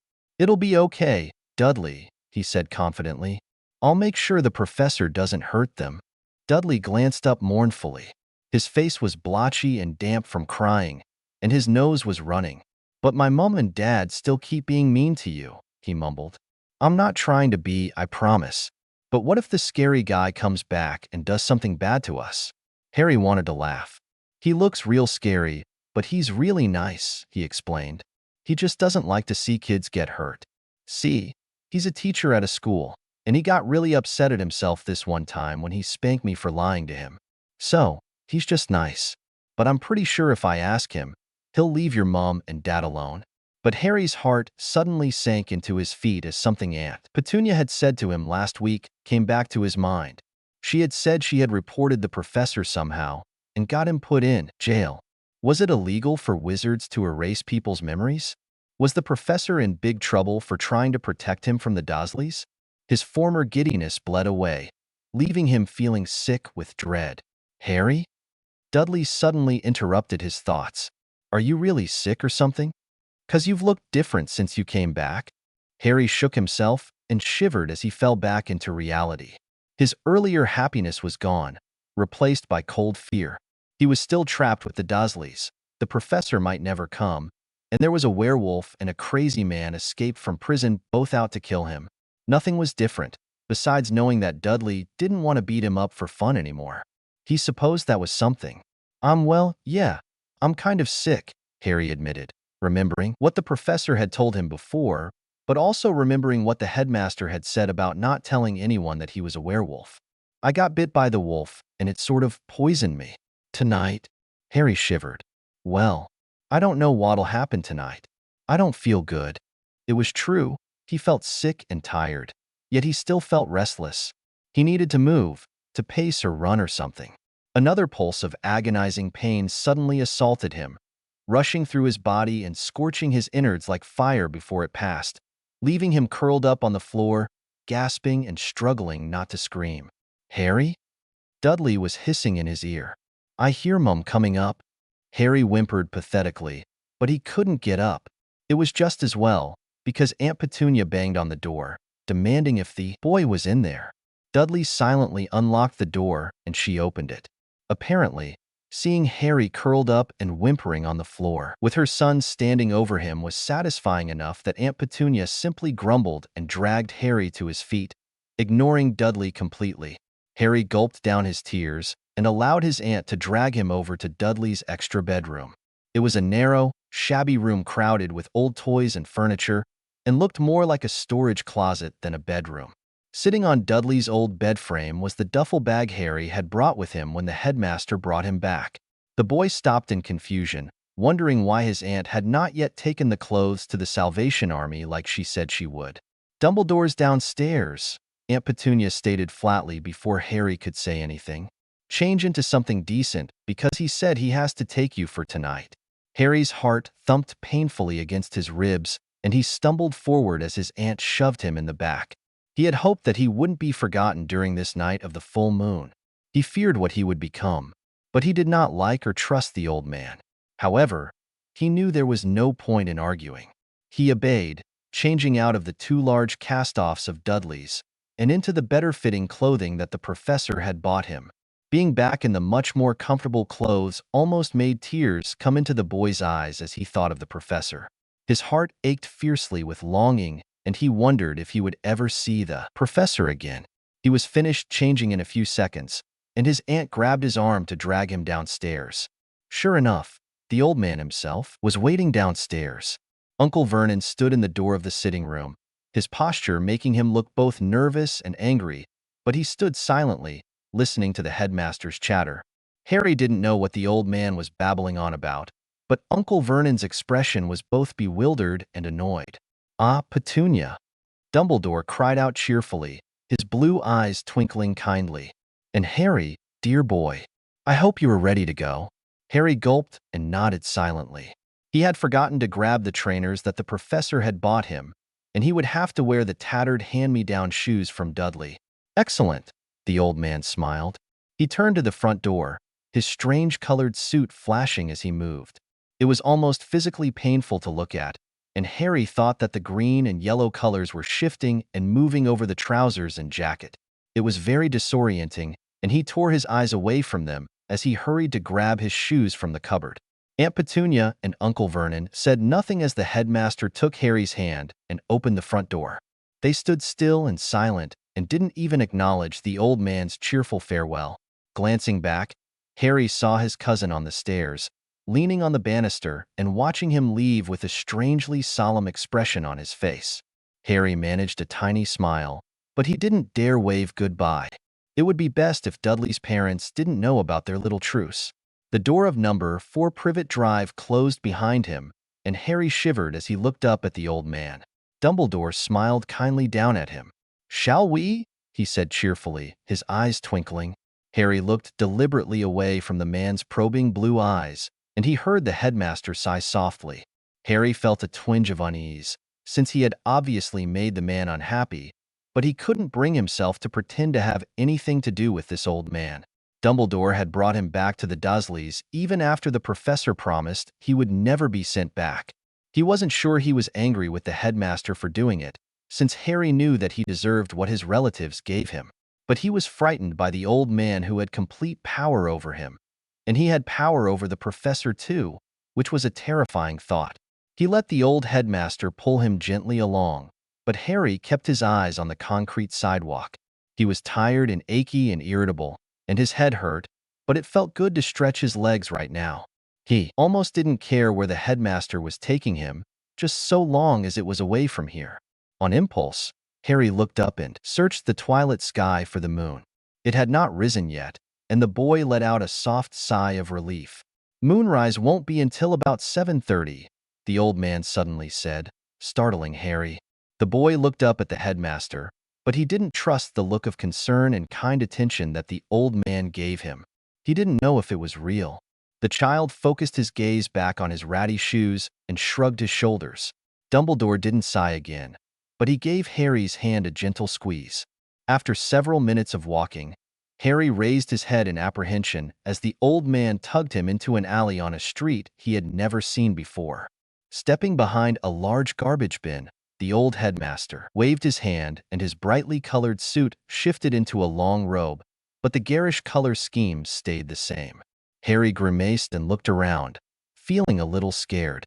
"Don't be afraid, my boy," the headmaster said gently, opening his arms to Harry and tugging him a little nearer. "Come closer. We are going to apparate to Hogwarts, and you'll need to hang on." Harry was confused. They weren't just going to jump through the fireplace? But before he could ask what apparate was, the old man pulled him into a tight hug, burying Harry's face in soft, billowing cloth that smelled like lemons and tea. He was suddenly being squeezed through a narrow tube and being wrenched in 1,000 different directions at once. He couldn't even breathe, much less struggle free, and panic roared inside him like a beast. Just when he thought he was going to die, he was free and he jerked violently away from the old man, gasping and crying and retching as he fell on his hands and knees in a dirt road. He was incoherent and terrified, but Dumbledore pulled him close again and soothed him. Harry was too shaken to pull away, and he let the old man rock him and pat his hair. "I'm sorry I didn't warn you," the headmaster apologized softly. "I thought Professor Snape might have operated with you at some point, but he didn't, did he?" Harry shook his head in answer, scrubbing away the tears on his face and hating himself for breaking down like that. He had experienced something like that once before, when he jumped on top of the school last month before the whole wolf incident. The squeezing sensation, like being sucked through a vacuum, wasn't something he forgot easily. But how could anybody stand magic like that? Dumbledore asked him if he was all right, and Harry nodded, taking deep breaths and wincing at the way his body was throbbing now. The old man finally straightened up briskly and took the boy's hand again. Harry got to his feet, shaking a little. He looked up, shocked at his surroundings. The alley was gone, and they were standing on a wide dirt road. There were craggy hills surrounding them, a neat village down in a valley, and the huge castle of the magic school loomed over them. They were standing right outside the gates. For several seconds, he gaped, looking all around. "Apparition is a common way for wizards to travel," the headmaster informed him. "It allows us to cover some distance instantaneously." Harry looked up at the old man, still too shocked to be shy. "We jumped?" he whispered. How far?" "Hogwarts is in Scotland," the old headmaster chuckled, squeezing his hand gently. "It is beautiful country here, is it not?" Harry nodded dumbly. It was getting dark quickly, but he could see that it was very beautiful here. He hadn't seen much of it in the times he had come here with the professor. Just thinking about him made Harry's wonder fade and his sad, frightened mood came back. Well, Dumbledore sighed, obviously seeing Harry's face falling. I suppose we mustn't waste any more time. Are you well enough to walk now? The child wearily allowed the headmaster to pull him along through the gates of the school and across the grassy grounds. They passed the lake, which looked like a dark blue mirror in the faint light that still remained after sunset. Harry watched the approaching line of trees warily. They were thick and dark, and the professor had told him that they were called the Forbidden Forest, which sounded kind of scary. But the headmaster was not making for the woods. Instead, Dumbledore led him toward a big old willow tree, which was moving despite there not even being a breeze. Harry watched the obviously magical tree with wariness, the hairs on the back of his neck prickling at the sight of the dangerous-looking branches. But when they got close, the old man pointed his stick and a red light shot out of it. It hit the tree's trunk and the willow froze. Harry gaped and stared up at the old man, who turned to look down at him, blue eyes sparkling like mad. This tree is called the Whomping Willow, Dumbledore explained, with a bright smile. There is a tunnel under the tree that will lead us to where you will spend the full moon tonight. Are you ready? Harry shrugged helplessly. It didn't matter if he was ready or not. He knew that.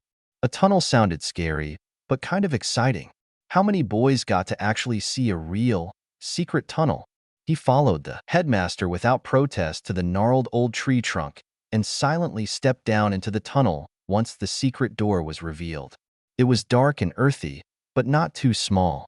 In fact, for a tiny 8-year-old, it was quite roomy.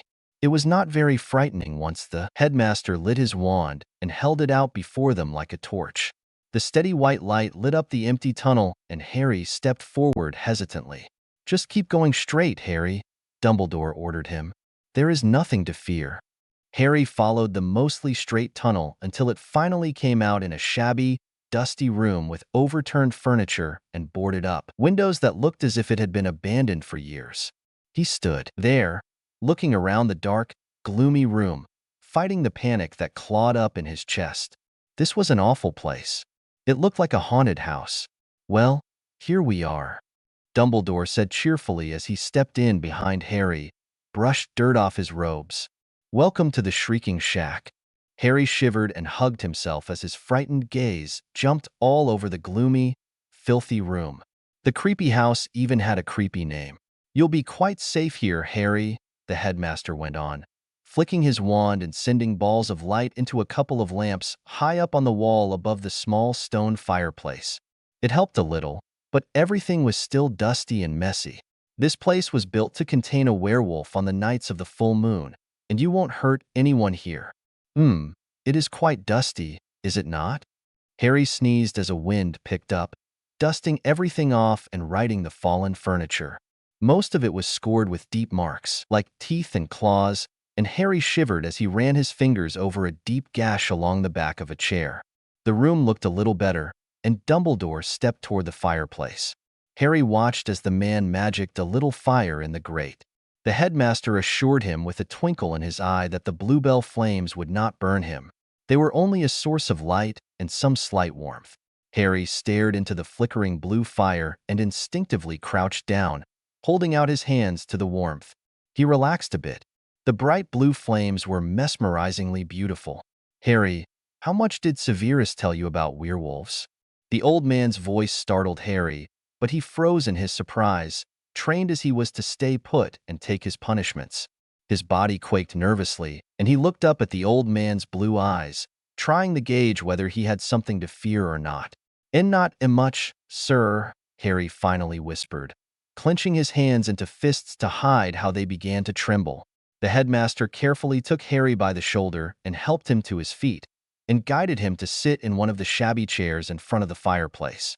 "Well, I suppose I should see how much I can tell you," Dumbledore said gently. Harry nodded, but he felt confused and scared, and he trembled slightly as he sat down. He tucked his hands under his legs to keep them from shaking. The old man sat down across from Harry and smiled kindly at him, his blue eyes twinkling softly. "Tonight is the full moon, Harry," he began. "The curse of the werewolf is linked to the phases of the moon, as I'm sure you have discovered. Tonight, when the moon rises, full and at its highest strength, the poison in your blood will react. Your body will shift and change into that of a wolf. You will not remember anything afterwards until you transform back into a human when the first rays of the sun rise. When you are human again, I will come back and fetch you and Madame Pomfrey will check you over before I take you back home, all right? Harry's heart was pounding so hard he feared the headmaster could hear it. With his heightened hearing, he could certainly hear the rapid thumping of his heartbeat. Are you going to leave me alone? He squeaked. His body shook uncontrollably, and he covered his face with his hands, struggling to keep himself together. He suddenly felt a powerful longing for Snuffles, and the emotion pushed him over the edge. Silent tears rolled down his cheeks and through his fingers. "Did Professor Snape tell you about the danger?" the old headmaster asked quietly. "You will not be in your right mind after the transformation, and a werewolf, even a young one, is very dangerous. I don't think you want to hurt anyone, do you?" Harry shook his head vehemently, but he kept his hands over his face. "Harry, you will be fine," the old man said soothingly. "You will be quite safe here, and I promise you won't remember any of it. Dawn will come quicker than you think." Harry swallowed hard, but a shuddering sob still escaped him. He hunched smaller and dug his nails into his face, letting the slight pain ground him and keep him from screaming or running. He had to keep himself together. He couldn't let the headmaster see how broken he was. It was bad enough that the professor had to hold him all the time and dry his tears and calm him down. He wanted his professor so badly. But the headmaster was probably right. He didn't want to hurt anyone tonight. He could feel something painful and dark coiling under his skin, stretching, aching, obsessively watching the moon. Dumbledore suddenly stood up. Harry flinched back and pulled his hands away from his face, convulsively swallowing his tears, but not able to banish them completely. "Will it hurt?" Harry whispered faintly, fearing what he instinctively knew would be the answer. The old man smiled compassionately down at him and reached out, ignoring Harry's flinch, to squeeze his shoulder gently. "You are a strong boy, Harry," he said, not quite answering the boy question. "You'll be fine. I know you are very brave, and Madame Pomfrey will fix you up in the morning as good as new." "So, it'll hurt," Harry muttered, feeling a surge of irritation at the non-answer. He hunched his shoulders, itching to push the old man's hand off his shoulder. Dumbledore patted Harry's shoulder in what was supposed to be a comforting gesture, but the little boy only felt more nervous and shrank away from the touch. The old man pulled two brightly colored pocket handkerchiefs out of his robes and pointed his wand at them. Before Harry's eyes, they shifted and tangled together, suddenly becoming a robe just his size. It was like the one the headmaster wore, even in its garish yellow and green color scheme. He handed the new garment to Harry, and the boy could only gape at it. The fabric still felt like the thin cloth of a hanky, and it smelled strongly of the headmaster. To Harry's overly sensitive nose, the lemony scent had increased tenfold since he had been pulled into the old man's robes. It was nauseatingly strong, and he coughed as his eyes watered, but he managed to get himself back under control. "You should change into this before the moon rises, Harry," Dumbledore informed him in a gentle voice. "The transformation will shred your clothing beyond repair." Harry looked up at the old man, feeling suddenly exhausted and too old. He was only 8 years old. He couldn't comprehend this. All he could do was nod obediently. He fiercely wished for the stupid old man to go away so he could scream and cry without any fear of his relatives hearing him. This old house had to be good for something, right? "I'll leave you now, then," the headmaster sighed. He turned in a swirl of colorful robes and a scent of lemons, but turned one last time before he reached the door to the tunnel. "I'll see you in the morning, Harry."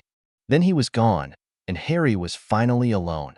The boy took a deep breath and took another look around the gloomy, shabby room where he was condemned to stay until tomorrow. It wasn't so bad, he decided. Being alone was all right, and at least there was nobody here to hit him or call him names.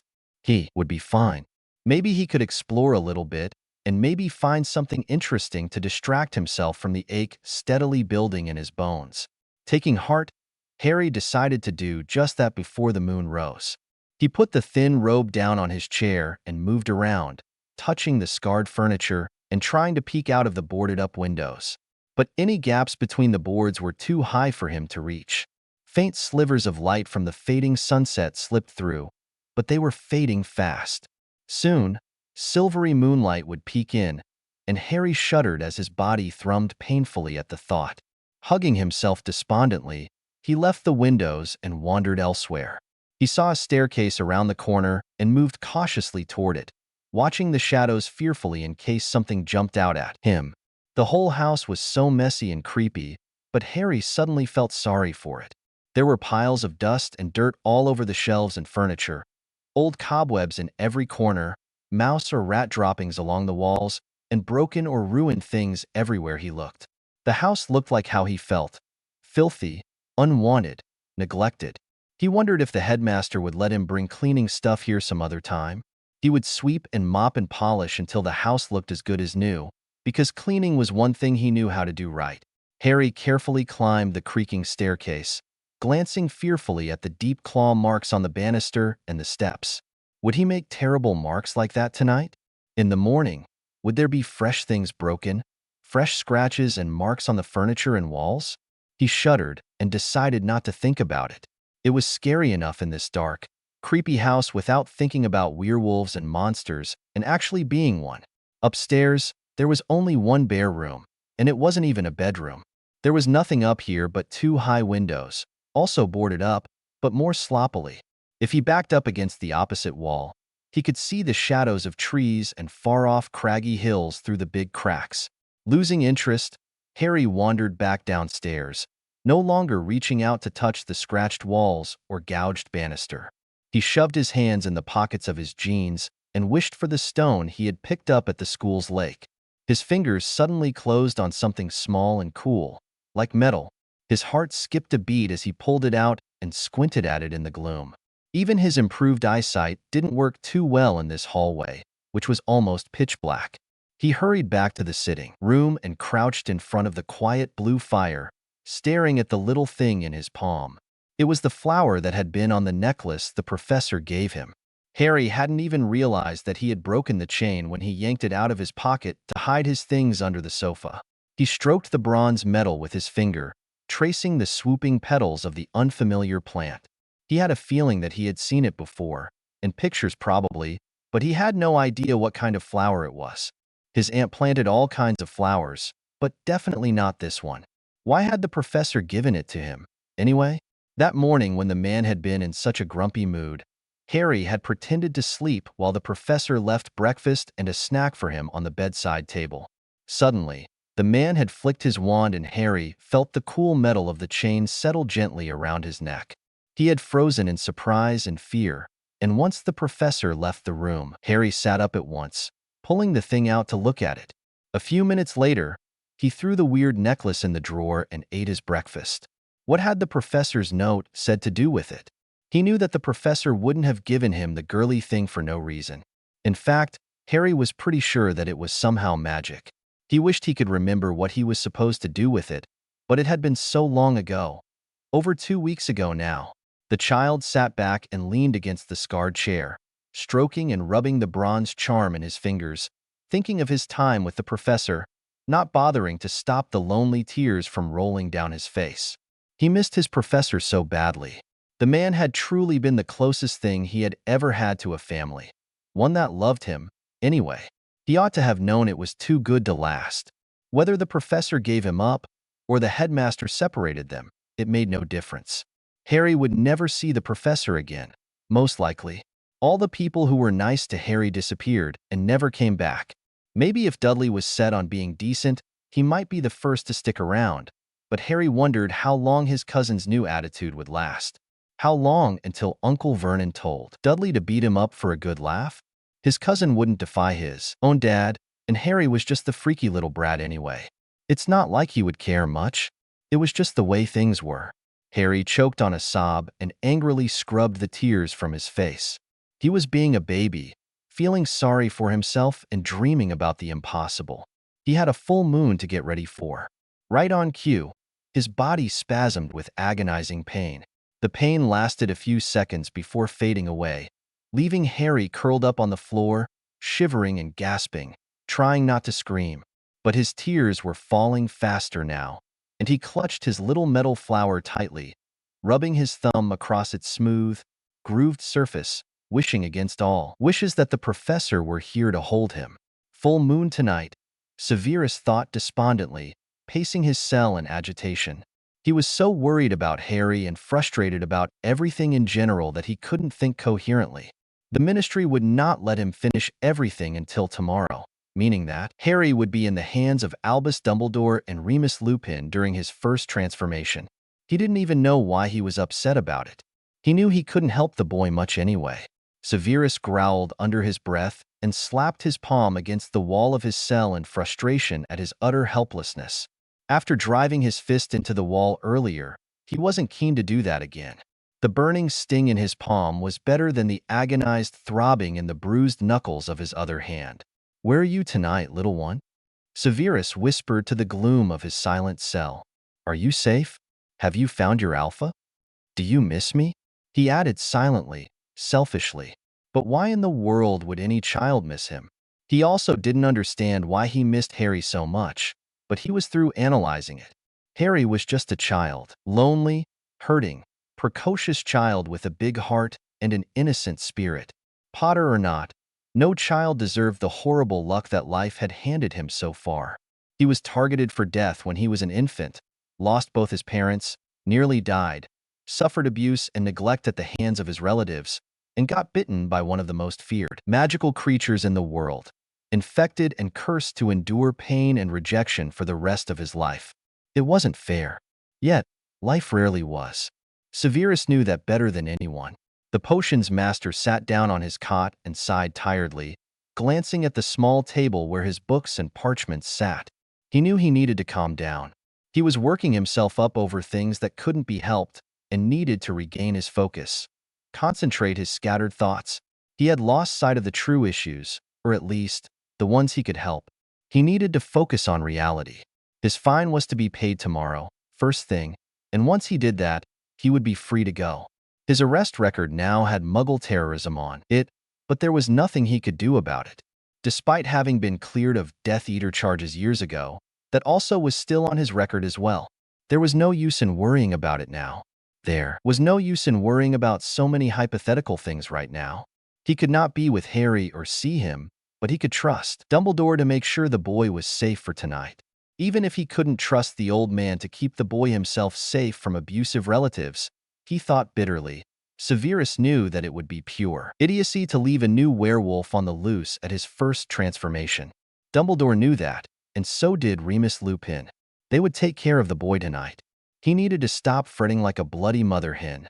Severus grabbed his tome on werewolf psychology from the table and flipped it open to his bookmarked page, determined to forget about Harry, the full moon, and his own personal problems with the ministry. No sooner had he done so when he froze in surprise as a burning, tingling feeling tickled his chest. He was currently wearing a light chain around his neck, ever since he had given the match to Harry as a crude communications device. The charms on the mated necklaces were connected through magic, enabling either wearer to alert the other if they needed to. The bronze-colored charm around Severus' neck was currently vibrating softly and quickly growing hot against his skin. With frantic fingers, he dropped his book and jerked the necklace out of his shirt, holding it in his palm to stare at it. The round flower shape winked up at him, each of its many petals glowing faintly red as if they were burning with the channeled magical energy being transmitted to him. After a couple of minutes, the vibrating stopped, the red glow faded, and the metal cooled again. Severus' heart pounded against his ribs as he wondered why his charm was alerting him. He had coded its magic for Harry alone, so no one else could be using it. He had left the necklace with Harry on the morning when the Daily Prophet reported the child missing. Harry must be rubbing it in desperation, wondering if the professor would come to him on this terrible, lonely night. But it had stopped. Did that mean that Harry had been in some kind of danger? Or had he given up? Severus closed his hand around the flower and began to rub it between his fingers. If Harry was simply desperate for him, all he could do for the boy was send a message back, assuring him that he was alive and well, and thinking about him. It was all Severus could do without knowing what was happening, or being able to go to Harry himself. Harry jumped in surprise as the little metal flower started rattling on the wooden floor. He hurried over from the other side of the room where he had left it near the fireplace. He knelt and stared at the thing as it vibrated and started to emit a soft green glow. Curiously, Harry poked the flower with his finger and was surprised to feel that it was warm, not cold. He carefully picked it up and held it in his hand, feeling the slight tickle as it trembled. He wasn't sure when he started to smile, or when he relaxed against the wall, all the tension falling out of his anxious, aching body. He carefully wrapped his thin robe around his body more tightly and clutched the vibrating charm as it grew almost warm enough to burn. It was strangely comforting, although he had no idea what it meant that his necklace flower was acting strange.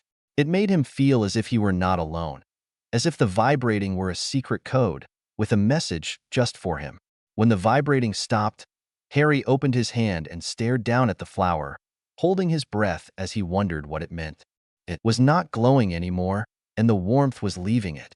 Harry's heart pounded with excitement, and he suddenly wondered if the professor was telling him something. But he had no idea what it could be. He held his little metal flower tightly in his fist and shuddered all over as another painful tremor racked his body. He groaned softly and clenched his fists and teeth against a scream. The little boy felt the moon very close now, and his skin burned as if something inside was straining to push out. Harry knew somehow that it wouldn't be long before he was transformed into a monster, but he wasn't as afraid, somehow, with the flower from his professor clutched tightly in hand. The moon rose, white and full, over England. In the mountains of Scotland, Remus Lupin sat under a tree, wrapped in his tattered, shabby robes. He lifted his white, gaunt face to the rising moon and held out his trembling hands in welcome. Anything to give him some relief from the torment his own guilty conscience was inflicting on him. His body trembled and a soft gasp of pain escaped his chapped lips. "Wolf, run free tonight, you cursed creature. This shall be your last full moon, this I swear." In the small village of Hogsmeade, Harry sat in the shrieking shack, fighting the pain and aches as they grew steadily worse. The small boy rocked to and fro against the wall and moaned louder and louder as the pain grew worse. His body was coated in sweat and shook with tremors. "What is happening to me?" His terrified mind screamed. "Am I going to die?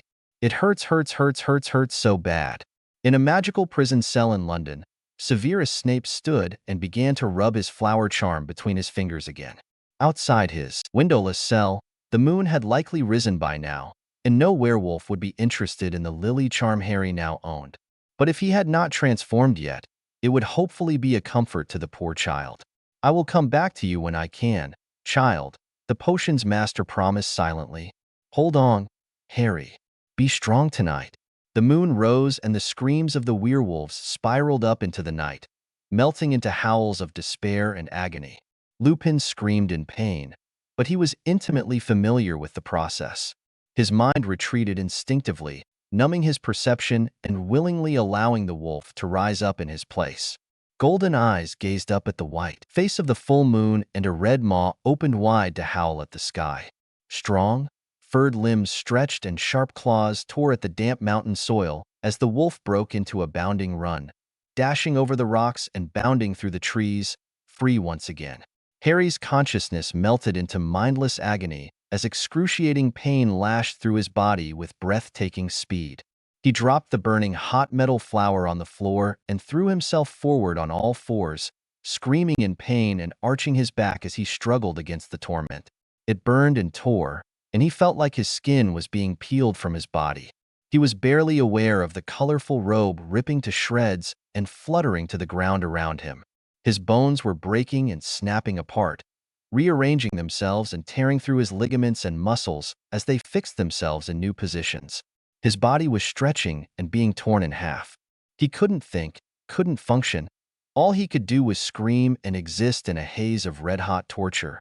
His consciousness spiraled down into the blessed relief of unconsciousness as something new, yet familiar, rose up to take his place. The wolf awoke, panting with echoes of remembered pain. The new wolf raised its head curiously from the floor. Strangely familiar, yet terrifying scents reached its twitching nose. Dust swirled in the air and made it sneeze. The wolf blinked its golden eyes dazedly, slowly coming out of the red mist of pain and shakily getting to its feet. The smell of human was everywhere, with the smell of dust and the very faint, old scent of an older werewolf, along with the scents of dozens of different animals, mostly small things, too small to be prey. How did the wolf know all this? It did not know. It only knew that it was hungry and angry to be trapped.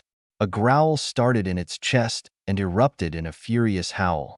Pain and longing and loss echoed harshly in the rickety building where he was kept captive. Howling and shrieking, the wolf threw itself around the room, tearing and clawing at the walls, furniture, and ground.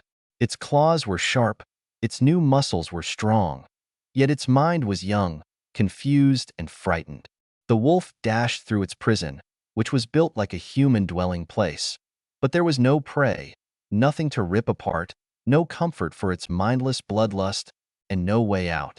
Furious and terrified, the wolf turned on itself, clawing violently at its own flesh and biting frantically its bony flank until blood flowed, the sharp scent filling the air. Howling and whimpering in pain, the wolf limped through the room, snapping at the dancing blue fire and bumping painfully into fallen furniture.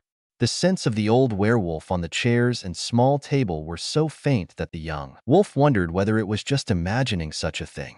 Suddenly realizing that it was totally and completely alone in its pain, the wolf sat back on bleeding haunches, opened blood-stained jaws, and howled long and loud until there was no breath left in its lungs.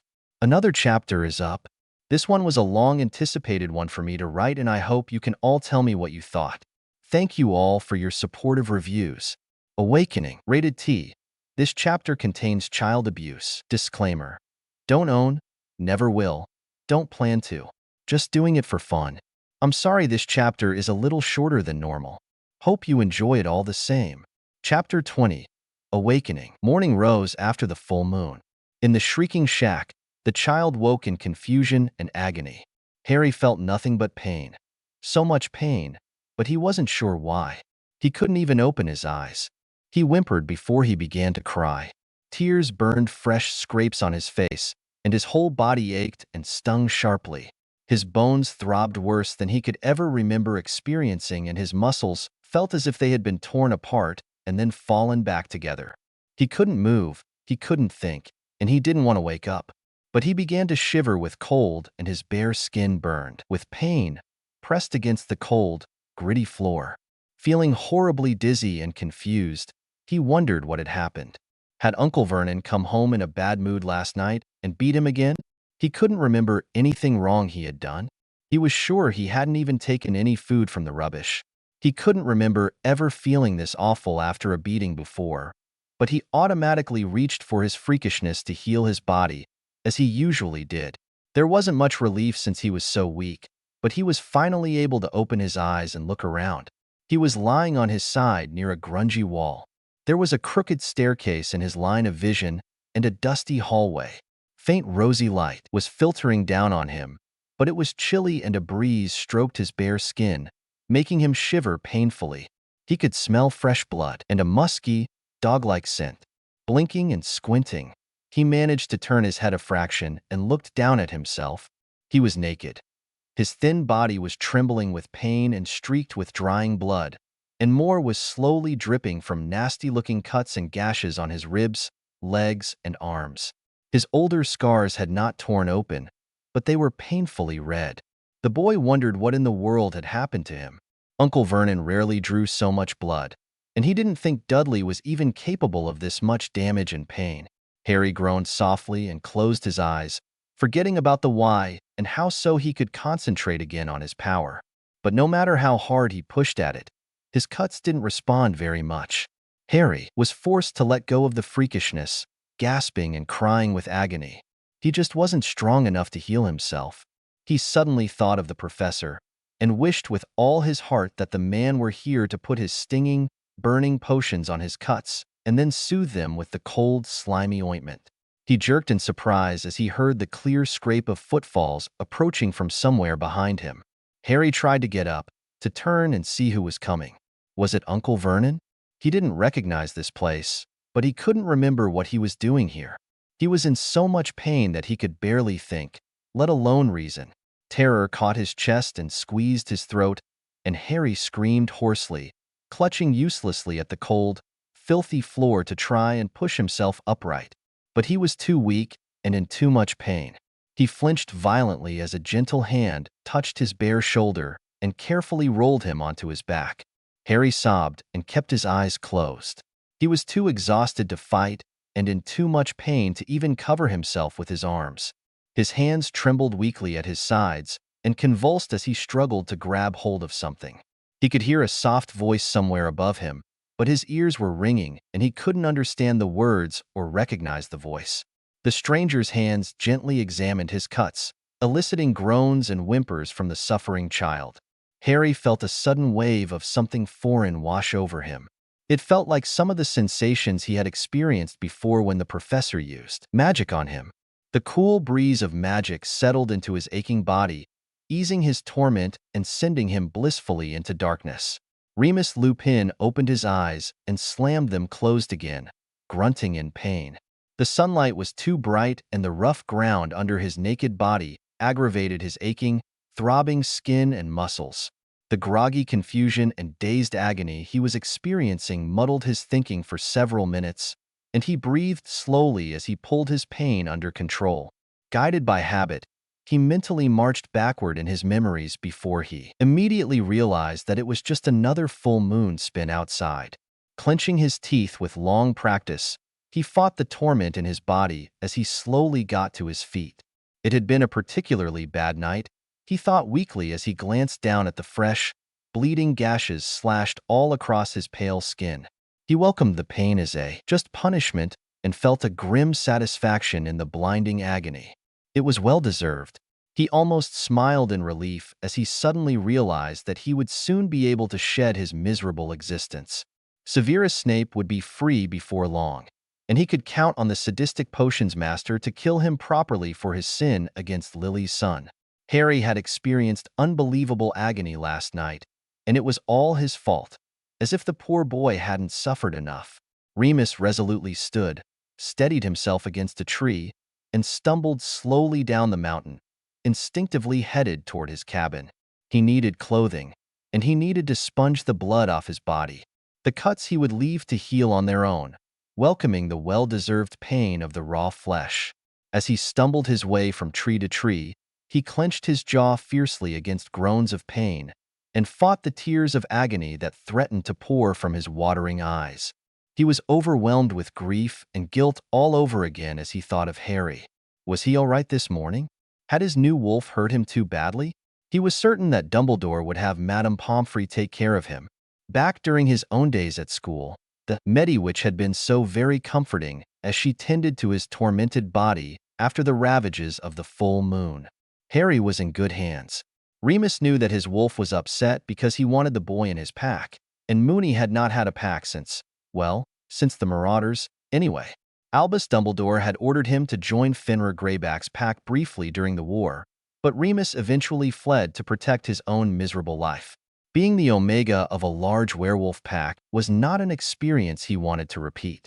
He didn't count Greyback's pack anyway. He wasn't like that monster. Fenrir was a savage beast, a murderer, torturer, rapist, and sadist. He turned children and left them to be broken by their transformations before dragging them into his pack and turning them into monsters like himself. Remus wasn't like him. He wouldn't be like Fenrir Greyback. He refused. But his most terrifying thought was that he really was like Greyback. He had infected Harry and then abandoned him. His wolf wanted Harry in his pack now, but was that such a terrible thing? He could remember the agony of loneliness that he had experienced as a child as the worst of his tortures. He had longed for an alpha and a place to belong, for comfort and protection, for understanding and company. When James, Sirius, and Peter had joined him as Animagi, he had suddenly found himself with a pack. He could still remember the powerful relief and joy that had filled him on those nights of freedom, running through the forbidden forest. A wolf, a stag, a grim, and a rat had been the strangest pack Remus had ever heard of, but all he truly had wanted was not to be alone anymore. Cold sweat broke out on Remus' burning skin as he wondered if perhaps he was making a dreadful mistake, seeking out his death in reparation for his guilt. Was it his rightful punishment after all? It would be far more torturous to go on living, to atone for his sin, to look into the gold-streaked eyes of Harry, knowing that he was the werewolf who had tainted the child and infected him with a curse. After all, who else would help the boy? It wasn't as if there were any animagi around to keep him company during full moons. Besides, Padfoot, of course. But Sirius, if he was truly innocent, would not be foolish enough to join Harry if Dumbledore was keeping an eye on him during full moons.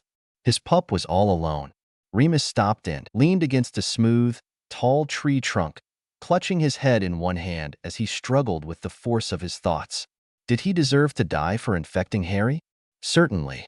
But would his dying only make things worse for the child? Perhaps. Sirius would help Harry, but it would require Severus Snape to either never return to the boy, or to accept and hide the Azkaban escapee. But if Remus could overcome his own pitiful self-loathing and guilty conscience to care for the child he had hurt, Remus lifted his head, suddenly making a decision. He was normally a weak man, but his wolf was not weak. The wolf was strong and authoritative. Remus Lupin could call on the wolf's assertiveness and add to it his own grief and humility. He would face Severus, Snape, and Albus Dumbledore and Harry, and likely Sirius Black as well. He would confess his wrong and accept their judgment. He would not beg for death or even Azkaban, as he longed to do and as he surely deserved, but he would beg them to choose what they felt would be best for his pup. Harry did not choose this, but he did not deserve to be punished further by the werewolf curse. He did not deserve to be alone. Harry opened his eyes, surprised to find himself in less pain. His body was swathed in bandages and soft pajamas. He was lying in a clean, white bed, covered with warm blankets, with a soft pillow under his head. He blinked up at the high, unfamiliar ceiling and turned his head, looking for something to tell him where he was. His bed was surrounded by other beds. High windows let in cheerful sunlight that seemed to be bright enough to make the hour sometime close to noon. It all seemed a little bit familiar, and he suddenly wondered why he was here. Footsteps clicked rapidly toward him, and Harry blinked up at the familiar lady, who bustled up to him with a kind smile on her plump face. "You're awake," Madame Pomfrey said softly, laying her soft hand on his forehead. "How are you feeling, dear?" "Thirsty," Harry croaked, feeling dizzy and disoriented. He couldn't remember what had brought him here. Was the professor nearby? Had his return to the Dursleys been nothing but a fevered dream? He was almost certain that his uncle had beaten him. Maybe the professor caught them beating him and brought him to the school infirmary. Harry opened his mouth to the water glass Madame Pomfrey held to his lips.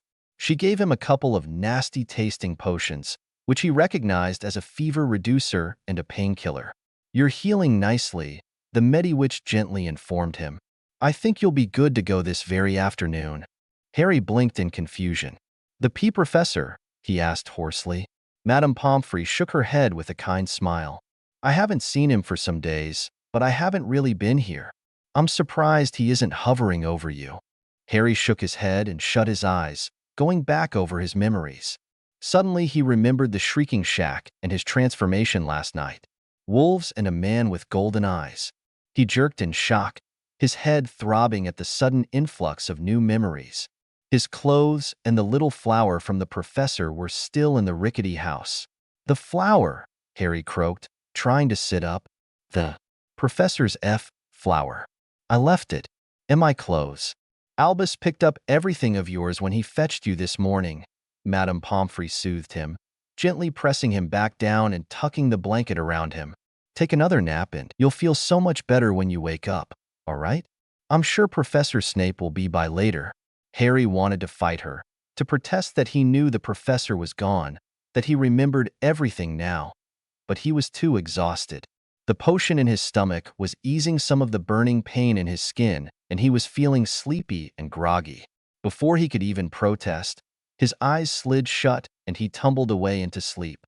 Severus Snape could not say that it was altogether horrible to be back home, but it was so much later than he had anticipated. The sun would set soon, and he had been filling out forms and answering questions all day long. The ministry's fondness for paperwork had to have been invented as a form of torture.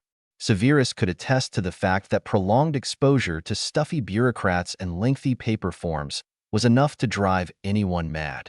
He also resented the fact that Dumbledore had divulged his address to the Ore Department. It wasn't so bad to be given a one-time use portkey directly to his home since he was obviously too exhausted to apparate home, but it was disconcerting to realize that the ministry had a clear record on where he lived now. He was still angry with the headmaster for any number of reasons and had no wish to speak with the old man anytime soon. He just wanted to go to Surrey and see Harry, if Remus had not succeeded in taking him away from there. The boy was likely in rough shape after last night, but Severus had been in custody for a week and a half, and he had only been allowed 2 brief showers in all that time. He had not had a change of clothes or a proper wash, and he decided that he may as well take care of himself first. Unhappy as he was to leave the suffering boy for one more minute with those hateful muggles, he didn't really want to go as he was, exhausted, dirty, and certainly not looking very intimidating. Severus wandered upstairs, propping open a couple of windows to alleviate the stuffiness of the house. Stepping into his bedroom, he was surprised to note that the bed had been made very neatly. He wondered if Harry had made the bed. It was unlikely that Dumbledore would bother to do something like that, so it left his little house guest. It was rather touching to think of that small boy making sure the house was neat and clean before he left. After his shower, a long, hot shower which nearly put him to sleep, he decided to do laundry. The short note left on his dryer made him stop. Harry had apparently washed laundry, made the bed, and tidied the house before he left to return to the torment of his relatives. Severus was not sure he knew many 8-year-olds who would do something so thoughtful.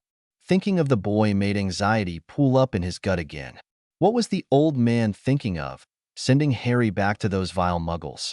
Honestly, Severus was a little surprised at the ferocity of his own thoughts, but he couldn't help but feel protective toward the child. Potter or not, he was Lily's child too, and hadn't Snape sworn to help Harry if only for the sake of his mother? He couldn't imagine Lily willingly leaving her son to the care of Petunia, so why should he go along with it? Dumbledore was a much wiser man than he. Severus knew that. But he also knew that the headmaster was not all-powerful.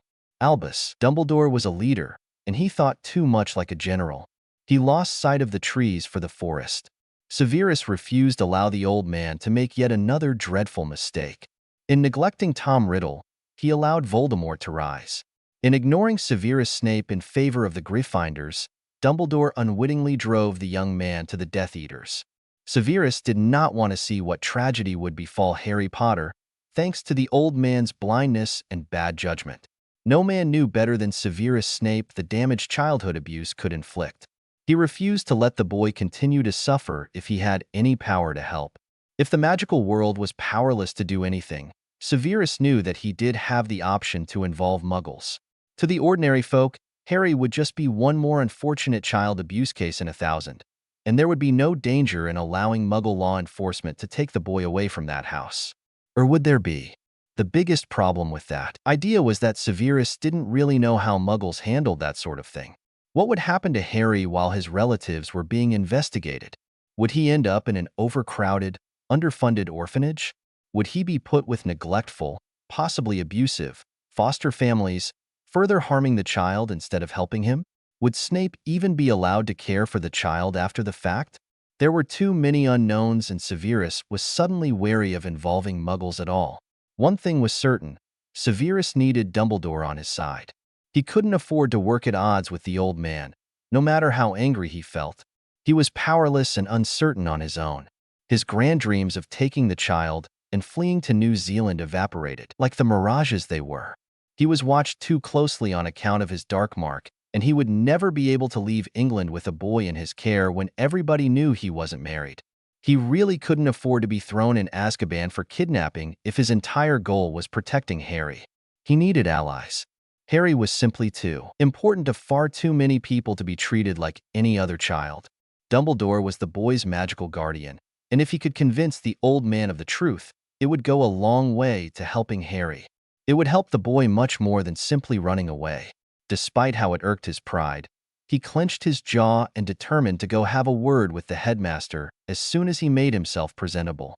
Padfoot crouched in the shadows behind a rubbish can and peered at the deceptively quiet house across the street. He had been watching number 4 Privet Drive since early morning, and the sun was about to set. Moving silently between shadows all day long, crawling under stinking vehicles, and crouching behind bushes that made him sneeze, all in an effort to keep out of Muggle sight, was not a comfortable way to stake out his target, but he was determined to do this right. The last straw, honestly, had been spotting Albus Dumbledore himself. Sirius about had a heart attack, but just in time. He realized that he looked just like any stray dog, and there was no way the old man would recognize him.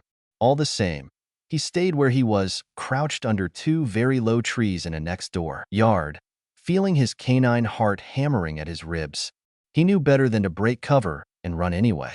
The old man, dressed in a colorful suit that was so bright it burned his retinas to look at it too long, came striding confidently up the sidewalk, holding the hand of a small, messy-haired boy. Harry plodded along behind the headmaster with a bowed head and a resigned air. His movements indicated pain and exhaustion, and Padfoot nearly growled and rushed out to protect his pup, but he held himself still, snarling slightly. Couldn't the old fool see how tired Harry looked? How his feet dragged and stumbled? Couldn't he see the boy wincing with every step? Did the old man even care? Padfoot watched, his teeth showing in a snarl, as Dumbledore exchanged pleasantries with the boy's aunt, handed the reluctant child over like a lamb to the slaughter, and sauntered off back down the street with a satisfied air. Padfoot shut his eyes and crouched down, using every ounce of willpower to keep himself from leaping out in a bloody fury. He ordered himself fiercely to stay hidden, to act like a marauder on the prank trail, and it worked. When he was calm enough and opened his eyes, the headmaster was gone and Padfoot was safe, meaning that soon, Harry would be safe as well. He peered grimly out at number 4. His plan was still in place. The vile woman sent Harry back outside to paint the fence, despite his obvious exhaustion, and the dog growled softly. If he dared, he would tear that woman's throat out tonight. But patience and cunning were needed now, unless he wanted to get Harry in even more trouble. Think like a marauder, he ordered himself fiercely. James is counting on you. He anxiously watched the child painting the fence all afternoon, fully prepared to throw his hiding place to hell if the boy looked like he was about to pass out or something, even though Harry's aunt was watching him from the front window. His heart ached with sympathy for his godson as he watched the child's slow, painful movements. The only thing keeping him sane and hidden was the grim thought that by tomorrow, number 4 Privet Drive and the Dursleys would be nothing more than a bad memory. He was fully determined to carry out this kidnapping to the best of his abilities. It would be the greatest heist in the history of the Marauders. The afternoon was nearly gone before Harry's overweight uncle returned home and viciously dragged the boy into the house, leaving the bucket of whitewash behind. Padfoot's healing shoulder throbbed suddenly at the memory of that lard bucket firing the Muggle weapon at him mere days ago. He growled softly and fought the bloodthirsty urge to leap on the abusive bully and teach him a lesson for hurting his godson and shooting him. Tonight, he told himself fiercely. Wait until tonight. It was absolutely important that he leave everyone unharmed, or else the police from both worlds would be after him. Harry would disappear mysteriously, and not even Albus Dumbledore, may his beard turn into a noose and choke him, would ever be able to find the child. Sirius would care for his pup as he ought to have years ago.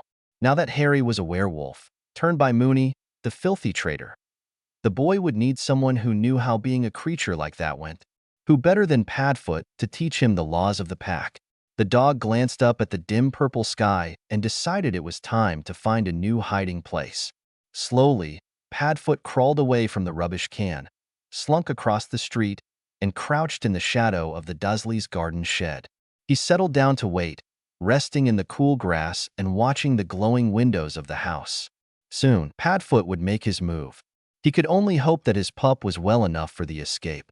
Harry's hands trembled as he washed the last of the supper dishes.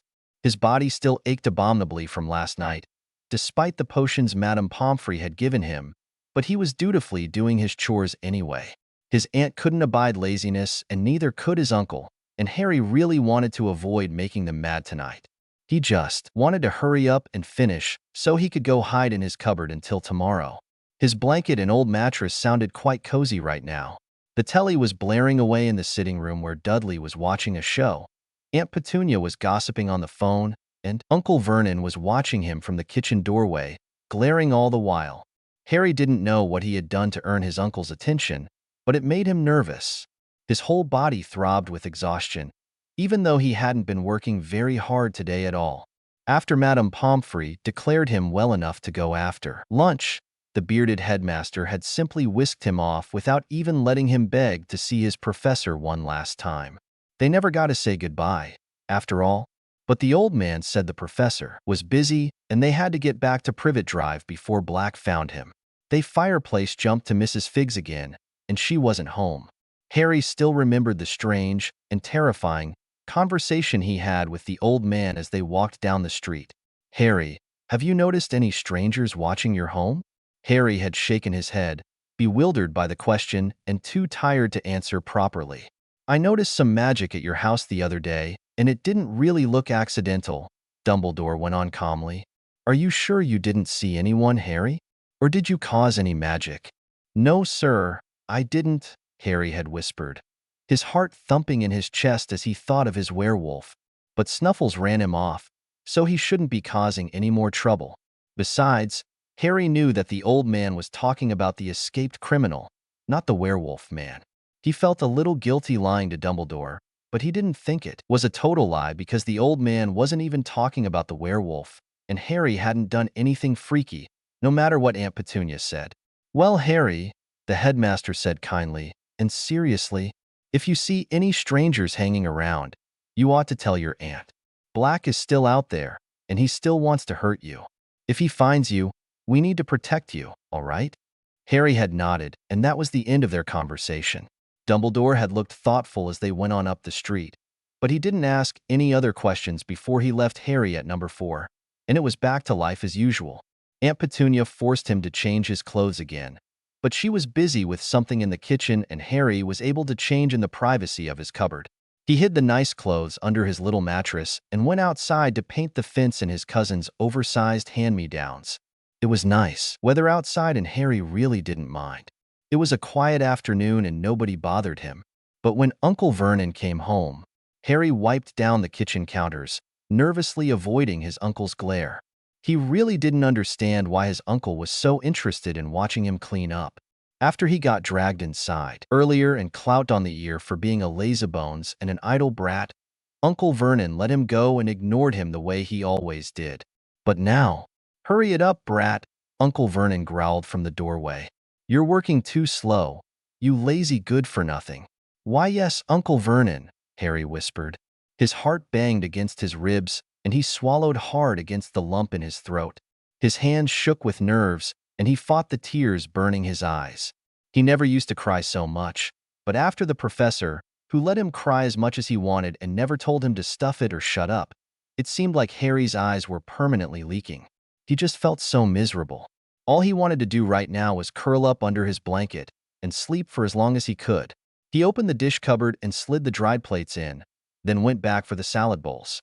But his trembling hands didn't grip one of the slippery bowls tight enough, and it fell, shattering spectacularly on the kitchen floor. Harry yelped in fright and clapped both hands over his ears as he dropped the towel.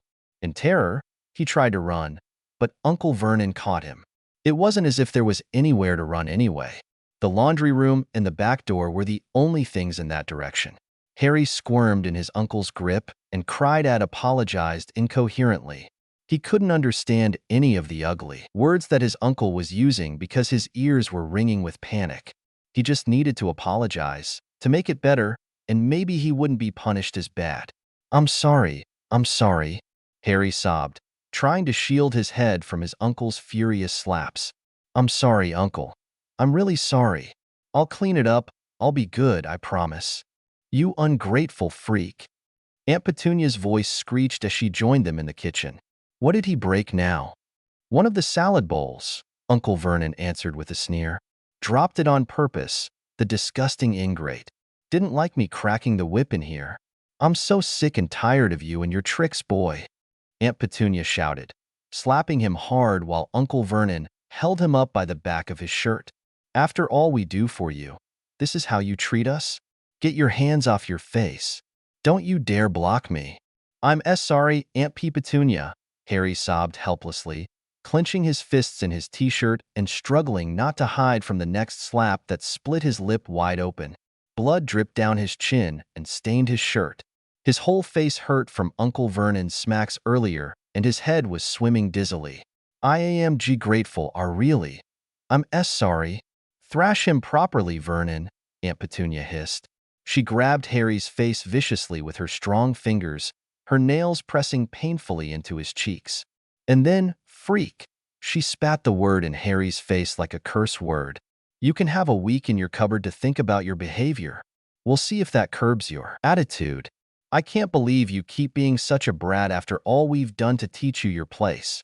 Uncle Vernon dragged him roughly upstairs and threw him into Dudley's extra room.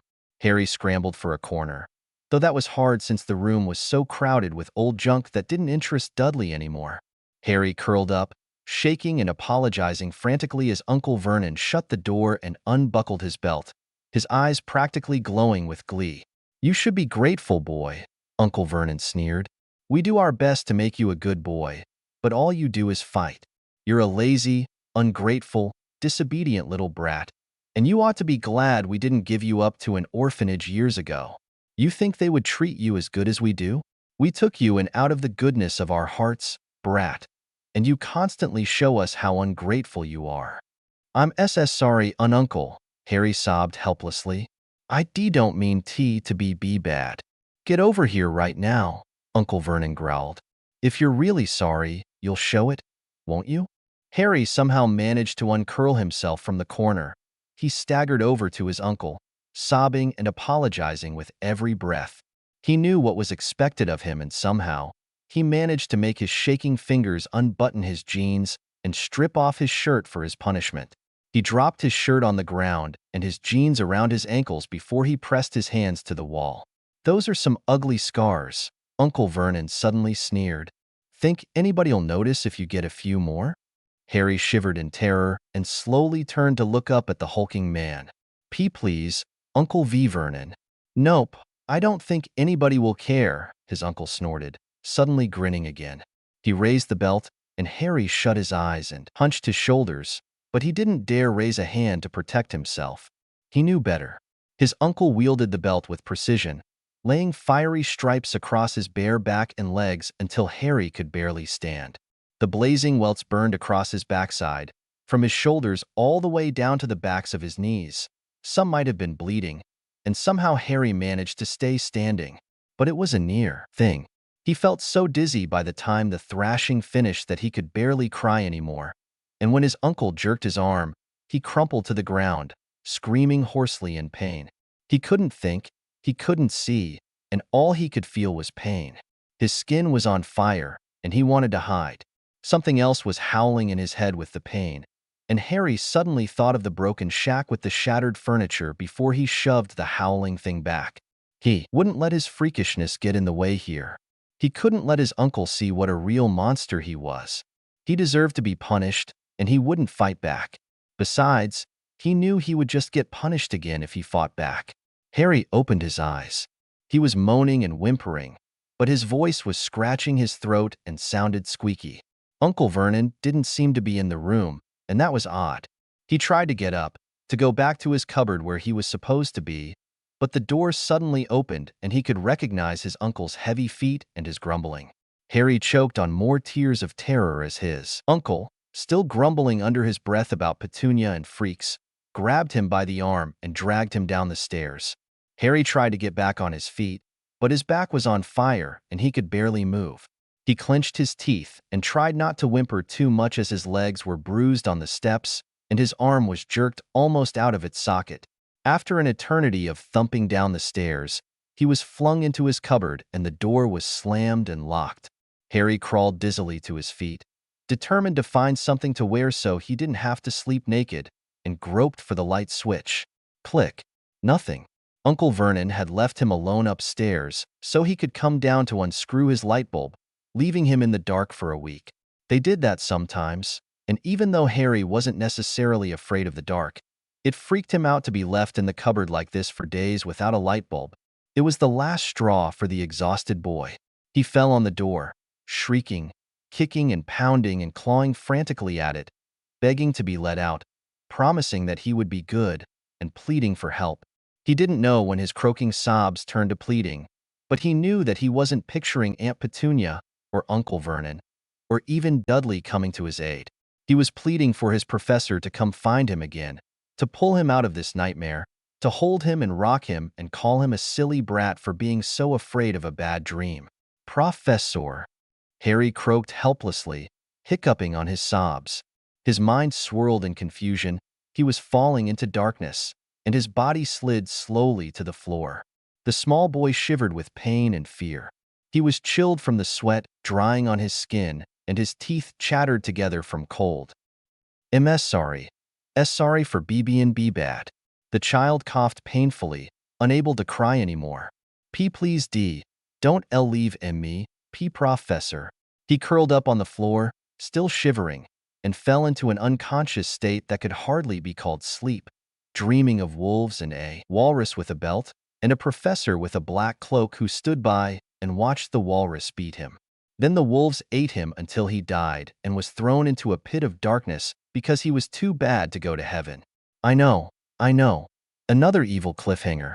But I promise things will get better for out poor Harry very soon. As always, thank you so much for your reviews and your love. You guys are awesome and thanks for reading. Safe and sound. Rated T. Disclaimer. Don't own, never will, don't plan to. Just doing it for fun. Chapter 21. Safe and sound. It was time. The black dog slowly rose from his silent vigil and approached the silent house. The round white moon had risen, but it was playing hide and seek among the shredded clouds as midnight silently passed. Padfoot used the shifting shadows to his advantage, slinking silently and invisibly toward the back door of number 4, Privet Drive. When the dog stood on the back stoop, it silently morphed, changing shape into a hunched man wearing a cloak over ordinary clothing. Honestly, even though the jeans and long-sleeved shirt had been bought for a man barely more than a teenager, they were loose on the skeletal limbs of Sirius Black. The inky wizard's cloak he wore over his muggle clothes was simply incongruous, but he needed it for its nearly limitless pocket space. Crouched by the back door, Sirius took his time setting out the tools of his trade. Lockpicks. Muggle locks tended to be complicated, and he wasn't going to dare to use anything that would leave a magical signature on this house. Alohomora would leave distinctive marks that a fifth-year Hogwarts student would be able to pick up. Once Harry turned up missing again, Dumbledore was going to run this house over with a team of fine-toothed combs. Maybe he would discover the Dursleys' abominable treatment of their nephew while he was at it, but would he do anything about it? The thought of the old man practically dragging the poor boy back to this house of horrors made Sirius' blood boil. It wouldn't be the first time he turned a blind eye to child abuse, Sirius knew. His own loving family had delighted in torturing him when he came home for the summer, and he eventually ran away from home. Dumbledore knew about it, but did nothing to help Sirius or stop his parents and other relatives. His Uncle Cygnus had been one of the worst, and dear cousin Bella had learned most of her demented tricks from her father. Sirius shuddered and forced the dark thoughts away from his mind, focusing on the task at hand. He needed to focus here and leave no evidence behind, especially magical evidence. After several long moments of patient picking with various tools, Sirius unlocked the unnecessarily complicated doorknob and moved to work on the deadbolt. This was trickier, and he would have to use a magical tool to avoid damaging the lock.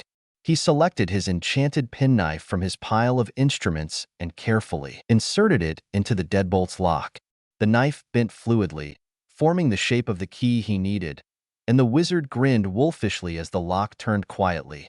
It had taken all 4 of the marauders to enchant such a powerful little thing, and Sirius sighed sadly at the thought of those far-off days of happy naivete. But no matter, he had a job to finish. He carefully turned the doorknob, praying that the house didn't have a fancy security system or whatever muggles used instead of magic to repel burglars. To Sirius' relief, the house was silent. The well-oiled hinges of the door made not a single sound as he pushed it open. On his left was a yawning doorway, and on his right was a shut door to what smelled like a pantry. Sirius picked up his lock-picking tools, stowed them in his cloak, and shut the door softly behind him before shifting into Padfoot. The dog form could see better in the dark, and his superior sense of smell in the overly sterile house would be an asset. The first thing Padfoot could smell was blood. His hackles raised and a soft growl rumbled in his deep chest as he softly padded into the kitchen, sniffing the air. The smell was fresh, but there wasn't much. Blood had been spilled and had been hastily cleaned up. It was unmistakably Harry's, and Padfoot snarled softly, fighting the urge to find the Dursleys and rip their throats out. He had a mission, and justified murder wasn't it? He quickly found his pups sent under the odors of the overweight whales and the horse-faced woman and traced it to the stairs. The scent was unbearably strong in this area, along with the odors of old blood, fresh tears, unwashed sweat, and healing magic.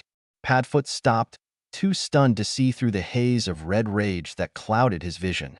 For a child Harry's age to be able to access healing magic was not only impressive, it was terrifying. Sirius Black knew all too well how bad things would have to be to force a child to unconsciously access their own magic to heal themselves. Even so, Sirius was over 13 when he first healed himself with his own raw magic. Transforming into a man so his canine growls wouldn't wake the house, Sirius took several minutes to calm down, crouching against the wall. It was a battle, with anger-crazed thoughts racing around in his mind, mixed with fear and horror for his pup, warring with his common sense and the plan he already had in place.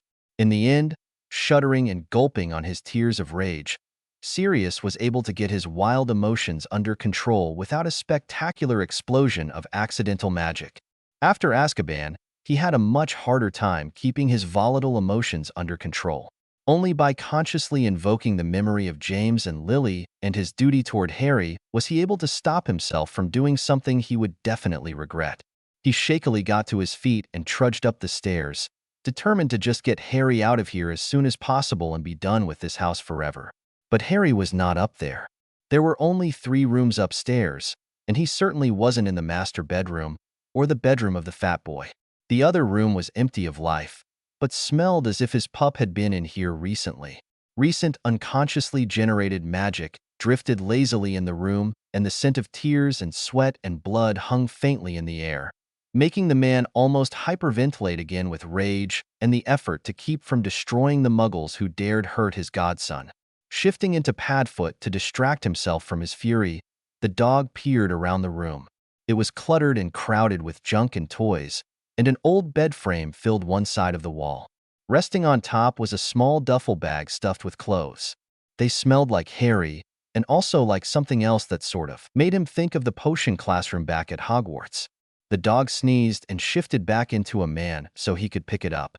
Maybe this was supposed to be Harry's room, but Sirius doubted that Harry spent much time in here. The bed was not made, nor did the room smell lived in. Sirius tiptoed back downstairs, being careful not to wake anyone. The Dursley whale was snoring up a storm, and his son wasn't far behind in the snoring department, but Sirius still tried to keep from making a clatter. He was mystified and becoming more furious by the second. Where did those monsters force Harry to sleep? He wandered through the downstairs, growling under his breath when he found the spotless and empty spare room, and he found no sign of Harry. He frowned and thought back to his explorations so far. He had smelled Harry strongest near the stairs, so he had assumed that the boy was up there. But what if he was actually down here? Sirius stole back to the staircase and slowly moved around the banister, staring in horror at a small closet door under the stairs with 3 locks on it. One was a standard doorknob lock, but the other 2 were a latch with a small padlock on it. Sirius narrowed his eyes at the small door, set the duffel bag down, and pulled out his lock-picking tools. Maybe he would change his mind about leaving the Dursleys with a gift or 2. Maybe he could silently trash the downstairs and ruin their expensive gadgets. But first, he had to get Harry out of his prison. Harry stirred to wakefulness, wondering what had woken him. He was a light sleeper, normally, even when he was in pain and exhausted. It was a good thing to be able to wake quickly in this house. Aunt Petunia or Uncle Vernon often startled him out of sleep, and if he could wake before they shouted at him, it would be better for his pounding heart.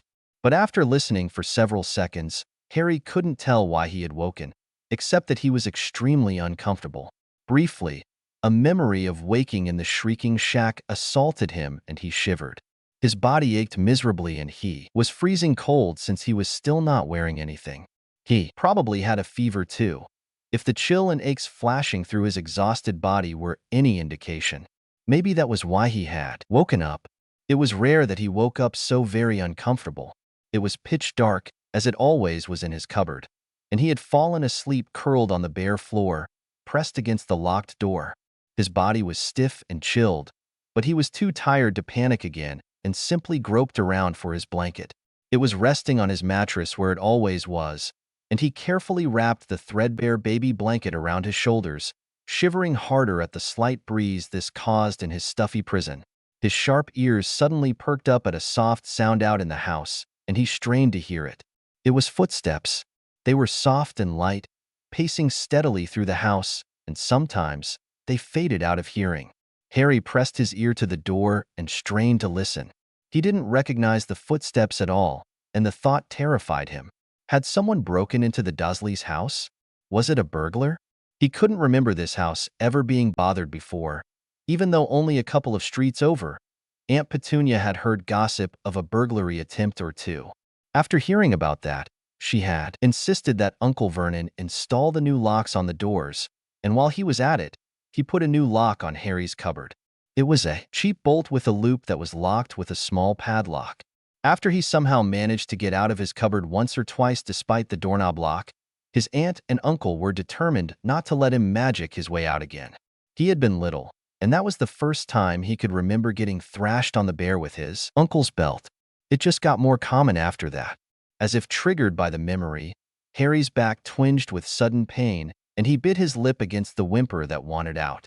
If there was a burglar in the house, the number one rule still stood. Nobody was allowed to find out about the freak in the cupboard. He hadn't even told the professor about his cupboard. He hadn't told the professor a lot of things. The soft footsteps passed his cupboard and headed down the hall again. Harry silently crawled backwards and curled up on his mattress. So long as he kept quiet, he reasoned, he'd be left alone. But of course, if things turned out missing in the morning, Harry would be punished for it. Harry bit his lip against the angry tears. It was so unfair. Why did he always get punished for stupid things that he couldn't control? He wished the stranger would go away, or else he hoped it would all turn out to be a bizarre dream and he could wake up to Uncle Vernon's heavy feet stomping down the stairs or Aunt Petunia's shrill voice asking Diddy Dums if he wanted more sugar on his cornflakes. The footsteps came back up the hall and deliberately stopped in front of his cupboard. Harry held his breath and strained to listen. The cupboard door was thin and cheap, and he could hear perfectly due to his enhanced hearing. Cloth rustled softly, feet shifted, a package or something was pulled from a pocket or bag, and it clinked dully.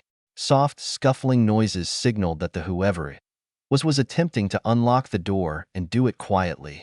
Harry held his breath. Should he scream? If he startled the stranger, he ought to flee, right? If he woke up Uncle Vernon, he'd be mad, but he'd have a shotgun too. The burglar would run away from that. But Harry was simply too frightened of his uncle himself to attempt to wake him on purpose. Sometimes he had bad dreams where he woke up screaming. If he woke his relatives, he was punished. It was an unspoken rule that under no circumstances would the freak dare wake his aunt or uncle for any reason whatsoever. Even when he was terribly sick the one time and threw up in his cupboard, his aunt punished him for waking her up with his crying. He stayed quiet and listened to the locks on his door being carefully manipulated. It only took a few minutes before he heard the bolt sliding back on his door, and he heard the knob turning softly.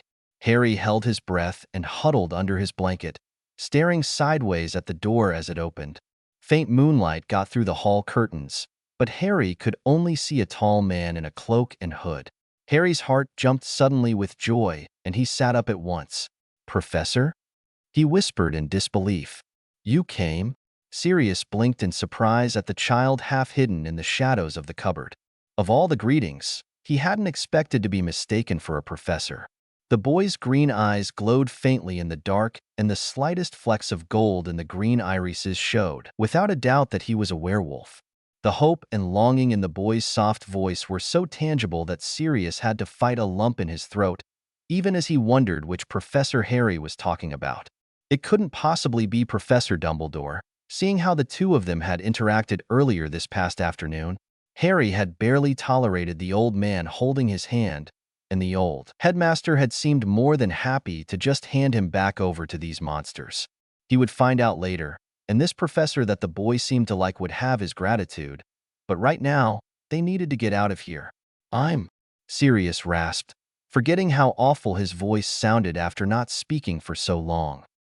I'm not a professor, Harry. I'm your godfather. The boy was silent, staring at him as if his glowing green eyes could burn a hole through him. What? He finally whispered, his voice wobbly and uncertain.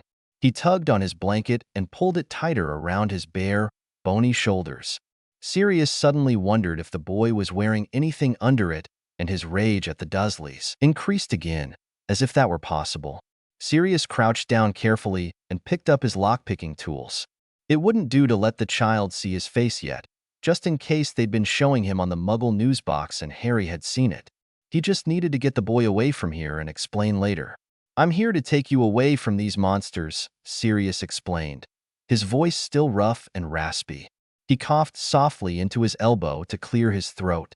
Do you have anything to pack?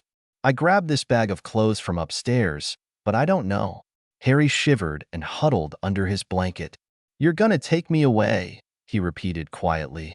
Yes, that's the idea, Sirius huffed impatiently.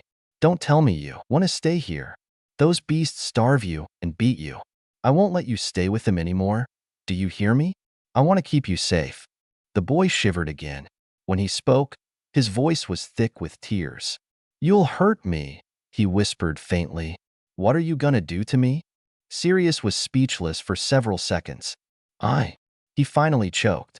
The man reached out toward the child, almost feeling like he was the one begging for help.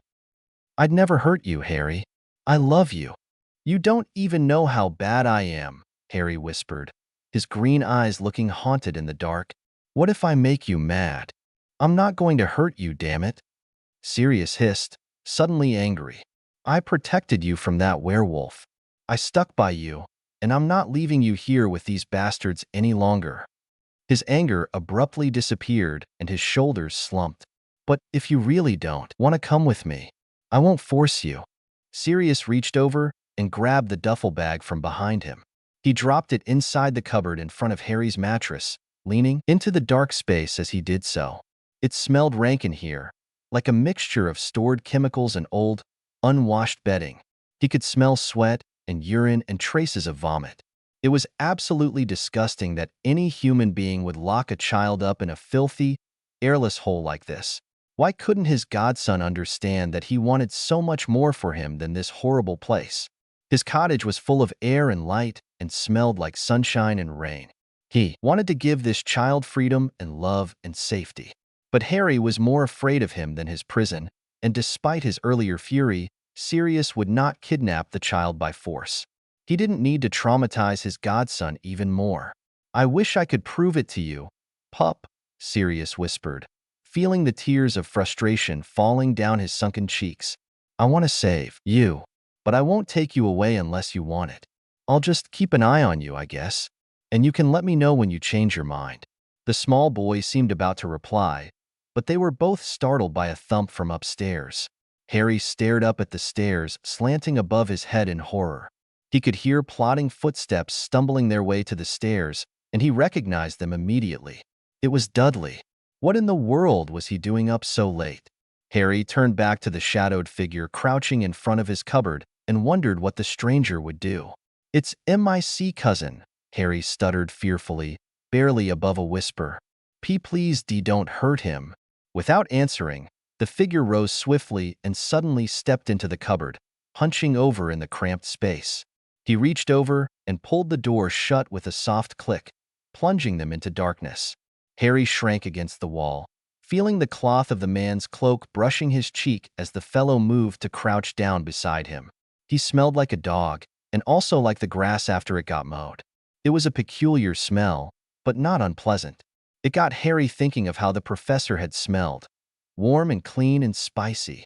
Harry took a deep breath and found musky undertones to the stranger's smell that immediately registered in his mind as Godfather's scent. Whether the man was actually his godfather or not, he had no other name to call him. Harry's heart jumped into his throat when he suddenly heard Dudley's not quiet at all footsteps plodding toward his cupboard. He squeezed his eyes shut and trembled. "Please don't come to the cupboard," he pleaded silently. "Please go back to bed." But no such luck. Clumsy fingers worked the doorknob, and Harry felt a surge of something from the man beside him. The body shifted and seemed to shrink beside him. Before Harry could even wonder what had happened, the cupboard door was open and Dudley was standing there with an electric torch. Harry hadn't even had his eyes open, so he hadn't seen the light under the door. He gasped and covered his eyes from the blinding light that his cousin clumsily flashed in his eyes, and a doggish whine from beside him made Harry whip around in horror. Where the stranger had been crouching beside Harry in the dark, there was now a big black dog. "Blimey," Dudley whispered, almost a whine. "How'd you smuggle a bloody big dog in here?" Harry didn't really hear his cousin, because his heart was pounding in his ears, and suddenly everything was clear. The man, his godfather, had said he was protecting Harry, that he wanted to save him. He had thought his beloved dog friend dead, or at least gone for good after Uncle Vernon shot him. But he had come back, and was apparently also a man. Or maybe Harry had imagined all that. It was starting to sound like a bad fairy tale. A fairy godfather who was also a dog coming to rescue him from his evil relatives? And Harry had hurt trying to make sense of it.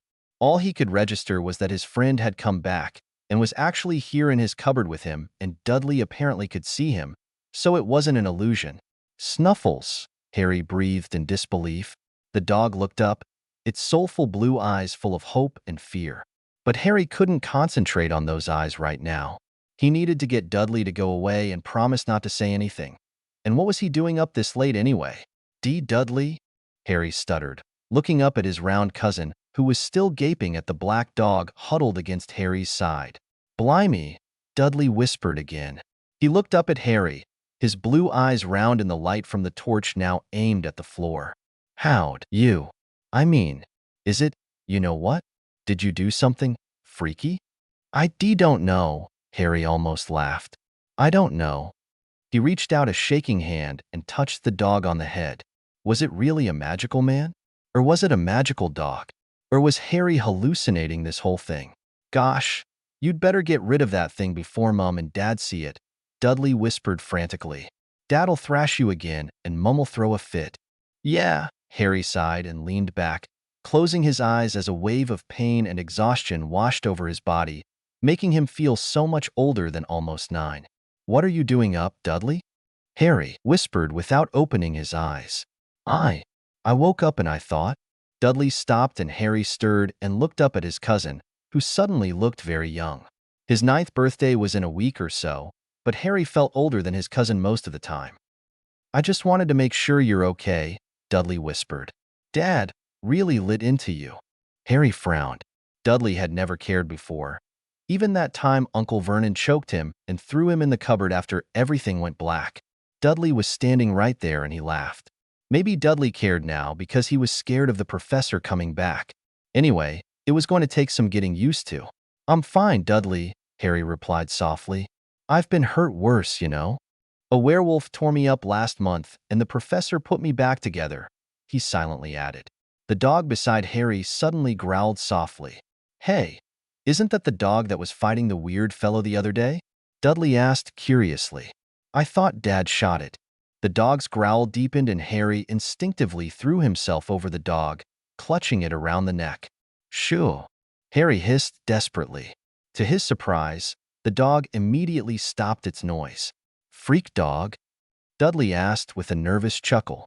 "I don't know," Harry groaned, suddenly too tired and too confused to sort anything out anymore. "I'm really fine, Dudley. You should go back to bed before your dad wakes up or something." The large boy shifted in his slippers and finally muttered, "Mom and Dad are gonna keep you in here all week." I thought, well, At night I can let you out for the loo and stuff, and I could bring you food, if you want." Harry blinked in shock. Getting a sandwich once was all well and good, but for Dudley to keep offering help was just odd. "You better not," Harry said warily. "If Aunt Petunia or Uncle Vernon notice, I'll get punished." "Maybe I could ask them not to," Dudley suggested in a tiny voice. "And throw a fit if they don't listen? They'll say I freaked you into doing it," Harry growled, suddenly feeling angry and frustrated. "Please, Dudley, just go and leave me be." Dudley stared, looking startled and hurt, but he didn't move. "You never cared before," Harry hissed, years of frustration and anger boiling to the surface. "Now you only care 'cause you're scared of the professor. Well, I hope he comes back and I hope he takes me away from here forever, so you guys don't have to deal with the freak anymore. Why can't you just leave me alone?" Dudley flinched from his cousin's words, and his face twisted with hurt and anger. He turned and slammed the cupboard door loud enough to wake up Uncle Vernon. Harry flinched and started to tremble, pressing both of his shaking hands over his mouth, horrified at himself for going off on his cousin like that. He never would have dared to do something like that before. Dudley had just been trying to help him. He listened to Dudley's feet pounding back up the stairs, and tears burned their way from his eyes as he muffled his sobs with his hands. He wanted to tell his cousin that he was sorry and thank him for caring. It shouldn't matter why he cared. Harry had longed for somebody, anybody, to notice and care for years. Now that he got one person, he pushed them away. He didn't even understand why he'd felt so angry. Uncle Vernon was sure to wake up, and after he checked on Dudley, he would come down and drag Harry out of the cupboard. His back burned with pain and Harry choked on tears of fear. He didn't want to get beaten again so soon. The dog shifted again, and suddenly he felt an arm around his trembling body. "Hush!" A rasping voice rumbled in his ear. "Hush, it's all right, pup. I've got you." He was only trying to help," Harry sobbed softly, clutching the man and weeping into his shirt. "And now I are ruined everything." "Sure," the man whispered frantically. "Can you hear that?" Harry froze and held his breath. Uncle Vernon was plodding out of his room now. The boards were creaking under the man's ponderous weight. Harry shuddered violently and clung more tightly to the Snuffles godfather man. "I won't let anything happen to you," the man's rough voice soothed him. "I promise I won't let him touch you." Harry moaned softly, wanting to tell the man, or dog, or whoever he was, to leave before he got hurt, but it felt so good to have strong, warm arms around him. It reminded him of the professor, even though it was different somehow. He hated himself for being so weak and stupid, just falling into the first person to give him a hug. But then, he wondered if that was even true.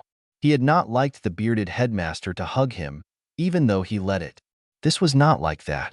A strong hand was caressing his head, combing through his messy hair, and he found himself relaxing in the man's hold. It was so nice to be comforted, so nice to be held, and he was ashamed of himself for loving it so much and for not even bothering to worry that he was still naked, and he was being held by a stranger who could apparently turn into a dog. He just wanted to be held and protected, and he didn't really care who was holding him so firmly and gently. He could hear a rapid heartbeat thumping under his ear, and he wondered if the man was afraid. Harry knew that his own heart was kicking against his ribs like a trapped rabbit, and it hurt. Uncle Vernon was thumping down the stairs now, and Harry's excellent ears caught the sound of him growling and grumbling under his breath. He sounded angry at being woken up, and he would probably use his fists to punish his nephew tonight. The boy began to tremble again, terrified of his uncle's wrath. "I'll protect you, Harry," the Snuffles man whispered firmly. "Don't be afraid." How could he not be afraid? His whole backside was throbbing in remembrance of his punishment, and his teeth had begun to chatter with terror. But Harry did not answer. He just clutched the man's shirt even tighter, shaking with the effort to curl up into an invisible ball against the man's chest. The cupboard was yanked open, and Harry gasped before bursting into tears, hiding in the Snuffles man's cloak. "Now see here, you freaky little..." Uncle Vernon trailed off. Harry felt his wrists being gripped gently by the man he was holding on to. Harry let go of the shirt, and the man stood, looking terrible and huge in the small closet. His black cloak swirled around his tall body, making him look like some sort of ghost or avenging spirit. Uncle Vernon was frozen with his mouth hanging open, and his face looked very pale in the faint moonlight that filled the hallway. Harry watched the whole thing in a kind of fascinated horror. Very deliberately, the cloaked man reached out and grabbed Uncle Vernon around the throat before lunging forward, throwing the two of them across the hall where they began to fight on the floor. Uncle Vernon couldn't shout with the man's hands around his windpipe, and the man was beating his head against the floor and wall. Uncle Vernon flailed and gurgled helplessly, and Harry sat up straighter, staring at the sight in shock. Was the Snuffles man going to kill his uncle? No, Harry whimpered. He clutched his blanket around himself and stumbled upright, staggering out of his cupboard to the two men wrestling on the floor. Uncle Vernon suddenly stopped moving, and Harry choked in fear. No, he shouted, almost sobbing. Stop it. Harry threw himself on the cloaked man, struggling to pull him loose. Don't kill him, Snuffles.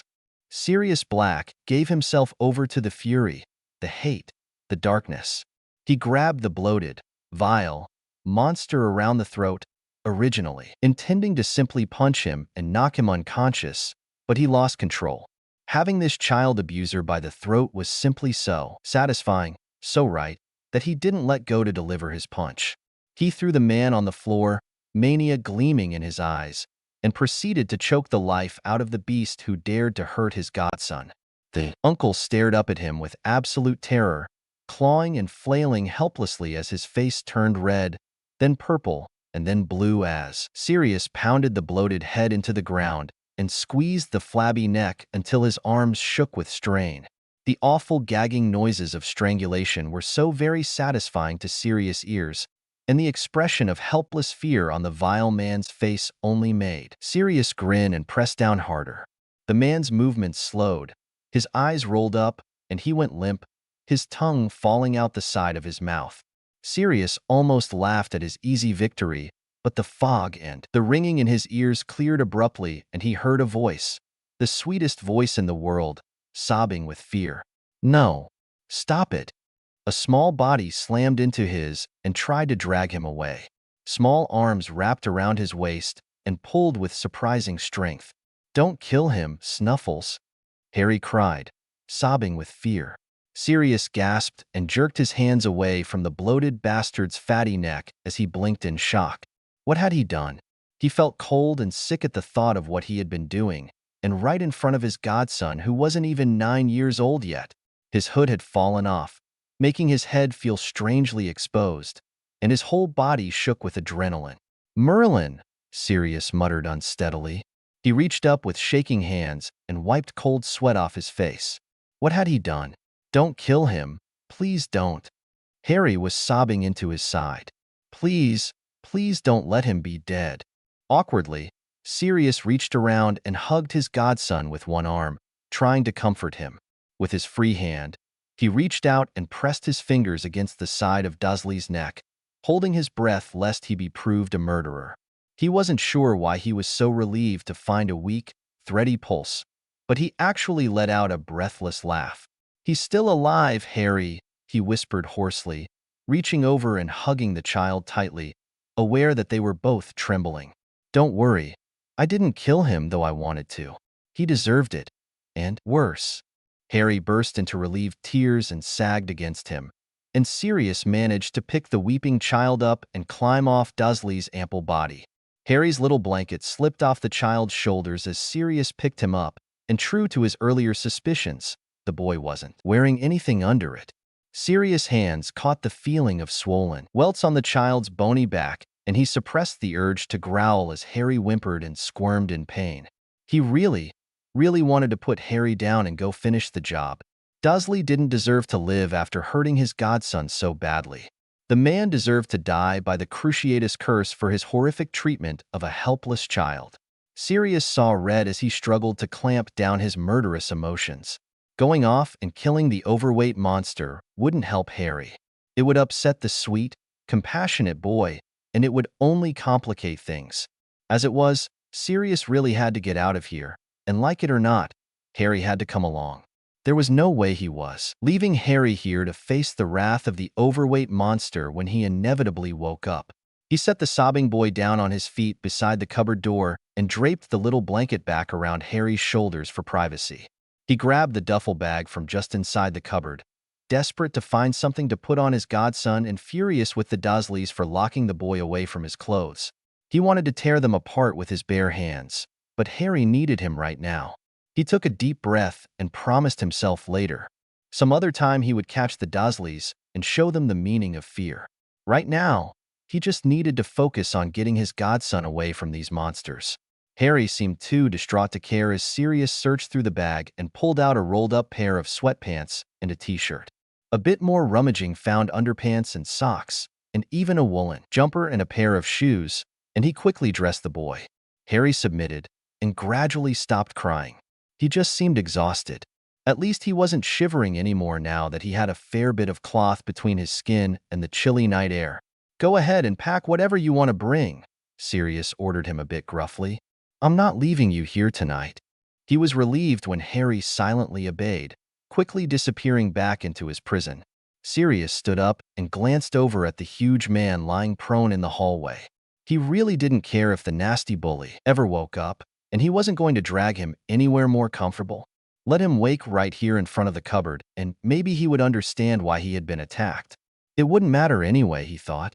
Harry was never coming back here. "I'm already, sir." Harry's whisper from behind startled him.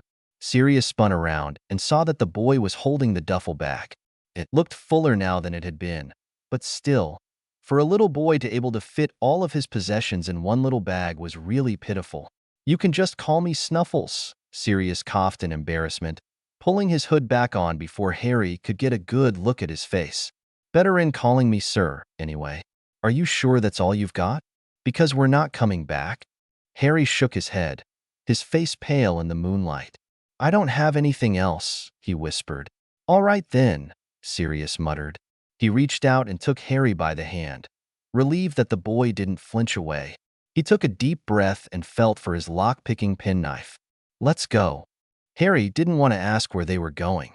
He didn't ask why they left his cupboard door wide open or his uncle lying so still on the floor. He was glad Uncle Vernon wasn't dead, but he still felt horrible about it. He knew it wasn't really his fault and that the Snuffles man was only trying to protect him, but he was used to being blamed for anything that went wrong in this house. As the man led him past the stairs, Harry looked up and saw Dudley sitting halfway up, hugging himself and staring at them. He looked terribly scared and confused, and all Harry could do was silently wave goodbye, since he didn't want the Snuffles man to see him and go crazy again. He hoped his cousin could see the apology he also wanted to send. He felt bad for hurting Dudley's feelings when all he wanted to do was help. It wasn't Dudley's fault that he had no idea how to help. Harry didn't even know what kind of help he wanted, besides just never coming back here ever again. The Snuffles man led him through the kitchen and out the back door. Harry watched as the man somehow locked the door from the outside and then turned to him. Out here under the moon, Harry could see much better, but the Snuffles man had put his hood back on so he still couldn't see the man's face. The man mumbled under his breath as he rummaged in a pocket and pulled something out that clinked a little. Harry caught one glimpse before he jerked away in terror. Uncle Vernon once chained him up with a dog collar to punish him, and he had a sudden, awful dread that this stranger was going to put that collar tight around his neck and drag him away on a chain. After all, he was a monster now, wasn't he? A werewolf belonged on a chain. But the man just gave him a long, curious stare before slowly raising his hand and holding out the collar and a leather leash to him. Harry shivered with horror and made no move to take them. Was the man going to force him to put it on himself? He didn't know if he could stand the humiliation. This was worse than fetching the soap so Aunt Petunia could wash his mouth out. "Here, go ahead and take him," the Snuffles man whispered gently. "I'm going to shift, and when I'm a dog, you put that on me and we'll go." Not many people bother a kid and his dog, and I'd rather not be seen as a human around here. Harry blinked in surprise before he timidly took the items. He had not thought of that. It was actually pretty hard to think of this man as Snuffles. The man's body blurred for a minute, almost becoming one with the dark cloak he wore, and suddenly, Snuffles was blinking up at him. "Wow," Harry whispered in awe. The dog wagged its tail, and Harry could almost swear that the dog was preening. The boy chuckled quietly and patted his canine friend on the head. It was really good to have Snuffles back. Harry crouched down and carefully wrapped the collar around the dog's thick neck. It took a few minutes to secure it because Harry's hands were stiff and clumsy, and he had trouble with the buckle, which was like a belt buckle. He carefully attached the leash and held the other end, not sure what to do next, but Snuffles immediately turned and led the way.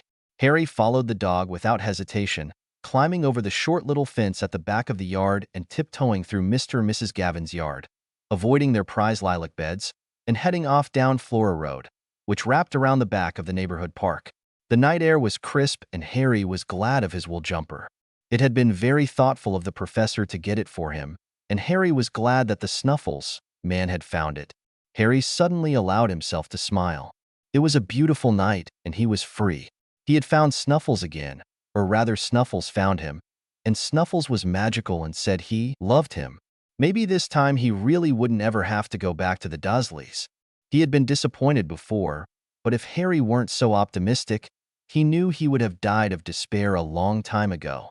Sirius knew where to go, and Padfoot knew the way even better. He led his pup confidently along the dark and silent streets as they made their way out of the neighborhood.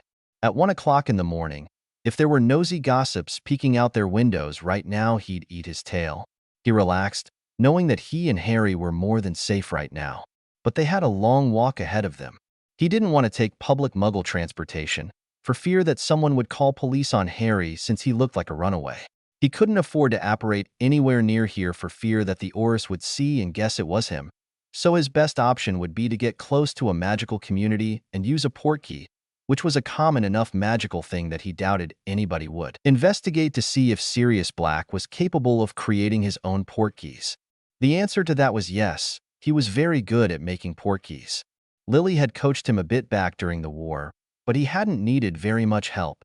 Frank had also given him pointers on how to make his portkeys untraceable, even by ministry standards, and he was eternally grateful, since he was relying on that to keep his destination a secret.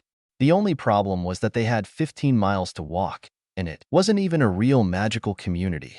It was a cluster of homes in the middle of nowhere, and some grumpy loners lived there, including an old friend of his, Mundungus Fletcher.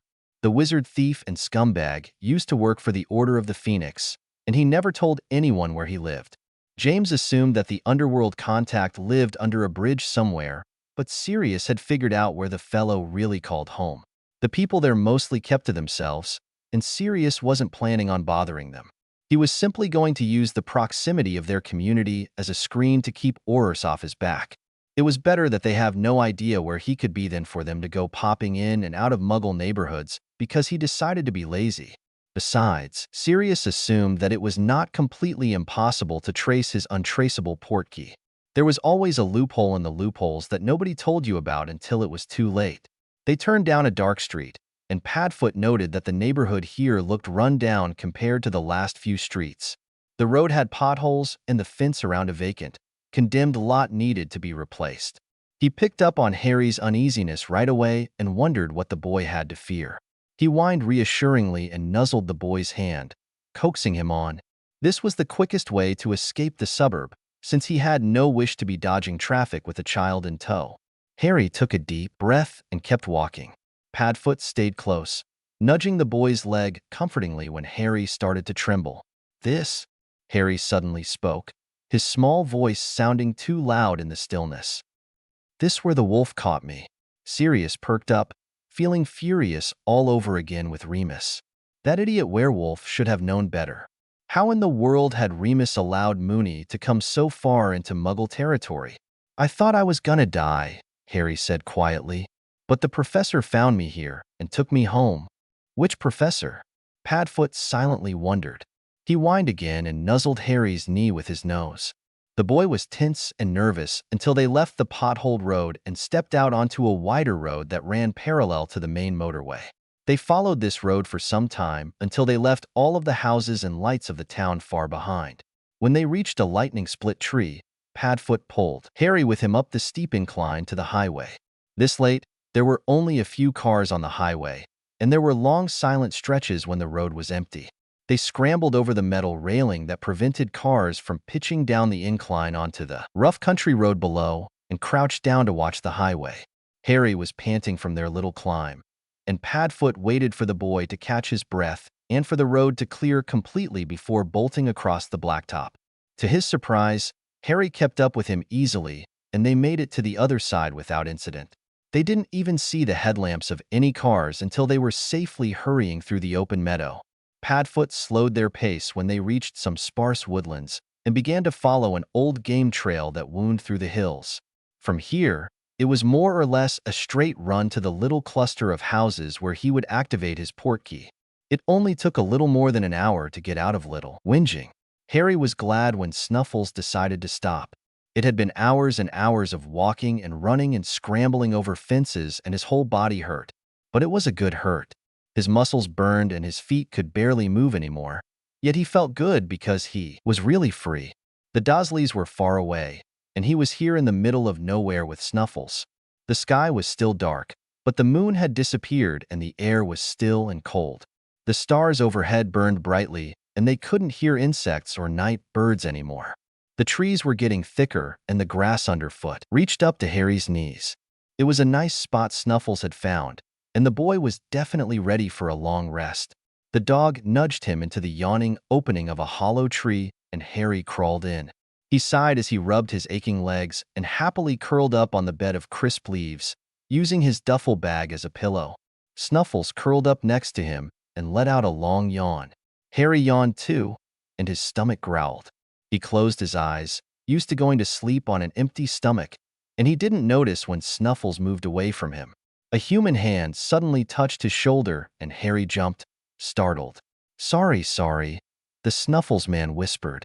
I thought you might like something to eat before you go to sleep. No, sir, I'm fine, Harry replied automatically, sitting up and rubbing his eyes. He wondered how he'd missed the man transforming, and watched as the fellow undid the loose collar around his neck before rummaging in his cloak. He produced a sandwich wrapped in paper and held it out to Harry. The boy stared at it incredulously, wondering where the man had been keeping it. The sandwich looked fresh, and it didn't even appear smashed. How was that even possible? Take it, the man said gently, almost teasingly, and shoved it in his hands. Harry unwrapped it and practically inhaled the thing. It was plain ham and cheddar on wheat bread, but not many things had ever tasted so good. He hadn't even realized how hungry he was until he started eating. Harry was suddenly distracted from his sandwich by a silvery bottle the man was holding in front of his face. Harry just stared at it, wondering whether he was supposed to take it or comment on how nice it looked. Water, the man offered, wiggling the bottle in invitation. Harry blushed at his stupidity and took it gratefully. He was surprised at how cool and nice the water tasted. Even though the bottle looked like metal, the water didn't taste metallic. The man pulled another sandwich out of his cloak pocket and 2 apples. When the Snuffles man pulled a couple of blankets from his cloak next, Harry actually grinned, wondering how much stuff the magic pockets held. I wish I had pockets like that, he said wistfully. Snuffles chuckled and wrapped the warm blanket around Harry's shoulders. It's an undetectable extension charm. Pretty useful, wouldn't you say? Magic? Harry asked softly, stroking the soft blanket reverently. He had never touched anything so nice. Yep, the man replied cheerfully, scooting closer and wrapping an arm over his shoulders. Don't worry, you'll see more. I'll show you so much magic you'll be sick of it. Where are we going? Harry asked sleepily, grateful that the man was sitting next to him so he could snuggle closer to the nice warmth. To a house your dad gave me a long time ago, the man replied softly, gently wrapping the blanket around Harry like a cocoon. I just went back there a few days ago and fixed it up for us. We'll be safe there. You knew my dad? Harry whispered, feeling tears burning the back of his throat.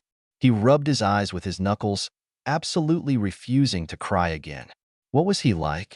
He was a prankster, the man replied at once.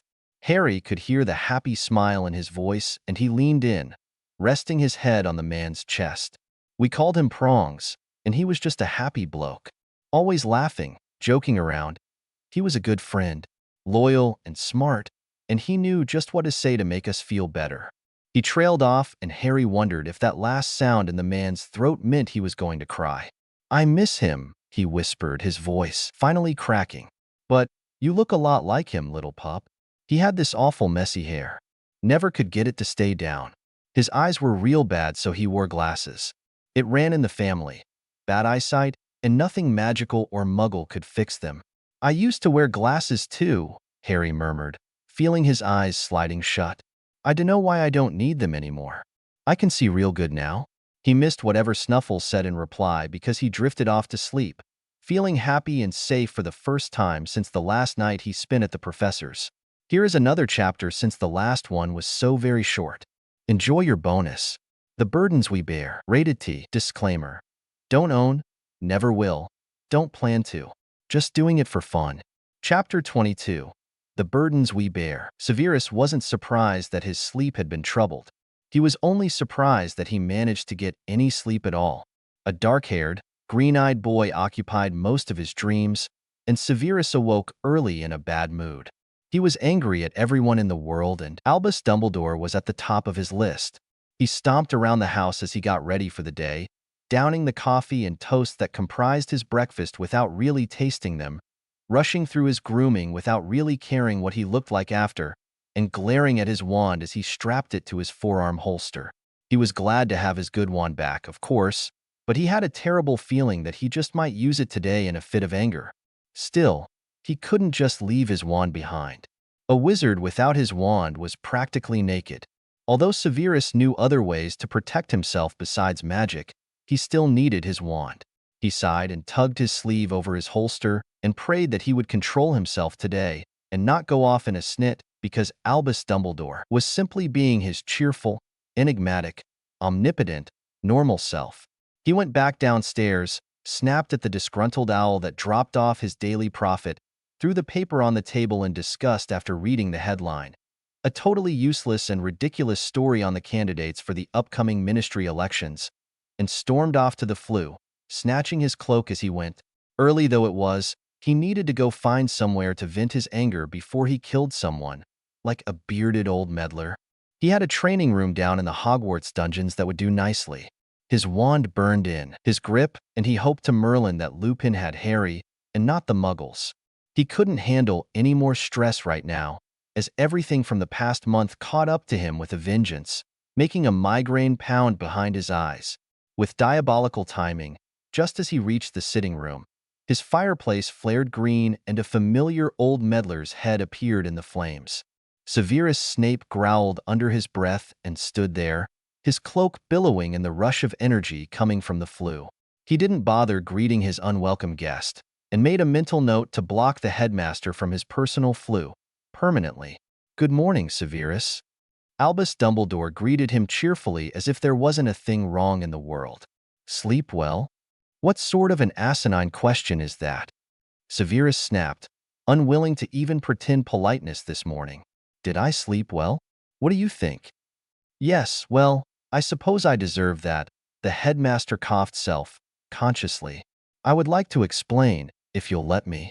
Severus narrowed his eyes at the old man in the fireplace, trembling with the need to say something, do something. But he knew better than to let himself go. He would probably regret it. Instead, he took one deep breath and silently counted to 10, and steadied his trembling acclemency shields before he spoke in a voice of ice. "I cannot speak with you now, Dumbledore, unless you want to deal with me at my most belligerent. Wait for me to calm myself, and I will come find you. Is that understood?" The old headmaster sighed, looking sad and disappointed and chastised. But Severus felt nothing for the old man. He did not feel guilty for his own righteous fury, and he did not feel vindicated by the meddler's facade of guilt. No, he would talk to the old man later, when he didn't feel inclined to combust in an uncontrollable volcano of dark magic. "I understand completely, my boy," Albus Dumbledore replied quietly. "Come to my office whenever you are ready, but pray do not take long. I have an unfortunate situation on hand." The headmaster disappeared from the fireplace and the green flames winked out, leaving only the sluggish fire that had been burning since last night. Severus took a steadying breath and threw a handful of flue powder into the fire. "Severus Snape's quarters, Hogwarts!" he shouted as he ducked into the fireplace. The world spun wildly, and he was dumped into his cozy sitting room at Hogwarts. He stopped and glanced around the simple room with its cushioned chairs and abstract paintings. The shelves of books and the simple decor had been a shelter for him, a place to hide from the cruel world in a place all his own. He had been content here, and had even thought it a bit crowded, with all the books and potions cluttering his life. He had guarded his privacy so closely before a child, simply turned his entire world on its head. This simple place had been his perfect haven for so long. Why did it seem so empty now? Why did he miss that messy-haired brat so blasted much? It wasn't fair. His whole damned life was so unfair. Huffing at himself in annoyance, Severus marched out of his sitting room and out into the cool, dim corridor. Past the potions classroom, he faced a bare wall and muttered a password under his breath while pressing one hand on a slightly darker stone in the wall. A door appeared and he slipped inside, letting his wand fall into his hand and instinct take over as he blasted his training dummies with all of the fury and magic that he had built up over the past week and a half. Remus Lupin threw up bile as he appeared in front of the gates to Hogwarts. After his failed attempt to come yesterday, he nearly splinched himself simply trying to apparate across the room. He knew he was pushing it today. He really ought to be in bed after the rough full moon a couple nights ago, but he doubted poor Harry was being given the opportunity to rest. His own father had always made certain he was up by the second day, or else, and Remus unconsciously still followed the man's orders. Lyle Lupin had been a harsh taskmaster, but Remus didn't really blame his father for not knowing how to properly care for a werewolf. It wasn't all his fault. Straightening up and forcing his knees to lock, the werewolf shakily flicked his wand. "Evanesco," he rasped, and his shabby robes were clean again. That was one reason his robes were always in such disrepair, he mused. He used too many cleaning charms on them, and they were of cheap material. Even the wizarding world bought most things from China, and they tended to be poorly made. Too much magic on bad material tended to wear it out, which was no problem if you had the money to buy new ones. But Remus sometimes went hungry when job pickings were slim, so he had no money or time to waste shopping for clothes. But, as long as he was covered and clean, he really did not care what his clothes looked like. Wobbling slightly on unsteady legs, Remus made his way across the grounds toward the castle. Halfway there, he was accosted by the slobbering boar hound that Hagrid currently called friend. He stopped to give Fong a pet and was rewarded with a slimy tongue and lots of drool. Great. He would have to use more cleaning charms and wear his clothes out even more. "All right there, stranger?" Hagrid's voice boomed cheerfully from behind, and Remus sighed internally before he turned to greet the half-giant with a smile. "Hello, Hagrid," the werewolf said with a smile. "How have you been?" "Why, as I live and breathe!" The half-giant laughed, pulled Remus into a rib-crushing hug. "It's Lil Remus Lupin. How long has it been, eh? You're looking a mite bit peaky. Lost full moon rough on ya?" "A bit," Remus grimaced. "You're crushing me," he added. "Oh." Hagrid pulled back, attempting to smooth down Remus' rumpled robes and blushing to the tips of his ears. "I'm terrible sorry 'bout the Don know me own strength, sometimes. I didn't hurt ya, did I?" "I'm fine," Remus chuckled a little breathlessly. To be honest, his whole body flared with fresh pain, but he couldn't bear to tell Hagrid that. His old friend was too sensitive sometimes, and it wasn't anything Remus couldn't deal with. Besides, he deserved it anyway. "So, did ya come by ta see Lil Airy?" Hagrid asked, petting his slobbering dog. "Sort of," Remus faltered. "Have you met him?" "Sorta," Hagrid chuckled. "Poor Lil Blighter nearly got slobbered to death by Fong Air. Professor Snape's taking good care o' the lad, this fair sure." "I'm glad," Remus smiled, though his heart wasn't in it. "Do you know if Professor Snape is here now?" The huge man scratched his scruffy head and shrugged. "I dunno. Why he wouldn't be," he answered innocently. "I guess he comes and goes as he needs to. Alus sticks close to Hogwarts and Tummer, as far as I know." "Thank you, Hagrid. I suppose I'll check the dungeons." "Oh." the half-giant exclaimed, his dark eyes lighting up happily. Professor Dumbledore's in. I bet he'd love to see ya, if you want to go see him. Thank you again, Hagrid. Maybe I will. Remus smiled tiredly and waved as he marched up the path to the castle's main doors. I'll see you later, Hagrid. I'll lose a pleasure, Remus. The huge fellow beamed. Drop by TH cabin sometime and we'll catch up over tea, alright? Remus gave another smile and wave over his shoulder in acknowledgement, but he suddenly wondered if he would live long enough to take the half-giant groundskeeper up on his invitation. It was a strange feeling, knowing that the next few moments could very well be his last. Severus Snape finished demolishing the last of his conjured dummies and lowered his wand at last. He was well and truly worn out, finally. He mopped sweat from his forehead and slumped to the ground, trembling under the force of his emotions as they were released, thanks to his physical exhaustion. He wasn't a man who broke down easily, but the past month had been more than he had ever been forced to handle before. Even though the Ministry did not torture him when they jailed him this time around, simply fretting about the boy and everything he had gone through in just a couple of short weeks had made his stay there infinitely more stressful than he could ever remember it being. Before, he had welcomed the interrogations and the pain they brought, because he deserved it. He had welcomed the penance and punishment as something he had earned, something that would purify his dark soul. When he had been released, broken and ill almost to the point of death, Albus Dumbledore had taken him into his own home, nursed him back to health, and helped him overcome his dark despair. He owed the old headmaster so much. It hurt so terribly to feel betrayed by him this way. Did Dumbledore really think he was exaggerating about Harry? It hardly made sense. Over the years, he had helped children in his house who came from abusive homes. Some, he had been able to help definitively, taking them from their abusive caretakers and placing them with loving family members who would protect and nurture them. But other children came from powerful families who did not take kindly to meddlers. He had to content himself with teaching those little ones how to care for themselves. He attempted to always be a listening ear for those who needed to talk, or sometimes a willing shoulder if they needed to cry. He had thought he handled those things with tact and distaste, if we're honest with himself. But Harry had proved that his urge to care for the broken was instinctual. What was wrong with him? Severus hardly realized that he was weeping. Great racking sobs shook his thin body and he hunched over, pressing his potion-stained hands against his damp, hot face. Dumbledore had hurt him in a way he had rarely been hurt before. Not many people could be called his friends. True friends? Lily was the last one. How many nights had he spent in tears of hurt and despair over her final rejection, all because of his stupid mouth? He should have taken the marauder's torment in silence, the way his father taught him. Don't open your stupid mouth. He knew that rule. Why had he forgotten? Why did Lily choose that moment to leave him forever? Unconsciously, Severus reached up and pulled the chain from around his neck, wrapping his fingers around the flower charm hanging there. He hadn't worn it in years, but when Harry fell into his life, he felt he had no choice but to pull out the necklaces in case the child needed to call him.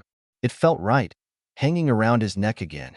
As a boy, he hadn't realized how much of a security blanket it had been for him. Just holding it in his hand had always made him feel safer. Lily had chosen the little charms, and had enchanted them as well. Severus had soaked them in a complex potion that sealed the enchantments and coated the charms to their own magic and blood, so they could use them to let one another know when they needed to meet and talk. Nobody else would be able to use them, just in case the necklaces got lost or stolen. It was impressive spellwork, considering that they had only been 13 years old and still in second year. Severus was glad that Lily's necklace had worked for Harry, because of course the boy still had his mother's blood and magic. Severus had actually had his doubts, but when his own flower vibrated on the night of the full moon, there was no doubt in Severus' mind that Harry was using the charm and calling for him. He wondered why Harry hadn't called for him before, but the only reason he could come up with was that the boy's abominable relatives had been leaving him alone. Taking a deep breath, Severus stood up, tucking the necklace back under his collar. He was calmer now, his anger was spent, and he felt ready to face Albus Dumbledore. He wouldn't trust the old man again, but he hoped they could come to some sort of understanding, for Harry's sake. The dungeon corridor was not empty when he stepped out, to his annoyance. The werewolf was waiting there, leaning against the wall. "Lupin," Severus muttered in greeting. "How did the wolf know where I was?" "Snape," the werewolf cracked a nervous smile. "I tracked you here, but I couldn't see a door at first, so—" "You never saw it," Severus interrupted with a growl. He brushed past the wolf, supremely irritated. He had counted on being alone so he could freshen up. "So, Albus has assigned me a guard dog now," he demanded. "What?" Lupin sounded confused. "I haven't even seen Dumbledore yet." "Excuse me," Severus snapped as he reached his quarters. He slammed the door behind him, right in Lupin's face, but there were no protests from the corridor. Severus sighed and leaned against the door. If Dumbledore hadn't sent Lupin to annoy him, then the wolf must have something urgent to discuss. He shrugged off his curiosity and headed to the bathroom to wash his face and freshen his robes. 5 minutes to himself. That was all he asked. Lupin tagged along as Severus made his way to Albus Dumbledore's office. The potion master glanced over at the werewolf several times as they made their way out of the dungeons and up into the empty castle. With the children and staff all on summer holiday, Hogwarts seemed somehow dead, or asleep. Catching the wistful look on Lupin's face, Severus was sure that the werewolf could feel it. Lupin seemed jumpy and nervous. Gryffindors were terrible at keeping secrets, honestly. Anybody with half an eye could tell that the werewolf was struggling with something he wanted to say. Maybe he ought to help the poor fool along. "So, did you visit the boy?" Severus demanded, turning abruptly to face his shadow. Lupin jerked as if he had been struck and stopped walking, staring at him uneasily. Severus arched an eyebrow, silently sneering. "I'm waiting." Lupin's mouth opened and shut, and the werewolf frowned as he struggled with what to say. Or how much to say. "Honestly," Severus Snape sighed and resisted the urge to pinch the bridge of his nose. A migraine had been pounding at him since morning, and more annoyance wasn't helping. "Don't tell me you forgot," he snarked. "Honestly, Gryffindors. In one ear and out the other. I only asked you to do one thing, Lupin. I told you where he lived. You seemed eager to go see him. What, by Merlin, is the problem?" "I have a lot of problems," Lupin replied quietly, his brown eyes swirling with gold. "But I saw Harry. He isn't well, and I was in no condition to take him." Severus seethed. "He isn't well," he parroted mockingly. "Yet you left him there? What is wrong with you Gryffindors? Are Slytherins the only ones who understand the horror of child abuse?" Lupin flinched and lowered his eyes. "I came to talk to you about it," he said pleadingly. "Just, please don't kill me until after I've said my piece." "Right. I'm going to kill you right now if you don't stop your useless cringing and talk." Severus barked. Honestly, Lupin's ridiculous idiocy was enough to drive anyone mad. How did he get into Gryffindor anyway if he was such a whining coward? "I visited Harry, but my wolf went crazy," Lupin said in a rush. "I didn't understand why he was suddenly so eager to get out. I've never had to fight him like that before." "You have no idea?" "Of course I do," Severus snapped, folding his arms. "The boy's a bloody werewolf, and your animal side's connected. Why in the world do you think I wanted your expertise in the first place?" Lupin trembled and looked on the verge of tears. "You don't understand what I'm trying to tell you," he whispered urgently. "I'm the werewolf. I know you're a werewolf, you useless, brainless."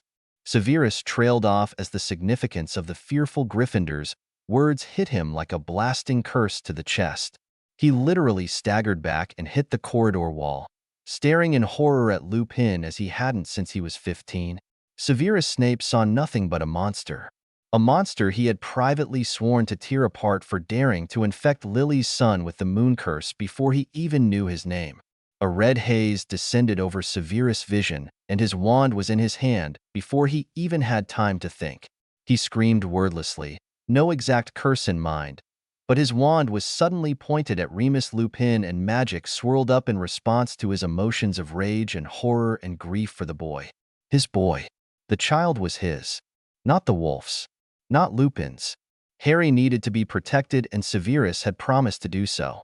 He may have failed the child's mother years ago, but he would die before he let Harry's attacker live another day if he had anything to say about it. The werewolf collapsed in the stone passage, writhing in agony and wrapping his arms around his face. A howling scream ripped from Lupin's throat, and Severus wasn't even sure what he had done. His mind was a tangled hurricane of blood and death and darkness with no particular purpose to it all. Magic whipped around him and exploded out of his wand, lashing the werewolf with greedy fury, its only intent to hurt, to cause pain, and end life. This beast had finally done what Severus knew he would do all those years ago. He had warned Dumbledore as a 15-year-old that nothing good came of coddling monsters and protecting mindless beasts. Now, Lupin had done the unthinkable.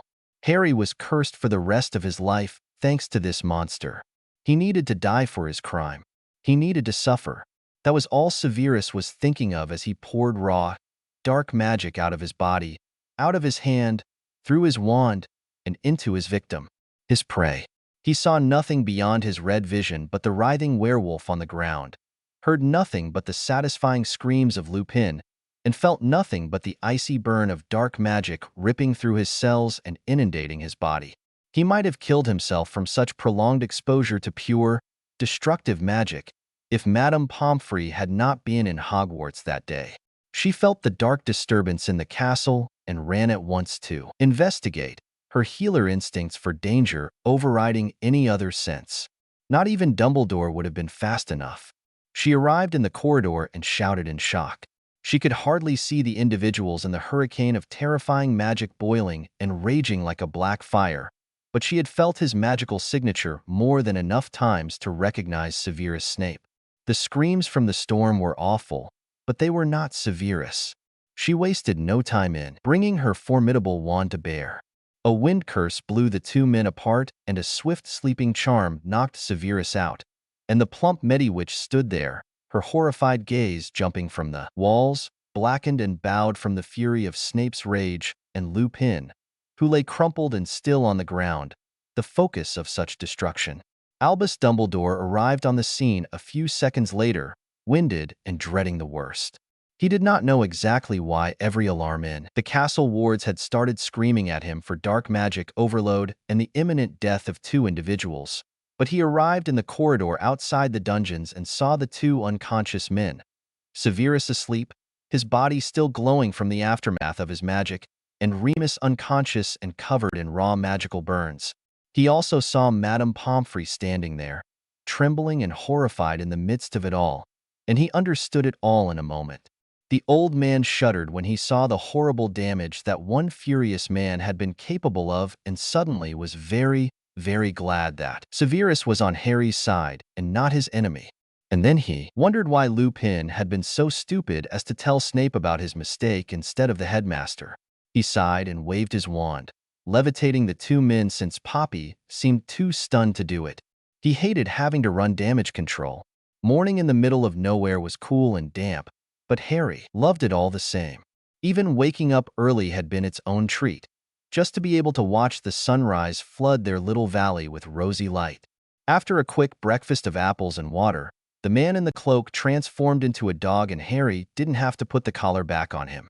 They crawled out of the hollow tree and continued freely on their journey through the sparse woods and meadows. Snuffles trotted along beside him in the damp grass, keeping him company, entertaining him with silly antics, and confidently leading him on to their destination, wherever that was. The trees shone with dew, flowers bloomed in the grass, and the bugs here were just beautiful. The dragonflies sparkled like jewels, and colorful butterflies were practically everywhere. Oh, there were midges and gnats, and the occasional wasp too, but Harry wasn't afraid of bugs. Some were annoying, but so long as you stayed out of their way, they left you alone, and he knew that. Rabbits bounded away from them in the grass, and they even saw a deer or two. It was so beautiful and peaceful that Harry felt like he had wandered into heaven. "I like this place," Harry commented quietly, stopping to stare at a bluebird singing on a branch. Snuffles wagged his tail and nudged his hand before sitting and watching the bird as well. When the beautiful creature flew away, the dog got up and led Harry onwards. The game trail they followed was overgrown in most places, But Snuffles seemed able to find it even when Harry feared that they had wandered off the track and got lost. He still didn't understand why they were wandering through the English countryside to get to the special house when the professor and the headmaster had been able to get places instantly. Maybe animal wizards were different, Harry thought. Maybe their magic was that they could turn into animals, and that was it. He certainly hadn't seen the man in the cloak use a wand, or anything magical besides the cloak with huge pockets. Suddenly, Snuffles stopped and his black form blurred strangely. Harry's heart flipped weirdly as he watched the dog shift into a man in broad daylight. Somehow it seemed more real and more strange to actually watch it happen in the sunshine. 1 second, Snuffles was standing by the tree, and in the next second, a man in a big black cloak was crouching there instead. The man in the cloak straightened and looked over at him. Harry saw dark hair, blue eyes that almost seemed to burn with intensity, and a scant beard. The man's face was thin and looked somehow skeletal, half in gloom under his hood, and Harry took a nervous step back. No denying it, Snuffles was a scary guy. "It's okay, Harry," the man said gently, and Harry felt his tense muscles relaxing. That was the voice of comfort and kindness. The voice that soothed his fears and told him stories about his dad. "We're almost to the spot where we'll take a portkey to the house, so I'll need to be human," Snuffles explained. "Have you ever used one of those before?" Harry mutely shook his head. "It'll feel weird, your first time, but it's a little better than operating. Have you ever operate before?" Harry squinted in thought before he nodded. "You don't really say much, do you?" Snuffles smirked, good humor dancing in his blue eyes. "Oh well, doesn't matter. Just follow me and try to be quiet. If there's any talking to be done, you just play along with me." "Okay. Okay," Harry replied quietly. He shifted the heavy duffel bag on his shoulder, and suddenly, Snuffles took it from him and slung the strap over his own shoulder. "I should have taken this," the man muttered. "Making you carry it all over the place?" "It's not heavy," Harry protested. He actually liked carrying it, even though it made his shoulders ache and his legs tired. It made him feel useful, and also it was nice to be allowed to keep something that more or less was his. Snuffles gave him a look Harry couldn't decipher. Well, I'll carry it for a little while, right? I should have carried it before, but I wasn't thinking." Harry shrugged helplessly. It wasn't as if he could stop the man. Snuffles was way bigger than him, and seemed like he was probably a little taller than the professor. Or maybe not. Harry couldn't remember his professor too well anymore. Snuffles looked at him again before taking his hand and leading him on carefully. The game trail gave way to a much more obvious footpath lined with mossy stones. They walked on silently for several more paces before they stopped. Harry could hear chickens clucking, a dog yapping, and even a cow mooing not very far away. He even heard the faint sounds of human voices and looked up in confusion at the man. Snuffles just grinned and silently held out a bracelet. It was a delicate thing of silver metal and small green gems, and Harry frowned before he reached out to take it, wondering why the man was giving him such a pretty and girly thing. Two things happened at once. First, his hand suddenly burned as if he had just touched the hot stove, but he couldn't jerk his hand away or even scream, because the instant his fingers closed on the bracelet, Snuffles said, "Home," and the world flipped inside out. He was jerked from behind his stomach and thrown into a wild tornado before he was suddenly dumped out and he was able to breathe and scream again. Harry's fingers came loose from the bracelet, and he tumbled away in sweet-smelling grass before he was even aware that he was crying loudly in pain and gripping his wrist to try and stop the fiery burn from spreading. Nothing existed except the pain and confusion and nausea. His stomach was going to empty itself in a minute. Something wrapped around him suddenly, and his world tilted dizzily. Harry screamed and struggled before he opened his eyes and realized that the Snuffles man had picked him up and trying to talk to him, but Harry's ears were ringing. He couldn't understand anything the man was saying. The boy blinked and managed to get his wails down to soft whimpers. He was gripping his burning hand to his chest and shaking all over. "It hurt so bad." Professor," Harry whimpered pathetically, tears spilling down his cheeks. He wanted his professor to make this better because he didn't understand why he was in pain. He always would want his professor, he realized. Why did you leave me? I need you. Harry? The Snuffles man's voice finally filtered through to his consciousness, sounding worried and scared. Harry, what happened? What's wrong? Hand H hurts, Harry whispered, closing his eyes and relaxing a little into the arms of the man who sounded so concerned. He was okay. He just needed to rest for a little until his stomach stopped flipping. Damn! The man shouted suddenly, startling Harry. I'm such an idiot. See, can you ever forgive me? I forgot about the silver. Can I? Could I see your hand? Harry didn't understand everything the man said, but he obediently held out his hurt hand, shaking with pain. When he got a glimpse of it, he actually gasped at the same time as Snuffles. The palm of his hand and his fingers were blistered as if he had touched battery acid, and the blisters were weeping blood. It looked like a nasty burn, and Harry had no idea how that had happened. But the Snuffles man burst into tears and cradled Harry close, almost suffocating him.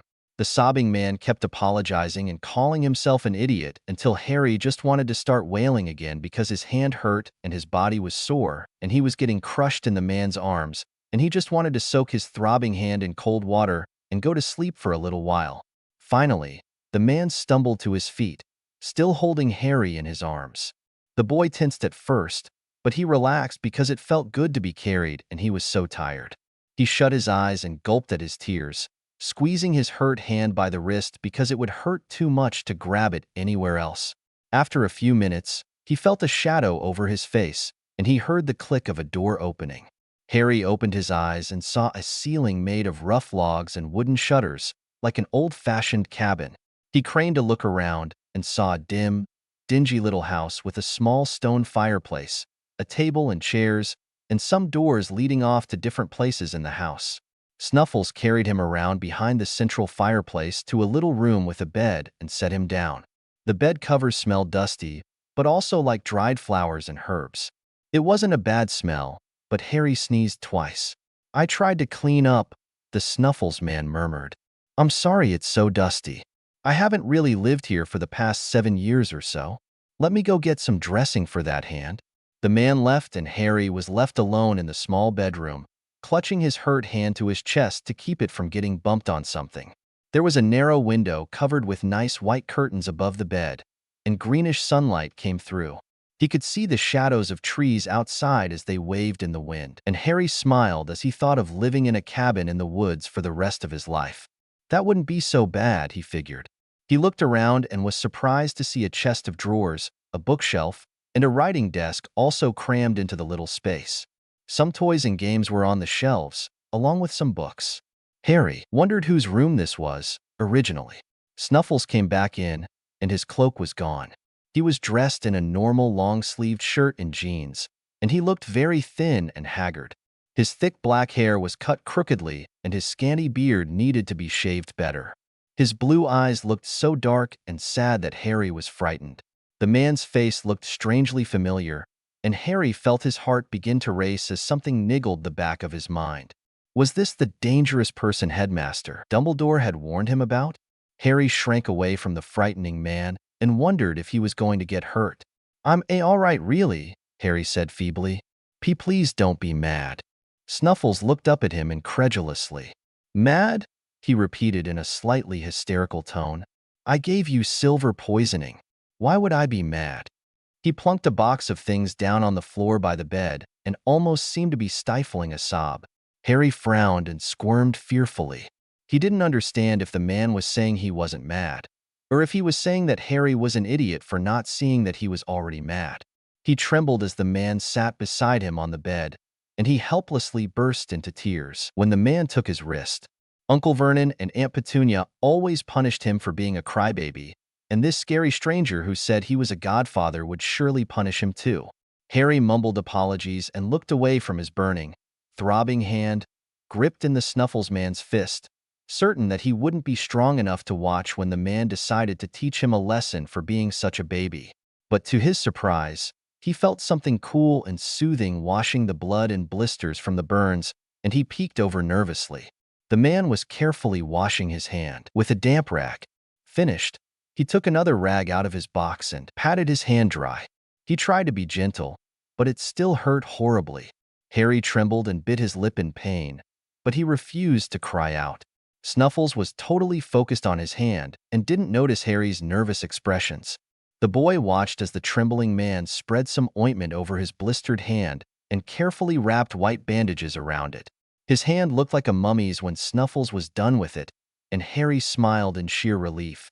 "You gave me a mitten," he quietly commented, raising his wrapped hand to gently pet his own cheek. The bandages were soft and smelled good.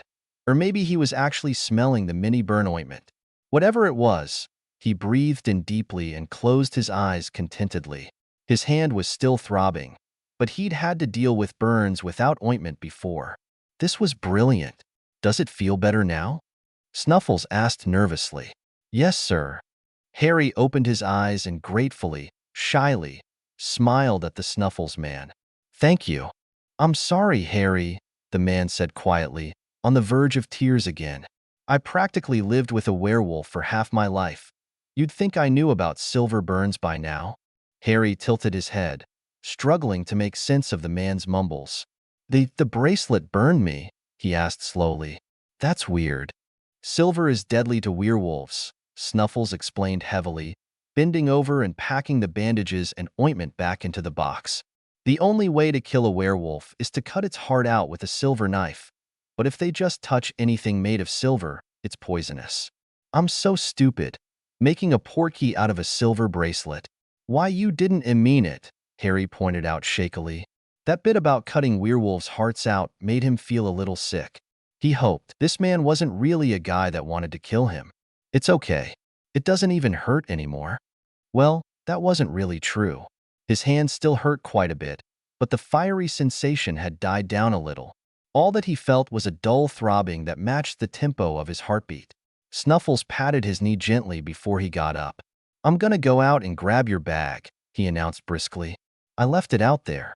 Then we'll have us a mid-morning snack, all right?" Harry just nodded. He was tired, and all the excitement just made him exhausted. He rolled over on the dusty-smelling bed and listened to the sounds of the woods outside. His sharp hearing caught birdsong, wind rustling through leaves, and the man's footsteps as he left the cabin and tramped through the grass. Feeling achy and exhausted, Harry let his eyes slide shut. By the time Snuffles returned with the duffel bag, the boy was sound asleep.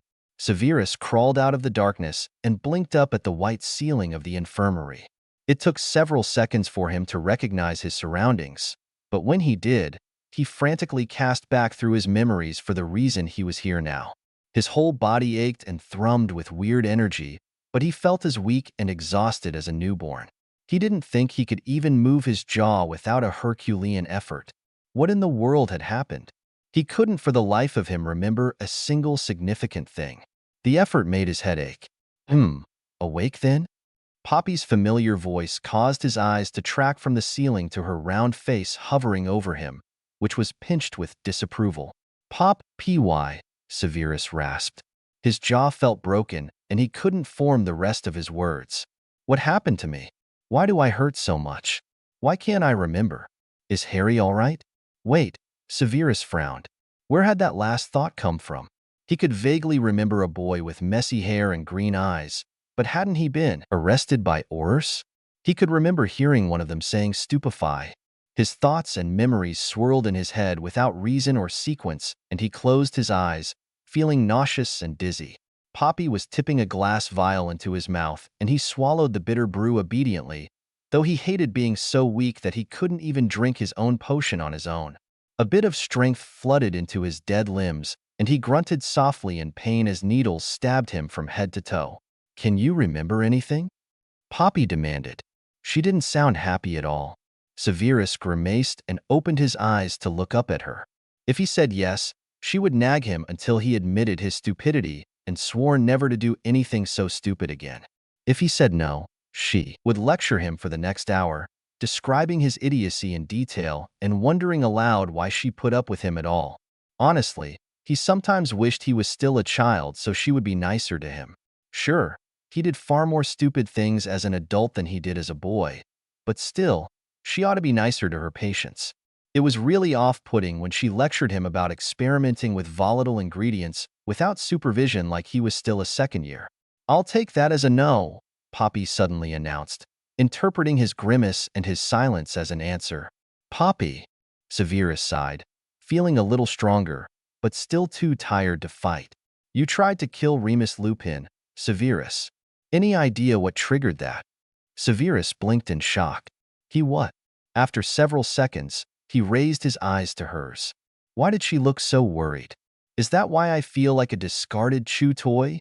He rasped, attempting to sound flippant, but secretly worried. Why couldn't he remember? Surely if he and Lupin got into a fight, he'd at least remember what led up to it. Lupin didn't touch you, Poppy sighed, checking his forehead with the back of her hand. You nearly killed yourself with your own magic. What made you lose control like that? Can you truly not remember? Severus felt a chill invade his blood at her words. Once before, he had become so enraged that he lost all control of his magic and nearly killed himself with the discharge. If Albus hadn't caught him in time, actually, he couldn't remember what had led to that one either. What's the date? Severus demanded, hating how weak and raspy his voice sounded. Poppy looked alarmed for several seconds before she reverted back to her professional demeanor. It is June 17th, 1989. The time is 4:25 in the afternoon. You've been asleep since this morning. Severus closed his eyes, picturing his calendar in his mind's eye. He could remember checking off a day for potion brewing. He could recall talking to Dumbledore about something that upset him. He could just see the inside of a plain ministry jail cell and a familiar wizard in shabby robes smiling crookedly at him as he asked if he could sit. He opened his eyes, feeling dizzy. My mind's a tangle, he whispered, feeling cold as he admitted it. What did I do? I've never seen so much destructive magic, Poppy clucked. You're lucky Hogwarts has the rest of the summer to fix the damage, or the children would be asking some awkward questions. How bad? The potions master demanded in alarm. Did he bring down Gryffindor Tower?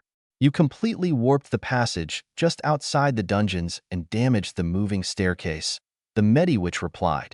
The spot reeks of dark magic. Severus felt his stomach turn unpleasantly. Thank Merlin there were no students here now. He might have hurt or killed someone. Speaking of, I didn't, did I? Severus whispered, his heart racing with fear. He never liked Lupin, sure, but he didn't hate the werewolf the way he hated the rest of the marauders. For a friend of Potter and Black, Lupin was decent most of the time. He didn't kill the man, did he? Is Lupin all right? He'll live, Poppy grumbled, fluffing his pillow and twitching her. Want to get his vitals. But you nearly did him in. He'll be sleeping for at least a week if I have anything to say about it. I wish you could remember why you got so upset. Did he call you names or threaten to hex your hair red? We aren't children anymore, Poppy, and Lupin never was like that, Severus growled behind gritted teeth. I don't know why we fought, damn it. However, if I do remember, you may have to protect him from a second murder attempt for all I know. Calm down, Severus. Your temper isn't helping anyone, Poppy scolded. She tucked the blankets around him and gave him another potion.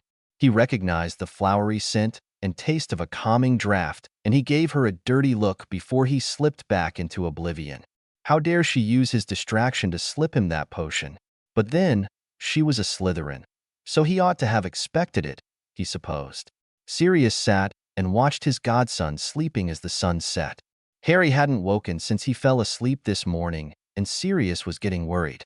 The boy was having troubled dreams, but usually, a soothing brush of his hand across the child's forehead eased him back into peaceful slumber. Harry's face was flushed and warm, too warm.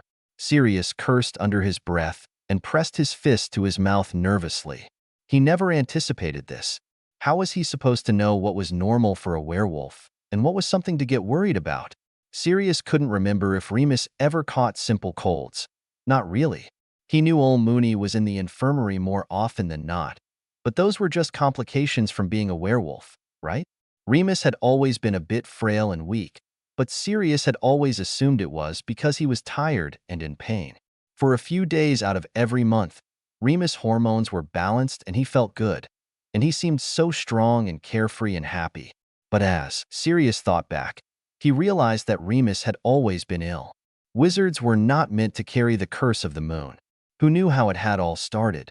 but he had only ever known one werewolf, personally, and he was always sickly. He had no idea how to treat a sick kid. He wished that he could just go and kidnap Madame Pomfrey or something, but he had no idea where she went during the summer. Sirius bit back a frustrated sob and reached out to his godson. He gently smoothed a frown off Harry's forehead, gently rubbing his thumb over the boy's eyebrows.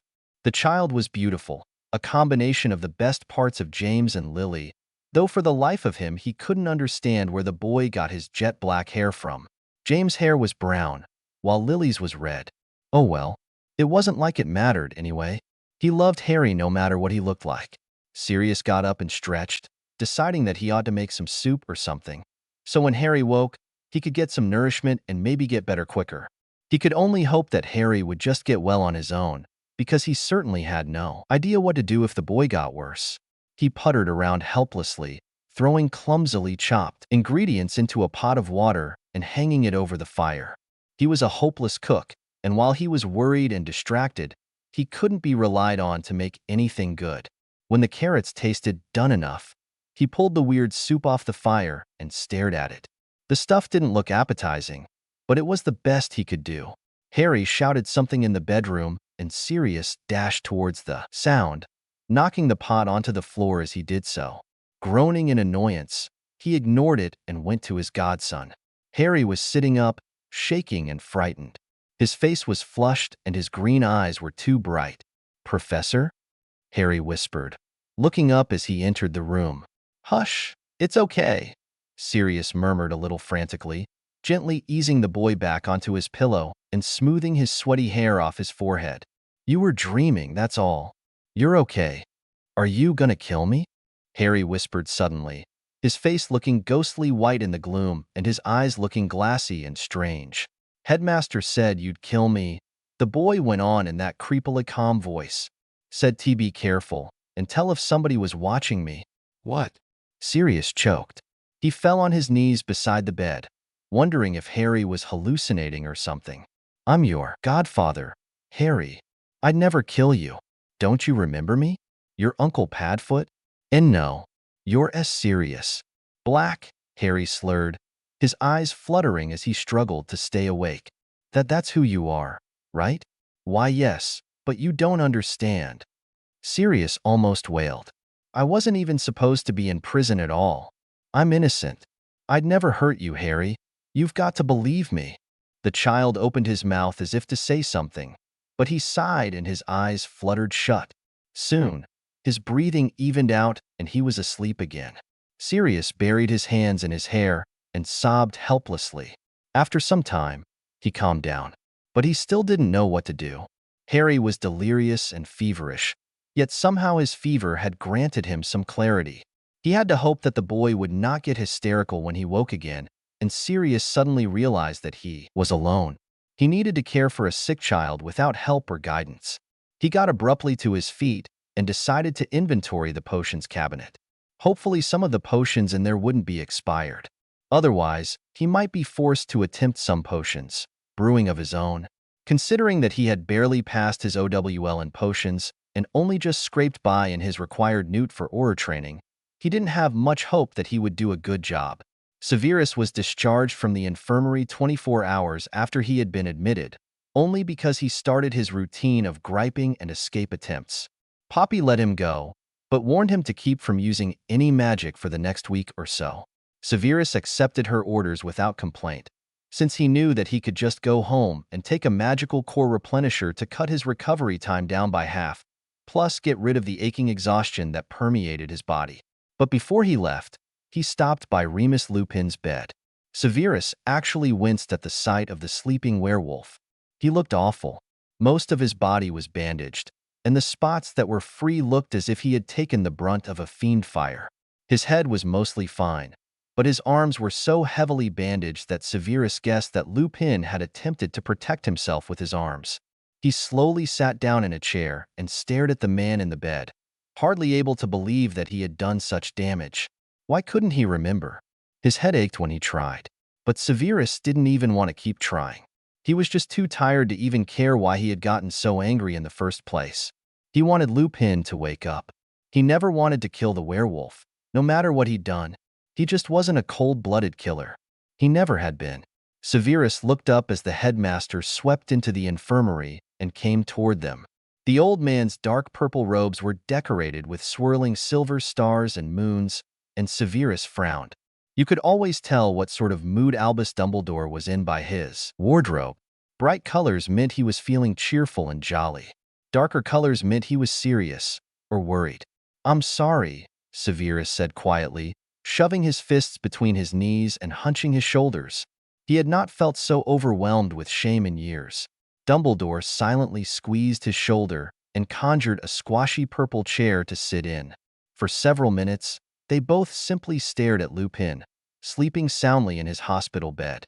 His bandaged chest moved evenly as he breathed, and his face was tilted slightly toward them. The red scars on his white skin seemed too livid, and his lips looked almost blue. A few burns shone under medicinal ointments on his neck and left cheek, only to disappear under the white bandages that swathed his upper body. "I wish I could remember," Severus whispered, his voice trembling slightly. "I never liked Lupin, but I never wanted to kill him." "Don't be too hard on yourself, Severus," Albus said softly. "Remus will live, and you will have learned a valuable lesson in self-control, yes? It shouldn't happen again." The old man suddenly chuckled. "I would hate for you to do something like this again, Severus. You may not survive next time. Not many people can live through such an inundation of pure magic, especially the dark magic you channel naturally." "So you're saying you're impressed," Severus muttered drily. "I am," Albus Dumbledore smiled. "But I would never recommend you do such a thing again." Severus twisted in his chair and stared hard at the old man. "Tell me what happened," he demanded. I can't stand not being able to remember. What if it happens again because I cannot recall what I did wrong in the first place?" "I wasn't there," Albus replied gently. "But perhaps it is for the best that you do not remember, Severus. All you ought to remember is that you must not let yourself lose control of your magic again. Hogwarts is rather upset at the moment, but do not fear. I shall pacify her in time. You won't be sacked today, or ever, if I have anything to say about it." Severus felt the tension fall out of his back, and he slumped forward. Had he been afraid of losing his position here? Perhaps unconsciously he was. Although it hadn't crossed his mind that he could be fired for this atrocious lack of control, he was glad Dumbledore was keeping him on. He simply hated feeling this helpless and ignorant. Rubbing his aching temples, Severus rested his elbows on his knees. "Severus," Albus said quietly, "what is the last thing you remember?" The potion's master sighed and shut his eyes, searching back through his jumbled memory. "Being angry with you," Severus confessed. "You left me at the ministry. You didn't even try to get me out. And you took Harry back to those?" Severus jerked upright and stood, glaring at the old man. "You didn't listen to me," he accused. "You thought I was exaggerating or mistaken. Did you even ask Harry? Did you even stop and wonder why he was so small and frail? I don't know half of what those muggles did to him, but I know damage when I see it. Why, Albus? Why?" "I cannot expect you to understand," Dumbledore said carefully. "Don't give me excuses," Severus snarled, but too tired to be really angry. He just felt hurt. "Give me answers," he demanded. "I'm too tired to play your word games. Just tell me why. Give me one good reason to leave Harry there with those monsters."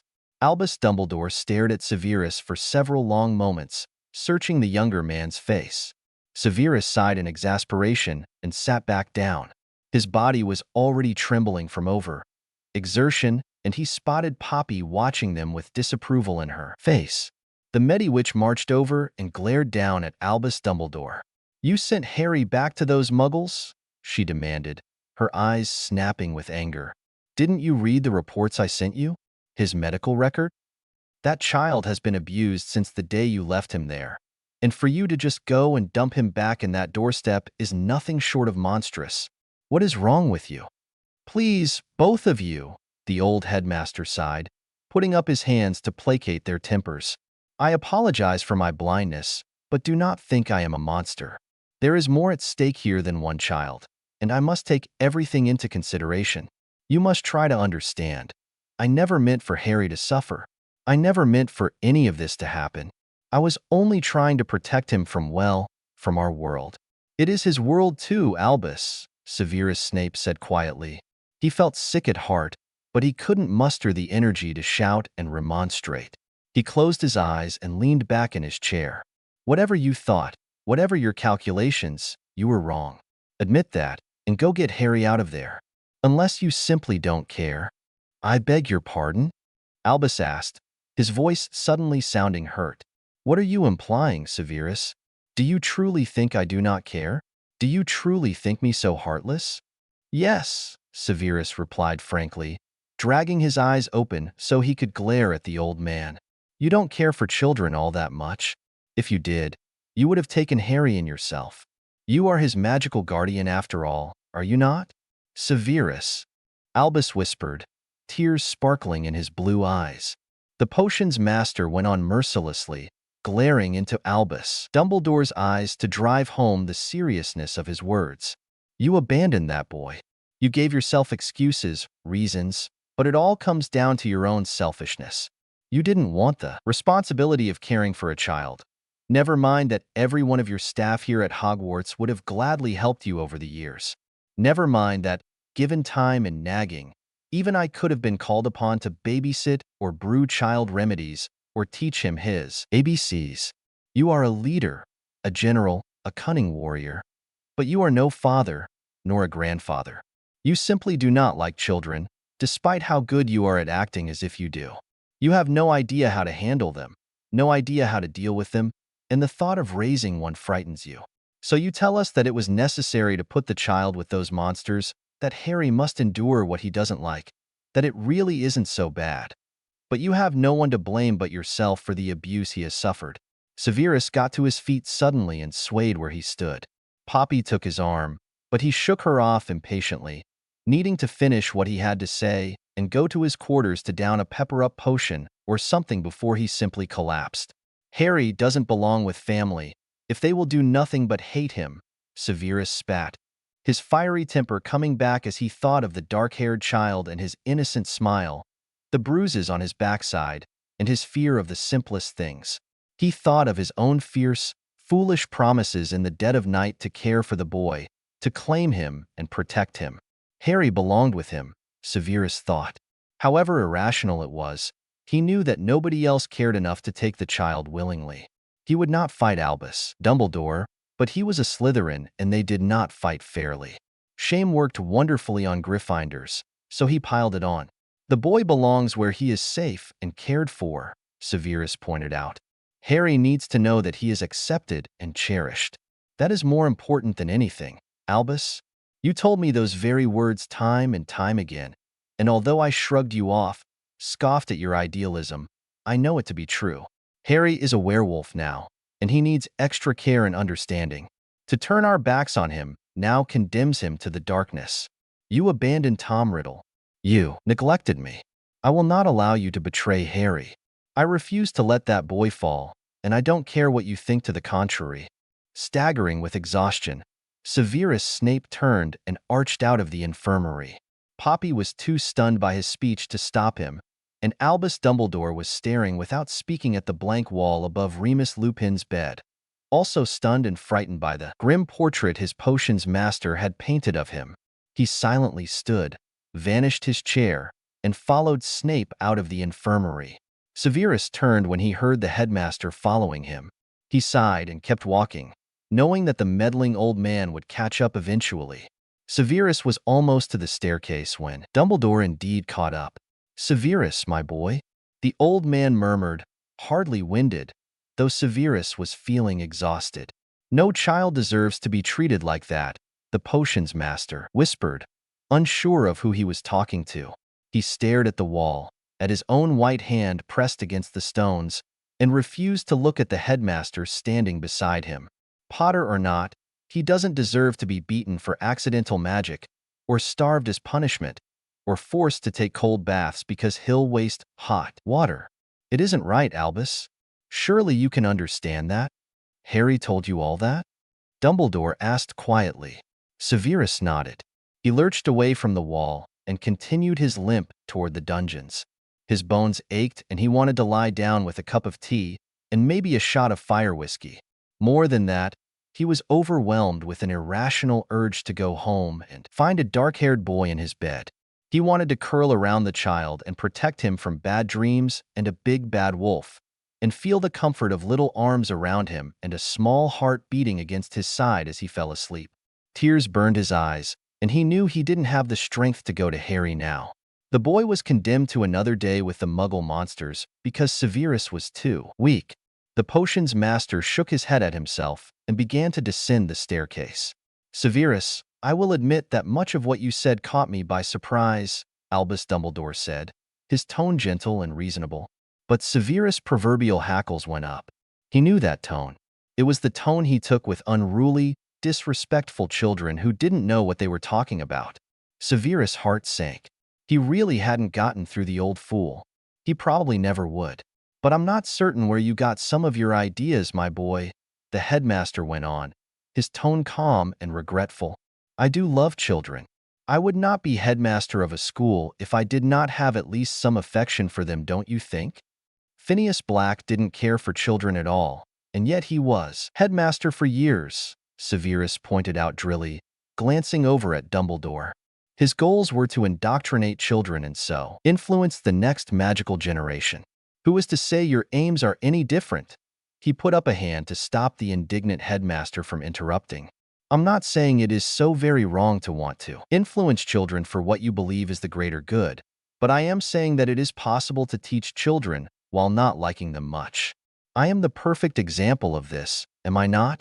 Severus, there is a world of difference, not to mention 100 years of age, between you and I," Albus said patiently. "You are still wounded by your past. You possess an explosive temper, and you often jump to conclusions. Can you not understand why I was wary to believe all of your claims at first? I never know when you actually believe me, or when you are only acting as if you are," Severus threw back bitterly.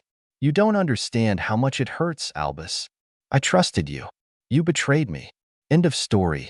"I did not betray you, my boy, never," the old man whispered, placing a gentle hand on Severus' arm. "Nor have I betrayed Harry. You must trust me on this. The boy will be fine, and you will see him once a month, if not more often, I assure you. But you are tired, and you need to rest now. We can talk more about this later." Severus shook Dumbledore off his arm and fought the angry tears that burned his eyes. But they spilled down his cheeks anyway. He blamed his exhaustion, since he hadn't cried in front of Dumbledore since that night. "I tried to be civil," Severus hissed through his tears, refusing to look at the headmaster. "I need you as an ally, you old fool. But if you will not heed me, you will have me as an enemy." He tore himself away from the old man and ignored the aching pain throughout his exhausted body, almost running to the safety of the dungeons. He didn't know if it was the fault of his aching head, but he could hardly believe he had done something so stupid as to openly declare Albus Dumbledore his enemy. That was almost as suicidal as openly betraying he who must not be named would have been back in the war. But he couldn't think straight.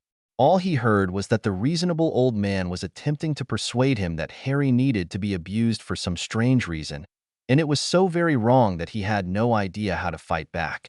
Surely, Albus didn't really believe that. He had thought his observations on the old headmaster had been pretty accurate.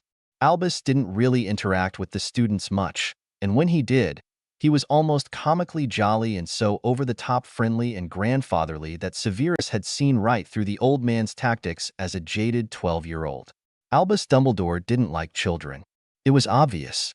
He attempted to get along with them, but he also attempted to come into contact with them as little as possible. He was a headmaster of a school, not a teacher, and whether he truly cared about children or not had very little bearing on how he ran Hogwarts.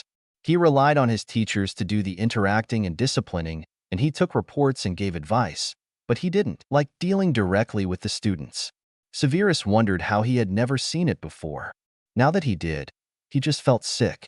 Dumbledore should have taken Harry in, but instead he came up with ridiculous theories of blood wards and family bonds so he wouldn't be saddled with a near infant. It was despicable, and it was also desperately sad.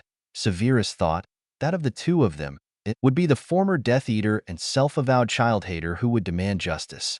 It would be the evil, greasy git who offered to take the orphan into his own home, disrupt his whole life, just to save the boy from a troubled home. He had never attempted to save another child like this. What was wrong with him? Severus suddenly came to a breathless stop. The corridor that led to the dungeons had been warped. It almost looked like the walls had melted and bowed away in a bubble shape. Black stains on the stones and the twisted torch sconces testified to the destructive power of dark magic. Severus felt so sick at the sight, at the knowledge that he was responsible for this, that he fell on his hands and knees and retched. He was so utterly useless, he snarled at himself. First he abandoned Harry and screwed everything up with regard to that boy, and now he almost killed the one man who could help Harry adjust to his curse and also left this destruction behind. Who was he fooling? Severus Snape was the worst person on the planet to raise a child, second to Albus Dumbledore, who didn't even want to. The sight of the warped corridor and the damage he had inflicted on the very walls of Hogwarts made him sick. If this was what he could do when he lost control, he didn't know why in the world he was still thinking he could raise Harry Bloody Potter. He was a fool. Lily had been so right all those years ago. He should just stay in the dark where he belonged.